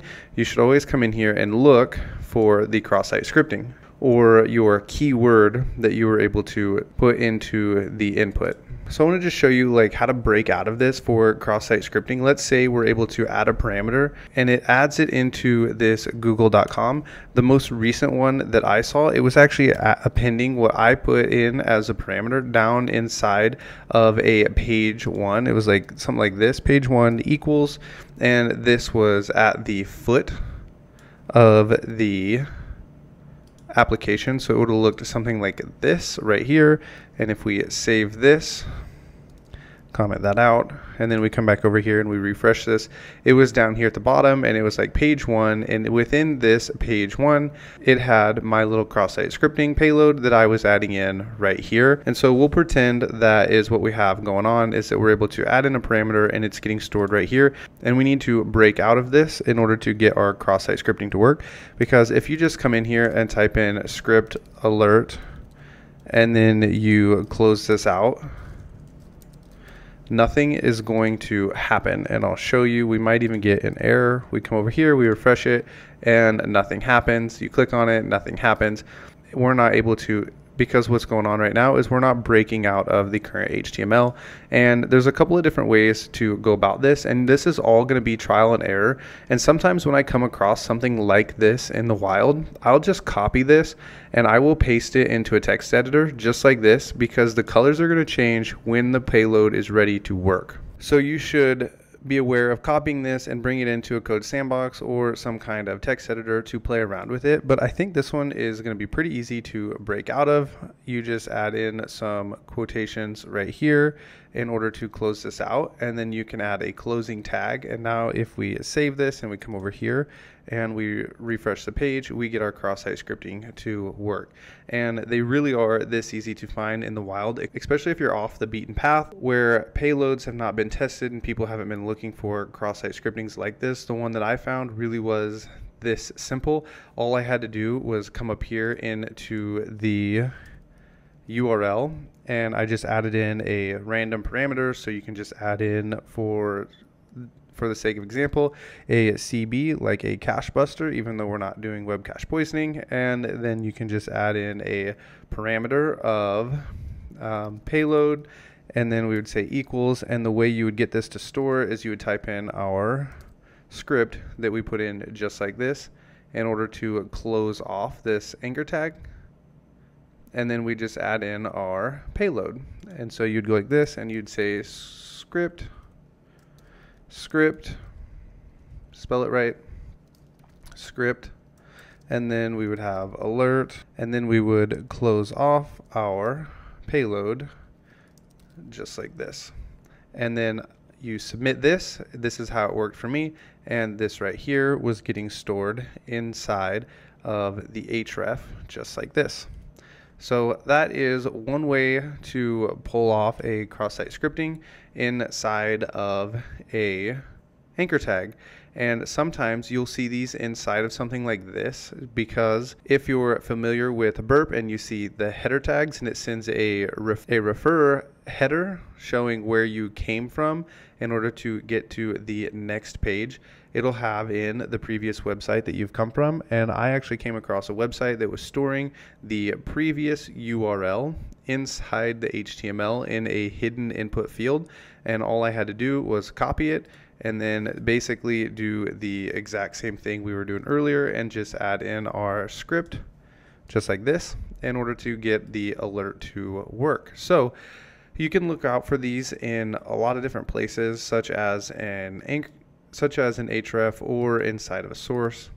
And just be aware that where you put things within the input may get stored randomly within the HTML, and then all you have to do is be familiar with HTML, such as closing off the quotes and then closing off the tag and then pulling off the cross-site scripting. So with that, we're going to move on and look at some more HTML in the next video. All right, so there's two things I really want to show you before we move on from HTML, and we take just a second to look at CSS, and then we move into JavaScript, and that is hidden information as well as forms. And so we'll just start out with forms, and it will naturally lead into the hidden elements. So a form is pretty much just what it sounds like. It is one of those things that usually includes inputs and information that you're going to be taking in from the user. So usually within a form, you'll have a class, which we're actually not going to mess with until we get to the CSS, and then you'll have some kind of action typically, and this is going to take you somewhere, and we're not going to mess with that really either. And then we're going to also see a method, which we're not going to mess with as well. This is what would be sending the information to the server. Okay, and now we're going to want to add in a label just like this. And inside of this label, we're going to delete that, and we're just going to say your name. So we have this your name right here. So if we save it and we come over to our page and refresh, you will see it pop up on our page. And I added in this little HR so that you could see the division of the information. And right here is the your name. So we have our label, and now we want to take an input. So what we will do is add in an input. So we just say input just like this, and it's going to be a type text, and we're not going to mess with the ID or the name at this point. And if we save this, you're going to see just a box appear over here.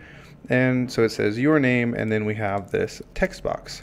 We're going to end up adding a button as well. So we will say we want a button, and it's just going to say submit, even though our button at this point is not going to do anything. And we can save this and refresh, and now we have your name with this text box and a submit button that does nothing. And then lastly, you're going to see within these forms is a password, and you're going to see something like another input just like this, and instead of the type text, you're going to see a password.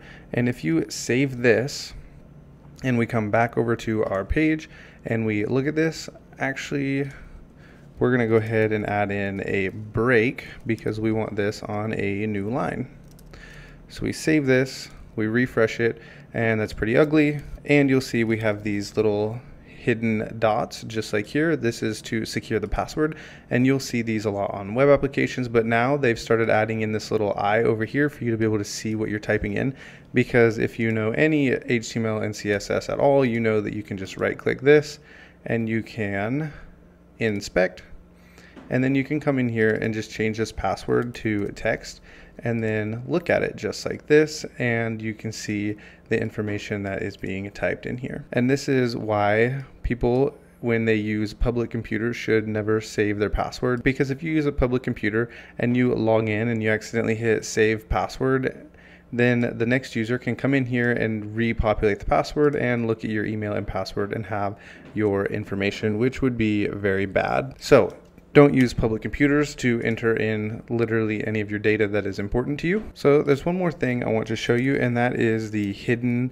option. And so we're going to actually use a div here, and I want to show you that you can just type in hidden right here, and usually this hidden will be something other than the actual word hidden. There's other ways to hide elements within HTML, but we're going to use hidden because it's really simple. And then sometimes you'll see something like ID equals 8. And then if we save this, I've never actually seen this in the wild, only in CTFs. So this is not going to be something you're probably going to encounter in the wild, but you will probably see it in CTFs, as I've seen it in several CTFs. And you come over here and you refresh this page, you can see that we have this div ID 8 and it's hidden. And we can unhide this by just deleting the word hidden, and now the ID shows up on the actual page. And usually within CTFs, this ID 8 will be within a form, and you would just change this 8 to something else. So you could come down here and say we're going to change the ID to 1, which would typically be an admin, and then you would hit the submit form and it would change your ID to 1. That's usually how it'll work in CTFs. I've never actually seen this in the wild, but it is something to be aware of, that you can change this hidden to anything. You can just delete it, and then you can change things within forms that have been hidden quite simply just by changing it. So that is something else to be aware of within the world of HTML and CSS. All right, so we have a future edit here, and I just want to say the reason that this would work in most CTFs is because if there is no JavaScript to check the user ID input, then when you hit the submit button, it would go ahead and send it. But in most cases, there's going to be JavaScript to check such functions. So a lot of times this is not going to work, and we will cover this more in the future. But for now, I have seen this in CTFs where you can change an ID because there's no JavaScript checking to make sure that the user client side input is what it is supposed to be. In the next video, we're going to give just a quick look at CSS because we're not trying to be web app developers. I'm not going to spend a lot of time on CSS, just going to give you a quick overview so that you know what it is, and when you see it, you'll be able to recognize it and know that it really isn't anything important to you unless you are crazy good and you can pull off some kind of remote code execution through a CSS injection, which can happen but is really advanced. So we're going to just look at some simple basic CSS so that you are aware of what it is and you aren't questioning when you see it inside of some source code. I'll see you in the next video. All right, we're gonna have a look at some CSS. We're not gonna spend a ton of time working on our little website here, making it look nice. For me, I am not a designer and I don't understand web design and fashion or anything like that, or color coordinating. So in the world of web development, this is, for me, the most difficult part, is making a website look nice. Some people are just gifted as designers and I am not one of them. So I'm just going to show you how CSS works in two different ways. I'm going to show you internal CSS and I'm going to show you external CSS. So that way when you come across CSS, you know what you are looking at and you're familiar with it. I'm not going to actually show you how to design a web app because that is not my area of expertise and it's not my gifting. If we want to do some internal styling, we can just come in here and type in style and we can hit enter, and then we have this H1 right here that has our name in it, so we could just very easily just type in H1 and then we open a set of curly braces and then we can just type in color and then we can just type in aqua. Looks like a great color, and then we close it off with our little colon there and we save it and we come over and refresh our page. I see I didn't type in H1, typed in HR, so we type in our H1, save it, refresh, and our color changes to blue. And then maybe we want to change the word right here, hacker.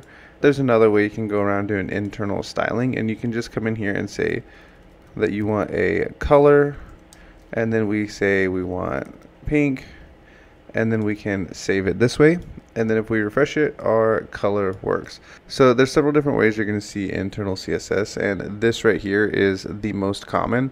This happens, but it doesn't happen very often. So when you're out in the wild, you will see CSS function like this, and you can also do a lot more with this.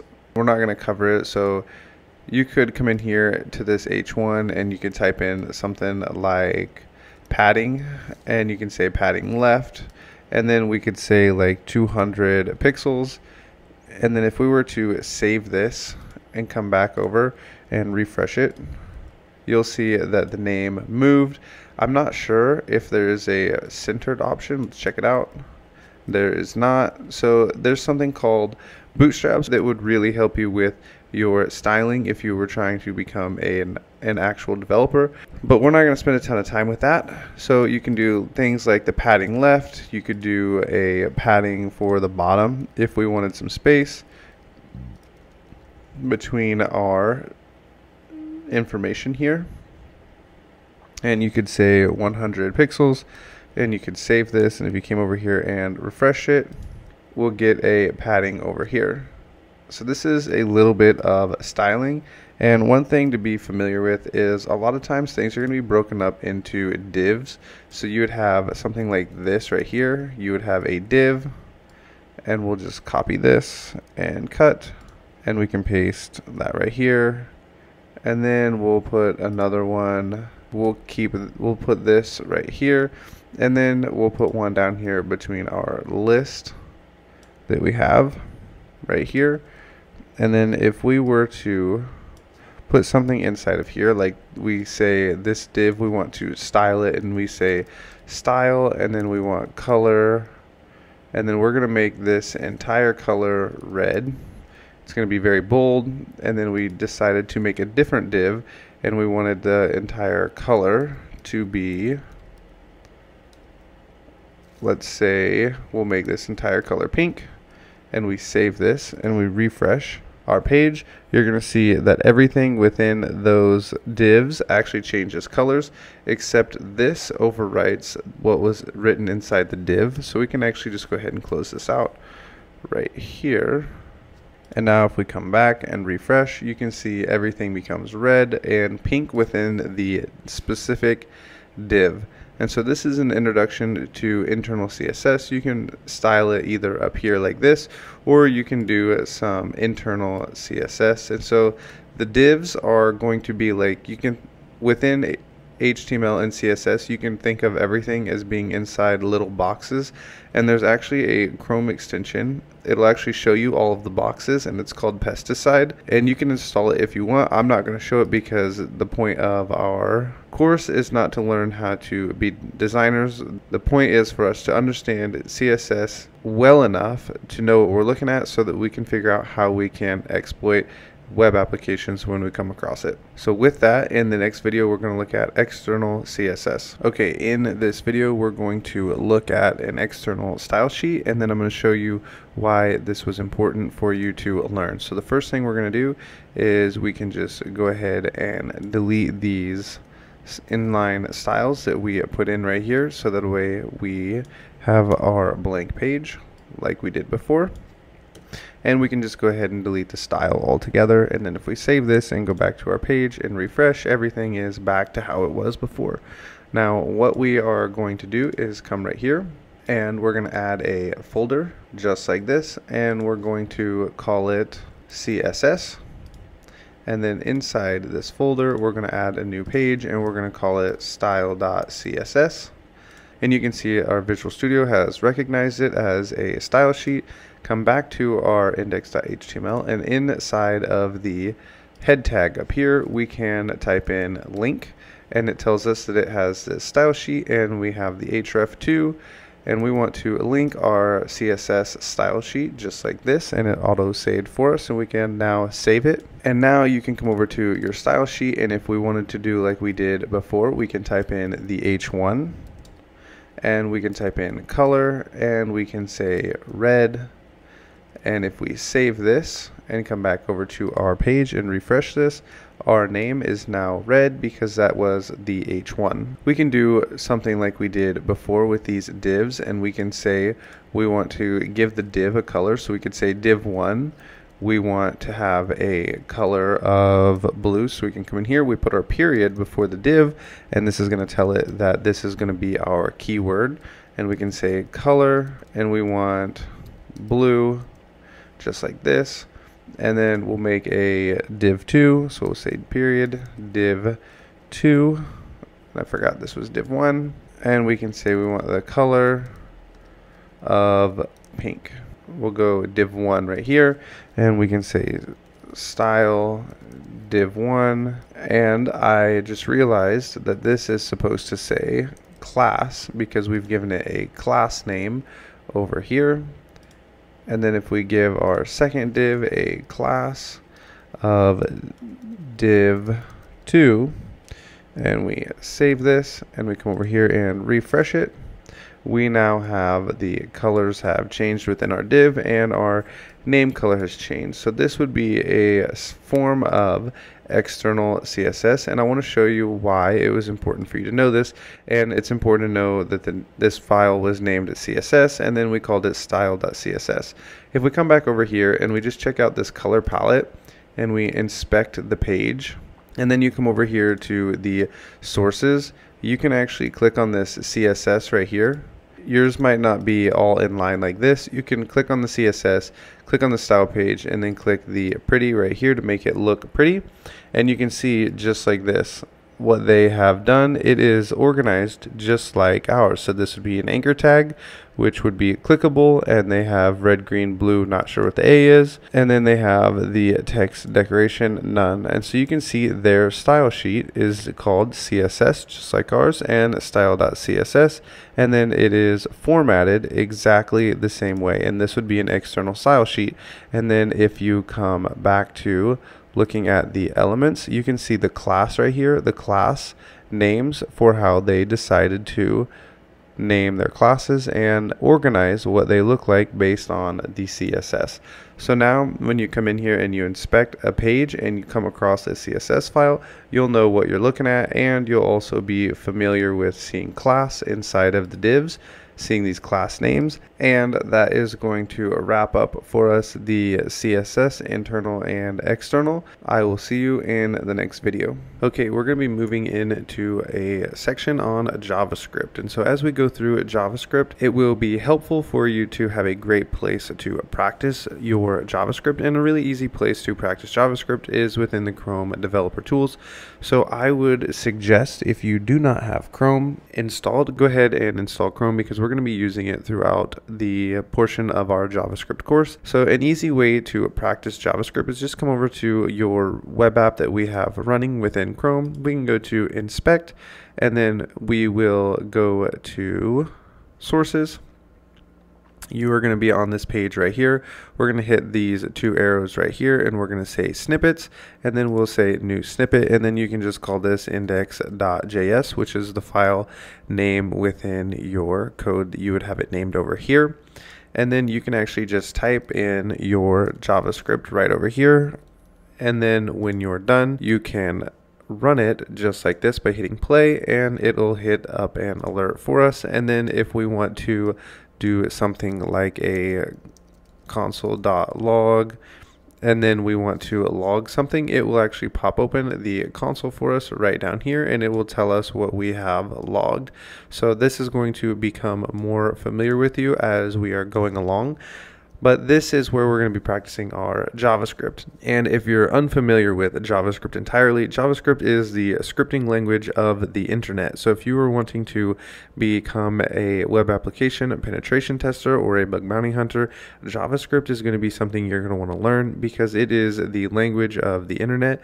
It is what gives websites functionality. So when you go to a web application and you see things moving around and stuff happening, that is going to be thanks to JavaScript. So JavaScript is going to be very important for us to learn, and we're going to spend quite a significant amount of time learning this JavaScript. And so buckle up and get ready for JavaScript.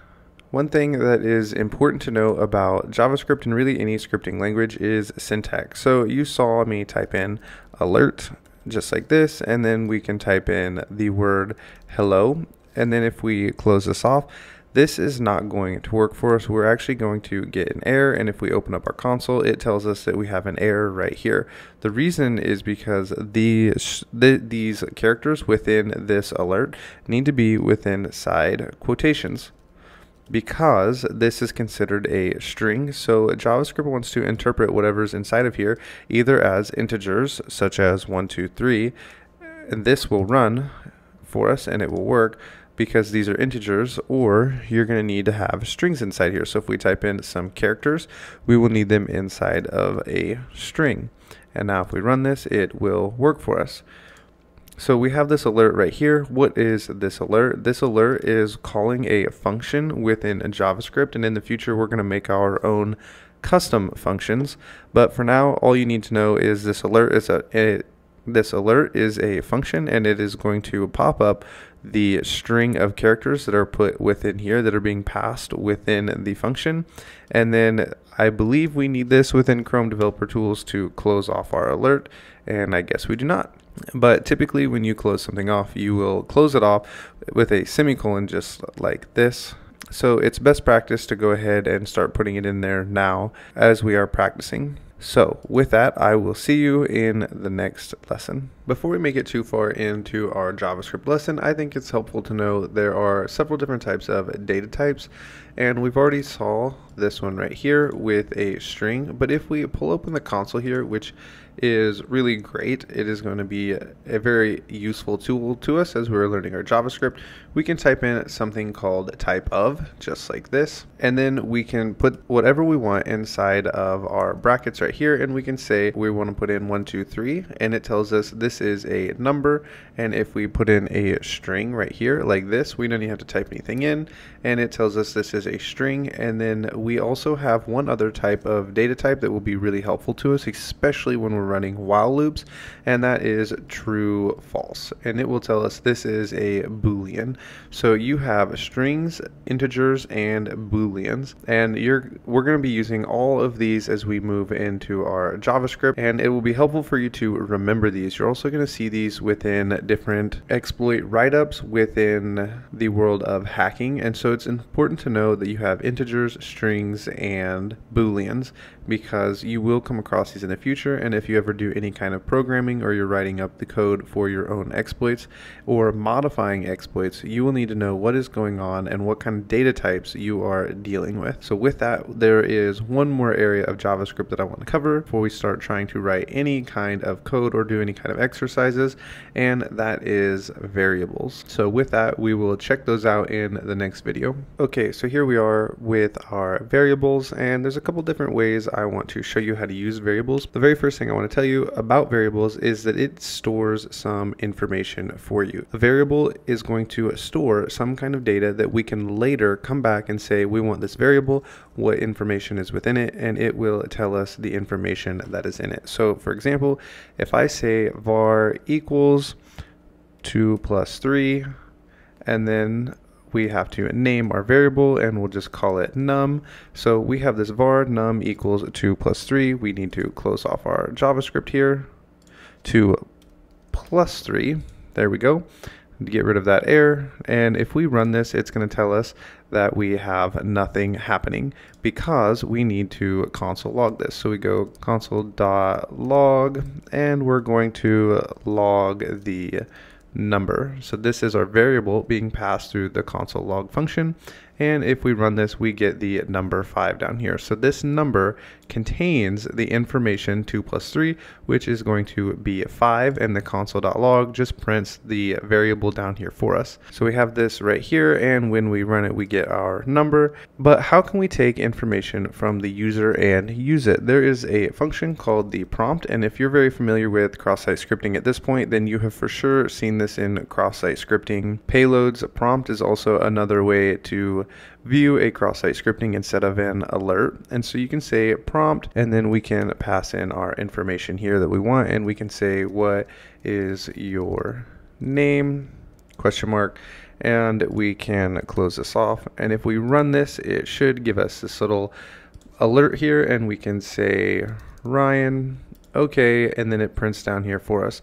But how do we get this information that we put in here? We need a variable. So if you want, you can go ahead and pause this video and see if you can figure out how to store this prompt in a variable called name, and then get it to console log down here what our name is, or the information that we put into the prompt. And you can go ahead and give this a try now. Okay, this is a pretty simple challenge. All we're going to do is change this to a var name equals what is being put in the prompt, and then if we come down here, we can console.log, and then we'll put up our brackets, and we'll say name, just like this. And now if we run this, we're going to get a prompt, and this time we're going to say Ryan J, okay, and it prints out for us Ryan J down here for us through our console log. I'm actually not entirely sure if it will print anything. If we don't put the console log, it does not. So the console log is necessary to be here for our name to be printed. So we can try this again, and we say name, and it prints name for us. Now there is another way to go about this without the console log, and we could type in like our cross-site scripting that we are familiar with, and we can say hello, and then we can pass in the name function. So we should be able to type in hello plus name, And if we run this and we say Ryan, we get an alert saying hello Ryan. So this is how an alert would work with a console log. The space has to be put right here. That was my problem on why I couldn't get that to space. So we just say like that, hello space and then name. And so now it should alert hello Ryan, just like that. Okay, so you just need this space in here to get the space in the alert. So this is a variable and a prompt.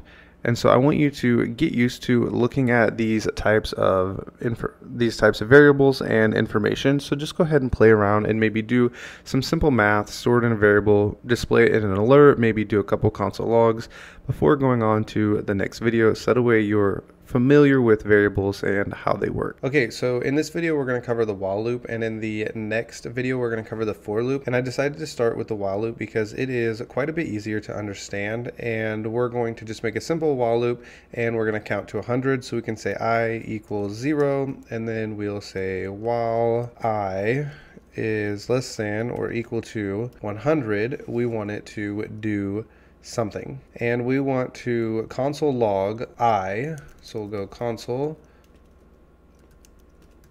log, and then we'll say I, so that way it prints the I for us. And the next part is very important. We'll say I plus plus, and this will add 1 to I every time. So the first time it runs, it'll be 0, 1, 2, 3, 4, and so on until it reaches 100, and then it will stop. If you do not have the I++, you'll probably freeze your computer and have to force restart. So this is very important. And so we can go ahead and run this, and it prints out for us that we have all of the numbers here for us, starting with 0.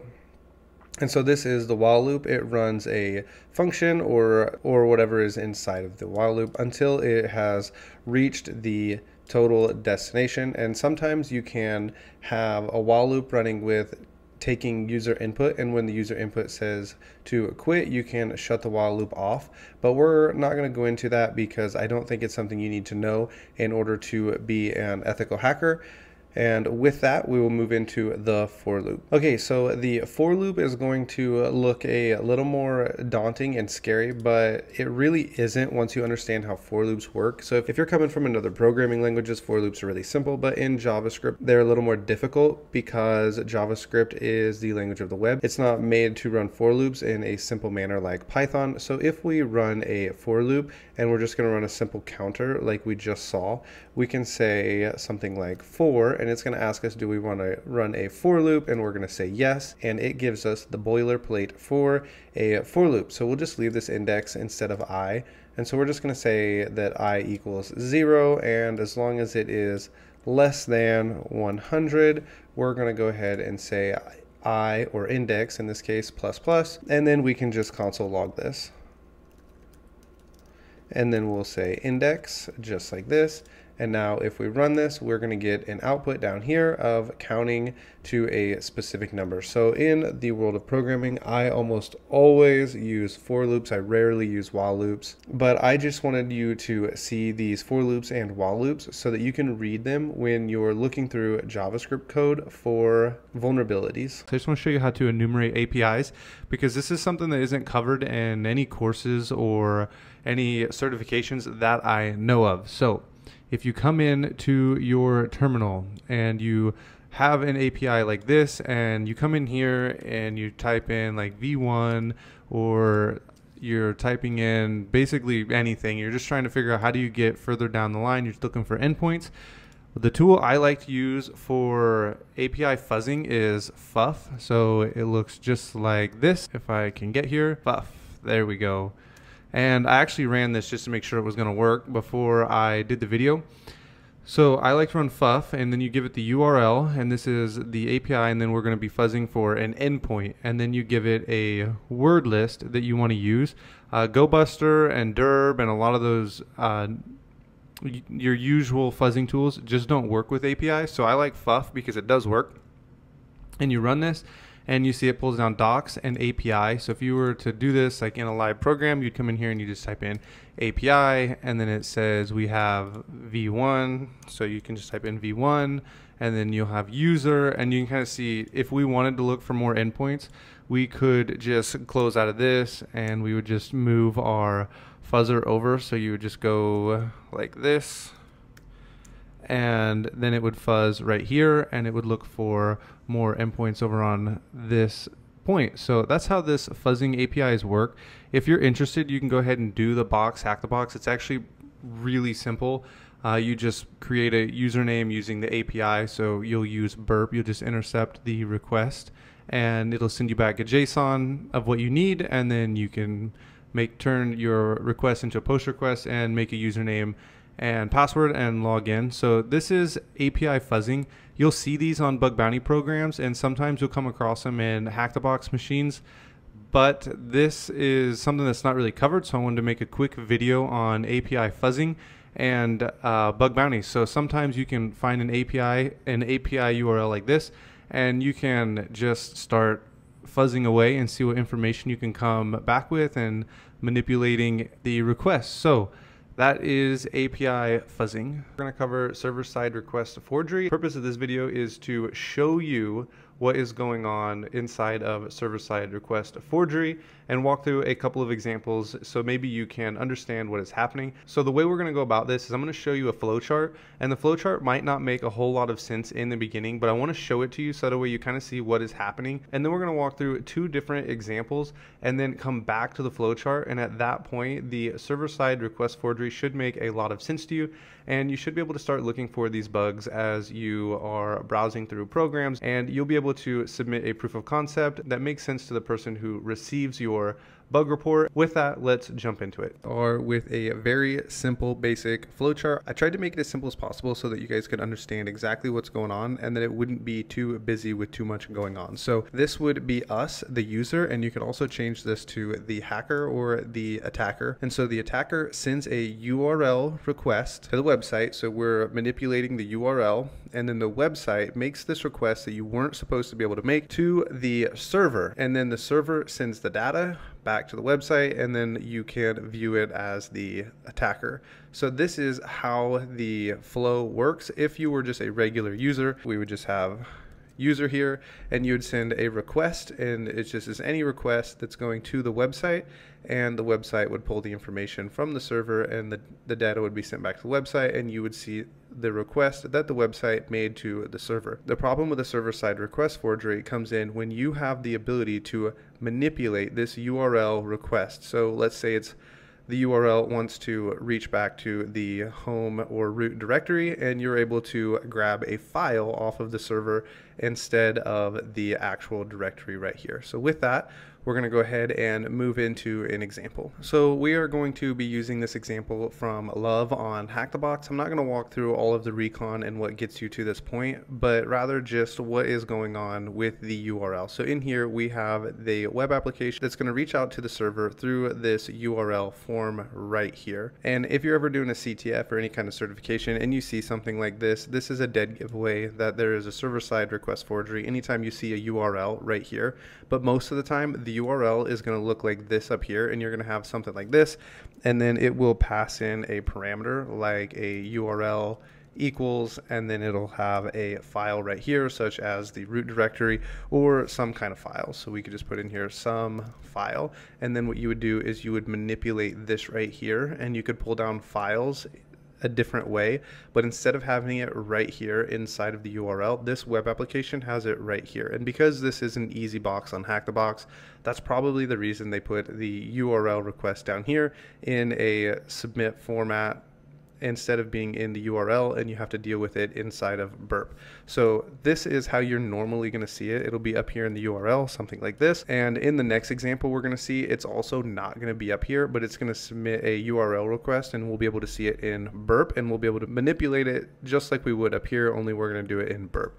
So inside of this file scanner right here on this Hack the Box, if you ever want to test a server-side request forgery, it's pretty simple. You can just come over here to a terminal, and you can set up a netcat listener on port 80, and it needs to be on port 80 because it's going to have to go through the HTTP protocol. Over here, you would just type in something like HTTP right here. This is my VPN with Hack the Box, and so we can hit scan file. It's going to hang for a second, we can cancel it, or you can just come over here and cancel out of this.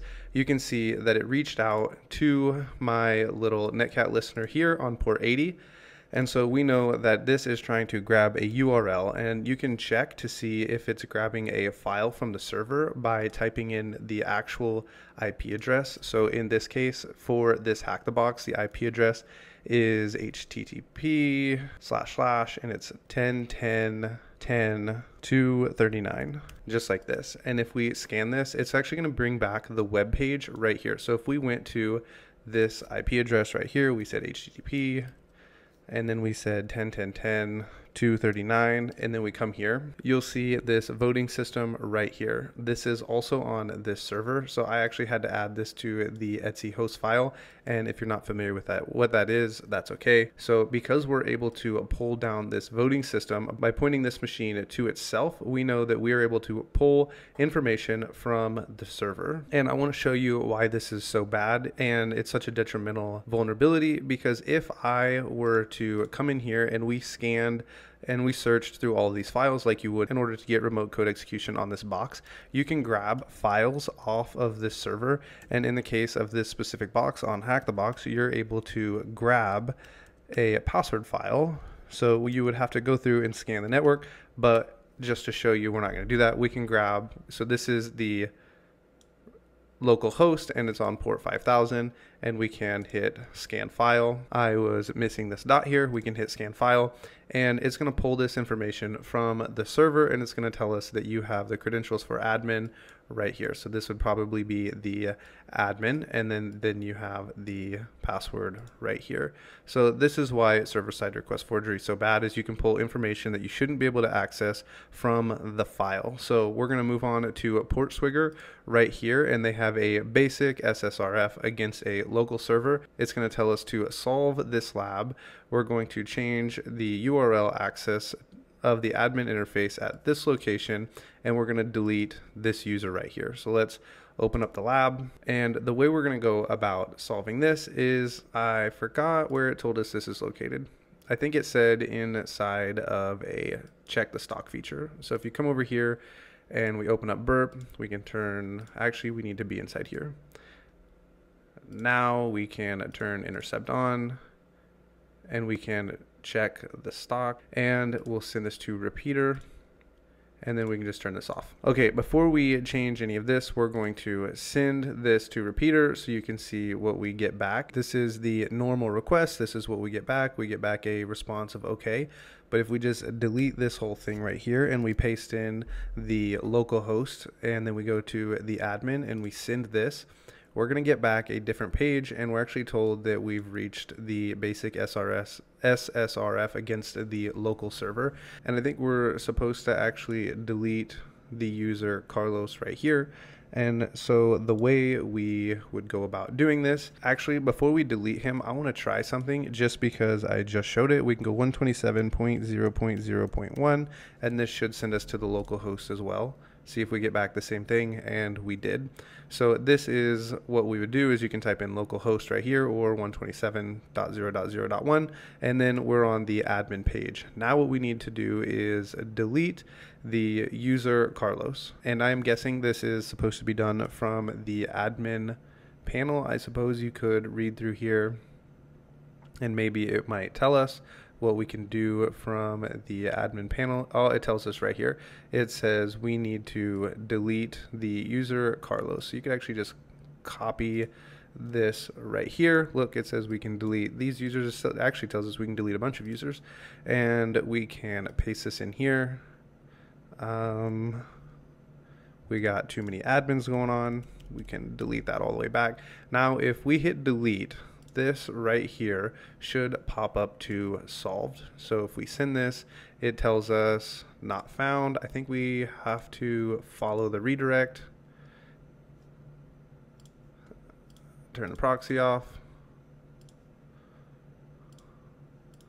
and it tells us that we have deleted the user Carlos. So this is how a server-side request forgery works, and I want to walk you through this one more time. So now I want to bring you back to this flowchart right here, and now you understand that what we're doing when we are the user and we make a request through the URL, through something like this, and let's say we want to get a file. You would do this right here, and if you were on a Linux machine, it would look something like this. And you could try and pull down the etc passwd file. Actually, I'm not sure if there's supposed to be a colon there or not. So you can Google and check that. I can't remember. But it would be something like this to pull down the etc passwd file. And on Windows, you're going to be trying to pull down some kind of Windows system file that would just be on the server to see if you can get files, but you wouldn't do this necessarily in a proof of concept. What you're going to do is, like I showed over here, with opening up a netcat listener and then making a request to the URL, which is going to be your own IP address right here, to see if you get a connection back. A quick tip to see if you're trying to figure out what the server is, if it's Linux or Windows and you want to know what kind of file to look for, you can actually just ping the server and see the Hack the Box is a Windows server and it's 239. Whenever you see this TTL of a 127 or a 128 or something in the 120s, it's going to be a Windows server, and when you ping a Linux server, it's going to be somewhere in like the 65 range, and that's one way to tell what kind of server you're going up against. You can just really simply ping it, or you can run an in-map scan and it will tell you. But this is server-side request forgery in a nutshell. You're the user and you make a request through the URL to the website, and then the website requests the URL from the server, and the server sends the data back to the website, and then you're able to view it as the user. And if you are able to manipulate the URL request to the server, you can grab files from the server that you shouldn't be able to access. Okay, so before we move on from server-side request forgery, I really wanted to show you one more thing that you might come up against in the future. So we're here on Forge from Hack the Box, and you have this upload from URL, and I'm not entirely sure how it's going out and grabbing the URL or an image from the URL, because this is apparently a gallery website and you can post images to the website. So we have upload an image. You can upload through the browse like this, or you can upload from a URL. So I imagine it's doing some kind of wget or something like that. And we know that we are on a Linux box, so you can try and do some stuff here. We'll just ping it real quick. So if we ping the IP address, you can see the TTL is 63. So that tells us we are on a Linux box. And so if you wanted to, you could do something like a file / and then we would go etc passwd, and we can try and pull this down, and it tells us that we're not allowed to do this. So we're on a Linux box. We're not allowed to grab files directly from the server this way. So I'm going to put this in burp and we'll play with it in there. So we can, and we know that the URL is working, because if we come out here and we set up our netcat listener like we have been doing, and we put in our IP address, which I have up here, which is 10.10.14.6, just like this. And we hit that, it's hanging, and we see it reach out to our box right here. We can close out of that. So we know the URL is working. Now we just need to figure out how to get the SSRF to work. So we can come back over here. We'll put this in burp, and then we'll play with it. So we'll just put in our own IP address right here. We'll turn intercept on, and we'll submit this. We can send this to repeater. We can turn that off, and it's going to give an error because there's nothing for it to connect to, but that is okay. So over here in repeater, we have this right here. And if you remember to un-URL encode, it is Control-Shift-U if you are on a Mac. Not sure what it is if you are on a Windows box. So there's a couple of different ways to get this SSRF to work. And I actually want to try something real quick that I have not tried on this box before. I want to see if we can bypass the filter by going file / etc passwd, and I believe this actually needs 3 right here to work. And so what you see we did here is we saw that it didn't work with just Etsy password, but it might just have a filter on the box. And if we change some of the casing, it may work for us. And it tells us we have an invalid protocol, so it has to be an HTTP or an HTTP request. So we're not able to just pull down a file because it's requiring HTTP in order to be in the request. We're not going to try and grab the Etsy passwd file. So what we're going to do now is just try and make a request back to the server and get it to work. So in a bug bounty world, if you come across something like this and you're just trying to prove that you can reach back to the server with a request, what we're going to do is just try and query the server and see if we can get this to tell us something other than an invalid protocol. So if we come in here and we go to the actual URL, which we have right here, which would be forge.htb, and we send this, we get told it is blacklisted. So you're not able to go to the actual URL right here. But if you do like we tried with the file pass, with the Etsy passwd file, you can just come in here and type in forge, and you can just change a few of these characters. And now if you send it, it tells us we have reached back to the server.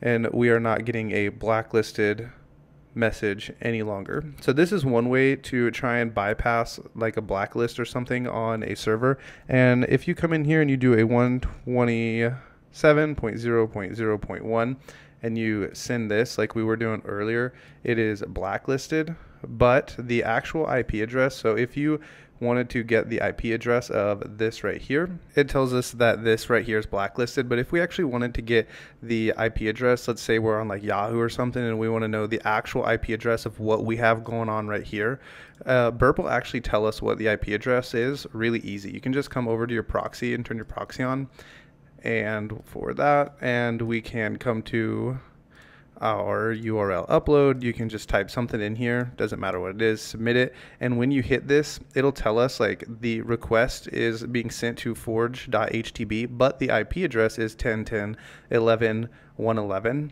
and we don't really need that request. So what you can do, since this is blacklisted and this is blacklisted, you can just try the actual IP address to the server, and in this case it looks like this, and you can send it and you can see that it went through. So the IP address, ironically, is not blacklisted. I'm not sure if Hack the Box meant for that to work or not, but it worked. So you can actually try several different ways to get past the blacklist within a server-side request forgery, and this is a few different ways to do that. Okay, so I think we're going to go ahead and pause on SSRF at this point. If you have any questions on server-side request forgery and you'd like to see something in more detail, please let me know down in the comments. But in the world of bug bounty, this would be plenty to get you by. However, if you're going to be a penetration tester, you're probably going to have to dive into SSRF in a little deeper context. That way you learn how to take a server-side request forgery and turn it into remote code execution. But I think that is out of scope of this video, so we're going to go ahead and pause this here. And if you would like to see more server-side request forgery in the future and how to turn this into remote code execution, please let me know and I'll get to that. All right, before we close out this section here on the server-side request forgery, I thought I would pull up the Hacktivity, and I was reading through some of these recently, and you can just see, look at how high the impact is for server-side request forgery. And I was reading through how some of these were done, and this one right here was really cool, and I thought I would show you how this actually works. And so I went and read through this, and I actually did learn a little bit about the exploit, and it was pretty cool. And I came back to the Portswigger Labs and was playing around, and I found out something I did not know before. So if you come in here where this server-side request forgery is, and you remember it's right here inside this stock API, we can send this over to Repeater, and if we do the unURL encode it, we have this right here, and we can see what's being sent, but we'll go ahead and put that back. But what you can do that I didn't realize we were able to do is you can just add in another parameter. if we were like breaking this right here and it wasn't working, we can just come in here, put the and sign and type in stock API equals, and then we could just do the local host.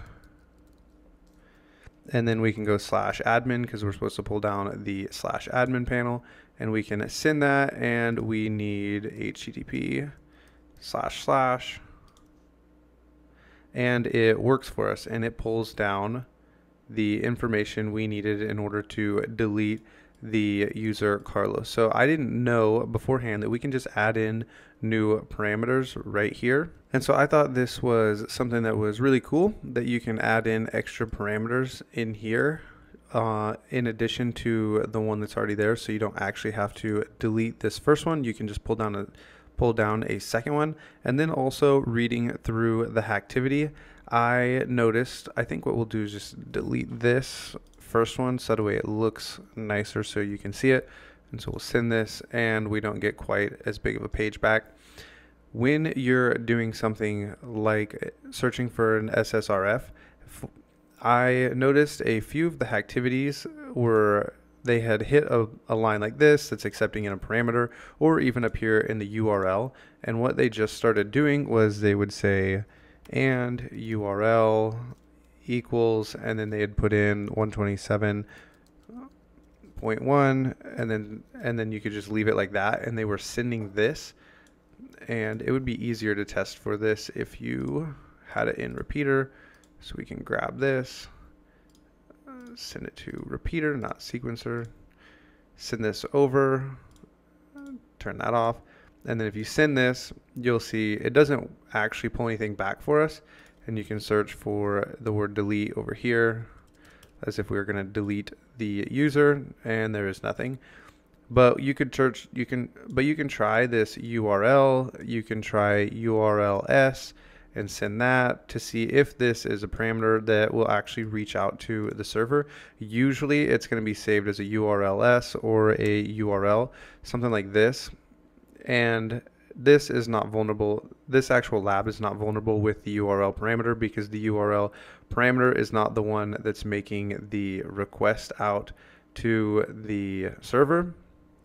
But you could very easily change this with a change the request method, and then delete this and just add in the stock API just like this, and this should work. I think we have to make it so it says it needs to go to the admin panel. It needed this up here, products, and then in the stock directory, and I forgot HTTP // So basically this is just remaking this request over here, but this should work now, and it does. So you can play around with these when you're in a live program and see if you can find a parameter that actually does hit the URL. So if you come over here and you open up this and you're reading through it, what's really interesting inside of this guy's explanation is there was actually a notification that says this right here is reaching out to the URL parameter, which just pretty much tells you that it's going to be vulnerable to a server-side request forgery. And when he tested it right here, it works. Now this guy had to do a little more to it, and I don't want to read all this to you, so you can come out here and read it, but he had to do a little bit more in order to get this to work through a token, I believe it was.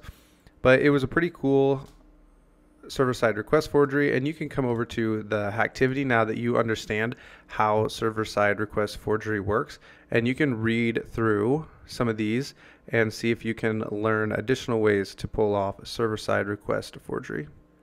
So with that, I'll see you in the next vulnerability. All right, welcome to the section on command injection. This is probably going to be one of the most severe vulnerabilities that you will ever come across. This vulnerability gives you the opportunity to execute commands on the server and get information back, and possibly even get a shell on the server. So this is one of the most severe vulnerabilities that you will probably come across, because you can just compromise the server and all of the information on it. And if you're in a penetration test, then you can try and move around within the network.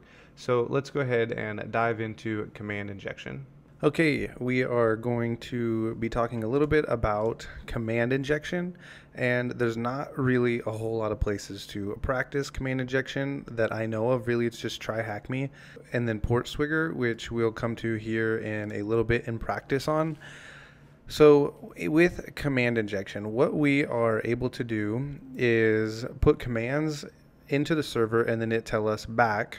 It'll give us the information back for whatever we sent the command in for. So if we send a who am I command, it will tell us who we're running as on the server.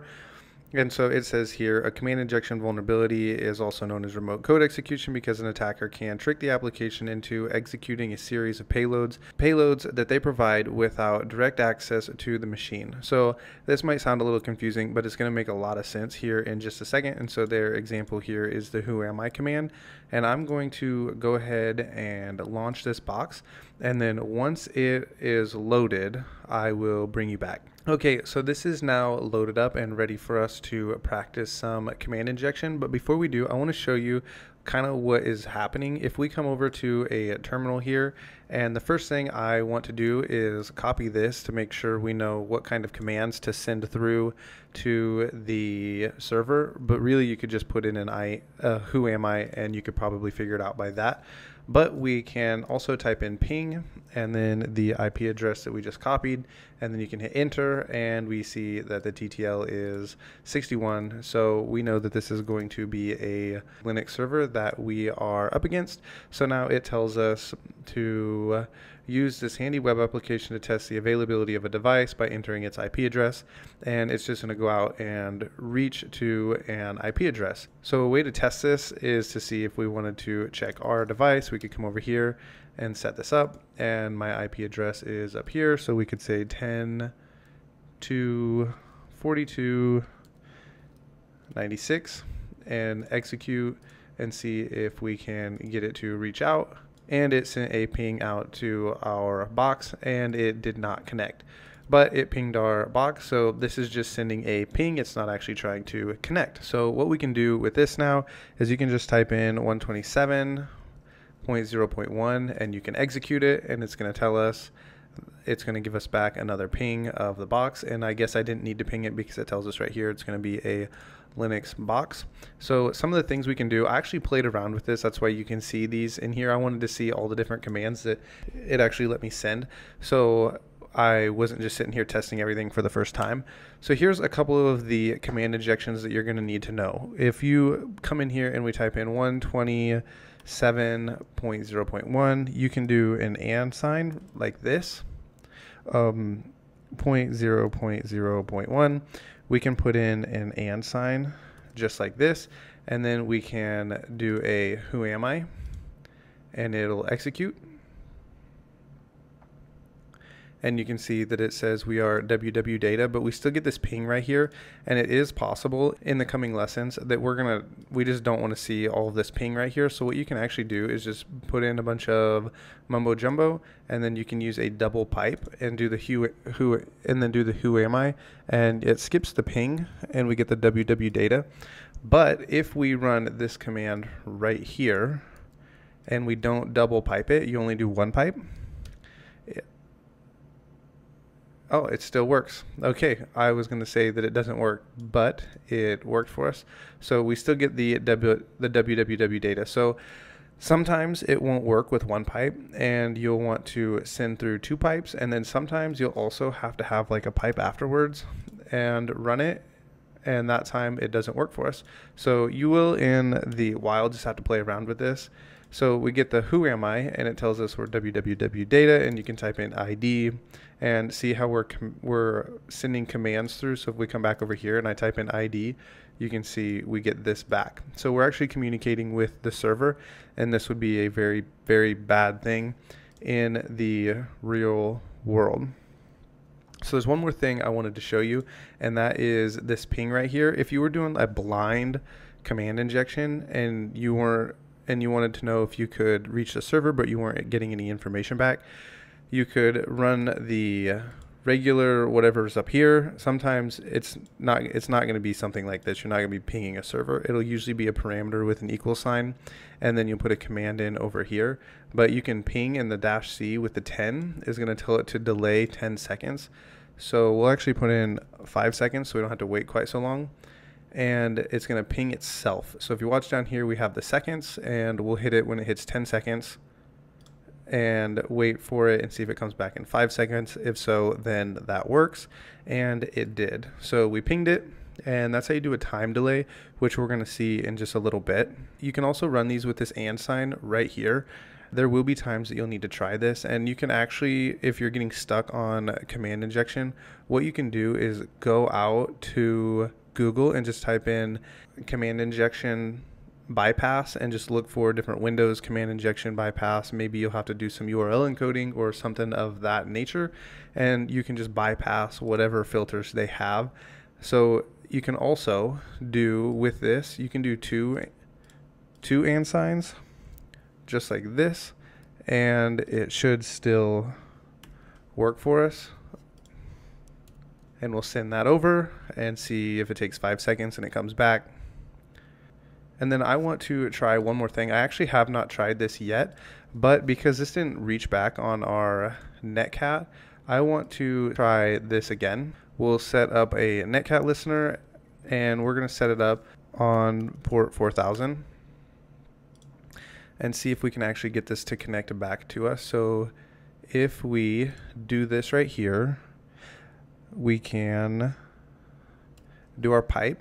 We'll actually do a double pipe, and then hopefully we have netcat available, and we can type in our IP address for it to connect back to. So 10.2.42.96, and then -E, and then we'll go bin bash, and then we can execute this and see if it reaches back. It doesn't look like it's going to because I did not type in the port. So we'll highlight this.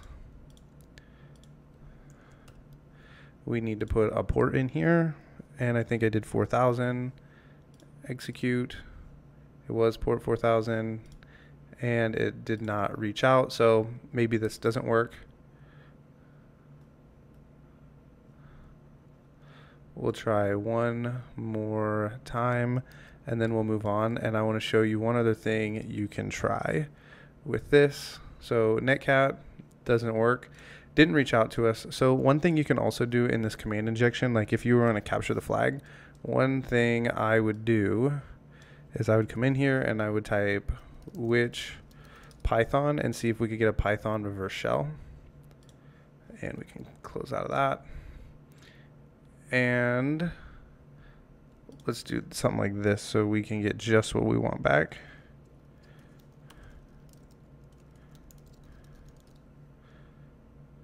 And we don't have any output. Let's see. So this box might not let us get a reverse shell on it. So I guess we're not gonna be able to figure out what kind of Python's on here, but this would be command injection in a nutshell. And I'm guessing we have Python 3. So we could try to get a reverse shell with Python. So you could come to Google and we would type in Python reverse shell. We can try Pentest Monkey, and we could try this right here. So we can set up our netcat listener. We'll go port 444, and we can type something in here. We got bin. I want bin bash. What do we have over here? And it's possible that this won't work either. And I would suggest typing something out like this in a text editor. Save some time. 0.96. And make sure this says we need Python 3, execute, and we get a shell back over here. So now if we say, who am I? We are on the box, and if we type in ID, it'll tell us who we are. So you can get a reverse shell this way. rather than just be sitting over here with command injection. And sorry, I kind of fumbled around there. I actually didn't try that before we did this little video here. So this is command injection in a nutshell. This is a great place to practice. So if you have a subscription to Try Hack Me, this is a really good place to come over here and practice your command injection. But if you don't, there's also a free way to practice command injection, and we're going to practice it here in just a second on PortSwigger. So let's go ahead, and I'm going to get things set up, and we will start command injection over here in PortSwigger. If you would like to go ahead and open up PortSwigger and get this set up so you can follow along or try them on your own, then you can do that. Okay, so here we are at PortSwigger, and we are on the OS command injection. We're going to do these first three right here because they're pretty easy, and I believe you had to have Burp Pro for this, and so we're not going to do these ones down here. But the first three of these are actually pretty easy, and you should be able to, I think, solve them. I think you probably could solve all three on your own, but for sure you should be able to solve these first two. So we'll go ahead and open this up.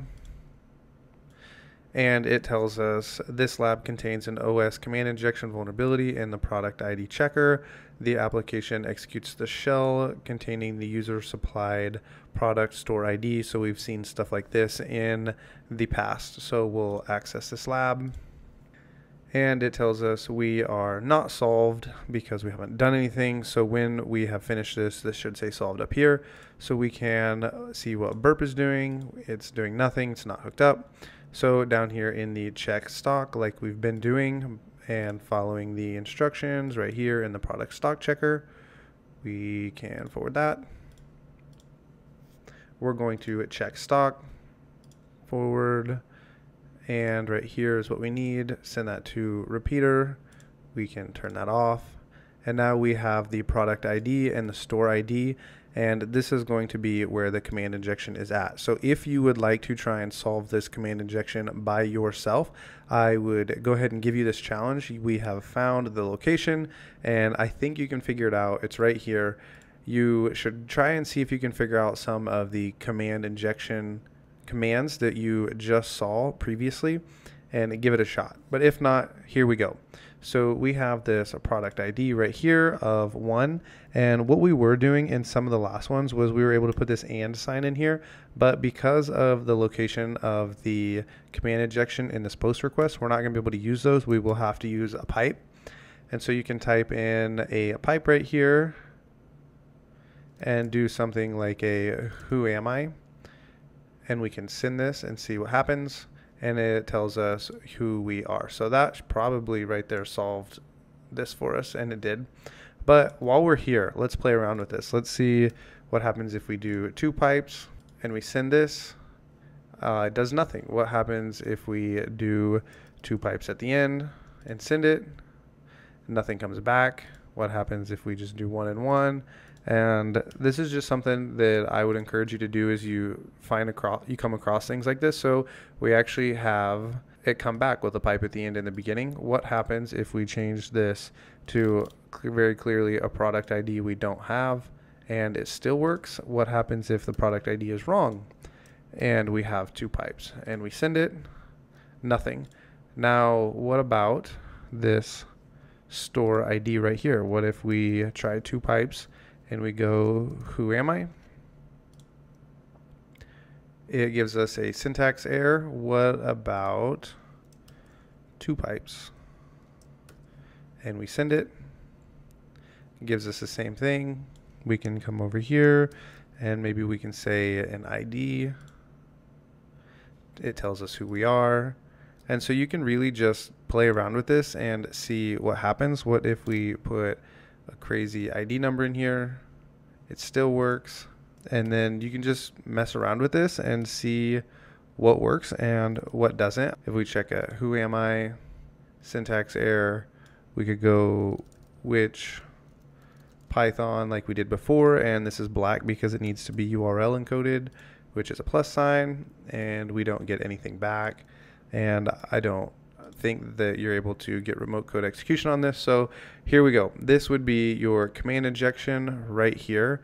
We're going to try and do another one on this on this lab right here. So if you would like to go ahead and open this up and read the instructions, then I would say go ahead and see if you can figure this out. I'm not going to read it just yet. I want you to go ahead and read this and try and figure it out on your own. And if you get stuck, then we'll go over it. Okay, so this says the lab contains a blind OS injection. So if you're familiar with the bug bounty for beginners course that I already have out, then we know that a blind injection means we're going to have to do some kind of time delay, and it's not going to tell us what's in the response. So we have a 10-second delay in order to solve this challenge, and it tells us that the vulnerability is in the feedback function. So with this, you can go ahead and open up the lab, and we have this submit feedback right here. And we can just type in a bunch of gibberish, and I think this is going to ask for some kind of ending for an email account, and we can come back and intercept this. Send it. We'll send this to a repeater, and it is possible that this took you much longer to figure out because we have a bunch of different parameters in here that we are testing against. So we have the name right here. So in a time delay, we saw this in the try hack me example that I showed you. You're going to try and do a ping against the server itself and wait for the time delay. So what we would do in a time delay command injection or a blind command injection with a time delay, you will type in ping, and then we have to URL encode it, and it will look just like we did previously. I'm going to do 5 seconds to start out so we don't have to wait. 27.0.0.1. And then if we send this, we'll see right here, this should be like 4,000 or 5,000 when it actually works. So we can try a pipe at the beginning, pipe at the end. We can try another pipe, and I see that I made a mistake. I didn't have the 1 in there, so we'll try this again and say go. Still not long enough. We can add in another one and see if this works. And it doesn't seem like this is going to be our spot. Otherwise, one of these would work. We can't use the and sign in there, so we'll just move on to the next one. We'll say pipe, ping. And I have this, I fast forwarded typing this in so you didn't have to watch it again. So we got our pipe and our ping command. We can send this. We'll turn this proxy off. It's bothering me that it's flashing. We can see that the time did not work. So we can throw a pipe on the end. Send it. Not long enough. Let's try 2 pipes. And we can send it. And our time is much longer, and we can see that it was almost 5 seconds. So now to solve this, I believe we can type in a 10 right here and send it, and this should give us the solve because the 5 seconds was pretty close. So it's not solved, and it just came back and it tells us that it has solved. So this is a timed command injection or a blind command injection. This is how you would test it with a ping against the server itself and give it a time delay. So with that, we're going to move into the last one of our command injection labs. This one is going to be a lot harder. I think you can figure it out if you've done my bug bounty course and you've also gone through my free ethical hacking course, because the ethical hacking course is going to cover things that are kind of like this when you get into the actual penetration testing portion of that course. So if you've gone through both of those, I think you can solve this. If not, and you're pretty new, you're probably going to struggle with this one, but we'll go ahead and solve it anyway. So we'll open up the lab in a new window, and then we'll read what it says. So it has a vulnerability that is blind in the feedback function, just like we had before. The output is not returned in the response like before. However, you can use the output redirect to capture the output from the command. And it says that we have a writable folder. And then it tells us to solve the lab, we need to execute a whoami command and retrieve the output. So what we're going to end up having to do is send a whoami command to the server, and then we're going to have to save it in a file inside of this images directory. So it's going to be var www images and then the file with an output. So if you went through the ethical hacking course, I think you can solve this. If not, we'll go ahead and solve it together now. So I just had an idea. If you want to try this on your own, I can actually show you over here. We can make a directory and we'll call it test. We'll cd into test, cd to test. And then what we can do is if I type in who am I can send this command and I can put it in a file.txt. And now if I hit enter and then we'll ls, you can see this files here, and I cat out file.txt, it tells us that we are Kali, or if I gedit this file, it'll save the response in there. So we're basically going to be doing this right here inside of this directory right here. So what we're going to do is give a who am I like we did up here, only it's going to be in this right here. And so your command is going to look like this. And if it has to be URL encoded, you'll need plus signs right here. If not, you might be able just to delete this and do it with no space. And then you're going to need to try and retrieve the file with the command injection. And I want to see if you can figure this out. So go ahead and give it a try now that I have given you a hint with this clue right here. Okay, so let's go ahead and solve this challenge. It said it was in the feedback, so we'll come back to the proxy. We can come to submit feedback. We'll do the same thing we did before and just type in some mumbo jumbo at gmail.com and turn our proxy on. Submit feedback, send this to repeater, turn the proxy off. And so here we are at this same page we were at. I'm actually going to make sure that this is in the exact same, the command injection is in the exact same place, so we don't spend a bunch of time trying to send this somewhere that it's not. So we'll go ping. So I wrote the ping command out so you didn't have to watch it. I sent it, and we'll see it was a 5-second delay. So the command injection is in the same place. So we should be able to come in here and say, who am I? And then we'll give our caret, and then we'll give it the location that we were supposed to give it right here. Paste that in, and then we'll say file.txt and send this and hope that it worked.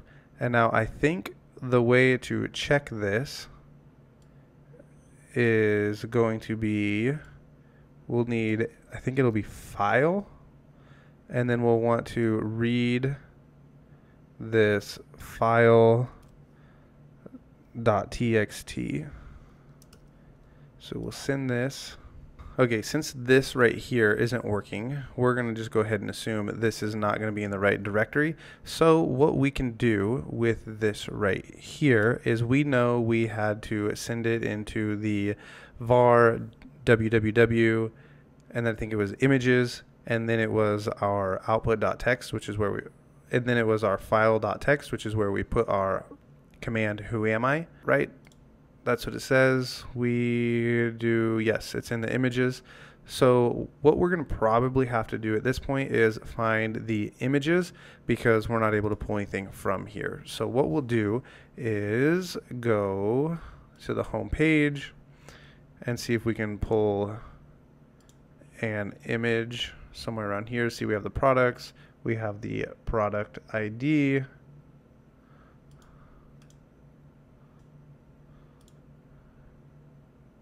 We have the image. Okay, so we right click the image and hit open image in new tab, and we have the image, and now we have a file name. I bet we can do this without burp, and then if we can't, we'll open it up in burp. So we'll type in file.txt, which is where we put the file, and it tells us who we are as the user. So that's one way to solve this challenge. This one was a lot more difficult of a command injection. In the real world, you wouldn't do anything like this. The only time you're going to do something like this is in a CTF. Or if you were on a live pen test. In the real world, in a bug bounty, what you would do is probably just send a ping with a time delay and then submit that, and you would stop right there. But because this is a CTF, it wanted us to grab this user right here, and this is where we did it. We saved it in images, and we needed the file name and the file.txt. So that is the last of the command injection that we're going to be covering, and we'll move on to the next vulnerability. All right, in this portion of the course, we're going to be covering file upload. This can be a severe vulnerability, especially if the file is placed somewhere that you can execute what you have uploaded and get back a shell on the server. So file upload is one that you're going to see a lot in CTFs. They do happen in bug bounty programs. You can go and read on the Hacktivity about some file uploads, but in the world of bug bounty hunting, most of the time they're probably not going to lead back to a shell. But in the world of penetration testing and CTFs, or if you're going for any kind of certification to become a penetration tester, then file uploads are always a good place to look, and make sure when you're uploading a file to see if you can bypass any of the filters that may be keeping you from uploading a specific file with a payload inside of it. So with that, let's go ahead and jump into it. To the file upload. So we're going to be going through a few hack the box file uploads, and the reason we're going to be doing hack the box is there really is no great place to practice file upload, and hack the box really has the best systems to practice file upload. If you have a hack the box subscription, then you can open these up, you can play around with them yourself and actually test these out. If not, in the world of bug bounty, if you go to the Hacktivity, you can read about file uploads happening all over the place. So file uploads do happen. We're going to start really basic, and then we're going to have to go through bypassing different filters within the file upload. So this one is really one of the easiest, and if you want to, this box is called October with Hack the Box, and its IP address is right here. And I'm not going to show you how I got to this spot, because really we just want to see the file upload in action and what happens, and why this would be a really huge vulnerability in the penetration testing world. So the first thing we're going to do is we can click this file upload, and I tested it. You can upload a file right here. And so what we're going to do is we can just click the file upload button, and I'm going to show you two different ways to go about uploading files and testing this out. So the first is with a web shell, and what we can do is we can come over here like we did before. And what we can do is we can go to Google and just look for web shells, and I can just show you right here. I just typed in web shell, and I scrolled down until I came to the Shushan 747, clicked on it, and we're brought to some PHP web shells. This one right here is one of my favorites. It's the one I use the most. And we can just say that we want to create a gedit, and we'll call it web.cmd. And sometimes you might have to name this like PHP if that's what this server's running in order to get a web shell to run.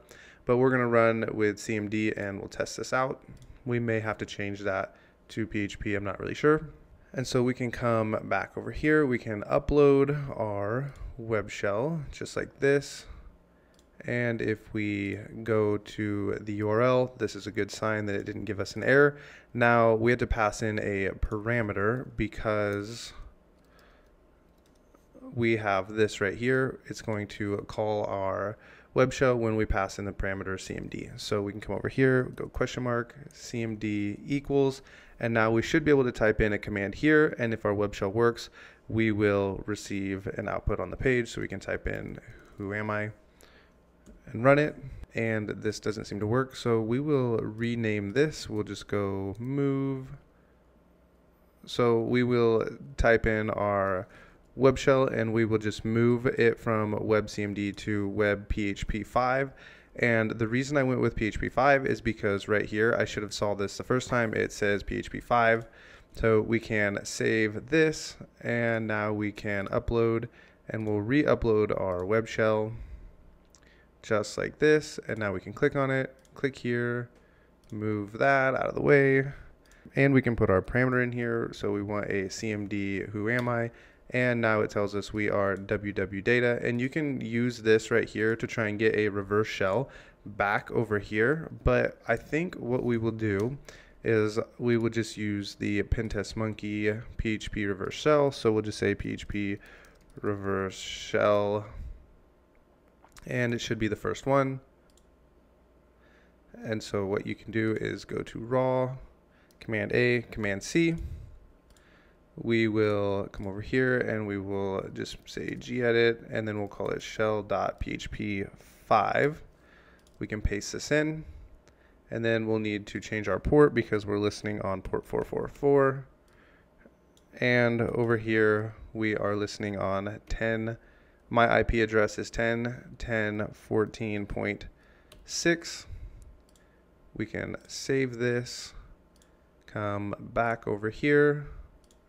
We could probably close that out. We'll upload this file. We want our shell open, and then we click this right here. It hangs, which means we probably have got our callback over here, and we now have a shell on our box. So I want to explain what is happening now that you've seen this. The way a file upload works: if you upload a file, you have to make sure that you know where the actual file is being stored, because when we upload our malicious code, if you can't execute it on the server, it does you no good. So let's say you can upload some kind of shell like this web shell right here or right here, but you can't find the location on the server of this web shell to execute it, it does you no good. So you have to be able to locate it, and for us this is a really simple file upload. You just click here and it takes you to the location right here of where our file is that we uploaded. So this is a really simple file upload, and we have this right here. It tells us it's running PHP. Sometimes it'll just say, like, we'll have a backend, it'll say something like backend.php like this, and then you'll know it's running PHP. Or if it's Windows, you may try ASPX or ASP. And so you're just going to have to get familiar with the systems you're going up against and what you see on the particular, on the server that you're attacking. But this is a really basic introduction into a file upload. We're going to do a couple more that are going to be a little more challenging, which is also going to be a lot more realistic. In the real world, the chances you just come across something that just says file upload in a bug bounty is almost zero. Maybe on a penetration test it might happen, but in the world of bug bounty, probably not going to happen. You're going to have to bypass some sort of filters, and we're going to do some pretty simple filter bypassing in the next file upload. All right, we are here on the box popcorn. Same thing, I'm not going to show you how to get here because we're just covering file upload, and in this one we're going to talk a little more about bypassing different filters. So if we come in here, we have this edit right here, and it tells us we can update the screenshot, which is going to be this image right here, and it tells us it allows a JPEG or a PNG. And I've never tried JPEG, so we might try that just on the fly and see what happens. But we can save this right here. We can go save image as, and we're in our test file right here, or test directory, so we'll save that. And if we come over here to update the screenshot, we will need to browse, click on our little PNG right here, update it, and submit, and it tells us that it worked. The type was a PNG. And now we should be able to come over to the uploads. We can type in 10, 10, 10, 6, and we'll go /torrent, and then we want the upload just like this. And it tells us here is the image that we just uploaded. So that works. So what we will want to do now is see if we can upload some kind of shell. So we'll just use one of our PHP shells that we already have in this directory. and we'll browse, and we can just try this shell.php5, and if we open this and we submit it, it tells us we have an invalid file. Let's come over here and we will move our shell.php5 and we'll just call it shell.php, and we can try this.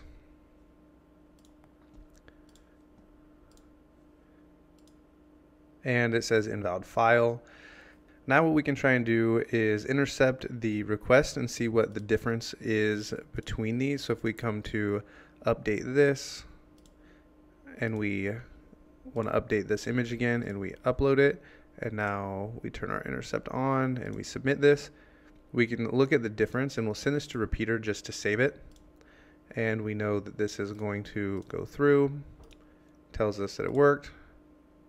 Now we'll come back and upload our PHP shell and see what the difference is. So we can come over, we'll try our web shell this time and turn on our interceptor,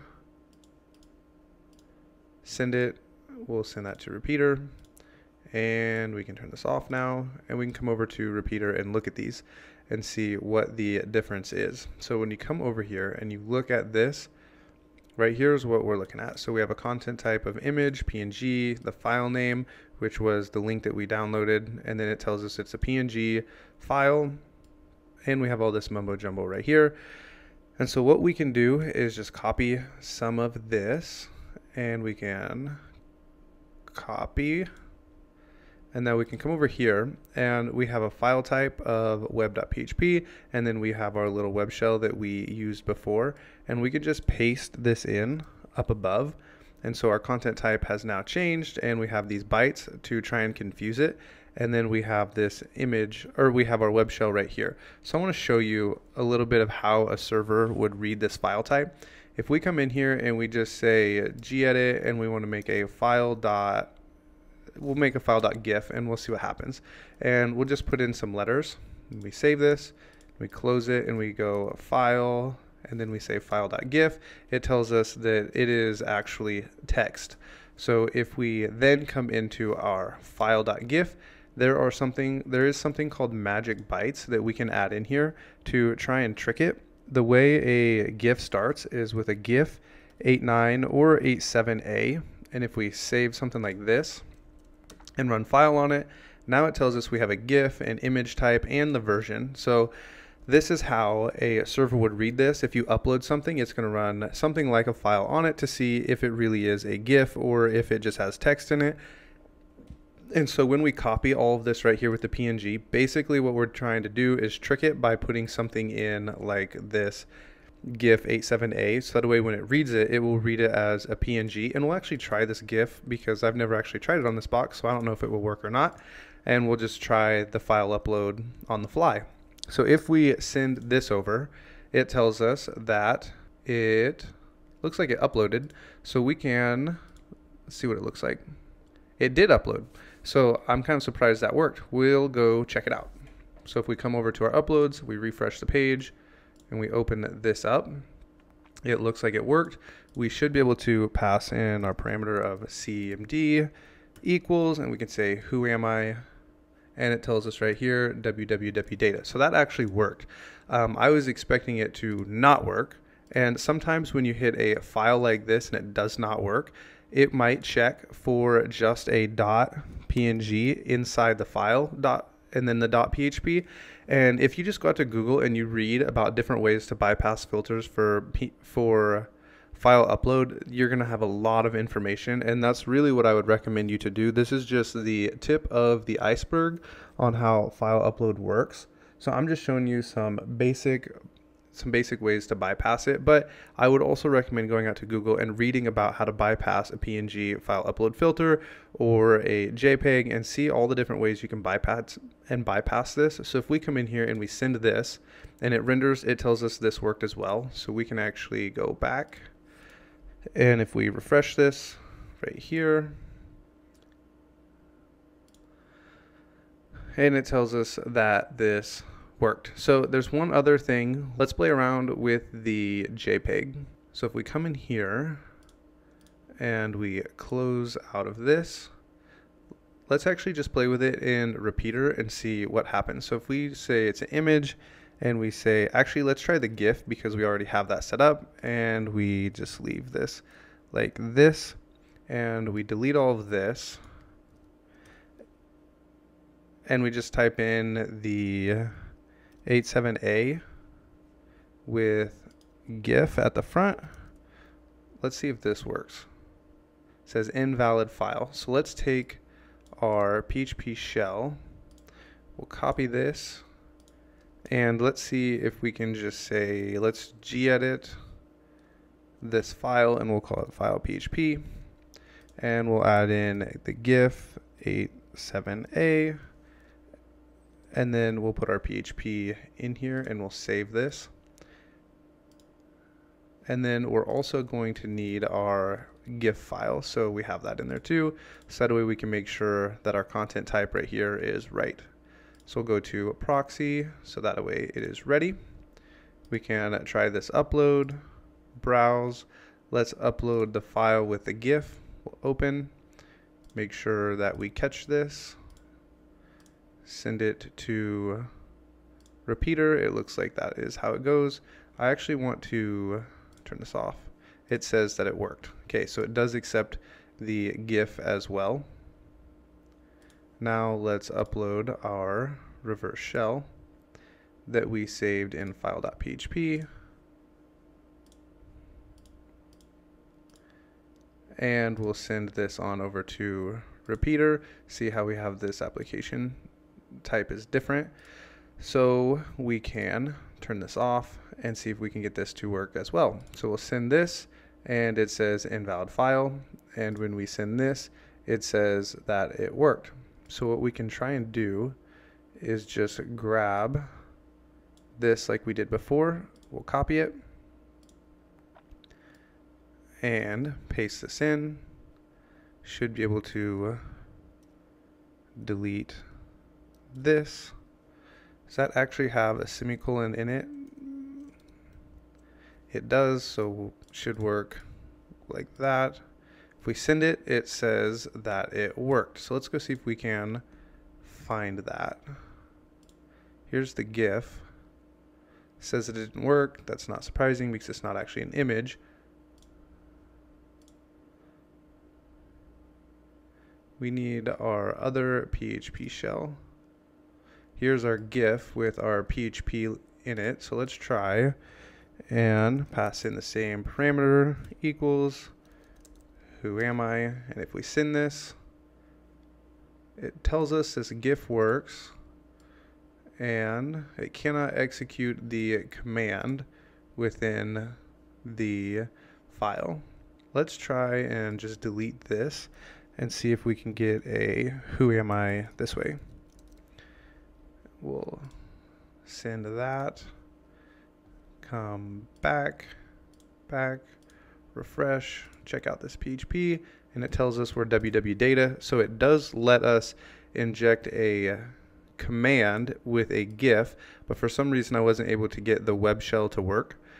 But there's another way to go about this. So this would be a really roundabout way to do this. You could come in and we could try and upload like a Python shell in here, or because we know we have PHP, we could put inside of here, and so we could put inside of our command right here, instead of doing a system who am I, we could come to this web shell and we could execute a PHP reverse shell like this. But you saw us use this recently. Let's just try and upload this PHP shell and see if we can get this to execute a reverse shell for us. So we'll come back over here. We can edit this again. We'll put in our PHP reverse shell. We can open. We'll need to catch this inside repeater. Turn our interceptor on, submit, and send over to repeater.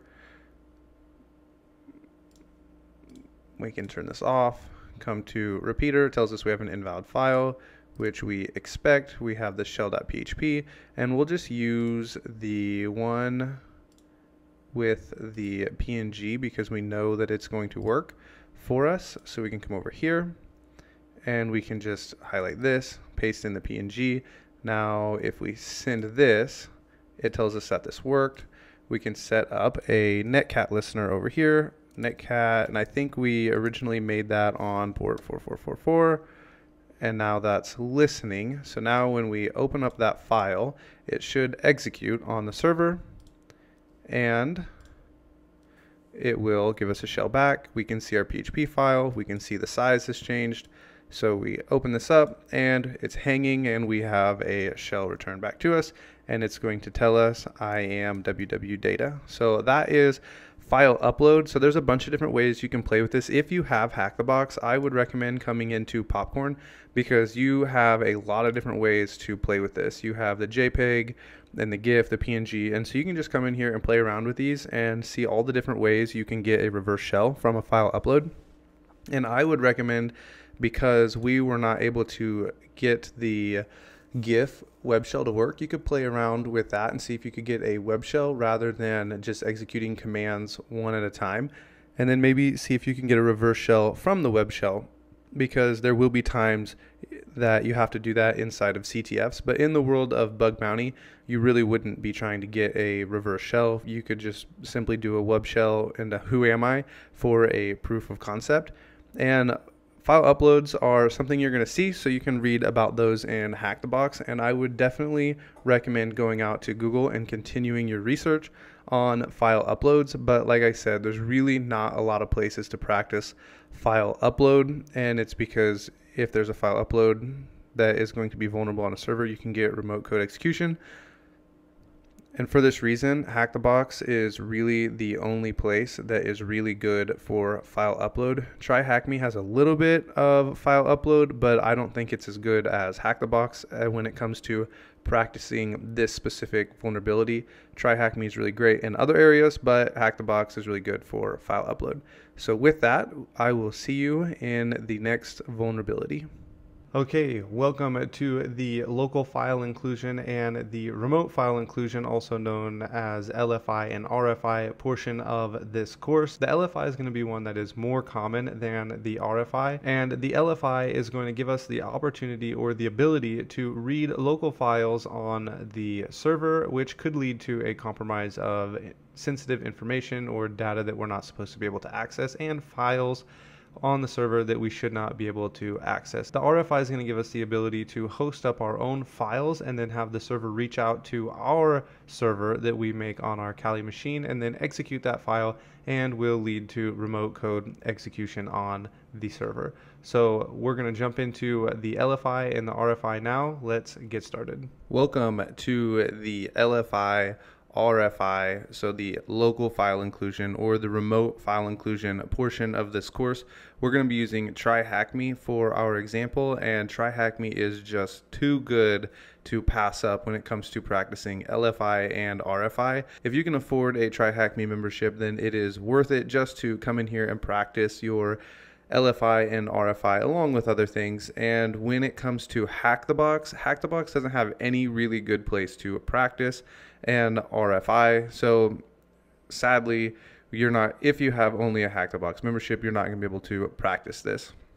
So what we have going on right here, this is a really great explanation. I'm really happy with how they have this all structured. So you have your basic web application right here. You have the HTTP, the URL, and then you have a get.php. And this PHP right here is going to be a giveaway of the way we're going to go about trying to pull this file down.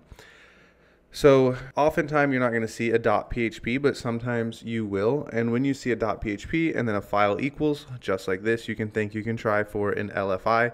And we've already talked about directory traversal. And typically if something is vulnerable to a directory traversal, you are going to be able to pull down files as well. And once you have LFI, which is pretty bad, if you can turn that into remote file inclusion, then you have got something really, really big going on for you. So we have this URL is going to make a GET request to the server for a specific file, and it's going to equal the file that you click on. And I'm going to show this to you, and I think it will make a lot more sense. So I've already opened up the lab here. When we click on lab 1, it tells us it's got this lab1.php, and you can come in here and you can just type something in. So if we just type in anything, because we don't really want to look for a file just yet. Actually, I'll just show you this way. So if we come in here and we type in etc pass wd and we say include, it pulls it down for us, but this is not going to happen. That's not real world. So what will happen is something like this. You'll come to a page, it'll have like this request right here. You're searching for something and say it's a search bar, and we just type something in and we intercept this in our proxy and we hit include. We'll send this to our repeater. We can turn this off. And now what happens is it tells us, we'll just pretend all this isn't here, because this is not going to happen in the real world, but this will happen right here. This file equals, and then what we typed in. Now this looks like what we had going on over here, and this really does happen. And up here, we can change this, and we can now put in this etc pass wd, and it will pull it down like this. And a lot of times you'll have this file equals up here, and you can play around with it. But rather than using the URL, I would rather use burp. So we can come over here, and we can say send. And I like that it tells us we have this Nginx server right here, and I'm sure if we ran like an nmap scan, it would tell us what we're up against completely, but we're not going to do that. We'll do that in just a minute with an LFI on a Hack the Box system, and we will test it there. But we have this file equals, and then we have right here where we can ask whatever file, we can ask for whatever file we want. So right here we can put in our etc pass wd, and we can send this. And on the page it tells us we have users here, and when you're looking for users, you can look for the bin bash. That's going to tell us people who have actual users on this box. There's actually quite a few of them, or a bin sh, not a bin bash. We have root has a bin bash. So when you pull this down, you can look for users. And it's even worse if you can access the etc shadow file, because then we can actually pull down password hashes, and we don't have the ability to do that. So this would be a file inclusion, and you can pull down all kinds of files from the server. So you can actually pull down, let's say we wanted to look at the index.php. You can send this, and it'll pull down, I can't tell if that worked or not, because there's just a bunch of HTML. Let's render it, maybe we can see it. Yeah, so it just pulled down the home page like right here.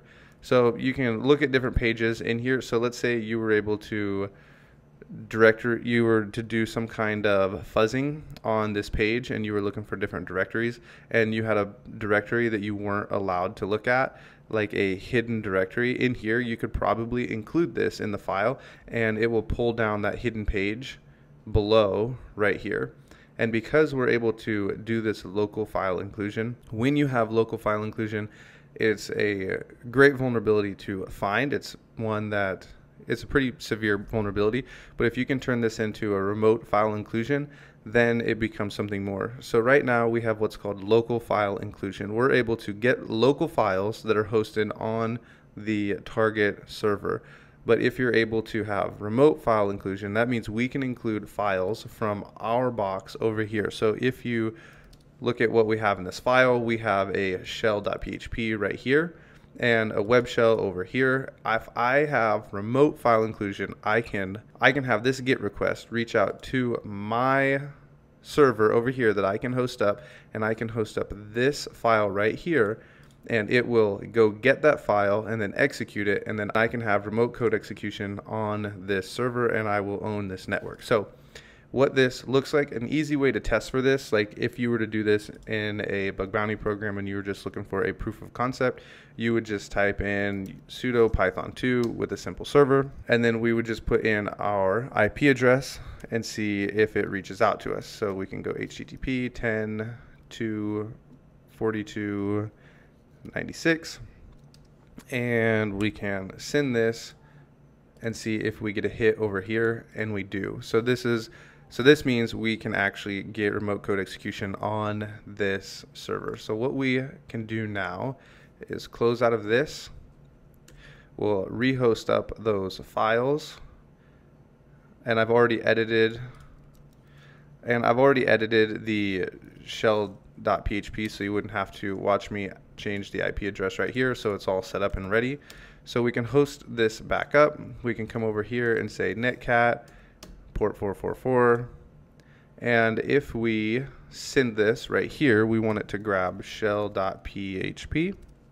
And now if we send this, it's going to hang right here because we have a shell, and we could say, who am I? And it now tells us we are www data. So we now have code execution on this server. And this would be pretty much as bad as it gets. Now I want to show you a little more local file inclusion and how to read pages when they don't render over here when we ask for a specific file and we want to see what's happening. And I'm going to switch over to hack the box for this. All right, I have loaded up the box Poison here for us, and if you have a Hack the Box subscription, it would definitely be worth your time to open this up and play around with it so you can see if you're able to find any of these LFI files on your own. So we're going to go ahead and just play around with this for a little bit, and I want to show you some of the things you can do with LFIs that can really save you a lot of time, and if you're doing CTFs, help you find files that you shouldn't be able to access. So we're going to do the same thing we did before. We'll just put in some characters in here, and we're going to catch this over in our repeater. So we'll hit submit. We'll send this over to repeater, and then we can turn our interceptor off. And now you can see before we didn't have this file right here with the browse.php and then the file and then our request. So you can, like I showed earlier, try and get files right here like this, which is fine, but I like to use repeater just because it goes a lot faster. So we're going to go ahead and use repeater. So we'll hop over here, and if we send this, we get this simple message over here saying that it failed to find this through the inclusion, and it tells us the path we're using right here. So what we can do at this point is we can try and type in etc pass WD, and if we send this, we can see we have the etc pass WD file. You can see we have the etc pass WD file right here. And something to always look through is this server version. You can highlight this, copy it, go to Google, see if there's any vulnerabilities, and check that type of stuff out, especially when you're hunting for bug bounties as well as penetration tests. It's always worth looking at. And then we can see the users on here is going to be this one right here, and then we have root right here is a user. The rest of these don't look like they have the ability to log in. Now on to looking for more files. There's a really simple way to go through the files really quickly, and I've used the tool FUF a lot on my channel. So we're going to go ahead and we're going to use FUF, and I'm just going to leave this in here and delete this a little bit at a time. Actually, we'll just delete this whole thing. So we can delete this. What we'll need to do is highlight this and copy it, paste it into FUF, and then right here we're going to want to fuzz, but to make sure we make it all the way back to the root, I'm going to just put some of these // in here so that we can make sure we go all the way back to the root. And then we're going to fuzz, and we don't want to fuzz this with the web content. What we want to look for is the LFI content. So we can come back over here, and I think we just type in web. Nope, we don't want web shells. We want fuzzing right here, so we can type in fuzzing, and then we want LFI, which is right here. So we're going to go into that directory and see what's in here, and we'll use this one because we're up against a Linux box. So we can just type in Linux. That did not work for me. We'll type in like that, and now if we run this, it should work for us, and it does, but we don't want all of that output. So we're going to filter by lines, and we're going to say if it has 5 lines, don't include it, and it's going to give us all the files that we're able to look at. Now, if I was actually doing a CTF, I would look through every single one of these to see what we can find. Now, obviously, we tried the Etsy Pass WD, but you can come through and check out all of these files and see if there's anything helpful for you to try and get remote code execution on the box. And because we don't have an RFI, which I have not actually tried, so we'll go ahead and try it and make sure that this does not work. And we can put my IP address in here, which is 10.10.14.6, and it doesn't hang, no RFI. So we aren't able to include any of our own files to get a shell back that way, but you could look through all of these and see if maybe you can find some credentials or something, or maybe be able to SSH into the box. But this is a quick, easy way to fuzz when you have an LFI. And in a real bug bounty situation, you wouldn't want to actually enumerate any of this. You would only do something like that on a CTF. You would really just test for an LFI like I've already shown you and make sure that it is there, and then you would submit a report. Or if you were testing for an RFI, you would just do what we did right here and set up a simple server and see if you can reach out to yourself for an RFI. And that is the remote file inclusion and the local file inclusion. You can go ahead and play with these if you have a Try Hack Me and a Hack the Box subscription, and get used to seeing these. You're going to see them a lot inside of CTFs, especially LFIs. RFIs are a lot more rare, but they do happen. So with that, we will move on to the next vulnerability. All right, we are going to be going over some insecure deserialization, and I decided to make a little flowchart here so that you could kind of see what is going to be happening. And this is for PHP, but the concept is going to be the same for Python and JavaScript as well. But the examples we're going to be dealing with is PHP, so I decided just to show you PHP. It'll make it a lot easier for you as we continue going. We're going to have just a few places to practice. This is something that there is not actually a lot of places to practice. So I wanted to show you here, and then I think I'm going to show you an example, and then you should be able to solve a few challenges on your own. And if not, we will walk through them together, and I think you'll get the hang of this pretty quick. It's not super difficult, but it is something that a lot of people are afraid of. But nonetheless, let's jump into it. So we have what's going to be the waiter, and he is the object. This would be like if you have inside of programming, there's something called object-oriented programming.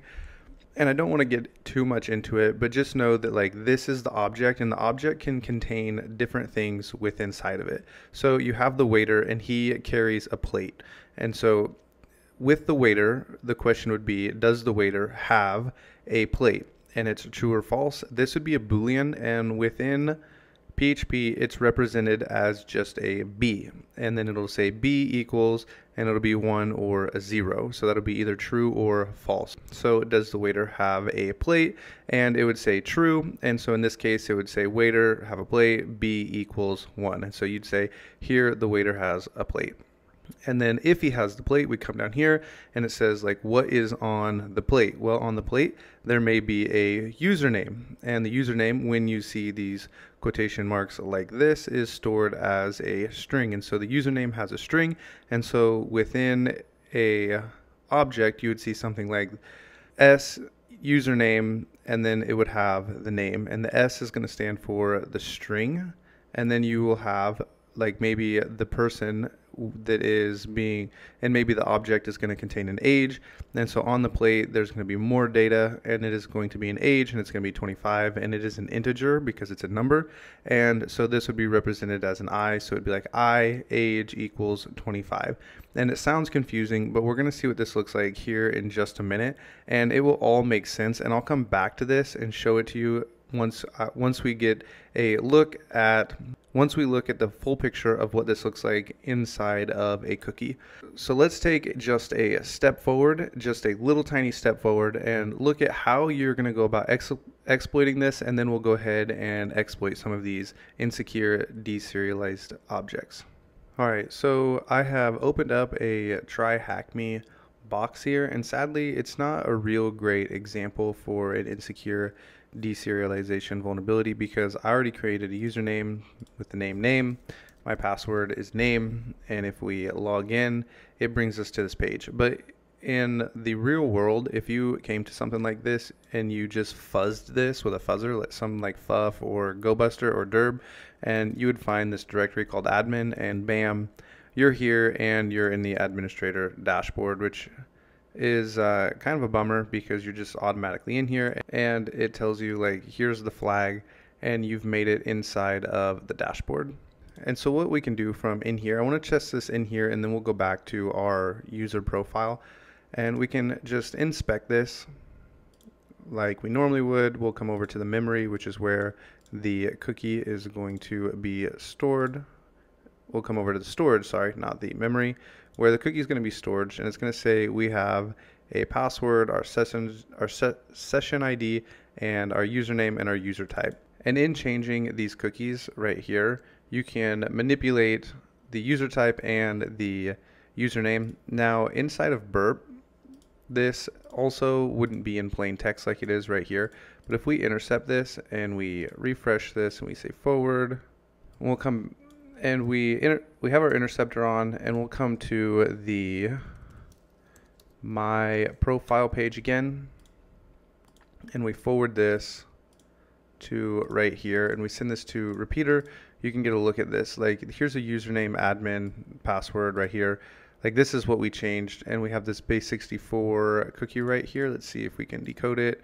We can get some of it, but what you would do with this is usually not going to be in plain text. It would be base64, and you would have to decode it, and then you can change these things right here.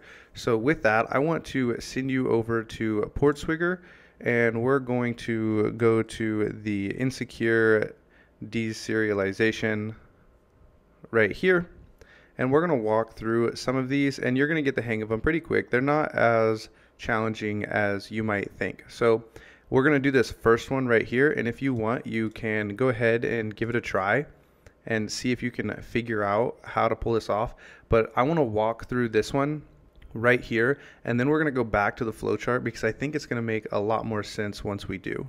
So you can go ahead and give this a try if you would like. Load it up here, and the instructions tell us that we need to use a serialized base session mechanism and vulnerability, and we're going to try and exploit it. And it says here's our credentials to log in, and we need to delete Carlos's account in order to solve this challenge.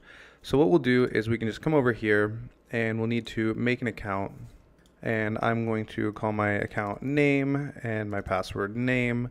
I'm going to intercept this just in case we end up needing it. So we'll intercept this, we'll send it. I'm going to send this to repeater. I don't believe we're going to need it though. So we'll leave that there. Come back over to our proxy. Oh, we need to log in with the username that it gave us. So we have right here our username and Peter. So we'll log in with this, and then it tells us we need to go to the admin panel.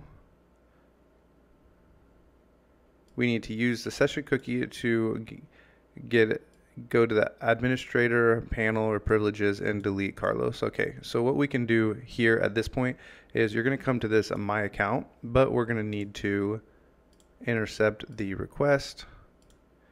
It will look like this. You can send this to repeater, forward. We'll send this to, I don't think we need that one, but we'll turn that off. We'll come back one, send this, and see what it looks like. And what we can do is, you might have this little interceptor thing closed. Open that up. We can highlight this, and it'll decode this for us. And it's going to tell us, are we an admin? And if you remember, this is the object right here. So the object is called for, and it is a user. And then we have a string, which we have our username, and we have another string, which is our, well, right here is our username. And then it tells us we're an admin, which is also stored as a string. And then we have this right here, this Boolean, are we an admin? And it is set to false. But we can go ahead and change this to true. We can apply the changes. I'm going to highlight this cookie just in case this doesn't work. We can send it, and it says, okay, it worked. If we refresh the page, it didn't update our cookie for us, so we're going to have to manually come over here and update our cookie. And right here's the cookie, paste in the one we just made ourselves. And now if we refresh the page, we should have access to an admin panel, and we do right here. And you can delete Carlos if you would like this to say solved right here. The next one is going to be pretty similar and not really much more difficult than this. If you struggled, I struggled the first time with figuring out that I needed to actually copy the cookie and inspect and paste it in. That's okay. You're going to need to do that in the next one as well. But we can go ahead and hop over there and check that one out. All right, so we're going to go ahead and do this second one right here. And what you will need to do is, I just opened it up in a new tab, and I also opened up the lab so that way we don't have to wait for that to load. So we'll read the instructions, and it tells us we're going to need to gain access to the administrator account and delete Carlos once again. And we have the same username and password. So if we come over here, we're going to do the same thing we did before, and we will log in just like before.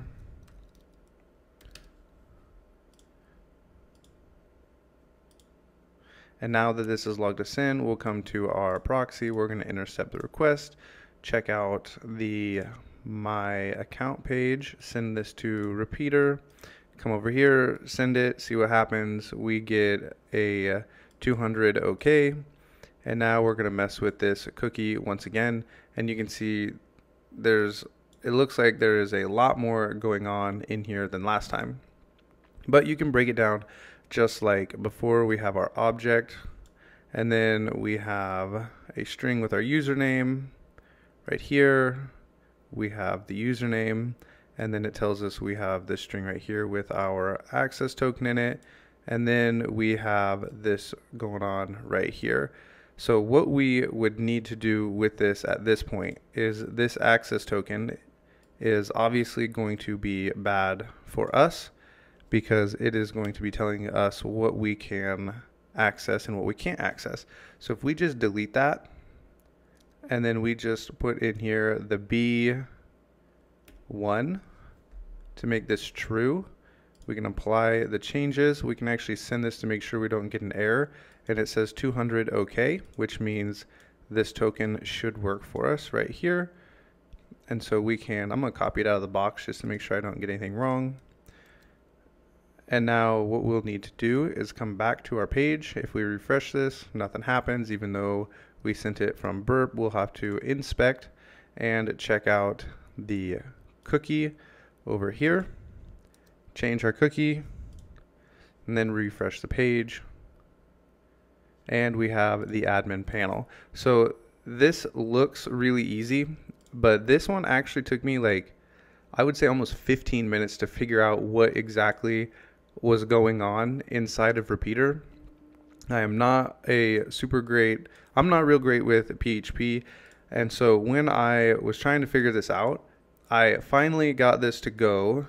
I accidentally left this in a string the first time, which is something you may have done. And if you try and leave this inside of a string, it is going to give you this error over and over and over again. That's one mistake that I made over and over as I was messing with this. And then the other mistake I made was I deleted this and applied changes. And if you send it, you'll get the same error. And I forgot to delete this. So this is really finicky. And in the real world, you're going to have to do pretty much what I did and just keep testing this over and over and over until you get a 200. And then you'll know that something has worked for you. And one of the other things that I didn't understand, and I don't understand still, so if you know PHP, you might understand this better than I do. I have no idea why this says we have an integer of 0 in order to get this exploit to work. Like, this is not how I solved it, and I honestly don't have any idea why this access token is an I with a 0, but it does work, and the way I did it ended up working. So if you come over here and you change this to a 0 with the Boolean, you are going to get this error, And then if you come in here and you solve it the way the solution says, with the integer of 0, apply the changes, you can send it. It works this way as well, and this cookie works. But just being honest, I don't know why this works. My version makes sense to me because I have the access token, and I'm just going to say that it's true, that I have access to wherever I want to go, and I send it and it works. So if you know why this works with an integer, you can feel free to leave a comment down below, because I'm really interested. I don't actually know. I actually Googled to try and figure out why this works with an integer, and I couldn't find anything. So with that, we will move on into the next vulnerability and keep going. Okay, so now that we have looked at the insecure deserialization examples, we're going to come back to the flowchart. So now if you remember the object right here, so we have our object, which is the waiter, and it is carrying the plate, and on the plate we have a username, which is Peter, and we have the access token right here. And so we have a object, we have a string and another string right here, and it says that this is also carrying a string. And then we have our Boolean, which is going to be true, which allows us to log in as the administrator. So now when you see something like this, you should be able to understand what's going on, at least without it being really, really complicated. So here's the flowchart. Once again, this is how the insecure deserialization works. I hope going from the beginning of this flowchart to now, it all makes sense and you can understand what is going on. I'll see you in the next vulnerability. Okay, so as we move into this next section, we're going to be dealing with cookies and auth tokens. So I decided to go ahead and do the first half of the box, Luke, on Hack the Box.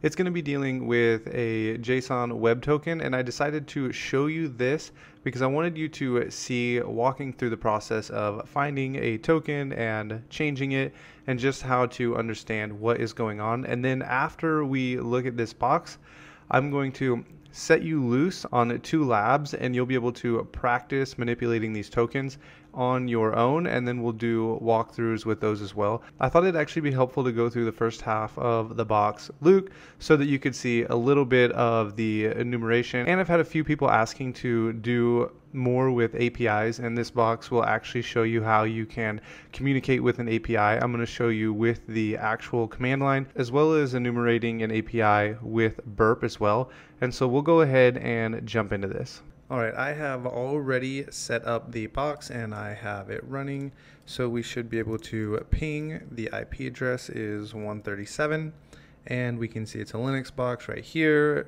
and it is all up and running, and it is ready for some enumeration.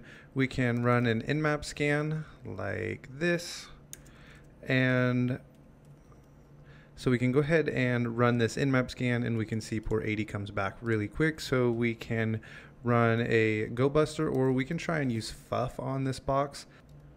And we will use a directory list. I imagine a small one would be just fine, but we'll use the medium one just to make sure we're able to find everything that we need. And I forgot to change the IP address here, so we'll fuzz this while our nmap scan runs. So we got 137, and we'll go ahead and send this on our way. We can actually come out to the IP address by typing in 10.10.10.137, since we know port 80 is open, and we are brought to a web page like this. We can click around, see what's going on. You guys know I like to view the page source. I like to look at a lot of the hrefs and see what's in here. I wonder if it has a login in here. Nope. And we can come back and see if FUF has found anything. We got member, which was a redirect. We can check that out. See where it redirects to. And it doesn't tell us anything. And we can check our nmap scan is still going. We have port 21. If this was a penetration testing course, I would go out and check port 21 and FTP. But because it is not, I'm going to let these scans run and I'll bring you back once they have finished. It seemed to be taking longer than I anticipated. So what we're going to do is we're going to check out a GoBuster, because I like to use GoBuster when I need to run an extension such as PHP, and FUF does not allow me to do this. So what we're going to do is come back over here and we're going to run our GoBuster with as well as FUF with the extension PHP, because this wasn't working for us, and we have a bunch of stuff coming back, so we can check out the login page. This usually is not going to work in a bug bounty program, but you can type in something like admin, and it doesn't work, and so you can try default credentials and see if it works. Usually there will be like a made by down here, but there doesn't seem to be, so we can't check for any default credentials on this page. We have a config.php, which is always a good thing to look at, especially when you have code execution on a box, because it will pull down often the username to the database, which is root, and we have a password as well. And one thing you should know by now, especially if you're in an intermediate course, is that people reuse their passwords. So we can copy this password and we'll check our nmap scan, and it has not told us, but it will tell us when it is done that there is a port 3000. But before that, you could come back to this login page right here and try and log in with root and that password we just copied to see if it would work, and it doesn't. And we could try admin with that password to see if it works, and it doesn't. You could also try administrator or other things like that. But we're going to go ahead and open a new tab, and at this point we are going, and before we mess with this new tab, let's go and check port 3000, and we find that this has that we are getting back JSON, and this is an API. So we are going to see what we can figure out. It says an auth token is not supplied, and we can curl this and see what happens and see if we can log in, because that is how we're going to have this auth token. So we can come over here and type in curl, and we're going to use a post, and then we will go HTTP and the IP address 10.10.10.137, and we're on port 3000, and we want to log in, and I can show you this right here. If we go /login, and the way you would find this login page is by fuzzing the API, which I showed in the beginner bug bounty course. So we know that we need to authenticate because that's what it tells us, and we need this login page right here, and we need to pass in some parameters, which is going to be our username. So we'll go username, and we were told the username root. We can try this because that's what we saw on the config.php, and we'll need a password as well, and we can try the password that we found, and then we can close all this off and send it, and it tells us forbidden. It does not work. We're not able to curl it, so you could come over here and try admin like we tried before, and I spelled admin wrong, and we get a token in return, which is what we needed. So now what I would do is come back here like this. We're going to go to burp, and we're going to intercept this request. We'll send this to repeater, and we can let that go. If we send this, it tells us, let's try login and send this. Okay, and we get an okay back, and it tells us we need to authenticate. Now, what we need to do is create a token, and so we'll need an authorization token, so we can go authorization, and then we'll use a bearer, and then we're going to paste in our token right here, and you can nice and easily highlight to see what's going on here. So because this is a JSON token, we have this right here, and this is going to decode this for us over here in our inspector, and if yours is closed, you can open it up. And we can see that this is just telling it it's a token, looks like it's SHA-256, and this is the algorithm for it. So you'll see this again later. And so this is about the token, and then this second part is going to hold the information inside the token. We have the username, admin. I think this is when it was created. I think this is the time that it would expire. And this right here would be the signing token, would be the signing key. And now we should be able to manipulate this. We'll send it, and it says we need to authenticate. So what we can do is come back to our terminal, and it says we have this token right here on the login page. So go back to Burp. We have the login, we have the bearer, and I had to mess with my authorization here to get this to go through. We now have our JSON key right here with our username and our shared key right here.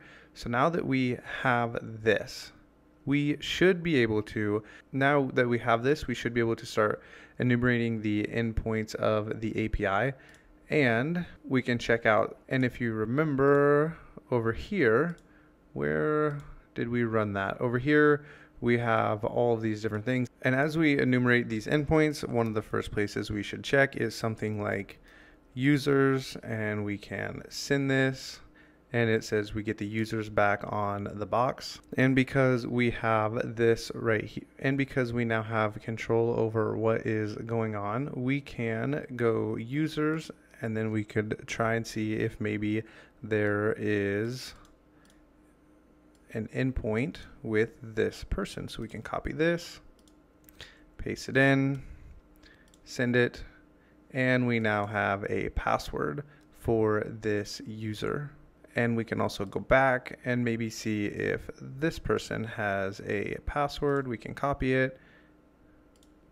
Guess we don't really need to copy it. I could just type it out and send it. And we have their password as well. And with these usernames, you could go out and try and log in to the actual web page and see if you can figure out how to get remote code execution. But this is the direction of the box. Now, we're not actually trying to get remote code execution. What I wanted to show you was these auth tokens and what you can do with them. So now we're going to come over here to our Portswigger application here, where we have the free labs to practice, and we're going to go all the way to the bottom because that's where these are located. And I think with what I just showed you, you should be able to solve this first lab all on your own. So if you would like to go and give this a try, then you can do that, and if not, we'll go ahead and walk through it. All right, so let's go ahead and read what we are supposed to do. It tells us this lab is a JSON web token based mechanism for handling sessions. Due to implementation flaws, the server doesn't verify the signature of any of the tokens that it receives. To solve the problem, we need to gain access to the admin panel located right here, then delete the user Carlos. So I've gone ahead and clicked access the lab. We can come open this up. We are told we have the good old same username that we have been using, and we can log in. We'll log in just like normal. We can come over to Burp, and we will grab the proxy, and we can refresh this page, and we see our cookie session right here. We'll send this over to Repeater. We can turn that off. And now we can look at this token right here. We have this right here. We have the decoded portion of the cookie, and then we can check this out, and it tells us right here it was issued by Portswigger, and we are signed in as this user. So we'll change this to admin. We can apply changes, and now let's check out see if we can go to the admin panel, and it says, let's see, my account. So it looks like we are able to go to the my account admin. So actually let's copy this, paste it in right here, delete that, send it, not found, follow the redirect. Where does it send us to? It tells us we need to log in. So that did not work. Let's try it again. Let's go my account. It tells us we are still logged in. So let's grab this again right here. We're told that we need to go to the /admin in the instructions. So we'll come back to this, see what we can do with this token. We needed, was it admin or maybe it was administrator? Like this, we can go to the administrator, sign in. We'll try and sign in as the administrator, apply changes, and now we need to go to the admin directory, and this already looks different. We have the users right here. So if we wanted to delete the user, we could just copy this right here. And I think it should delete him. So if we send this, that does not work. So what we'll do is we'll just grab this entire token right here and we will copy it, come over here, and we'll just put it in place of that one. Forward. Turn the interceptor off. It tells us that we have solved the lab, I guess because we had the interceptor on when we sent the request right here to delete Carlos. It didn't refresh the page because the interceptor was on, so it went ahead and deleted the user for us. So that is one way to use these tokens, and they might be a little bit difficult in the beginning, but I really love this interceptor over here that just decodes stuff for you. Otherwise, you can try and decode this stuff by copying it like this, and you can come over to your terminal and you can go echo -n just like this, and then you would just paste in the token that you wanted to decode, pipe, and then we go base 64-D, and that will decode it for us. You could also just come over to the decoder, paste that in, and decode as base 64, and it'll tell you over here as well. So those are different ways to look at these cookies. I'm actually curious now. This leaves it all as a jumbled mess, but I am curious if the decoder can figure this out. And I accidentally copied it. We'll recopy this, send this over here, and it does get some of it right here. If you didn't know that it was separated by the periods, you could have brought it over here to the decoder and you could figure out what's going on. It's not really that easy to read, but you can see that we got the administrator right here, and we were issued by Portswigger. So I mean, you could have figured it out, but that is this challenge. There is another one right here that we are going to walk through. So if you would like to open this one up, there is a little more to it. I'm not sure you'll be able to figure this one out completely on your own, but you can go ahead and play around with it and see if you can figure it out. And we'll go ahead and I'll open it up and then we will solve it. I have opened up the lab right here and we are brought to this page. The instructions are pretty much the exact same. We need to make it to this panel. We log in as this person and we delete this user. So we can come over here, go to my account, we'll get logged in, and then we'll intercept the request. Log in. Don't save. It says we are logged in, so we'll go ahead and intercept the request. Send to repeater. We can shut that off. Come over to repeater, and we can do the exact same thing we had just done before. And we're told right here that it's using SHA-256 as the encryption, which I'm guessing is going to be for our session key right here. And so what we can do is come back up here and we can change this to none, and then we can delete our session key, highlight this, and we are supposed to be the administrator this time. We're supposed to be administrator. Learned last time that it is not the admin. We can apply the changes, and we'll come back over here and see if we can go admin, and we can send this. It says we are unauthorized. Let's try and look at this again.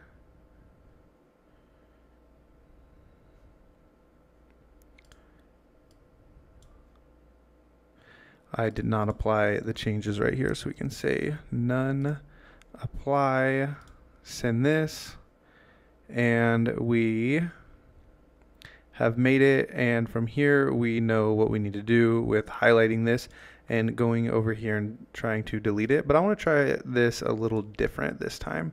So I want to copy this token and I want to put it in directly myself and see if I can make it over this direction, make it over this way. I think it should work. Try this a little different, and it works. So we can come over here and delete the user this way, and you can put the session token in right here. So these are a few different ways you can bypass authentication through tokens and session cookies. You will just have to play around with these as you find them on live programs. They're not always going to be they're just not always going to be really straightforward. So what you could do is look for what uses a period as a separation inside of a cookie or inside of a session token. And these are things you're just going to get used to over time, seeing and not understanding what it is and then looking it up. This is also one reason it would be great for you to read the Web Hacker's Handbook and other web application penetration testing books, or even the Hacktivity, because you're going to see things like this and you'll be like, what is this period? What is going on right here? And as you read, you will learn how to recognize these different things. It's okay if you didn't recognize them this time. I bet you will recognize it the next time you come across it. So with that, we will continue on. Okay, I decided to include this little section right here on attacking WordPress websites because, to my surprise, the more I am in the web application testing world, I am surprised at how many people use WordPress. And even if they don't use it on their main site, there will be subdomains, or sometimes they'll have other domains or subdomains that are also in scope that will have WordPress, especially if they have like a forums or a blog.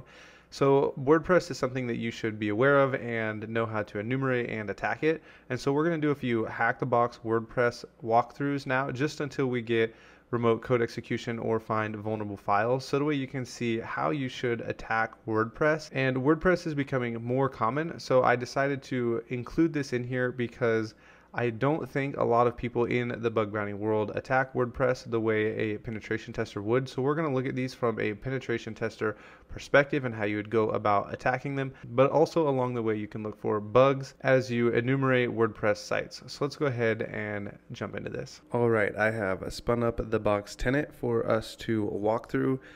We're going to be doing two different boxes that have to do with WordPress, and I think this is something that you should really know well, because you're going to see these definitely in CTFs as well as in bug bounty programs. A lot of bug bounty programs, you'll notice, actually will put the blog or some kind of forum sites in the not eligible category or out of scope, which really is a mistake, because a lot of WordPress sites actually do have vulnerabilities in them, and you're going to see them a lot in CTFs. And we're going to cover a couple of those now. So I have already started the server, so we are going to be at IP 10.10.10.10.223, and then we can come here and we're brought to this default page. And one of the things we should always do is try and run FUF or GoBuster. I'm going to use FUF because it is already set up here for me. So we'll just change this to, actually, because this is going to be a WordPress site, we're going to run GoBuster, because we will want to have this extension for the PHP right here. So we can come back here and set this up, 223, and let that run. All right, so I got GoBuster working. It turns out that it wasn't working because I had been disconnected from the box, but now it is up and going, and we see that there is a /WordPress. So we can come up here, type in /WordPress, and see what we come across. We come to this page right here. We can view page source, see what is in here, and there is an href to this tenant.htb. And if you're familiar with Hack the Box, and then you know that you frequently have to add things to your Etsy host file. And the IP address is 10.10.10.223, and it is tenant.htb. Now we should be able to save this and browse out to this page. So tenant.htb. I want to go here, and it loads this page for us.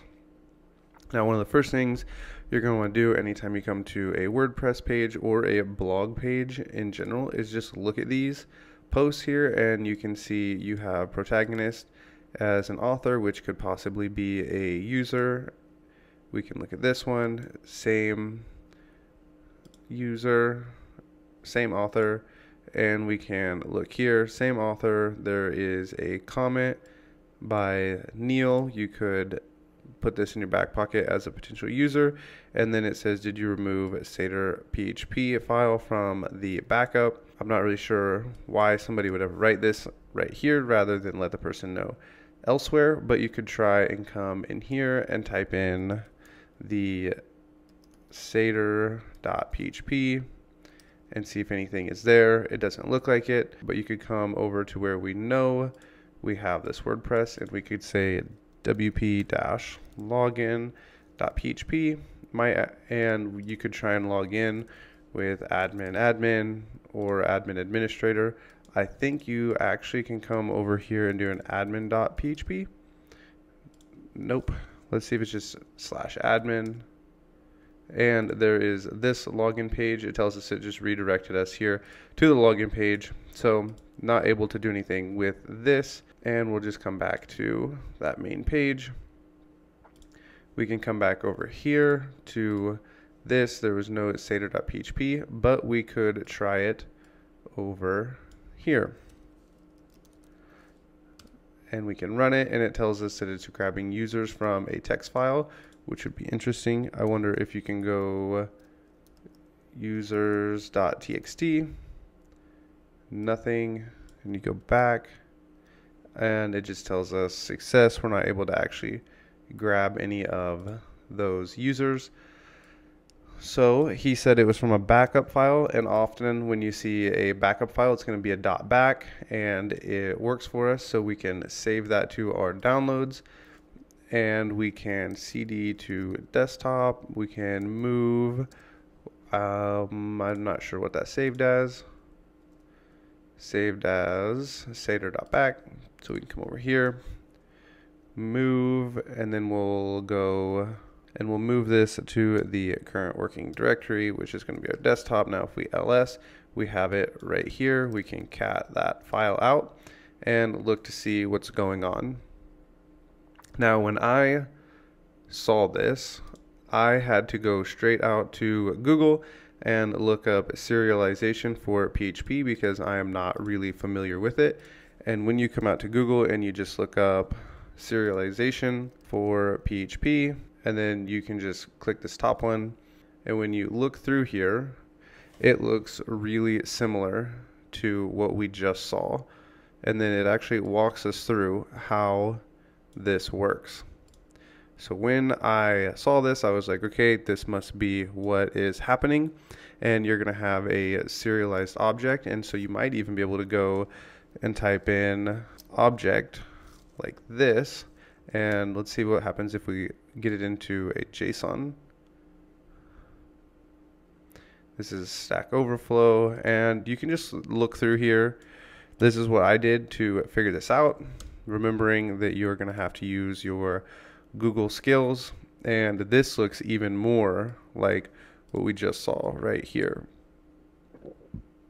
So we know we're going to have to do something along these lines, and we have it getting a repo, and then it has this unserialized input being called. So what we can do is just grab this right here, and we can make our own serialized object. So we'll do this here. We'll cd into the desktop, and we'll gedit, and we'll call it mine.php. And now we will change this to fit our needs. So instead of going user.text, we'll go pwn.php. We can leave this because this is where this is going to be our object. And then inside the data, we can put in our little reverse shell that we have seen earlier. So we'll grab a PHP. Now we'll do a web shell first, and then we'll do a reverse shell to make sure that it works. For remote code execution, we can just grab this same one we've been using throughout this course. Where did my text file go? Right here. And we can just paste this in. And now instead of, we can delete this extra line here. And up here, we're going to say mine equals new. And then I'll just copy this so I don't have any typo. And this looks like it should work. Let's try it real quick. So we can just say php, mine.php, and it tells us we have a syntax error at the CMD. So we'll come back inside here. Okay, and thanks to the magic of video editing and much debugging here, I finally got this to work. I had left in here the public function to update the database, and I had spelled serialize wrong, which took a little while for me to figure out what was wrong. But now we get this output, and this looks really familiar with what we have just went through with our JWT tokens. So now if we copy this string right here and we come back to our page, we should be able to enter it in right here and pull down a web shell. So if you remember from this right here, we have this a repo being called, so we can come over here and we can add this in by deleting the back, add in a parameter, and we can say a repo equals, and then paste in the serialized object that we just made. It tells us that it has added it, and now we should be able to come to our CMD and see if we have code execution on the box. So let's give this a try. Delete all of that and say, what did we name? I think we named it mine.php. So we named it pwn.php. So we can come up here and we can say pwn.php cmd equals who am I, and it tells us we are ww data. So now we should be able to get a reverse shell on this, so we can come back to our reverse shell cheat sheet. Since we know this is running PHP, we can try this with PHP. We can paste this in. My IP address is 10.10.14.7, and we'll go on port 4444, and we'll go bin bash, and we can set up a netcat listener just like this. And we're also going to grab this in burp just in case it doesn't work. We'll send to repeater. We can turn that off. And it doesn't work, so we can come back to burp here. And if we send it, it tells us that it went through really quickly. And it turns out that I am -7. And we send it, and we get a callback. So I had my IP address wrong that entire time that I was trying to get that to work. So now I actually want to go back and try my PHP shell and see if that works. Where is my PHP? Come back over here. Paste that in. 1, 2, 3, 4. This is a 7. 14, 10. Grab all of this. URL encode it. Kill this shell. Try a new one. Send. And the PHP one works also. So that was a bit of a workaround, but I think it'll be helpful for you to see one more WordPress box just to see that the enumeration process for WordPress is going to be a little different, and know that you're going to be looking at everything in PHP. So I wanted to show you this one because it just came off of what we saw with a serialized object like this. And I thought it would be helpful for you to see a little bit of code outside of, I thought it would be helpful to see how it would work with WordPress with PHP. And with that, we will go ahead and attack another WordPress box. Okay, so I've gone ahead and ran an nmap scan. And remember, if you run an nmap scan, to do so just on the common ports or the most common ports, because your target, if you're doing a bug bounty hunt, you don't really want to just be banging on their door looking for a bunch of open ports. But if you're doing a penetration test or some kind of CTF, then you can scan all ports. I've scanned all ports here, but just remember, if you're bug bounty hunting, to only scan the common ports. And if you are scanning quite a few ports, maybe slow down the nmap scan. With that said, we have 3 ports open: port 22, which is SSH, port 80, HTTP, and then we have MySQL running on 3306. So the first thing to do is just come out to the HTTP server and see what is here. And it tells us that we have, it says there's an issue tracking until it's set up. We can check out these links right here and see if they take us anywhere. And it tells us right here, it's taking us to spectra.htb. So we probably need to add this to our host file. So we can sudo gedit our Etsy host. And now that that's added, we can try and come back here and see if this will load for us, and go and see if we get anything different this time. And it looks like it's working. I must have spelled it wrong. So it tells us there's an error establishing a connection, a database connection. So that doesn't work. Did we test this one? And we get a WordPress site right here, and this is a basic WordPress site. We are told that it is up to date, it's powered by WordPress, and one of the things to look at is there is a user, which would be administrator, see who commented, and we don't have anything. It just says a WordPress commentator, so there's probably not another user there. We have this right here, this P1. It looks like that could potentially be different users, so you could come up here and just try and enumerate this. It'd be easier to send this over to Burp and try and do this. Now it says we have page IDs. We can look for different pages, but I'm not going to run down this road just yet. While we're on a WordPress page, one of the best things to do really on any kind of page is to fuzz it.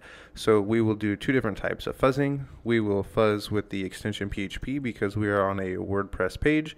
So we can come back over here, and it is 229, and we can run this. Actually, I'm not sure that will work because we are on a virtual host. We'll go spe spectra.htb and see if that fuzzes, and it says that that's working. So we have this main, and then also I want to run fuff and see if we can pull down anything else right here on this server. We actually want to run this on spectra.htb, and we've pulled down main and testing, so we can come over here and we can just type in testing and we are brought to a bunch of files. We've already been to index.php. One of the things you should always check for when you come to a page like this, when you see these config files, config is always a very yummy place to search for vulnerabilities. We can view page source. We know that when we see a blank page that there might be some hidden files, and over here we see we have a database user and we have the database username. Now we saw that on this nmap scan, the MySQL was open, and you could try to log into MySQL, and the way we would go about this is typing in my SQL, and we'll put in the host 10.10.10.229, and then the username was right here, dev test, so we would go dev test, and then we could for our password, and then see what happens. Like this, we can copy, paste, and see if it will let us log in. And it tells us we're not allowed to log in, and it looks like it's because of our IP address here is not allowed to log in, which is fine. You probably have to be running on the local machine to log in. So what we can do is we can actually come back to this page right here, and we see that the admin is allowed to log in. So we have a WP admin. So we can open a new file, type in spectra.htp, come back over here. We can try and log in with the WordPress-admin, and that keeps sending me to,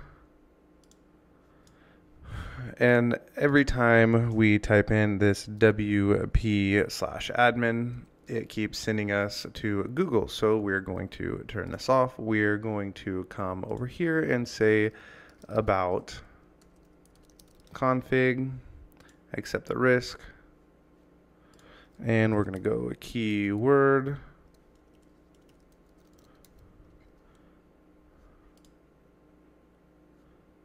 and we're going to set this to false. Now that should be saved. You can close out of it. Now if we come back and we type this in, it should stay on track. WP admin.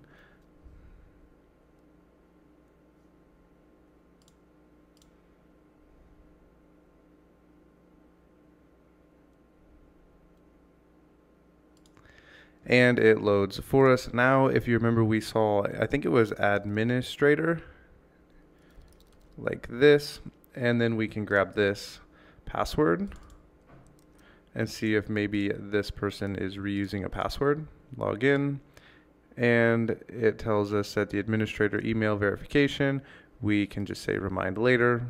We don't need to mess with that. And it allows us to log in, even though it didn't load very pretty.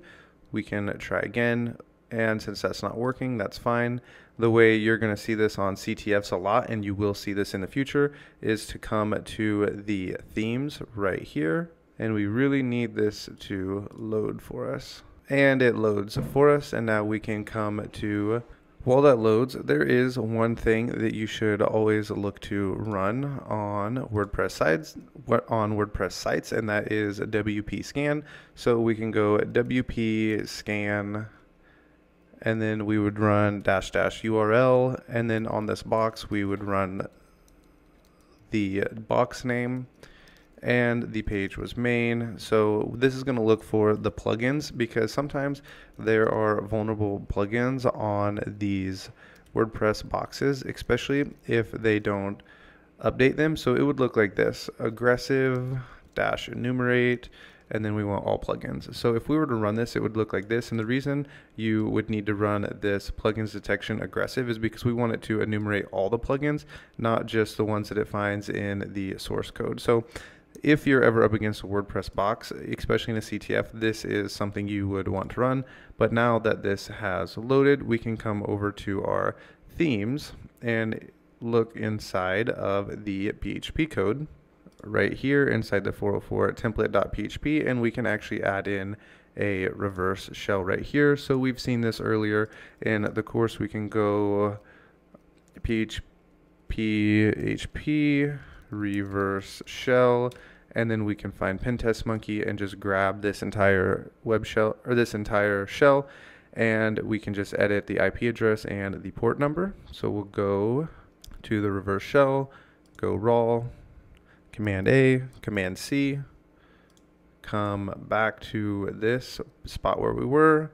We can just paste all of that in, come all the way up to the top, change our IP address to 10.10.14.7, and we'll listen on port 4444. We can update this, make sure we have, see if we can start up a netcat listener, listening, and it tells us this right here, updated successfully. So we can come back to whatever page that was that we were just on, this one right here. Now, if we delete this and we just run this, it should execute that code for us that we just saved.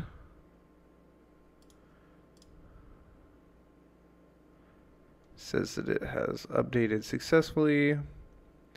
Make sure we have the port and IP number right. It is. And we got the reverse shell back over here. So who am I? And we are finally on this box. Sorry for a bit of the workaround, but this is just really the life of doing any kind of hacking. It is going to be a lot of trial and error and fixing mistakes. So this is WordPress. So these were a couple of WordPress boxes. You're going to see WordPress in the future, especially in the world of bug bounty hunting. WordPress is really popular. And this is just a few different ways to go about hacking WordPress sites. So with that, we will continue on. What comes next is usually the question of what kind of programming do I need to know. So in this video, what we're going to cover is the Python that I think you need to know as you're entering into cybersecurity. This is an introductory course into Python for the purpose of cybersecurity. I have tried to keep it as streamlined as possible to keep you away from having to watch a 6-hour course on Python for cybersecurity that is just full of stuff that I think you're not really going to need in the future. So this is a beginner course, and if you have any questions as you're going through it, please leave some questions down in the comments. Decided to go ahead and show you guys how to install PyCharm on your Linux VM.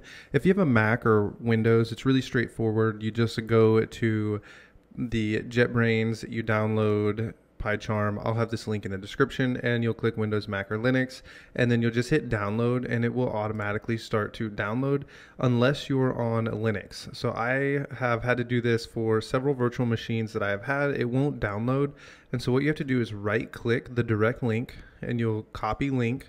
Then you will go to your terminal and you'll run a wget wherever you want this file to be saved. So if you want its own PyCharm folder, put it in its own PyCharm folder. For me, it is in my downloads. And you can save it wherever you want. You'll hit enter. This might take a little bit depending on your speed, your internet speed. And then you're going to unzip it wherever you downloaded it with this command right here, and then it will unzip. A bunch of files will come out, and then you will be able to CD into the folder. So for me, I will CD into my downloads because that's where it is, and then I'll go into PyCharm, and then I'll ls inside here, and I'll go into my bin, and then this is the executable I want to launch in order to launch PyCharm.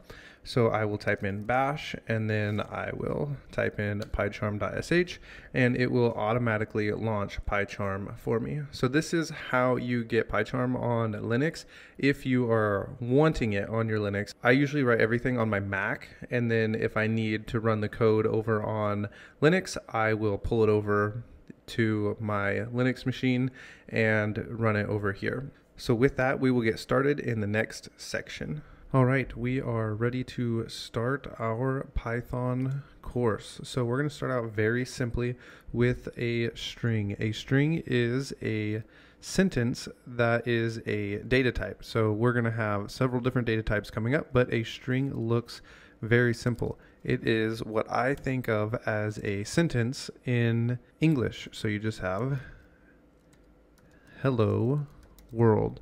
A string is always going to be stored inside of quotations. So if we were to print this, it would print right here, hello world for us. And if we change it, it's going to change along with us. So this is really simply, this is a string, and we can store strings inside variables, which is going to be coming up in the next section. But first, before we go on, you will see sometimes that you need a string on a new line, especially if you're going to export something into a CSV file. You're going to want things on new lines, and at the end of your string you can type something like this and then say hello world number 2, and then we can print this, and we have hello world and hello world number 2. And if I wanted to get rid of that space, I would do it this way. So we have hello world and hello world number 2. Another way to go about printing this would be like this. So print, and then we put our quotations and we say hello, and then we can add this like this, hello world, just like that. And now if we were to print it, we have hello world number 2, and then hello world. You see how there's no space right here? This is something that I run into regularly, and I just had happen the other day. There's 2 different ways you can put a space right here, and I'm going to show you the easiest way first is just to add a space right there, rerun it, and now you have a space. But I think it's helpful to know more than one way to do this. So you can add another quotation and put a space in there and add another plus sign. So you can run it this way and you still have that space. And it's really important to know this right here, because sometimes you'll be running a for loop and everything is just smashed together and you want a space in there, and you can add spaces simply just by doing this. So what I'm showing you right now, you may be thinking this is not ever going to be helpful, and I wouldn't be showing it to you if this wasn't helpful, and it's something you're going to run into in the future. So this is a very streamlined course, and I'm showing you just what you need to know in the world of cybersecurity. Now we're going to be covering something called a variable, and a variable holds the place of some kind of data that we're going to want to use later. So we'll go ahead and comment this out, and on a Mac it is command and then question mark. And so we'll comment that out. So now if we run our program, there's no output. And we're going to look at a variable. So a variable can be something like this, name, and then the name Jim. This name is going to hold whatever is right here. So this is our variable, which is going to represent the name Jim. So if we come down here and we print, and then we type in name, and then we run this, it's going to print what is stored inside this variable. When we look at variables, one of the things you're going to want to be able to do, especially in the world of cybersecurity, if you ever want to write your own tool, is you're going to be saving variables, only they're going to be input variables. So if we were to go like this and we say name equals input, and then we type what is your name, and then we'll want a space right here. So when we type in the prompt, it has a space. We'll comment this out, and then we'll print name. So we're going to print the variable, whatever the user inputs here. So now we can say, what is your name? And we can say Tom. And when we hit enter, it prints Tom. And there's something else that's really cool that I use all the time. It's called an F string. And what you do is you add an F at the beginning of your string, but you can print variables inside your string. So we'll go ahead and put name inside here. And so we can say hello, and then the name. So we'll say, run this. What is your name? Tim. And it puts out hello, Tim. So this is an F string. This is something you're going to want to know. This is something I use all the time. And in the next coming up videos, we're going to look at data types and how we can pull information out of a specific string. And this becomes really useful whenever you run a script on a victim machine or on your target machine or your target server. You may get a lot of output that you don't really need, and this is a good way to start extracting data. So we'll start that here in just a moment. Okay, it is time to draw out some information from our string. So what we can do here is we can save a variable, and we'll call this variable name, and we can put inside of our name Tommy. So we have Tommy here, and let's say we want to grab just this M right here. What we can do with this is we can say print. We want to print our name, and then we add some square brackets just like this. And when you're running Python, it always starts at 0. So it goes 0, 1, 2. And so that first M is going to be 2, just like this. And so if we run this, it's going to print that M for us. And just to show you, if we want to print the T, we would enter a 0 here. And this is one of the most basic ways to draw out information. And it's going to get a lot more complex as we go, but this is what the square brackets do when you see them. And when we start to tackle lists and arrays, these square brackets become a really useful tool to remember.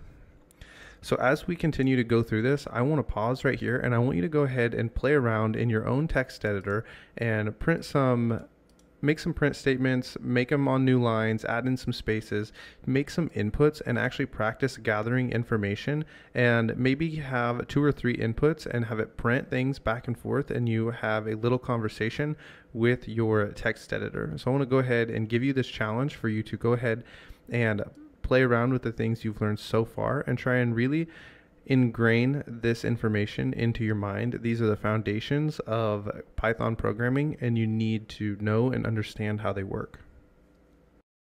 You're going to notice is you can name variables whatever you want, and I name my variables really poorly, mostly because the programs I write for myself, and I am not working with a team of developers, but maybe you will someday. And when you name your variables, you can name them whatever you want, and you'll want to make them names so other people can understand what is going on. So if you look at some of the code I've written in past videos, I do this right here. I name everything like this. And it is not really the best way to go about naming these. So I'll name one guy 1, and I'll go guy 2, and he'll equal Bob, and then I'll come down here and I'll print guy 2. And then I run this, and then I have Tim and Bob. You can name variables whatever you want. Literally, you can go whatever I want. And you can make this a variable, and then you can come down here and you can print whatever you want right there. And you can name variables whatever you want. So I would recommend getting in a good habit of making your variables something that you can recognize. And it's a very bad habit that I have, because I make my variables so that people cannot read what I have done. So this is something I'm trying to get better at, but I probably won't, because this is a bad habit that has formed over many years. But I want you to have a good habit of naming your variables something that you can understand and other people can understand. So as you go through and work through your challenge, try to name your variables different things that you will be able to understand in 6 months after you have written a program and you need to go back and edit it. Okay, I have created this little challenge here for you. If you want, you can go ahead and pause the video and open up your text editor and see if you can create this little program right here. So we want to, 1, create an input with a greeting. So just say, hello, what is your favorite food? Let them put it in, and then take another input and say, what is your favorite hobby? And store that also in a variable. And then we're going to print with an F string their favorite food and their hobby. So if you want to give this a go, you can go ahead and give it a try. If not, we will start it now. So we're going to start out with create an input with a greeting. So we'll just say print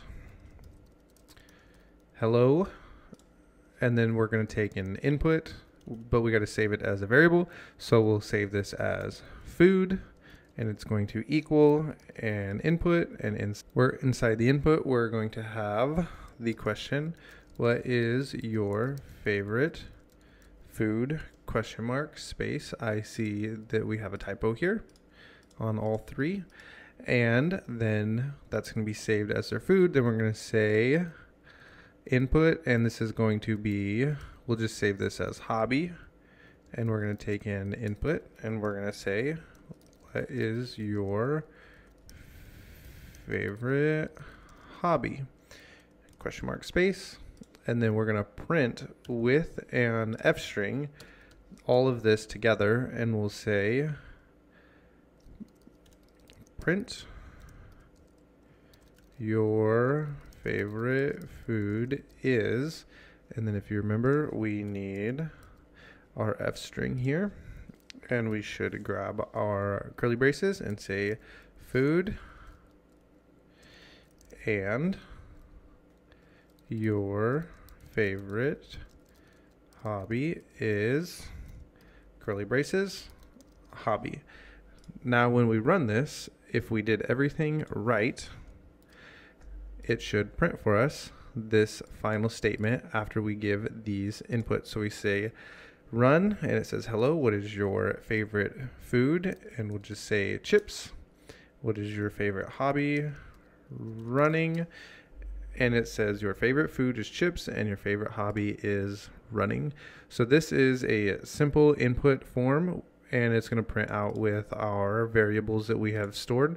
And this is a good practice because when you write a program for a tool maybe that you develop in the future, you are going to want to know how to do inputs, so that way you can take the input, save it in a variable, and then later do something with it. So later on in the course, I'm going to give you a practical example of taking input and then running it in a program that is really helpful, and I will cover that when we are ready for it. All right, so we have covered the string so far. This integer is a whole number, so if we say int, we have a number of 7. Floats, we're not really going to use these a whole lot in the world of cybersecurity. They have a point within the number, so 3.14 would be an example of a float. To date, I cannot remember a single time I have used a float in cybersecurity. Usually that's more towards data science or something of that nature. A Boolean is true, false. You will want to remember Boolean. We'll cover these a bit in the future. When we do our while loops, we'll be using the true, false. So these are some of the different data types, and just to get an idea of what these look like, if we save a variable and we make it a float and we say like 1, 2, 3, and then we print this, it will tell us what we have. So we can come down here and we can say print, and then we can put type, and then we can put in our variable, and when we run this, it will tell us that we have a float. And if we put in an integer, it will tell us that we have an integer, and then so on and so forth. We can do this with an int, and then we can also do this with a string. And we can hit run, and it tells us we have a string. Sometimes we will do something like this, and then we have this saved as a string here, and then when we go to add this to something else, we can get an error, and it's because we have a string and we'll be trying to add together a string and a integer, and it won't work. So we'll go variable 2 equals 3, and then when we say variable 3 equals variable 1 plus variable 2, we're going to get an error, and it's going to tell us that you can't add these together. So this is one version of how these matter. Another version of this is, let's say we want to print, and we say we have an integer right here, and we want to add it to a string, and we can go like this, and we say 70. What do you think is going to happen? It tells us we can't add these together. But if we take this and we turn this into an integer, what will happen now? Now it works. So this is the difference. So this is an integer, this is a string, unless we declare it to be an integer. And you can do the same thing with floats, so I'm not going to cover those. And then what happens if we do this right here? What do you think the output will be? And the answer is 7070. So this is the difference between integers and strings and how they work with numbers and data. So if we wanted to, we can turn both of these into integers. And this is the last example. I promise I don't want to bore you with adding these together. And then we say enter, and we're back to 140. So this is a little bit of strings, integers, and booleans, and we'll kind of skip floats because I don't think we'll really need them, but it's worth mentioning so you know they're here. And with that, we will continue on with our next challenge.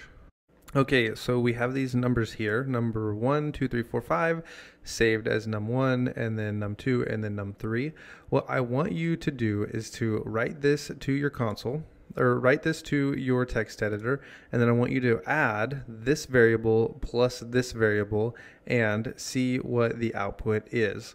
And then I want you to take the second number in num1, so it would be this 2 right here, and I want you to add it to the second number in num3, which is this 7. So your output should be 9. I want to see if you can figure that out.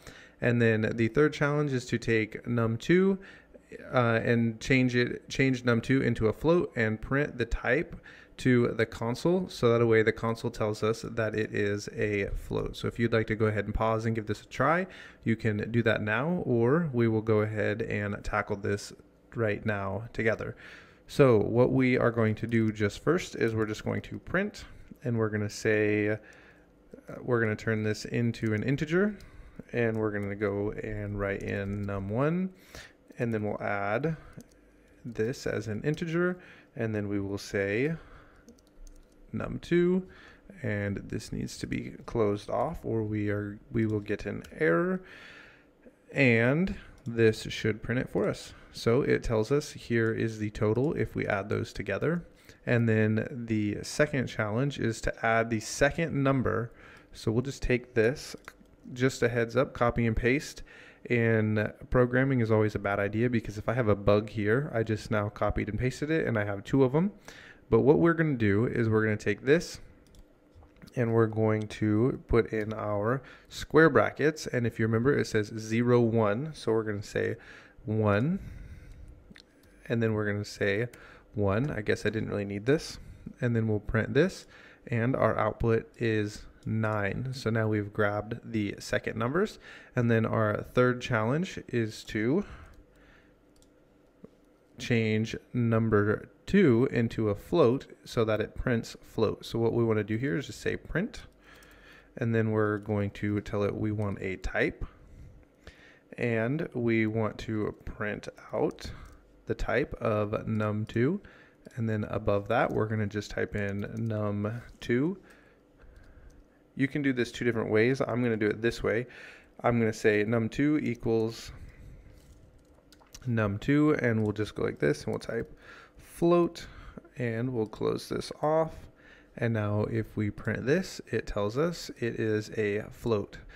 And we will continue on with our Python course in the next section. Okay, we are going to do a walkthrough of if, elif, and else statements. So this is the instructions for the little program I'm going to write. But when I finish this program, I'm going to give you a challenge to do something similar on your own. So I'm only going to give one example. You're going to need to pay attention and maybe watch this walkthrough twice and then go on and try the challenge. So the first thing we're going to do is if you are under 5, you are a kid. So our if statement is going to first need an input from the user that is going to tell us what is their age. So we'll just say we have a variable and we want it to be an integer, and we want an input, and we're going to ask them, what is your age? Question mark, space, and we have to have that space, otherwise it's really ugly in the terminal. And then we're going to start our if statement. So we're going to say if this person's, their input, which is their variable, is less than the age of 5, then we want it to print that they are a kid. So we'll print, you are a kid. Now, one thing we want to do is if they hit the age of 5, we'll need an equal sign here. Otherwise, I'll just show you. If we say, we'll need an else statement so this doesn't error out. Actually, we'll just let it error out. We'll say, what is your age? And they say 5. And we get no output because this doesn't include 5, remembering that the computer starts at 0 and then it's going to stop at 4. So if we want to include 5 in as yours a kid, we'll need that the variable is less than or equal to 5. Now if we put the 5 in here, it will print for us, you are a kid. So what we need to do next is we're going to type in elif, because we're going to make an elif statement, and we're going to say the variable is less than 15. And the reason we don't have to worry about anything under 5 is because it will catch this if statement, and then this whole program we write after this will stop and the computer will actually skip it. So we don't need to worry about adding anything else in here.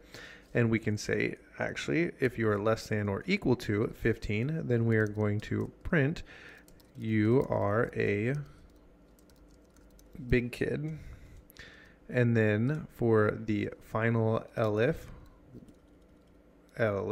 we will say the variable, and we will say if it is greater than or equal to 21, and that's ugly, and we will say print, and we're going to print you are a bigger kid.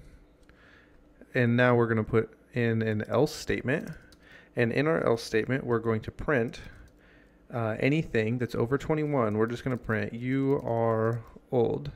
So now if we run this and we rerun the program, we run it and we say how old are you, and we say 3, we get you're a kid. If we say 13, we get you're a big kid. If we say 18, we see you're a bigger kid. And if we say you are 44, we get you are old. Now, because we're going to be using this as a tool for us to be able to write tools and modify tools, I'm not going to cover this because I think that it's not really necessary for cybersecurity. But if somebody were to run this and they put in the letter A, it's going to crash our program because the letter A is not a number. It's not an integer. So what we'd have to do is we would have to make this so that if they put this in and it was an A, it would print, enter a number, and then rerun. But we're not going to do that because it's not really necessary for cybersecurity. It's just something to be aware about. Now, what's coming up is your challenge. Let me delete all this and I will write up your challenge for you in the next section. Your challenge here is to take the temperature from the user and then tell them if it is less than 20 degrees, you need boots. And this is from the US, so I'm running in Fahrenheit, not Celsius. And if it's less than 30, you will need a coat. If it's less than 70, you will need a jacket. If it's over 70, it is nice outside. So take this input or take this information and make a program with if, elif, and else statements. Okay, so here is how I would go about doing this. I would take an input and it will say what is the temp outside, and this will need to be an integer because we're going to be comparing this as a number. So we'll say if var is less than 20, then we're going to print you need boots, and we'll say elif var is less than 30, print you need a coat. And then we're going to use one more elif here. Elif var is less than 70, print you need a jacket. And then finally we'll do else, and it's above 70, then it's nice out, and we don't actually need to put anything in there because this is an else statement. So everything that's above 70 will automatically print it is nice outside. So when we run this, if we put 12, we need boots. If it's 22, we need a coat. And if it is 65, we need a jacket. And if it's 85, in my opinion, it's perfect outside. So this is the if and the elif and the else statements. We're going to be moving into for loops, and later we're going to look at nested if statements, and they'll look something like this. If it's less than 20, and then we can say if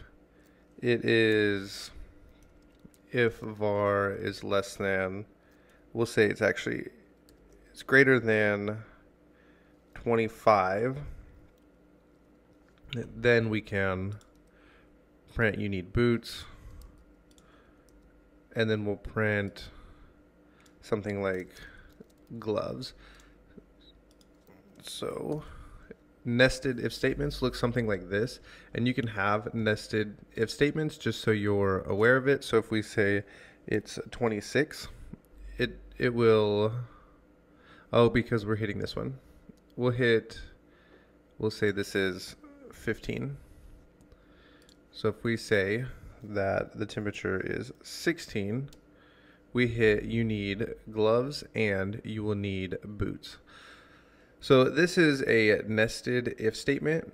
We'll cover these a little more in the future. I don't know how much you will need these nested if statements. I use them every now and then, so it's nice to know that you can run nested if statements.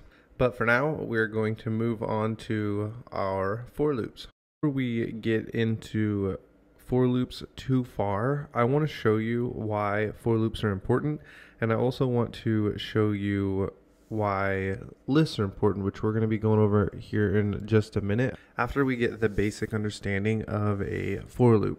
So this is a program, I've shown it before. Don't worry about what it looks like. It looks kind of complicated, but it's really not. What happens is you put in a repo that you would like to target on GitHub to go and search for all of the usernames, passwords, and files that just shouldn't be made to the public.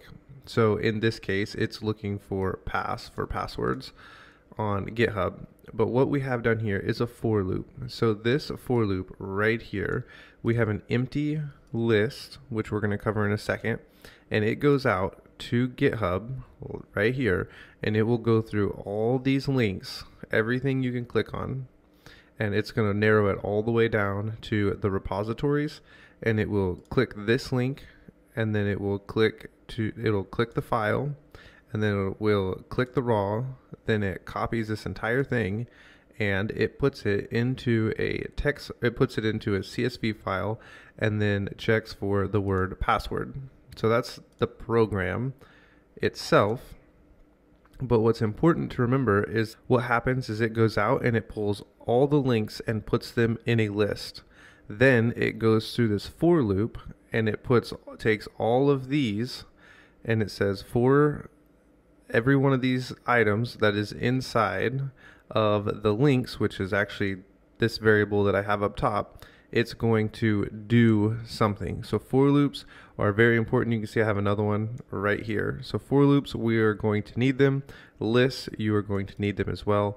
And I just wanted to show you this because sometimes what happens is you'll be going through trying to learn something and I'm showing you something very elementary and you are like, why do I need to know a program that tells me to put on a jacket?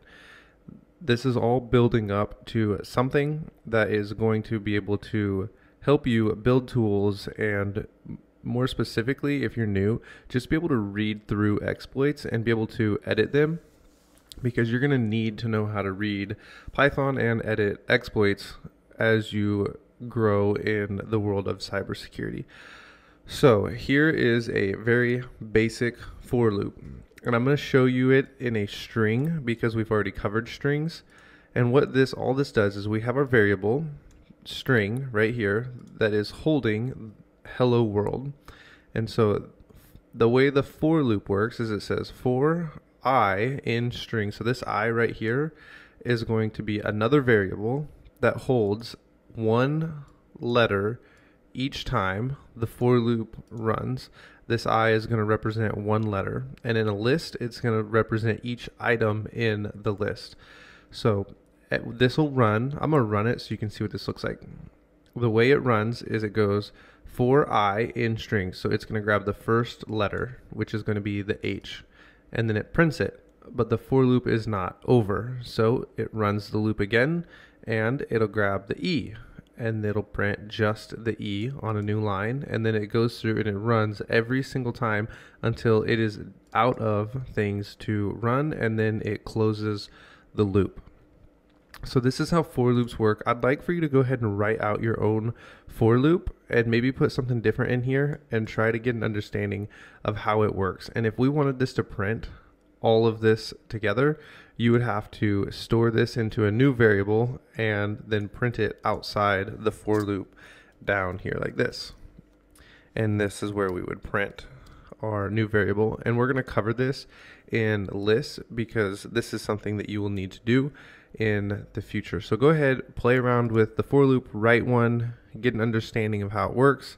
If this doesn't make sense, rewatch it, and hopefully it makes sense. I know after teaching for loops to several different students that for loops sometimes can be hard to understand, but they are really useful and something you need to learn. So we're going to be covering lists in the next section. We're going to be looking at lists, and a list is something that is going to be useful because we're going to be appending to lists all the time within our for loops.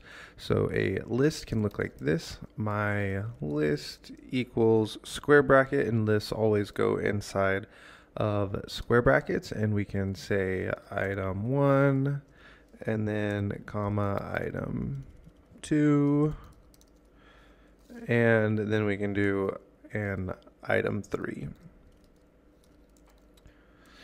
So we have our list here, and if we want to run a for loop through this list, we will say for I in my list print I. And now if we run this, it will run item 1, item 2, item 3.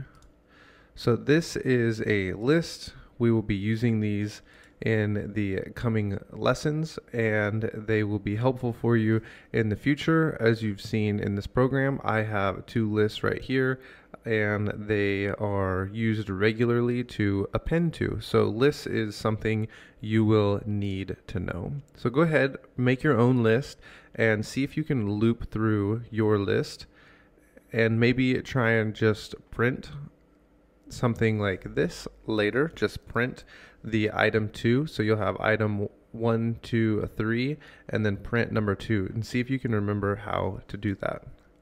If you have forgotten, it would look something like this. Print, and then we can say my list, and then we can put this in square brackets, and we'd say 0, 1, and then we have a 1, and now we could print this, and we have 1, 2, 3, 2. So that is going to be it for the lists. We're going to move on, and we're going to start using lists in a more comprehensive manner.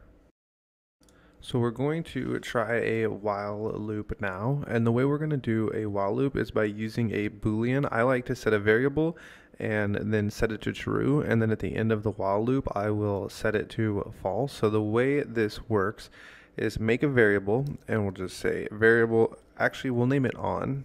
That's a good way to name the variable, and we'll say on equals true, and then we'll say while on, and we'll make a variable, and we'll just call it variable because I don't know what to name it, and we will take an input, and we will say continue running while loop, and then we will put y, we'll put a y or a no. So would you like the while loop to continue, yes or no?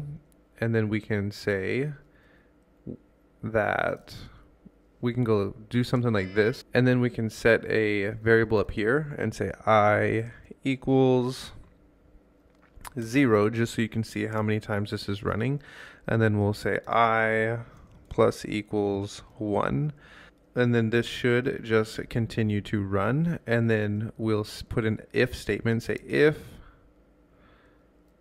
the variable equals in, then we'll say that on equals false, and this will kill our for loop. So now if we run this, it'll say would you continue running the while loop, and we will say yes, yes, yes, and then when we say no, it'll kill the while loop. I forgot to print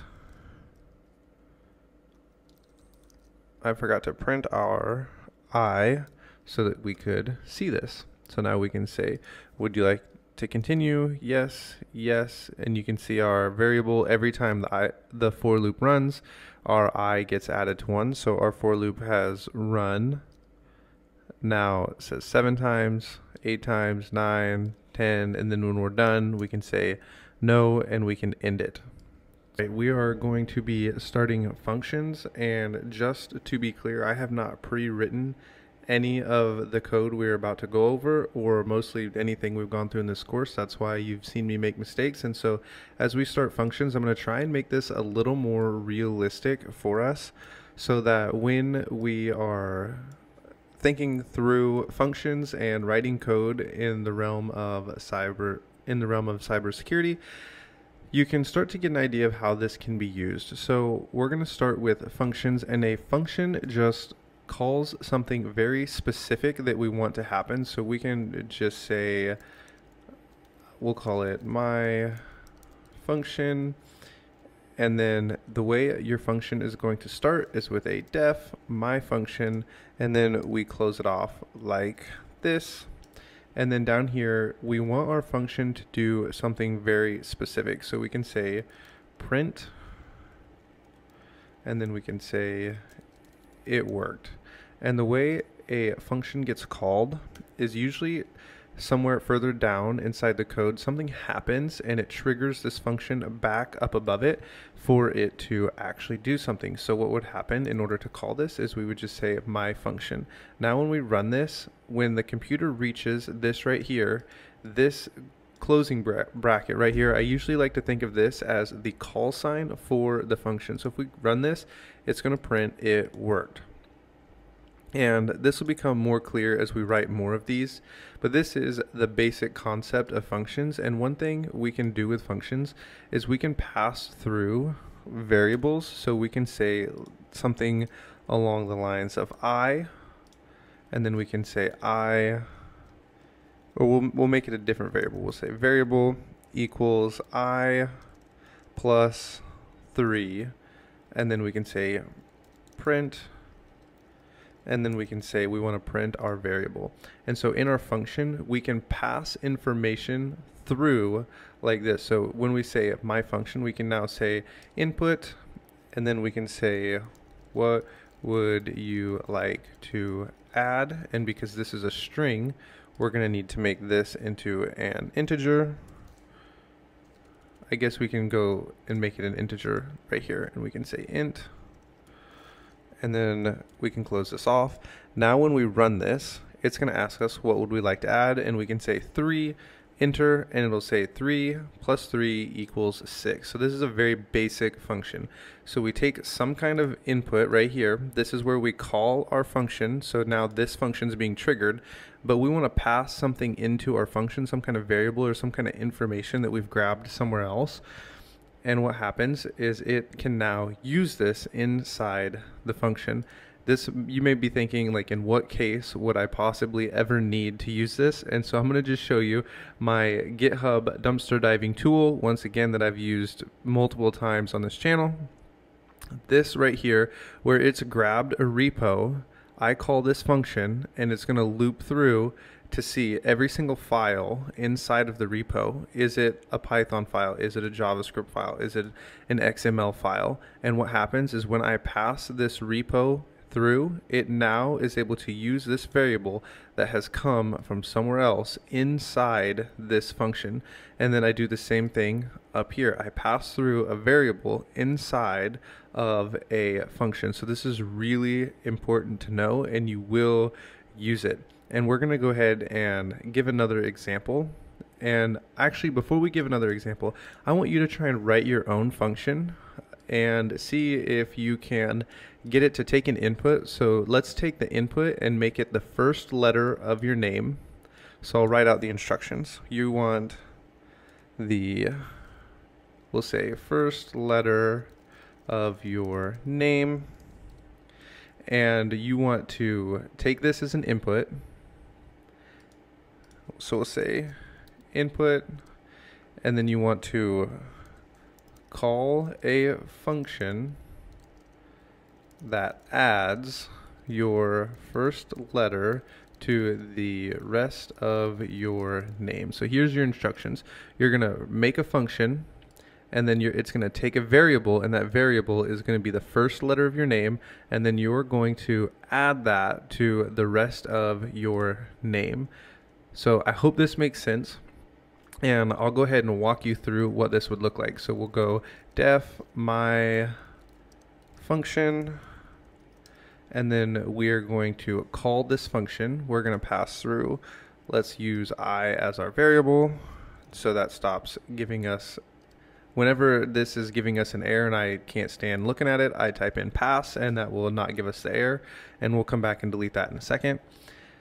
And we're going to call my function, and we're going to take another input, and we're going to say what is the first letter of your name, question mark. Now we can delete this, and we're going to come back up here, and we're going to use this, and we're going to say that my function, and we're going to take this input, and it's going to be a pass-through as I. And so down here, we're just going to say my first name is Ryan, so we will say I, we'll call it the variable equals I plus, and then we can put the rest of this inside of a string, and we can say something like this, and then we can print our variable. So when we run this, if I put an R in here, it'll print out my name. So I hope you're able to figure this out. Maybe try to come up with another way to write a function and practice writing functions and see if you can get the hang of it. And in the next section, we're going to go over something that will show you how this can be really helpful in building your own tool. Okay, I hope you have played around with functions and you are now ready to try and become a little more advanced, and we're going to try and gear it towards cybersecurity now, and I hope you're familiar with maybe the in-map scan and some other tools. So we'll just use an in-map scan right now, and we'll just say, like, we're going to call a function and we'll call it in-map, and this is going to take a variable, and we'll actually call it the IP because we're going to take an IP address. And the way I like to run my in-map scans is with they'll look something like this: in-map -a, like this, and then we're going to pass in the IP address, and then I like it to be verbose. Now, in order to get this to run, we would have to import a module called OS, but we're not ready for that. So this is just to show you how the functions will work. And so I will wrap this entire thing inside of curly braces. I got dashes in here that shouldn't be there. I don't know why I did that. And then we'll wrap this inside curly braces. This is not supposed to be inside curly braces. That is supposed to be inside of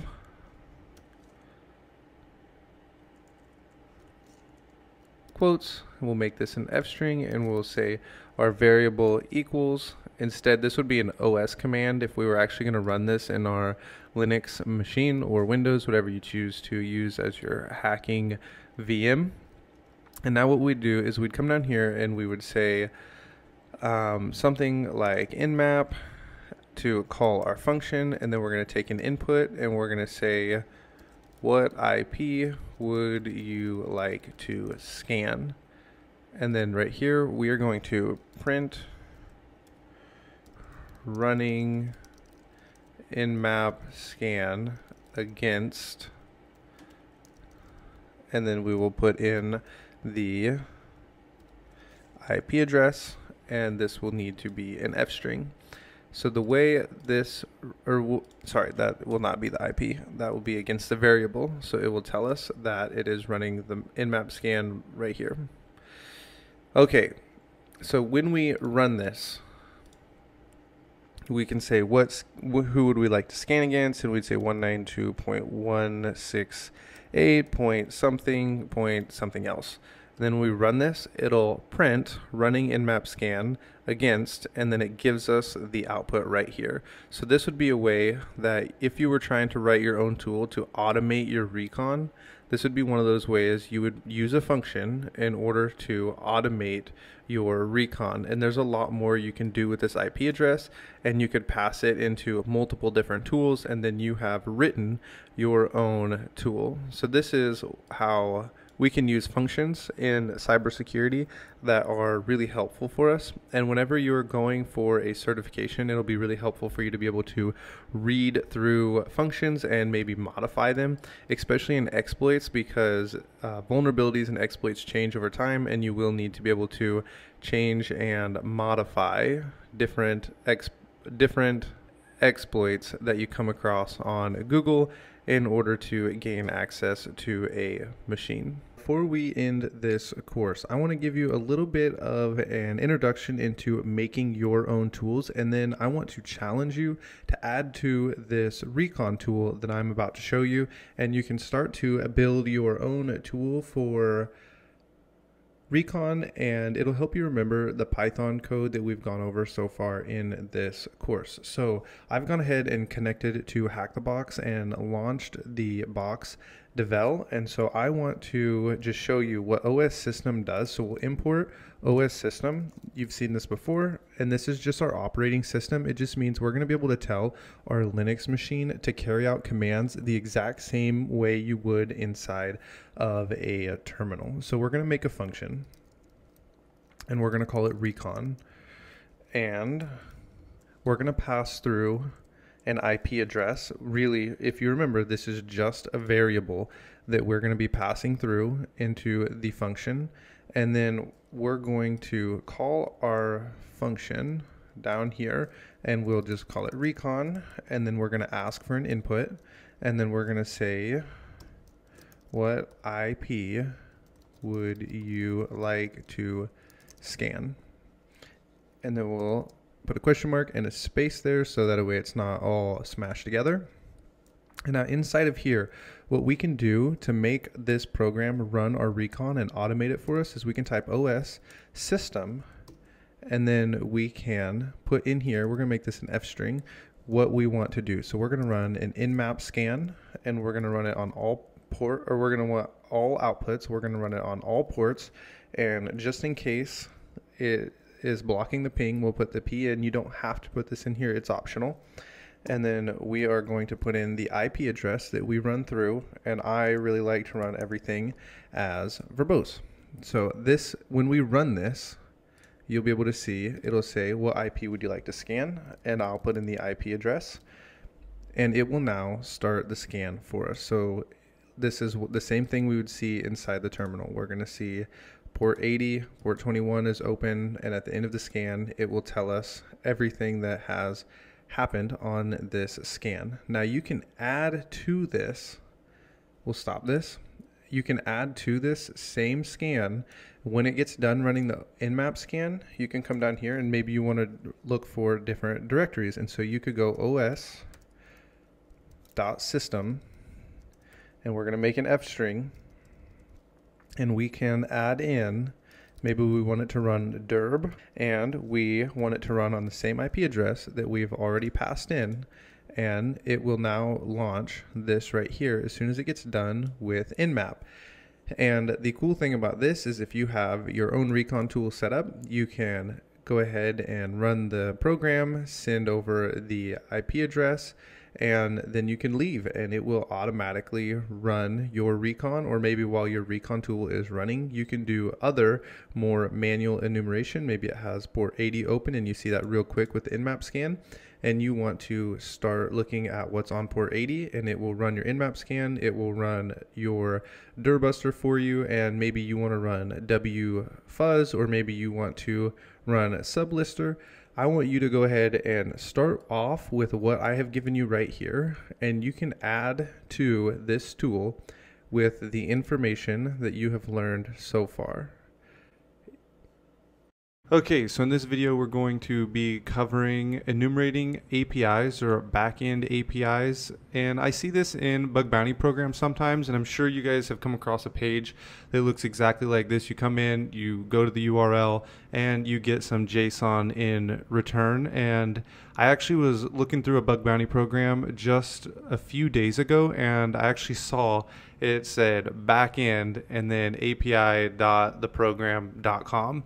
And so if you're new and you're not really sure how to enumerate APIs, then this video is going to be for you. We're going to keep it really short and specific so that way you can go out and do this yourself. We're going to be looking at the box backend on Hack the Box, but we're not actually going to walk through the box. All right, so I have decided to include this little section here on making a GitHub Recon tool in Python for you, because I figured if you have went through my first bug bounty course, I had this section on the understanding the basics of Python. And as you become a more well-rounded bug bounty hunter or penetration tester, your programming skills are going to improve as well. So I decided this tool was easy to make. It includes a lot of really easy concepts within Python, but it is actually a lot of code, I guess, if you are a beginner. If you're going to continue down the road of penetration testing or bug bounty hunting, you're going to want to develop your own tools and have a better understanding of Python, and I figured this was a really great tool to give you an idea of things you can actually build that are useful. And even with this tool, you can add on to it and make it your own and give it new functionality. So I've decided to include this in here because it will help you and save you time in the future if you decide to continue bug bounty hunting. So enjoy this tool and use it well. Okay, so the setup for Selenium is going to take a little while, and I don't want you just to close out and think this is too hard. I want to show you how cool this tool really is. So if you follow along with this video, in the end you're going to have a program and you're going to understand all of this code, and then you're going to have a program that goes out to GitHub for you and goes through the repos, opens all the pages, goes through all the links, and pulls out if there's any passwords or not stored in the code on the GitHub page. And so it will look like this when you run it. And it automatically went through all of those links on GitHub. It pulled down this page right here. It says a password was found at this link. And so if we click on this link, it'll take us to this page right here, and we can look at this and we can go to the raw and we can type in password, and right here it tells us it has found password, and the password is admin, and it found this on this GitHub page. So that is where we're going. And if this tool looks like something you would like to add into your bug bounty or penetration testing arsenal, then you can stick around and go through and make this tool with me. We start with our program and using Selenium. There's a few things that you have to do, and I'm going to walk you through installing this both on Mac and Windows. You will need your PyCharm editor that we used in the first Python for Ethical Hackers, and now you are going to need Google Chrome installed, and so I'll have this link down in the description. If you don't have Google Chrome, it is best if you use it. You can also do it with Firefox, but it's really easy if you just download Google Chrome and follow along with me. And we're going to also need to install the Chrome web driver. So what you will need to do is download the version of the Chrome driver that matches your Google Chrome installation. In order to find out what version of Chrome you are running, you will come up here, click the three dots, you will go down to help, and you'll click about Google Chrome. And then I am running this version right here. In order for me to update my Google Chrome, if it doesn't match any of these over here, then I would just have to close out of Chrome completely. You just go and close the app and it will automatically update. And I am running this version right here, 101.0, and I would come back over here and I would say 101.0. For me, it would be this one. I would click this and then it will bring you to this page. It looks exactly like this, and it will tell you what version of software you're running, and you will click that version. So if you're running Windows as your operating software, you click Windows, Mac, or Linux. For Mac, I use this one right here. And when you install it, remember where you put it, because we are going to need to know the complete file path in order to reach the Chrome driver. I have mine stored right here in a folder on my desktop. So if I open this up, I have my Chrome driver right here, and I will need to know where this is. We will need to know the entire path, and you can do this. You can see the full path by right-clicking and going to Get Info, and then it will tell us where the full path is at right here, because it tells us where, and then we say Mac, user, Ryan, desktop, the folder is developer, and then we hit the Chrome driver. So you'll need to go ahead and install Google Chrome and then install the Chrome driver, and we will continue walking through how to finish setting up Selenium when you have finished doing that. After you have downloaded the zip, go ahead and unzip it, and it will automatically unzip into your downloads, and then you can drag it into a different folder like I have. I've just made one called developer, and you can go ahead and drag yours out of your downloads, or you can leave it in your downloads if you choose. The only reason I move it out of my downloads is because sometimes I go and delete everything out of my downloads folder, and I don't want to delete this if I am using it. For the Mac users, after you've downloaded this and you have moved it into your location where you would like to keep it, for me, I'm going to just go like this. I will open back up this folder. I'm going to show you what we did earlier. Just go to Get Info. You can now copy this as your full path, and then we can say our Chrome driver, so we'll go CDP for our path, and then you can paste it in here just like this. And I believe we need to go /Chrome driver, so we'll go /Chrome driver, and this entire thing will need to be inside quotations. Now I'm going to cover the installation of Selenium for Windows users. Okay, for our Windows users, what we're going to do now is click Chrome driver Win32, and it will download. We will open up where this is. It's going to say how do you want to open this file? We'll just go ahead and open it. It says we now have this Chrome driver, and it tells us that this is an application. If you don't have any place in particular you want to store it, go ahead and put it in your C drive. But before we do that, we'll just open this up. We will make a new folder and do the same thing we did on the Mac, and we will say developer, and we'll just leave this here, and we can go back to our downloads where we grabbed this folder, and we extracted our Chrome driver, and we're going to put this into the developer. Now, the reason I had you do that is because when you look at the location of where this is stored, it is really simple to get to. It tells us that it is in C/developer. We can copy this. We will put it inside of a string, and then we will put slash, and now we will do the same thing we did on the Mac, and we will say the Chrome driver path, and now we have that stored as a variable. Sorry to my Windows friends, I forgot to mention that when you run this Chrome driver, you will need the .exe in order to get the executable to run, and pretty much everything from this point on is going to be the same as I run it on my Mac. If you have any problems, please let me know in the comments and I will try to help you out. Okay, we are ready to install Selenium. So the way we're going to do this is we're going to import Selenium just like this, and because I have done it before and I have already installed it on my Mac, this is here and ready for me.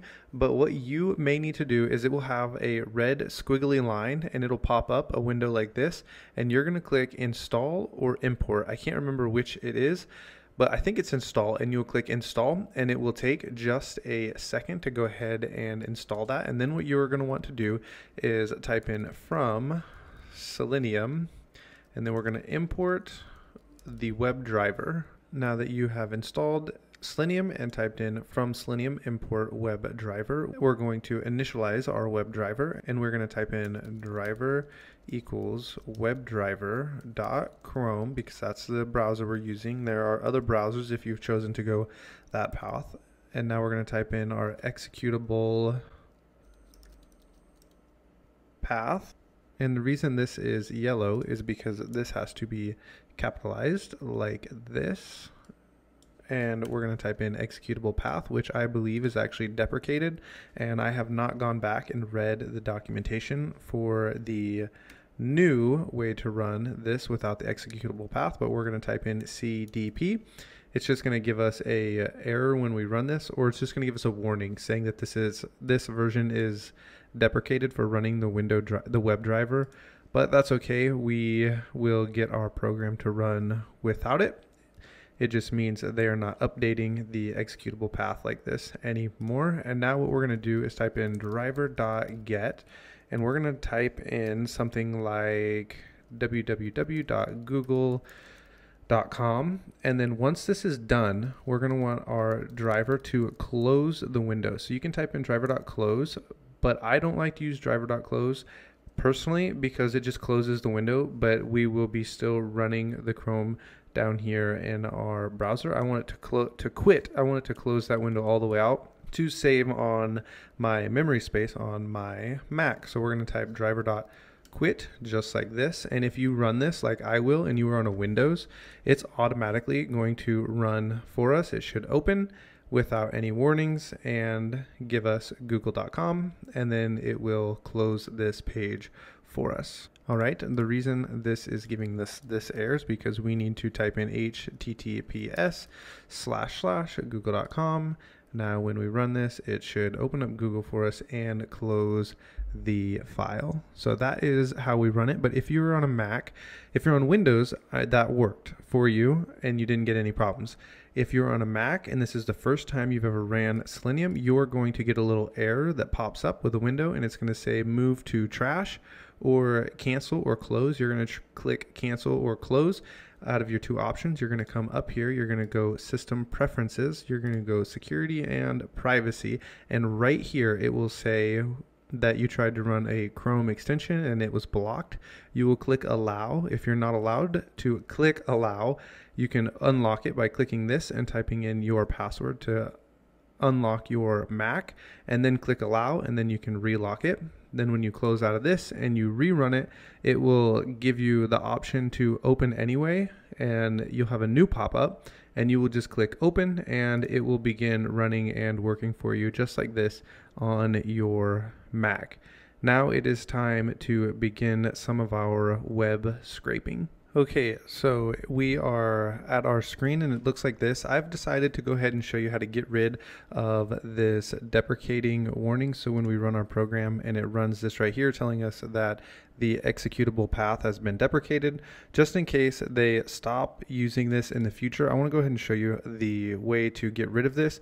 I'm going to use running the executable path because I believe that it is faster, and I might be wrong, and that's okay. And you can run Selenium however you choose. You can run it the deprecated way or the current version. I think they're at version 4 if you choose.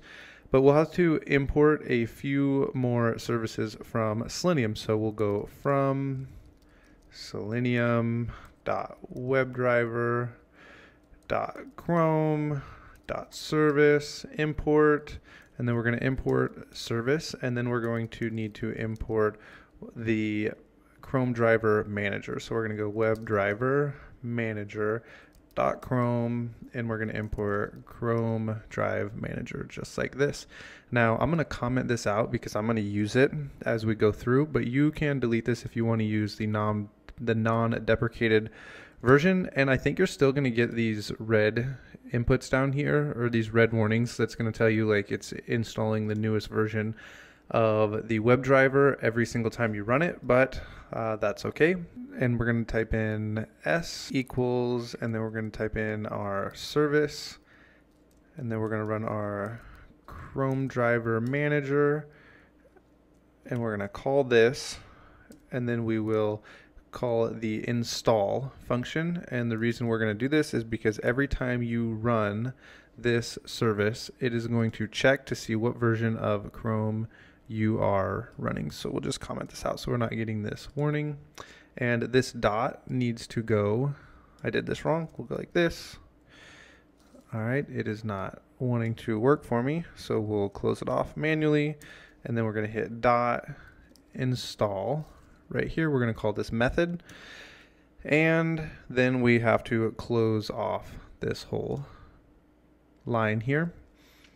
And now we're going to turn this over to our driver, and it's going to equal the WebDriver.chrome, and then we're going to use the service, and it's going to equal s, just like this. Now, if we uncomment our driver down here, we'll have no errors, and when we run this, it will now work for us. And it's going to tell us we're using, this is the version of Google Chrome that we're using. If you remember, we checked our version earlier, and then we installed the Chrome driver, and it tells us we have the Chrome driver that matches our version, and it is found in cache. So it now works. This is the non-deprecated way to run this tool. I decided to go ahead and show this to you, like I said, just in case the way right here, the deprecated version to get to the Chrome driver is no longer supported in the future. All right, I have gone ahead and commented out this code, and I'm going to use the Chrome driver that is on my computer that we already installed.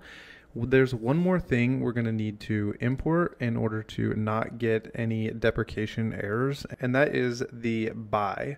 We're going to import by. So we're going to type in from selenium.webdriver.chrome, or sorry, not Chrome, .common, and then we're going to use by, and then we're going to import, and then by like this, if I can get back there, like this. And this is another update with Selenium. The way I originally learned Selenium, we didn't have to use this, but they have updated it again, so we will need to use this by module here.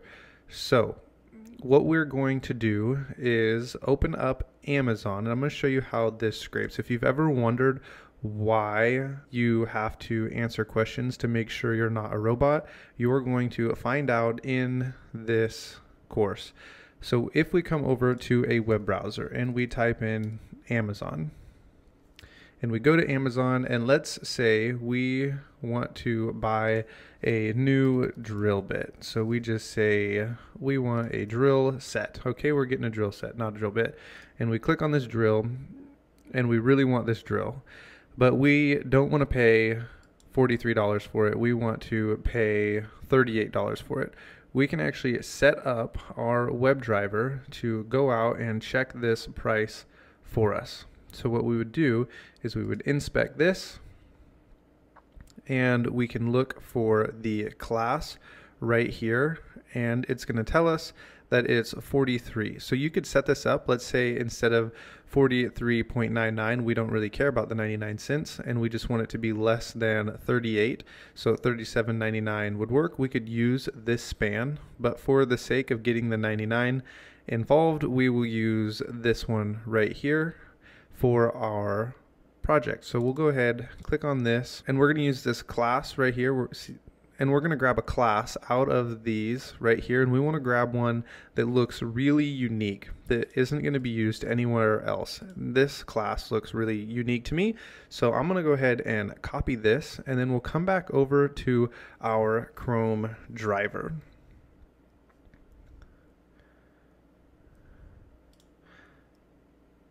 And underneath of our google.com, we're going to type in price equals, and then we want the driver to scan through all of this source right here, the HTML, and we're going to tell it we want to find an element, and we want an element by a class name. So we want to make sure we don't have elements by class name. We want a single element by the class name. Later we're going to use the one with the S. And this is the deprecated version. I forgot. This is the version that I learned when I was using this. What we do here now is we delete all of that, and we delete that, and we come in here and we say by dot class name, and in here we're going to put that class name that we just copied, just like this. The next thing we need to do is update this HTTPS right here, and it needs to be this URL right here, so that way our Chrome driver opens up the right URL, scans through all the HTML, it's going to look for the class name that possesses this, and then we want it to print the price like this. So we'll say print, and then we want to print the price. So if we run this, how it is right now, I'll show you what our output is. It gives us this as our output, and this is not helpful. So what we need to do in order to grab the plain text is type in text. So now if we run it, it's going to print out for us our 43.99.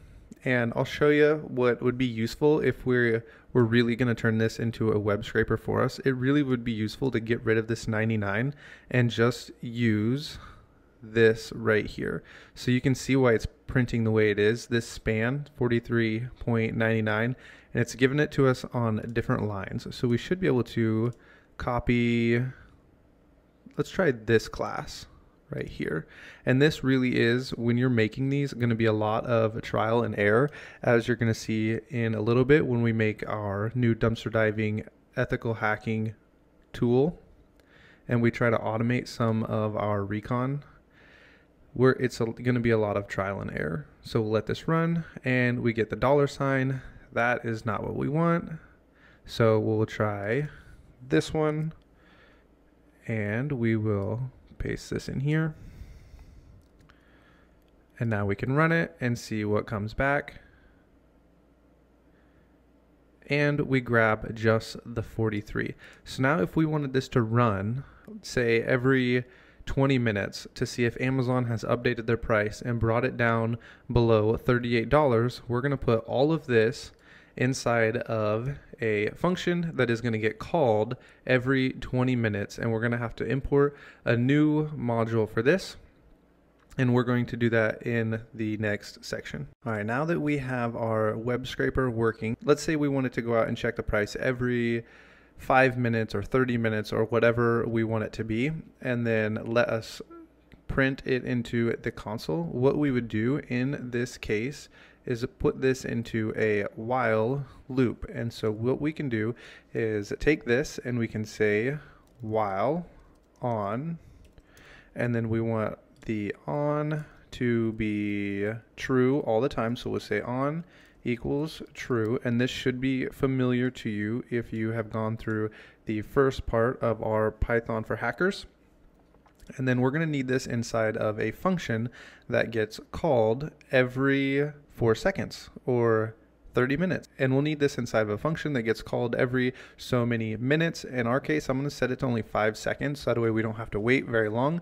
But in a real case scenario, you would make this run maybe once a day or every couple of hours to check the price. But for now, we're going to make a function and we're going to call it 5, we'll call it 5 seconds. We'll call our function, and then we will need all of this to be inside of our function. And now we need to call the function like this, and we will say 5 seconds, and then we are going to take this and we need this to sleep. So we'll say time.sleep, and you will need to import time up here if you have not already. And we're going to say sleep for 5 seconds. Now when we run this, it's going to take 5 seconds. It's going to launch our driver, go out, check the price, and print it down here in our console for us. And then once it gets done doing that, it's going to wait 5 more seconds, and then it is going to launch the browser again and check the price for us, and it will do this for all eternity because we are inside what's called an infinite loop. There's no way for this loop to end, and so it's just going to keep on going and printing for us the price until we stop the program. So this isn't really helpful for us in the world of hacking, so we're going to stop here. I just wanted you to get this concept down of using Selenium, setting up functions, using a while loop. If we were to use this completely for our daily use, we would have to make an if statement and say if the price is equal to or less than $38, then we would import another module and we would have it send us an email or a text message saying the price is ready for us to go and buy it. But we're not going to finish this out because it's not really going to be helpful for us in the world of hacking. So we'll move on to building our actual tool for hacking. Okay, I have cleaned out my text editor here just to get it down to the bare bones of what we are going to need as we build this tool.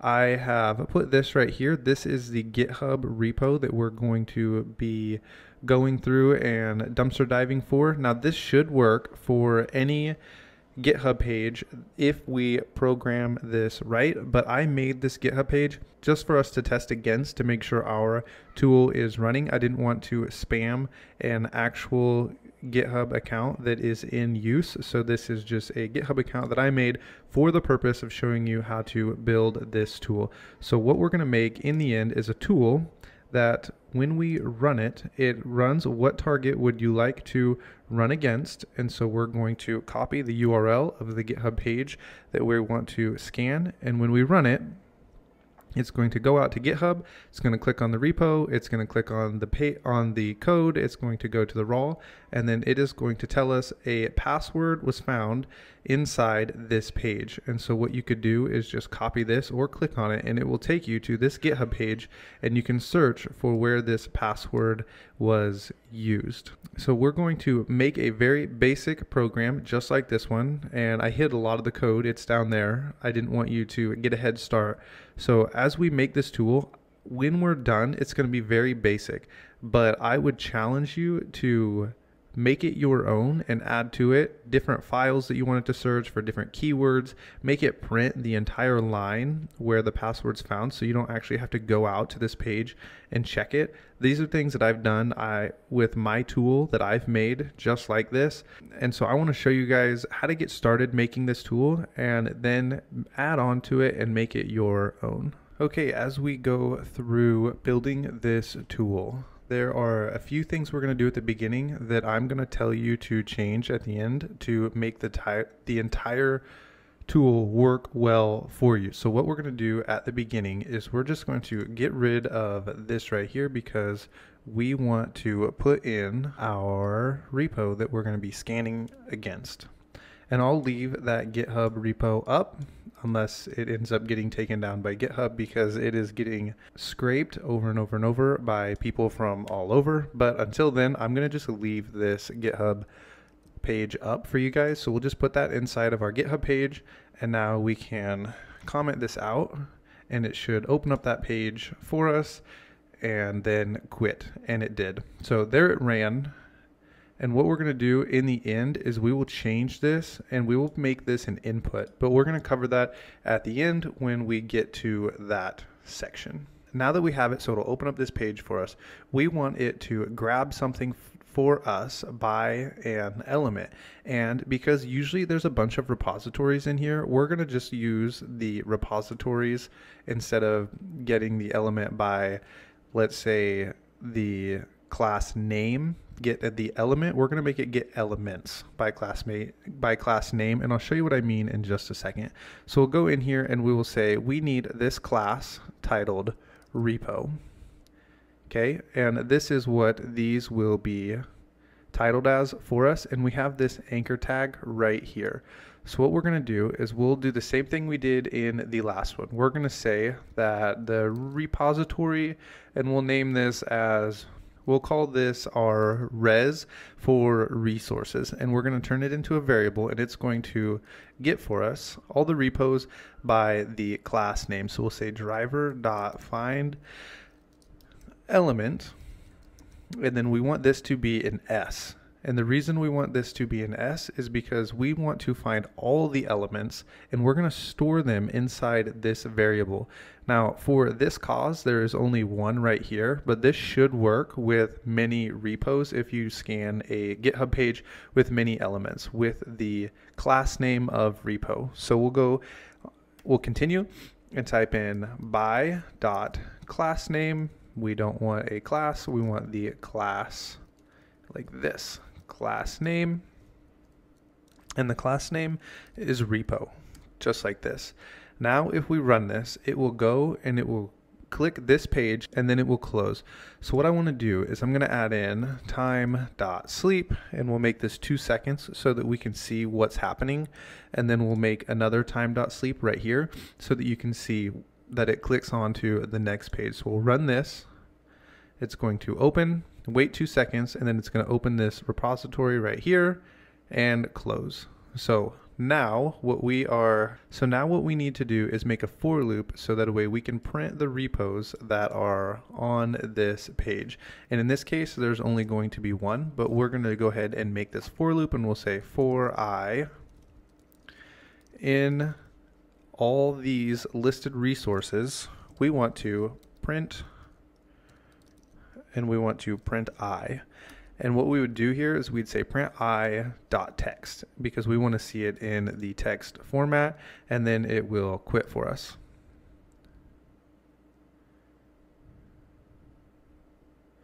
I should have gotten rid of the sleep for us, and I see I spelled that wrong, and that's okay. I made that repository late at night, and it's all right that it isn't quite right. It's still a repository and we can still scan against it. So it prints for us this repository right here. So now that we know, we can loop through all of the resources that have the element class name repo. We need to figure out how can we click on those, and there is a click function that we're going to use later, but right now I want us to go through and see how we can do this a different way. It's going to be a little more complicated, but it's always best to know there are multiple ways to do something, especially in the world of coding and in the world of hacking. Alright, because we're not going to use the click function, we need to see what happens when we click on this link right here. Now this is something in cybersecurity that you're going to need to always do. When you're testing a page, not that we're testing GitHub, but when you test a page, it's always good practice to click and see what happens, how to use the page to see what's going on. And what we're going to do is check out this URL. So this is the URL that we start out with, and since it just changes the repo name as into the new directory, what we're going to need to do is take this directory and put it into a new link and get our WebDriver to open this up. Since we know we can run this, and I'll go ahead and comment out these times sleep because we don't need those no more. Since we know we can run this and we can get it to scrape all of the repositories and then print them down here, now we can just save these into a list, and then we can loop through that list and get it to append that to our URL. This is a little more complicated than the click function, but it's helpful because we will need, so that way we can get it to open every single repository that we go through in the future when we go through a page that has a lot of repositories on it. So what we will end up doing is making a list, which you've seen in the past. And if you want, you can pause the video and see if you can figure out how to make a list on your own if you remember. And so I'm just going to name our list as links, and we're going to make it empty. And what we are going to do now is we're going to take this and we're going to say links dot append, which I don't think you've seen before, and we want to append I. So now if we take this and we move it over and we print, we need to append I.text, so that way we get it right, I.text. And now we print the links right here.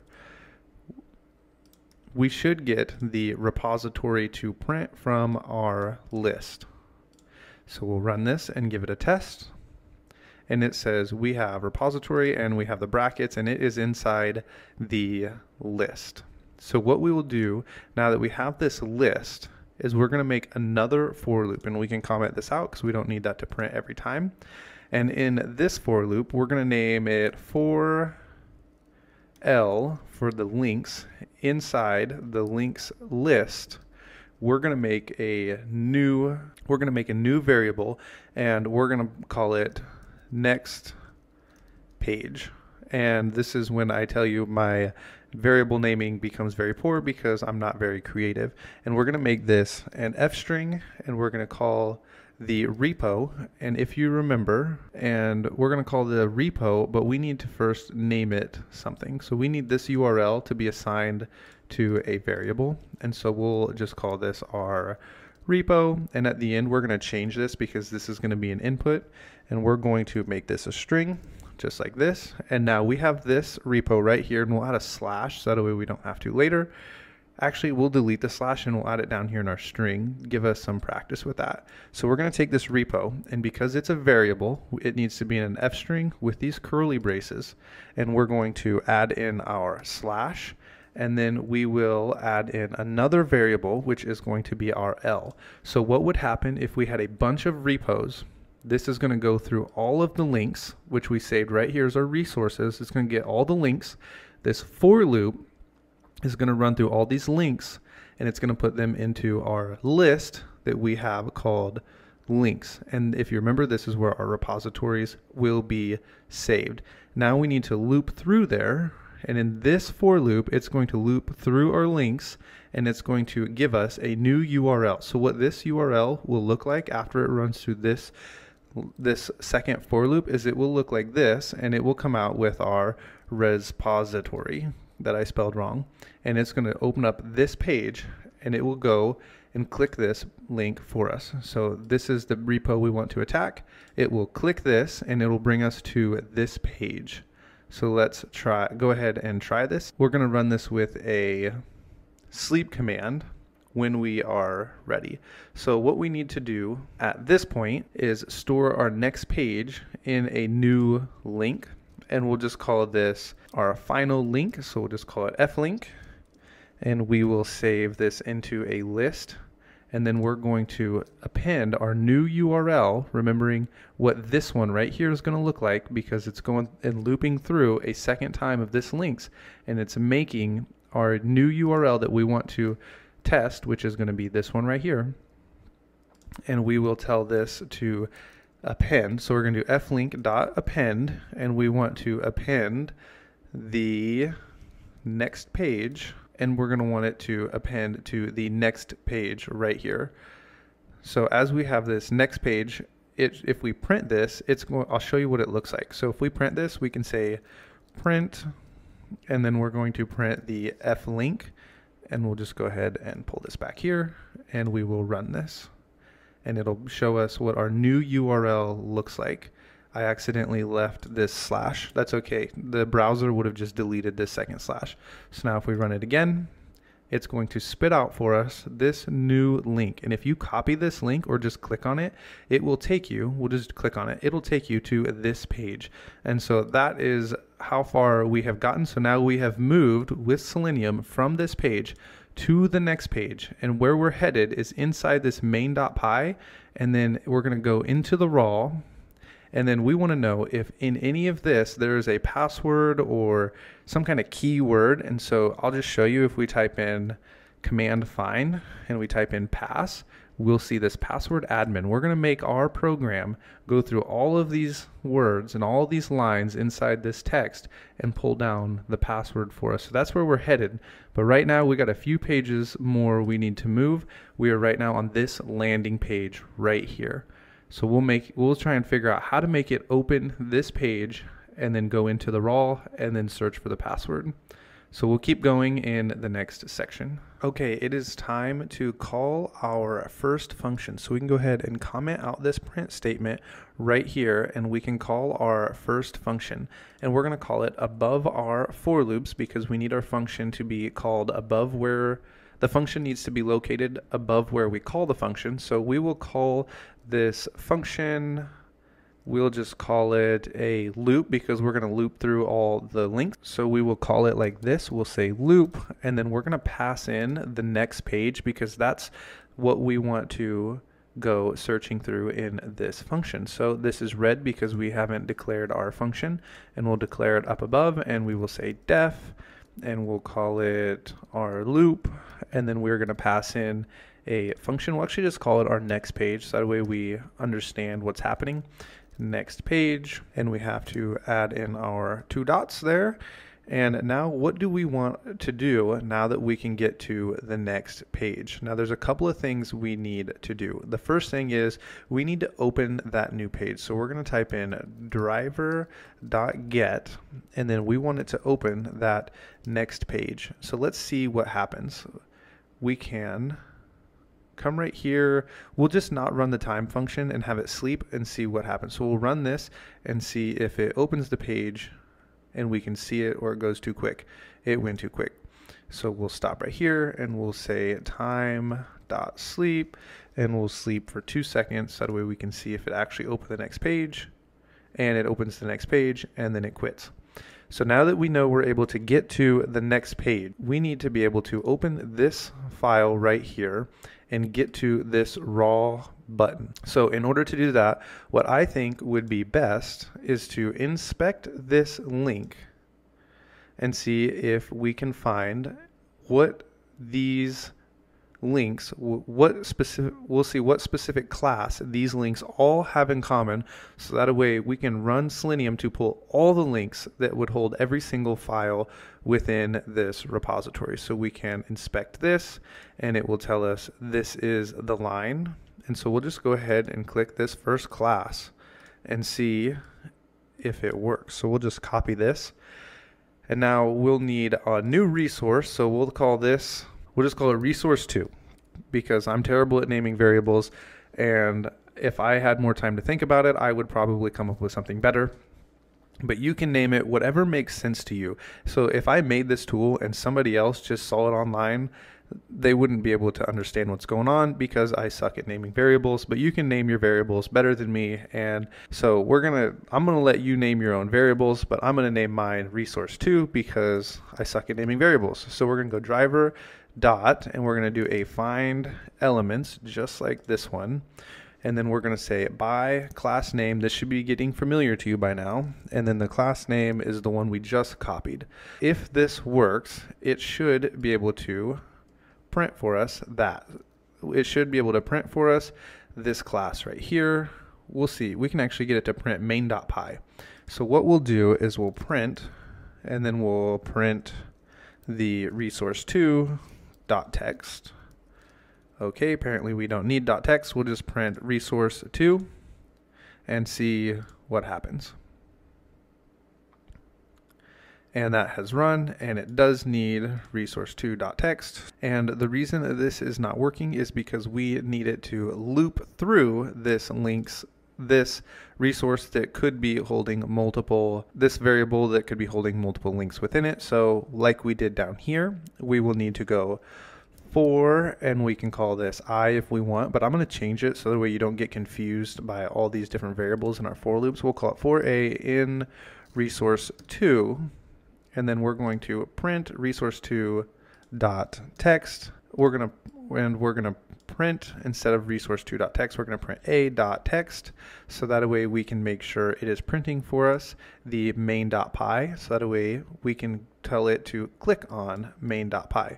So we can. And now what we're going to do is we're going to do a comparison inside of an if statement. We're going to comment this out, and instead of getting this little error right here, we're going to type in pass, so that way it will ignore the error for us, and we're going to say if the letters together is pi are in a.text, then we want to do something. We're going to say print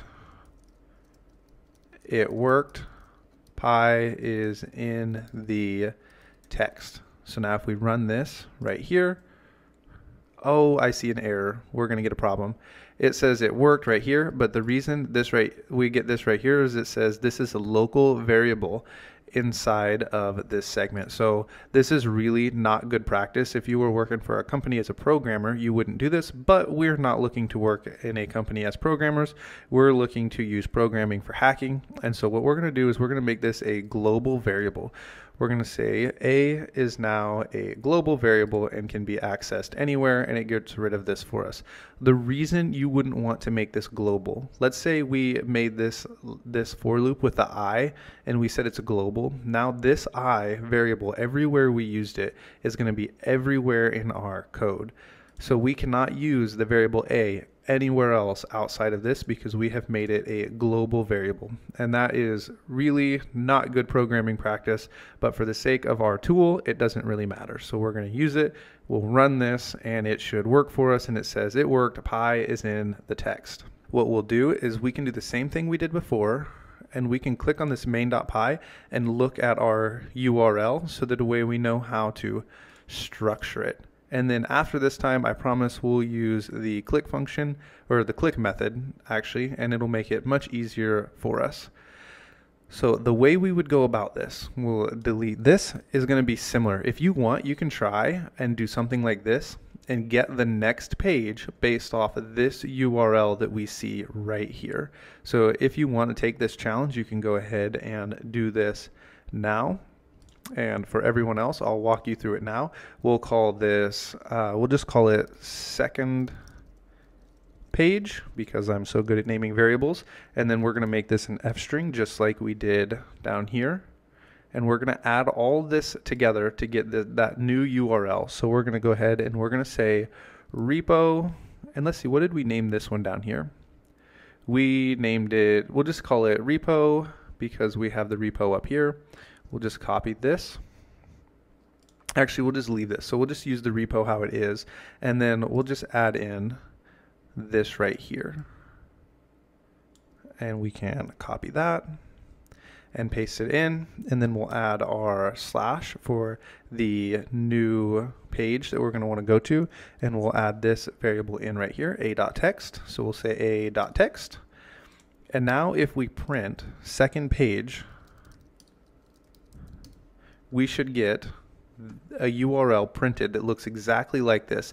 And the reason we did it this way is because we're going to be looping through in this for loop all of the links, and we need these links right here. So if there was, let's say we had a main.py, and then we had a CSS, a main.css, and then we had a index.js, and then we had index.html, or we had file.php, and there was a whole bunch of files inside this program.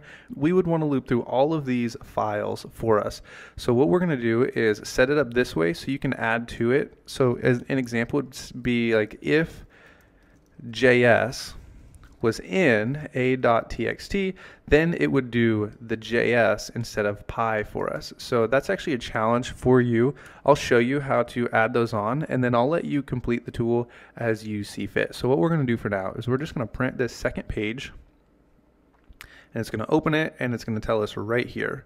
And we can even add in a time.sleep, so that way you can see that it has worked.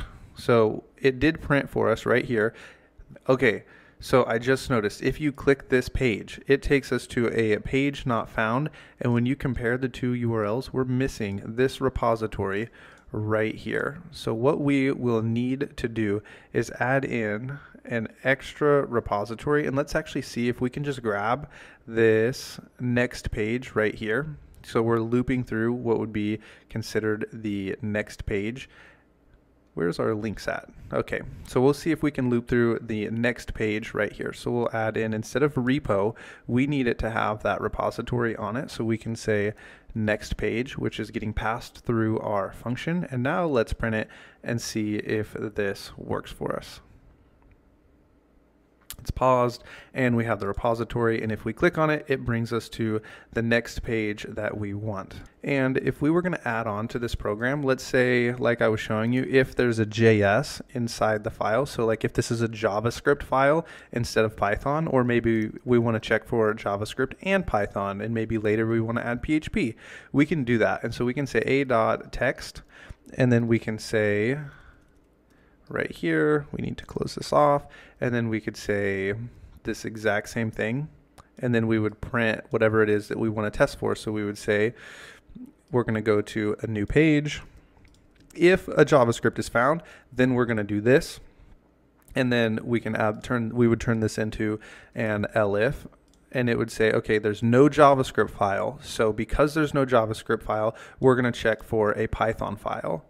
And so we'll go ahead and run this, make sure we have no errors, and it's going to pass this JavaScript file, and it's going to go straight into the Python file for us. So we run this, and it passes this right here, and then it closes and it pulls down the main.py. So what you would do if you wanted to make this a comprehensive tool, you would say if there's PHP, if there's JavaScript, if there's a JSON, and any other kind of file that you might want to check for sensitive data.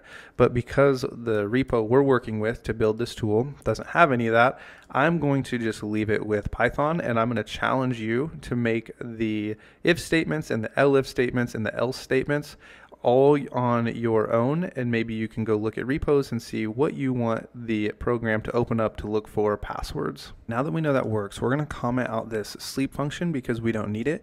We also don't need it to print the second page. What we're going to do now is we're going to call a second function inside of this function. So it's kind of getting like the movie Inception. We have a function that we're calling inside of another function, but we're going to do this one in a much easier method.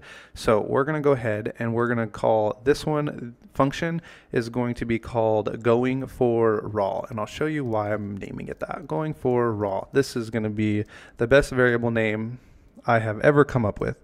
And then we're going to pass in the second page, and then we'll make the function up here and we'll call it def, and we're going to call it going for raw.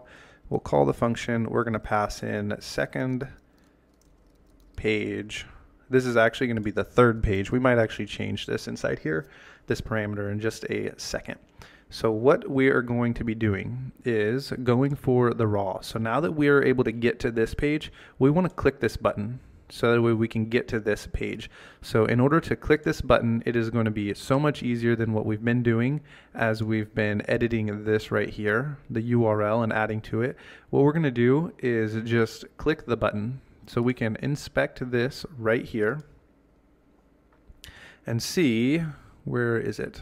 We'll inspect, see if it can pull it up for me. Okay, now that we have inspected it, and you can see when we hover over this right here, we can see this raw button. So now what we need to do is the same thing we've been doing, and we need to find a class and see if we can find a class that is used only with that button, and get it to open up this raw so that way we land on this page right here. We're just going to copy that class name that I just showed you right here and see if that can open up this tab for us. So now under this function, what we're going to do is we're just going to say, we're going to type in raw equals, and then we're going to say driver dot find elements.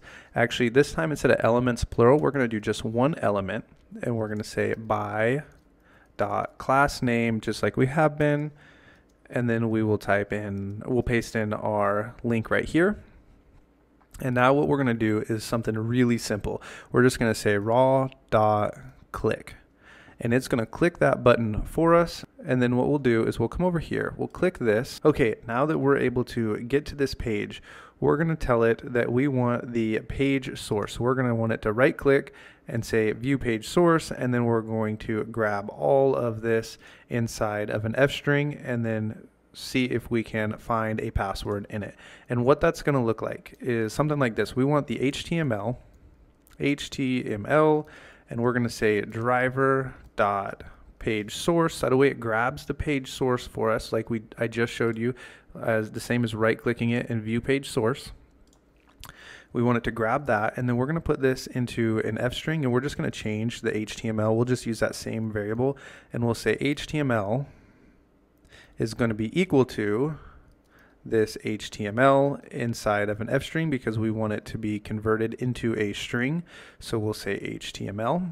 So now we have this in a string, and just to check it, we can say, and just to check this, we can say print, and then we want to print HTML. And now when we run this, it's going to print all of that page source for us into our console, and we want to make sure that it is in a string. We have an error. Let's see if we can find the error here. We need to use driver.get, and then we need to get the second page right here. So now if we run this, it should work. And it clicked the button and it printed all of this for us. And let's see if it printed. Here we have the tags for us. And now that we have this printed, and it's printed inside of the HTML, so we know we grabbed the entire page, we can close out of this. We don't need this print statement. What we're going to do now is really similar to what we did down here. We're going to say if the password is in HTML, we want it to print found password. So we'll say print found password. And now we can run this, and if it finds the word password inside of the HTML, it's going to print found password. And if we wanted to, we can turn this into an F string, and we can get it to print for us the actual URL where the password was found. And we can say something like this. We'll make this an F string and say we want to print second page. So it'll say found the password, and it'll print the page for us. And we could click on this second page and go to it. We're getting this error here because we need to put this inside of our string. So if we print this, now it'll tell us it found the password, and it'll give us the page to go to right here to check and see what is the context of this password. Now to finish off our tool, so that way we can scrape any page on GitHub that we want, remembering that we have to get to the page like this. We can go ahead and copy this, and we're going to make an input, and we're going to name our input scrape, just like this, and we will say equals, and we're going to make this an input, and we're going to say what page would you like to scrape, just like this, question mark space. And now this scrape we're going to pass into our driver.get right here. So we will pass in scrape. We're going to have to make this an F string, and we'll say scrape, and then we'll highlight it, put it inside curly braces. And now when we run this, it should ask us for an input. What page would you like to scrape? And then we put in our page, making sure we remember the HTTPS. And now when we run this, it should run the page for us. And now you can run it against other repos, and it is a complete tool for you. If you have any suggestions on a tool that you think we should build next that shouldn't be too difficult for us as we are just learning Python, please let me know down in the comments. And if you have made it this far in the video, please like and subscribe. Welcome to my crash course on Bash. This is not a complete course. I am currently working on a complete course in Bash for hackers that is going to be really comprehensive and more focused on if you want to learn how to become a Bash programmer or how Bash programming works if you were to work in a company and you needed to know the Bash language. This course is specifically for those who want to be able to modify exploits and be able to be an effective penetration tester or ethical hacker and know the Bash language well enough that you can modify exploits and maybe even write some of your own scripts so that you can accomplish all your purposes in the Bash world. I know that is hard to believe you can do in the short span of 45 minutes, but that is the goal of this course. So if you are interested in the more advanced course, it is coming and you are welcome to subscribe and wait for that course to come out. But in the meantime, enjoy this one. All right, welcome to our Bash scripting course. We're going to start off with the download of Visual Studio Code. A lot of people like to just write Bash scripts inside Nano or gedit or Vim, but I don't think that's very useful for you as a beginner because we're going to use a few plugins that we can install on Visual Studio Code. So you can go right here to the link right here, which is in the description, and you can click this download right here and you can click it and then you can click download. If it doesn't go, then you will save and say, okay, I have already installed it, so I'm not going to download it again.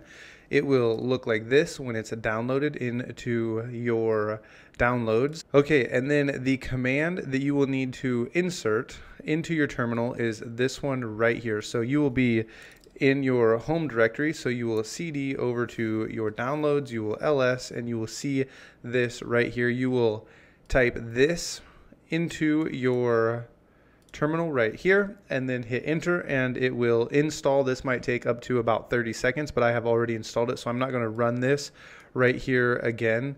And just for reference, if this is not the exact same file that you have, you can just type in sudo apt install and then you can type in your // and then just start to type in code like this and then hit tab and it will auto complete that for you, so you don't have to go through and type in all of these numbers in. So once that is done installing, you can come over to the drop down and type in Visual Studio Code and it will be right here and you will launch this, and this is where we're going to be writing our code. Now some of the plugins we're going to be installing is shellcode, and you can come over to your little bar right here and you will click this one right here and you're going to search, and we're going to search for shell check just like this and install this top one. You can click it. I already have it installed. You'll be able to click install just like this right here. Then we're going to use shell -format just like this. It'll look like this and you will click install. Then we're going to want shellman, and it is right here and you will install. And then we want bash debug just like this. You can click on that and click install. And now our text editor is up and going and it is ready for us to open up a file and get started. So now what we're going to do is make a folder on our desktop. We can come back to our terminal and type in cd desktop, and now we can make a directory and we'll just call this bash, and then actually we're going to name that something else. So we'll move bash and we'll call it bash scripts. And now if we ls, we have bash scripts right here and we can cd into bash scripts, and then we can touch and we'll call this file.sh, and we're going to name a bunch of different files as we go through and write programs. This is just to get us started. So now we'll open our folder, we'll go to desktops, we'll go to our desktop, bash scripts, and then we'll want to open up the whole folder and it will have our bash file in here. Now in order to get this started, we'll just type in bash and hit enter, and it's going to give us our shebang up here. Without going into too much detail here, what we're going to do, instead of running the default that our plugin uses for us is we're just going to run a bin bash, and you're going to see this a lot, and I don't want to confuse you with a bunch of environmental variables. So we're just going to run bin bash, and if you want to, you can go read about why we would run bin bash instead of user bin env bash. And so this is how we're going to run this. And then just to make sure everything is working, we can type in echo and then say hello world, and then we'll hit command save. And after we type in hello world, we'll come down to our terminal, and this should be in our bash scripts. You can ls and it'll tell us we have our file right here. You can type in bash file.sh and it prints hello world for us, so we know everything is up and going and ready. All right, now that we know we have everything working, let's go ahead and cover a few things that we have typed in here. So when we see this right here, this is the hash and the exclamation point, which can also be considered as a hash, and a bang, which is where the shebang comes from. And this tells the Linux machine when it runs this file, it's going to be running it as a bash command. So that's why when we come in here and we type in bash and then we run this bash with this file, it's going to execute everything after this as bash. And so then we have this echo, which if you're familiar with Python, it looks like we would run a print statement like this, and then we would put our text in here, and then we would say hello world. So the echo is the same as the print in Python.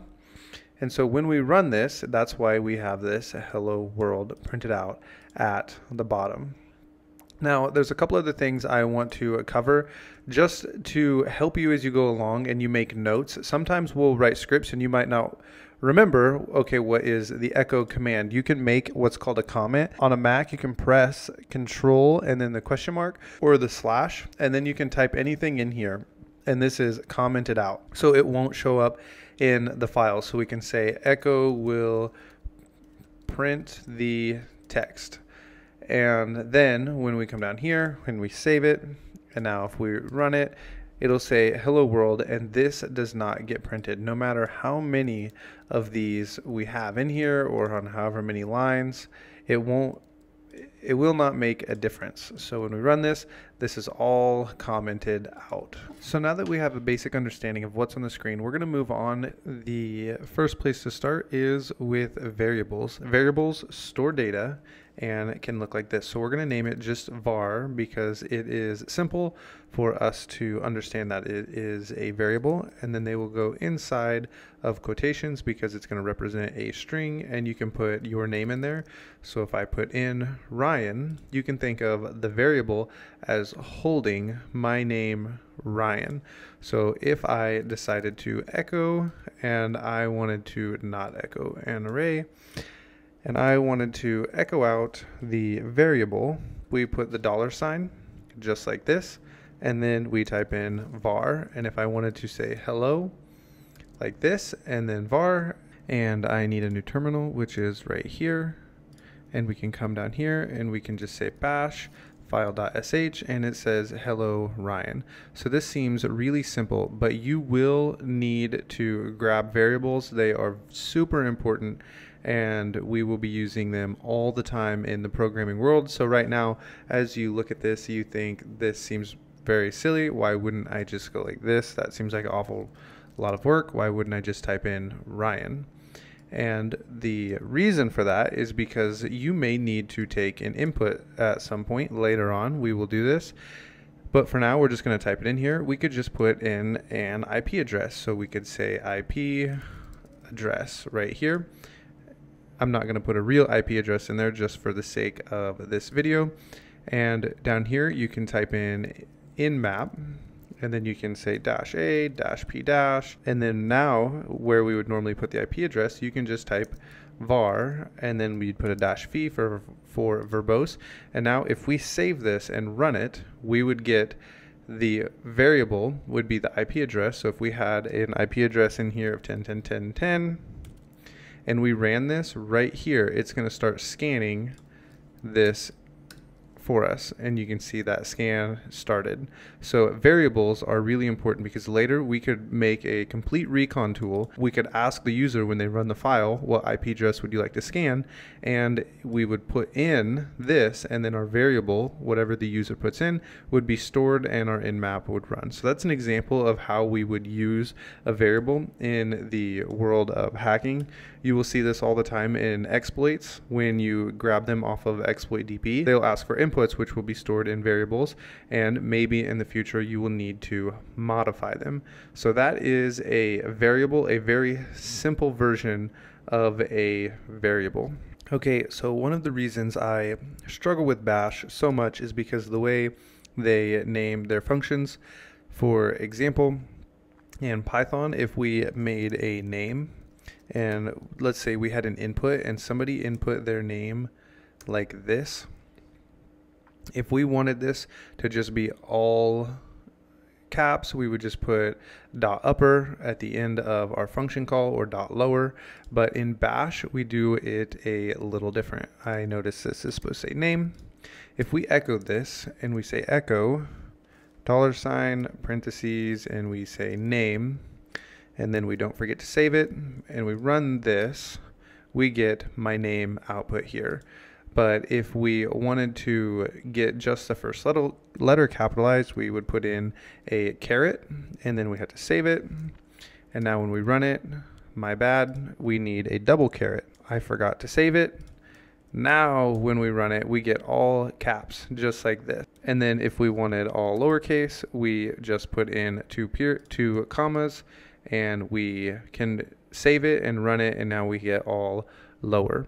So in the world of Bash, when you need to do something, if we don't cover it in this class, you may have to Google just to see exactly how to run this. But this is really helpful because a lot of Bash commands and a lot of Bash scripting is going to require all lowercase or all uppercase. So for example, a lot of times when you run against an Active Directory name, let's say you have the Active Directory name, a lot of times they will be in all caps, and you can use the double up caret just like this if you're running a script against it and you don't want to type it, and you get all caps. So that's an example of when you would want to use something like this in the world of hacking. And there's a couple other things that might be useful for you that you can do. If we wanted to, we could come in here and we can put in an exclamation, or sorry, we can, if you wanted to, you come in here and put in a hashtag. We can save this and run it, and we get the length of the output. And with this word count, we can use this later. Let's say if we have a list and we want to know how many items are in a list, we can use something like this to check what is going on within the inside. And lastly, there is something we're going to need to know in order to grab numbers, or in our case, we may want to grab something out of a string, and we want like every third word would be beneficial to us to grab. If we have something instead of name, let's give this as num equals 1, 2, actually we'll start at 0 because Bash, all programming languages start at 0 when they start counting. So if we come down here and we echo, we say $, our parentheses, and then we say num, we should get our number, our string of numbers put out down here. But if we wanted to grab numbers out of here, we would do something like this. It will be the variable right here, so we'll have the variable and then the offset, meaning how many over would we like to start, and then we have the length, meaning at what number would we like to stop. So in here we can say colon, and if we wanted to grab numbers 1 and 2, you would say 0, 1, 2. So a lot of times you won't start at 0. So for example, we would say 0, 1, 2. So if we wanted to grab the 2 and the 3, we would say something like this, 0, 1, and then 2. And then if we save this and we run our file, we get number 2 and 3. But for the sake of this not being super confusing, we'll start with 0, 1, 2, 3.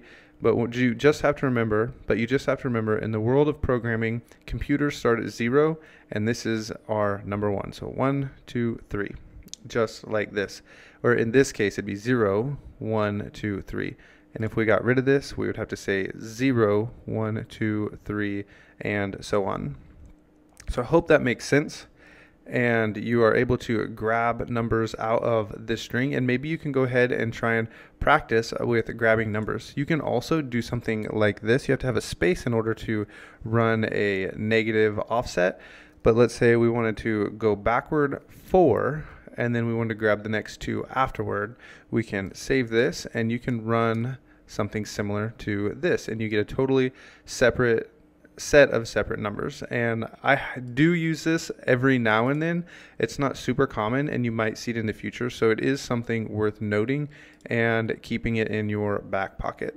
Okay, I want to show you that we can save commands inside of variables, and then we're able to run them inside of our scripts. This will be helpful in the future. So you're probably familiar, if we come down to our terminal and we type in pwd, of seeing our present working directory. But we can save commands inside of scripts and then use them. So for example, we can say directory equals, actually we can say current, we'll say cur-dirs for our current directory equals, and then we say $, and then we put our parentheses and we say a pwd. Now if we come down here and we echo a variable and we say current directory just like this, and we save this out, and then we run our script, we get our present working directory down here. So another example of this is if we said time and we said equals, and then we put in date inside of here, we could say echo, and then we want to echo a variable, but before that we could say the current time is, and this is going to give us our time and date. And if we save this and we now run our script, it tells us that we messed this up because we didn't write in the time right here, and we save that. Now we run it, it tells us the current time is Saturday, June 4th at this time. So that's how we can save commands inside of variables. And this is going to be helpful in the future whenever we have to write specific scripts and use them with commands that are already within our Linux machine. So from here, we're going to move more into working with numbers, and the numbers will matter when dealing with things like IP addresses, or sometimes you may want to print a word list that you want to use as with a fuzzer that has numbers on the end of it. And we're going to be covering this in the coming up section.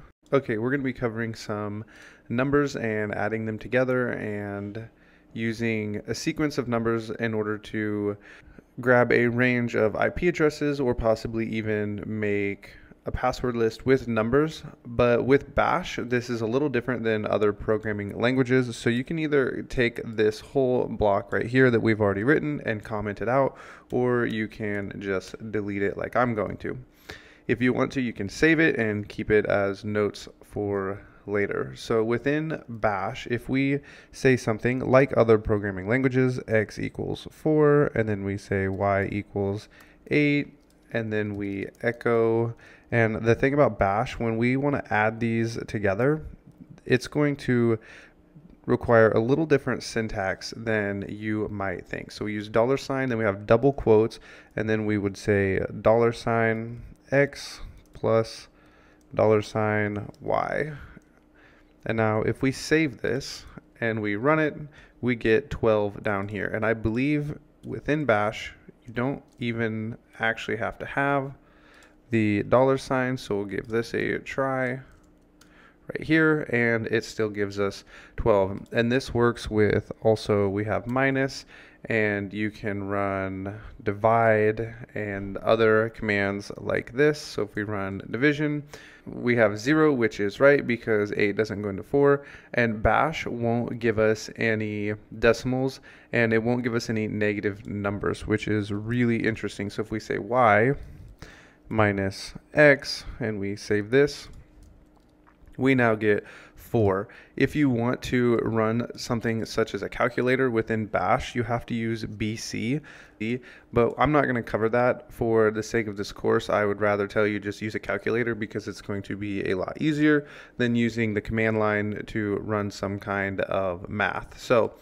this is how we would use variables and numbers within Bash, but when it becomes useful for us is when we want to create a list of, say, numbers. So if we say echo month, and then we put curly braces, and then we say 1.12, when we run this command, it should print month 1, month 2, month 3, and so we'll save it, and I'll show you what this looks like. So we have the output like this, and this may seem like it's not very useful in the world of hacking, but let's say we have an IP address, and we want to create a list to scan against in the future, and maybe we're creating some kind of tool that is going to take an input of an IP and the range.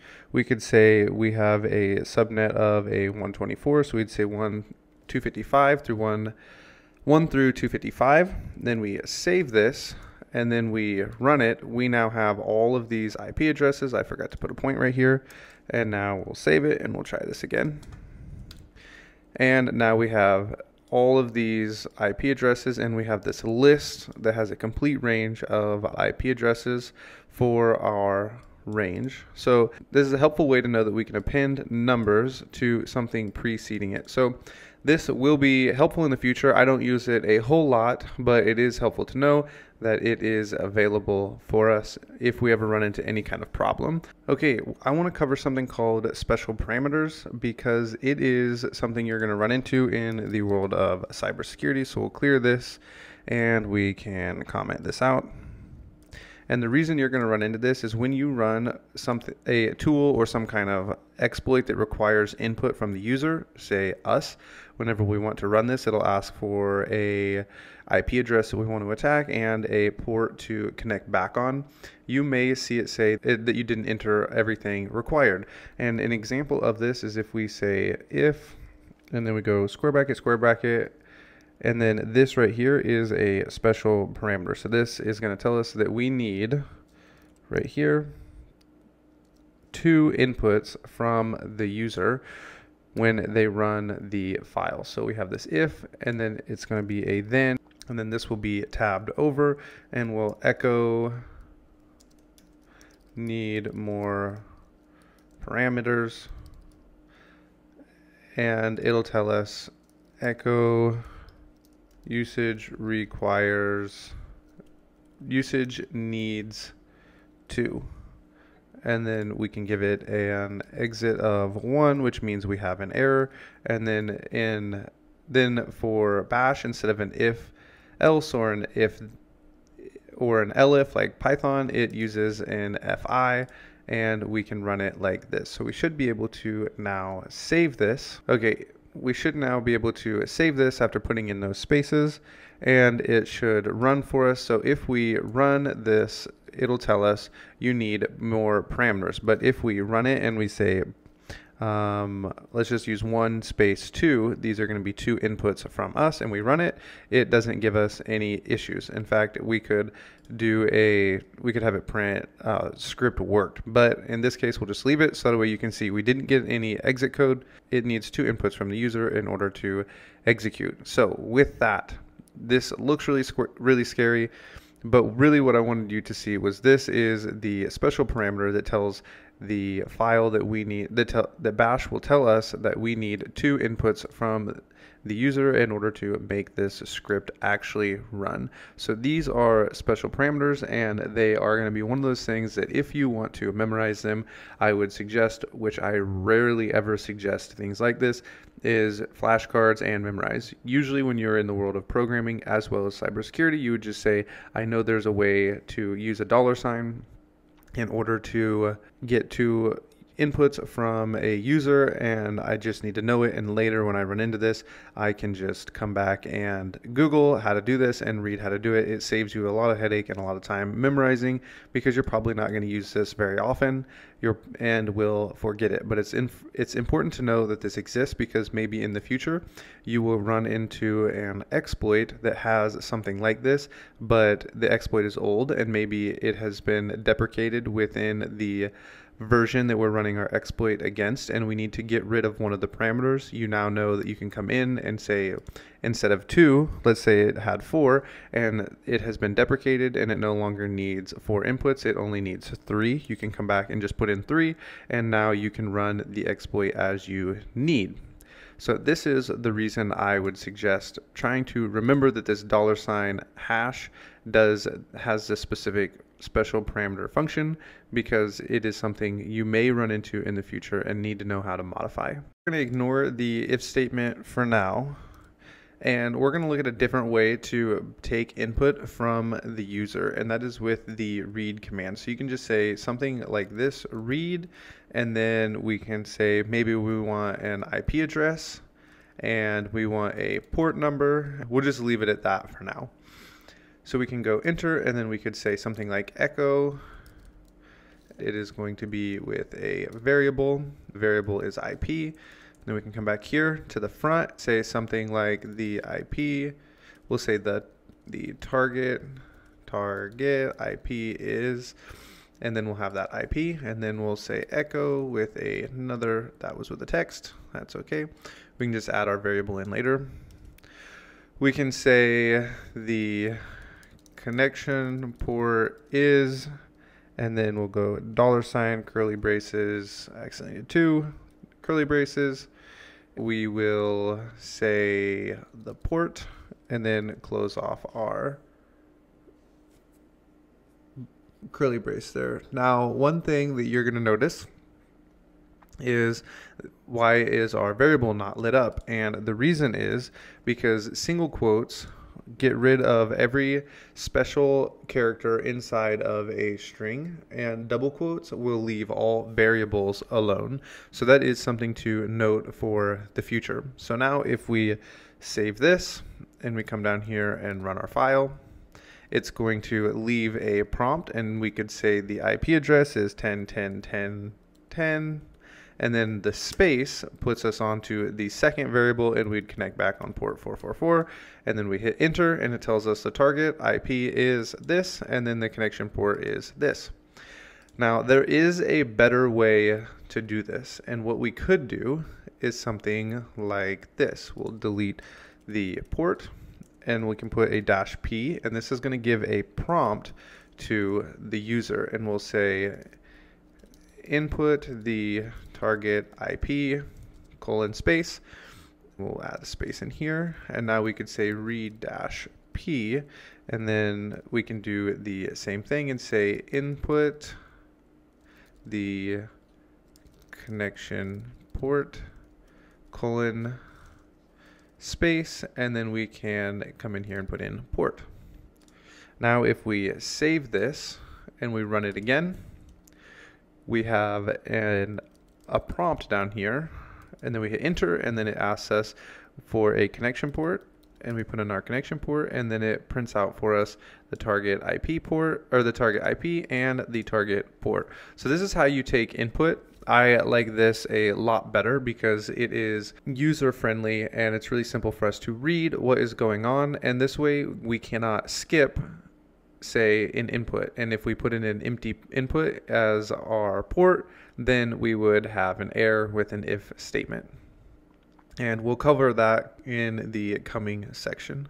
Before we move into our if statements and loops, we need to understand conditional statements or conditional operations. So we will comment out this code right here. I hit the wrong button. We'll comment out this code right here, and we will see things like this. You'll see a -eq, which is going to be an equal to Or maybe we will see something like a -ne, which is not equal to. You can see something like a -gt, which is going to be a greater than. I'm going to go ahead and comment this out so it stops suggesting things to me. So we'll see a -eq, a -ne, the -gt, which is greater than, and then a -lt, which is less than, or a -geq, which is greater than or equal to, which is the one we probably will be using the most, and then a -leq, which is less than or equal to. These will be really helpful when running our for loops, and so it is helpful to know. So let's give a look at these in action. So the way we would write this is if we wanted to give a statement, we'd put our brackets, and there has to be a space in between the bracket and the first number. So we would say if 2, and then we'd say -eq is equal to 2, then we're going to have it do something, and we would tell it to echo that the statement is true. And the way we would do this is by adding the colon and then say echo and then $, and then question mark. And the reason we're using the $, question mark is because it's going to return a Boolean. So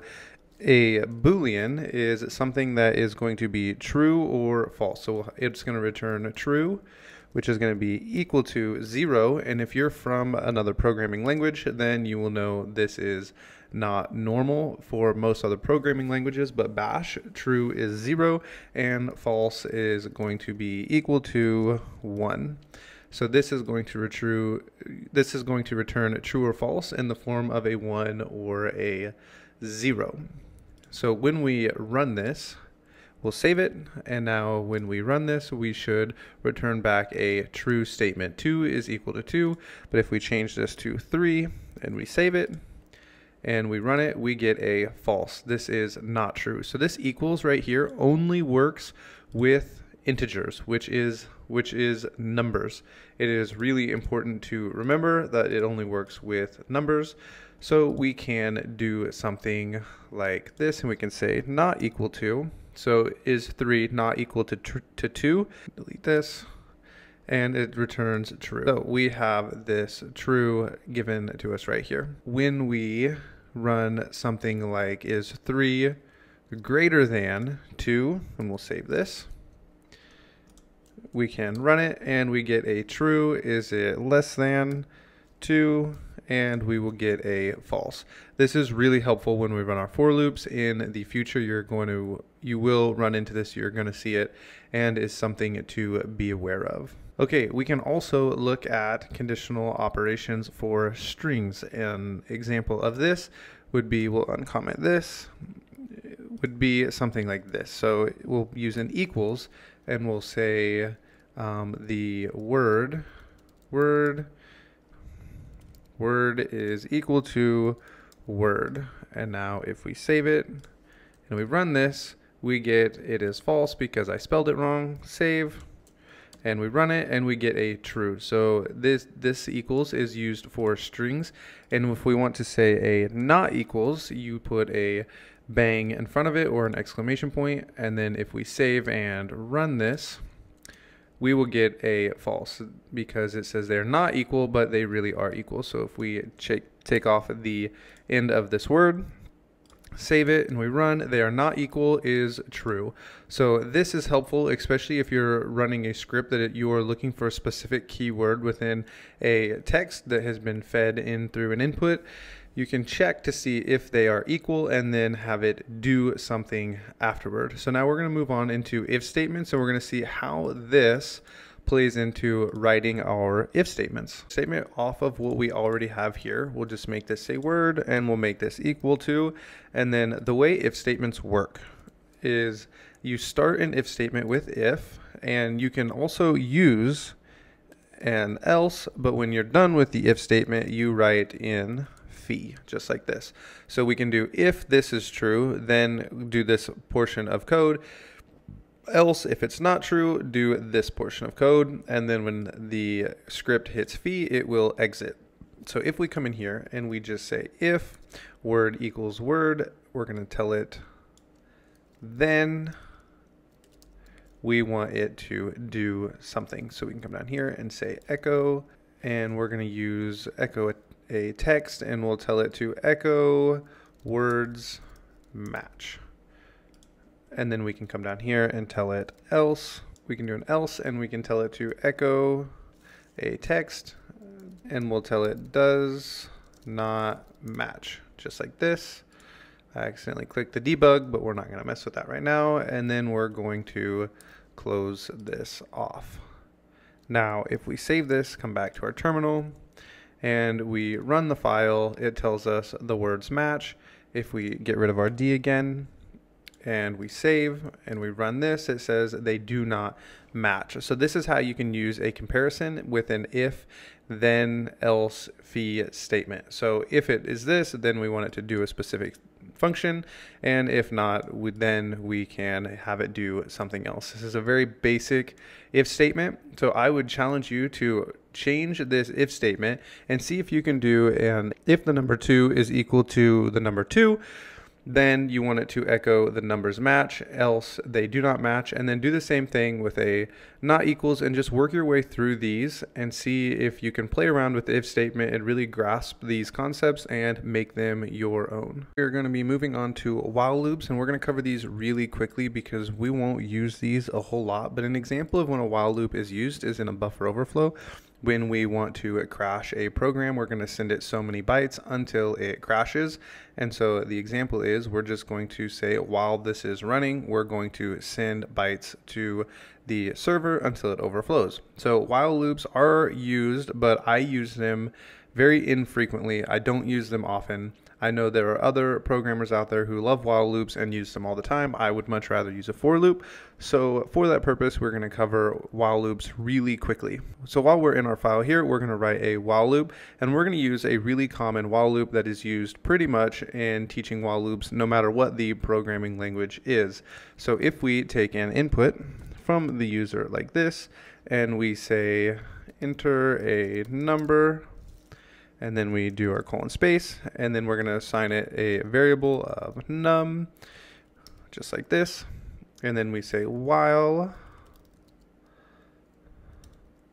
the condition, which is going to be the num, is, we'll say less than 10, we want to do something. So down here, it tells us we need to enter in what we want it to do. So we want to echo or call out the number for us every time the while loop runs. And then down here, we need to make sure that our number continues to go up. So we'll say num equals $, and down here we will need 2 sets of parentheses, and we will say $num plus 1.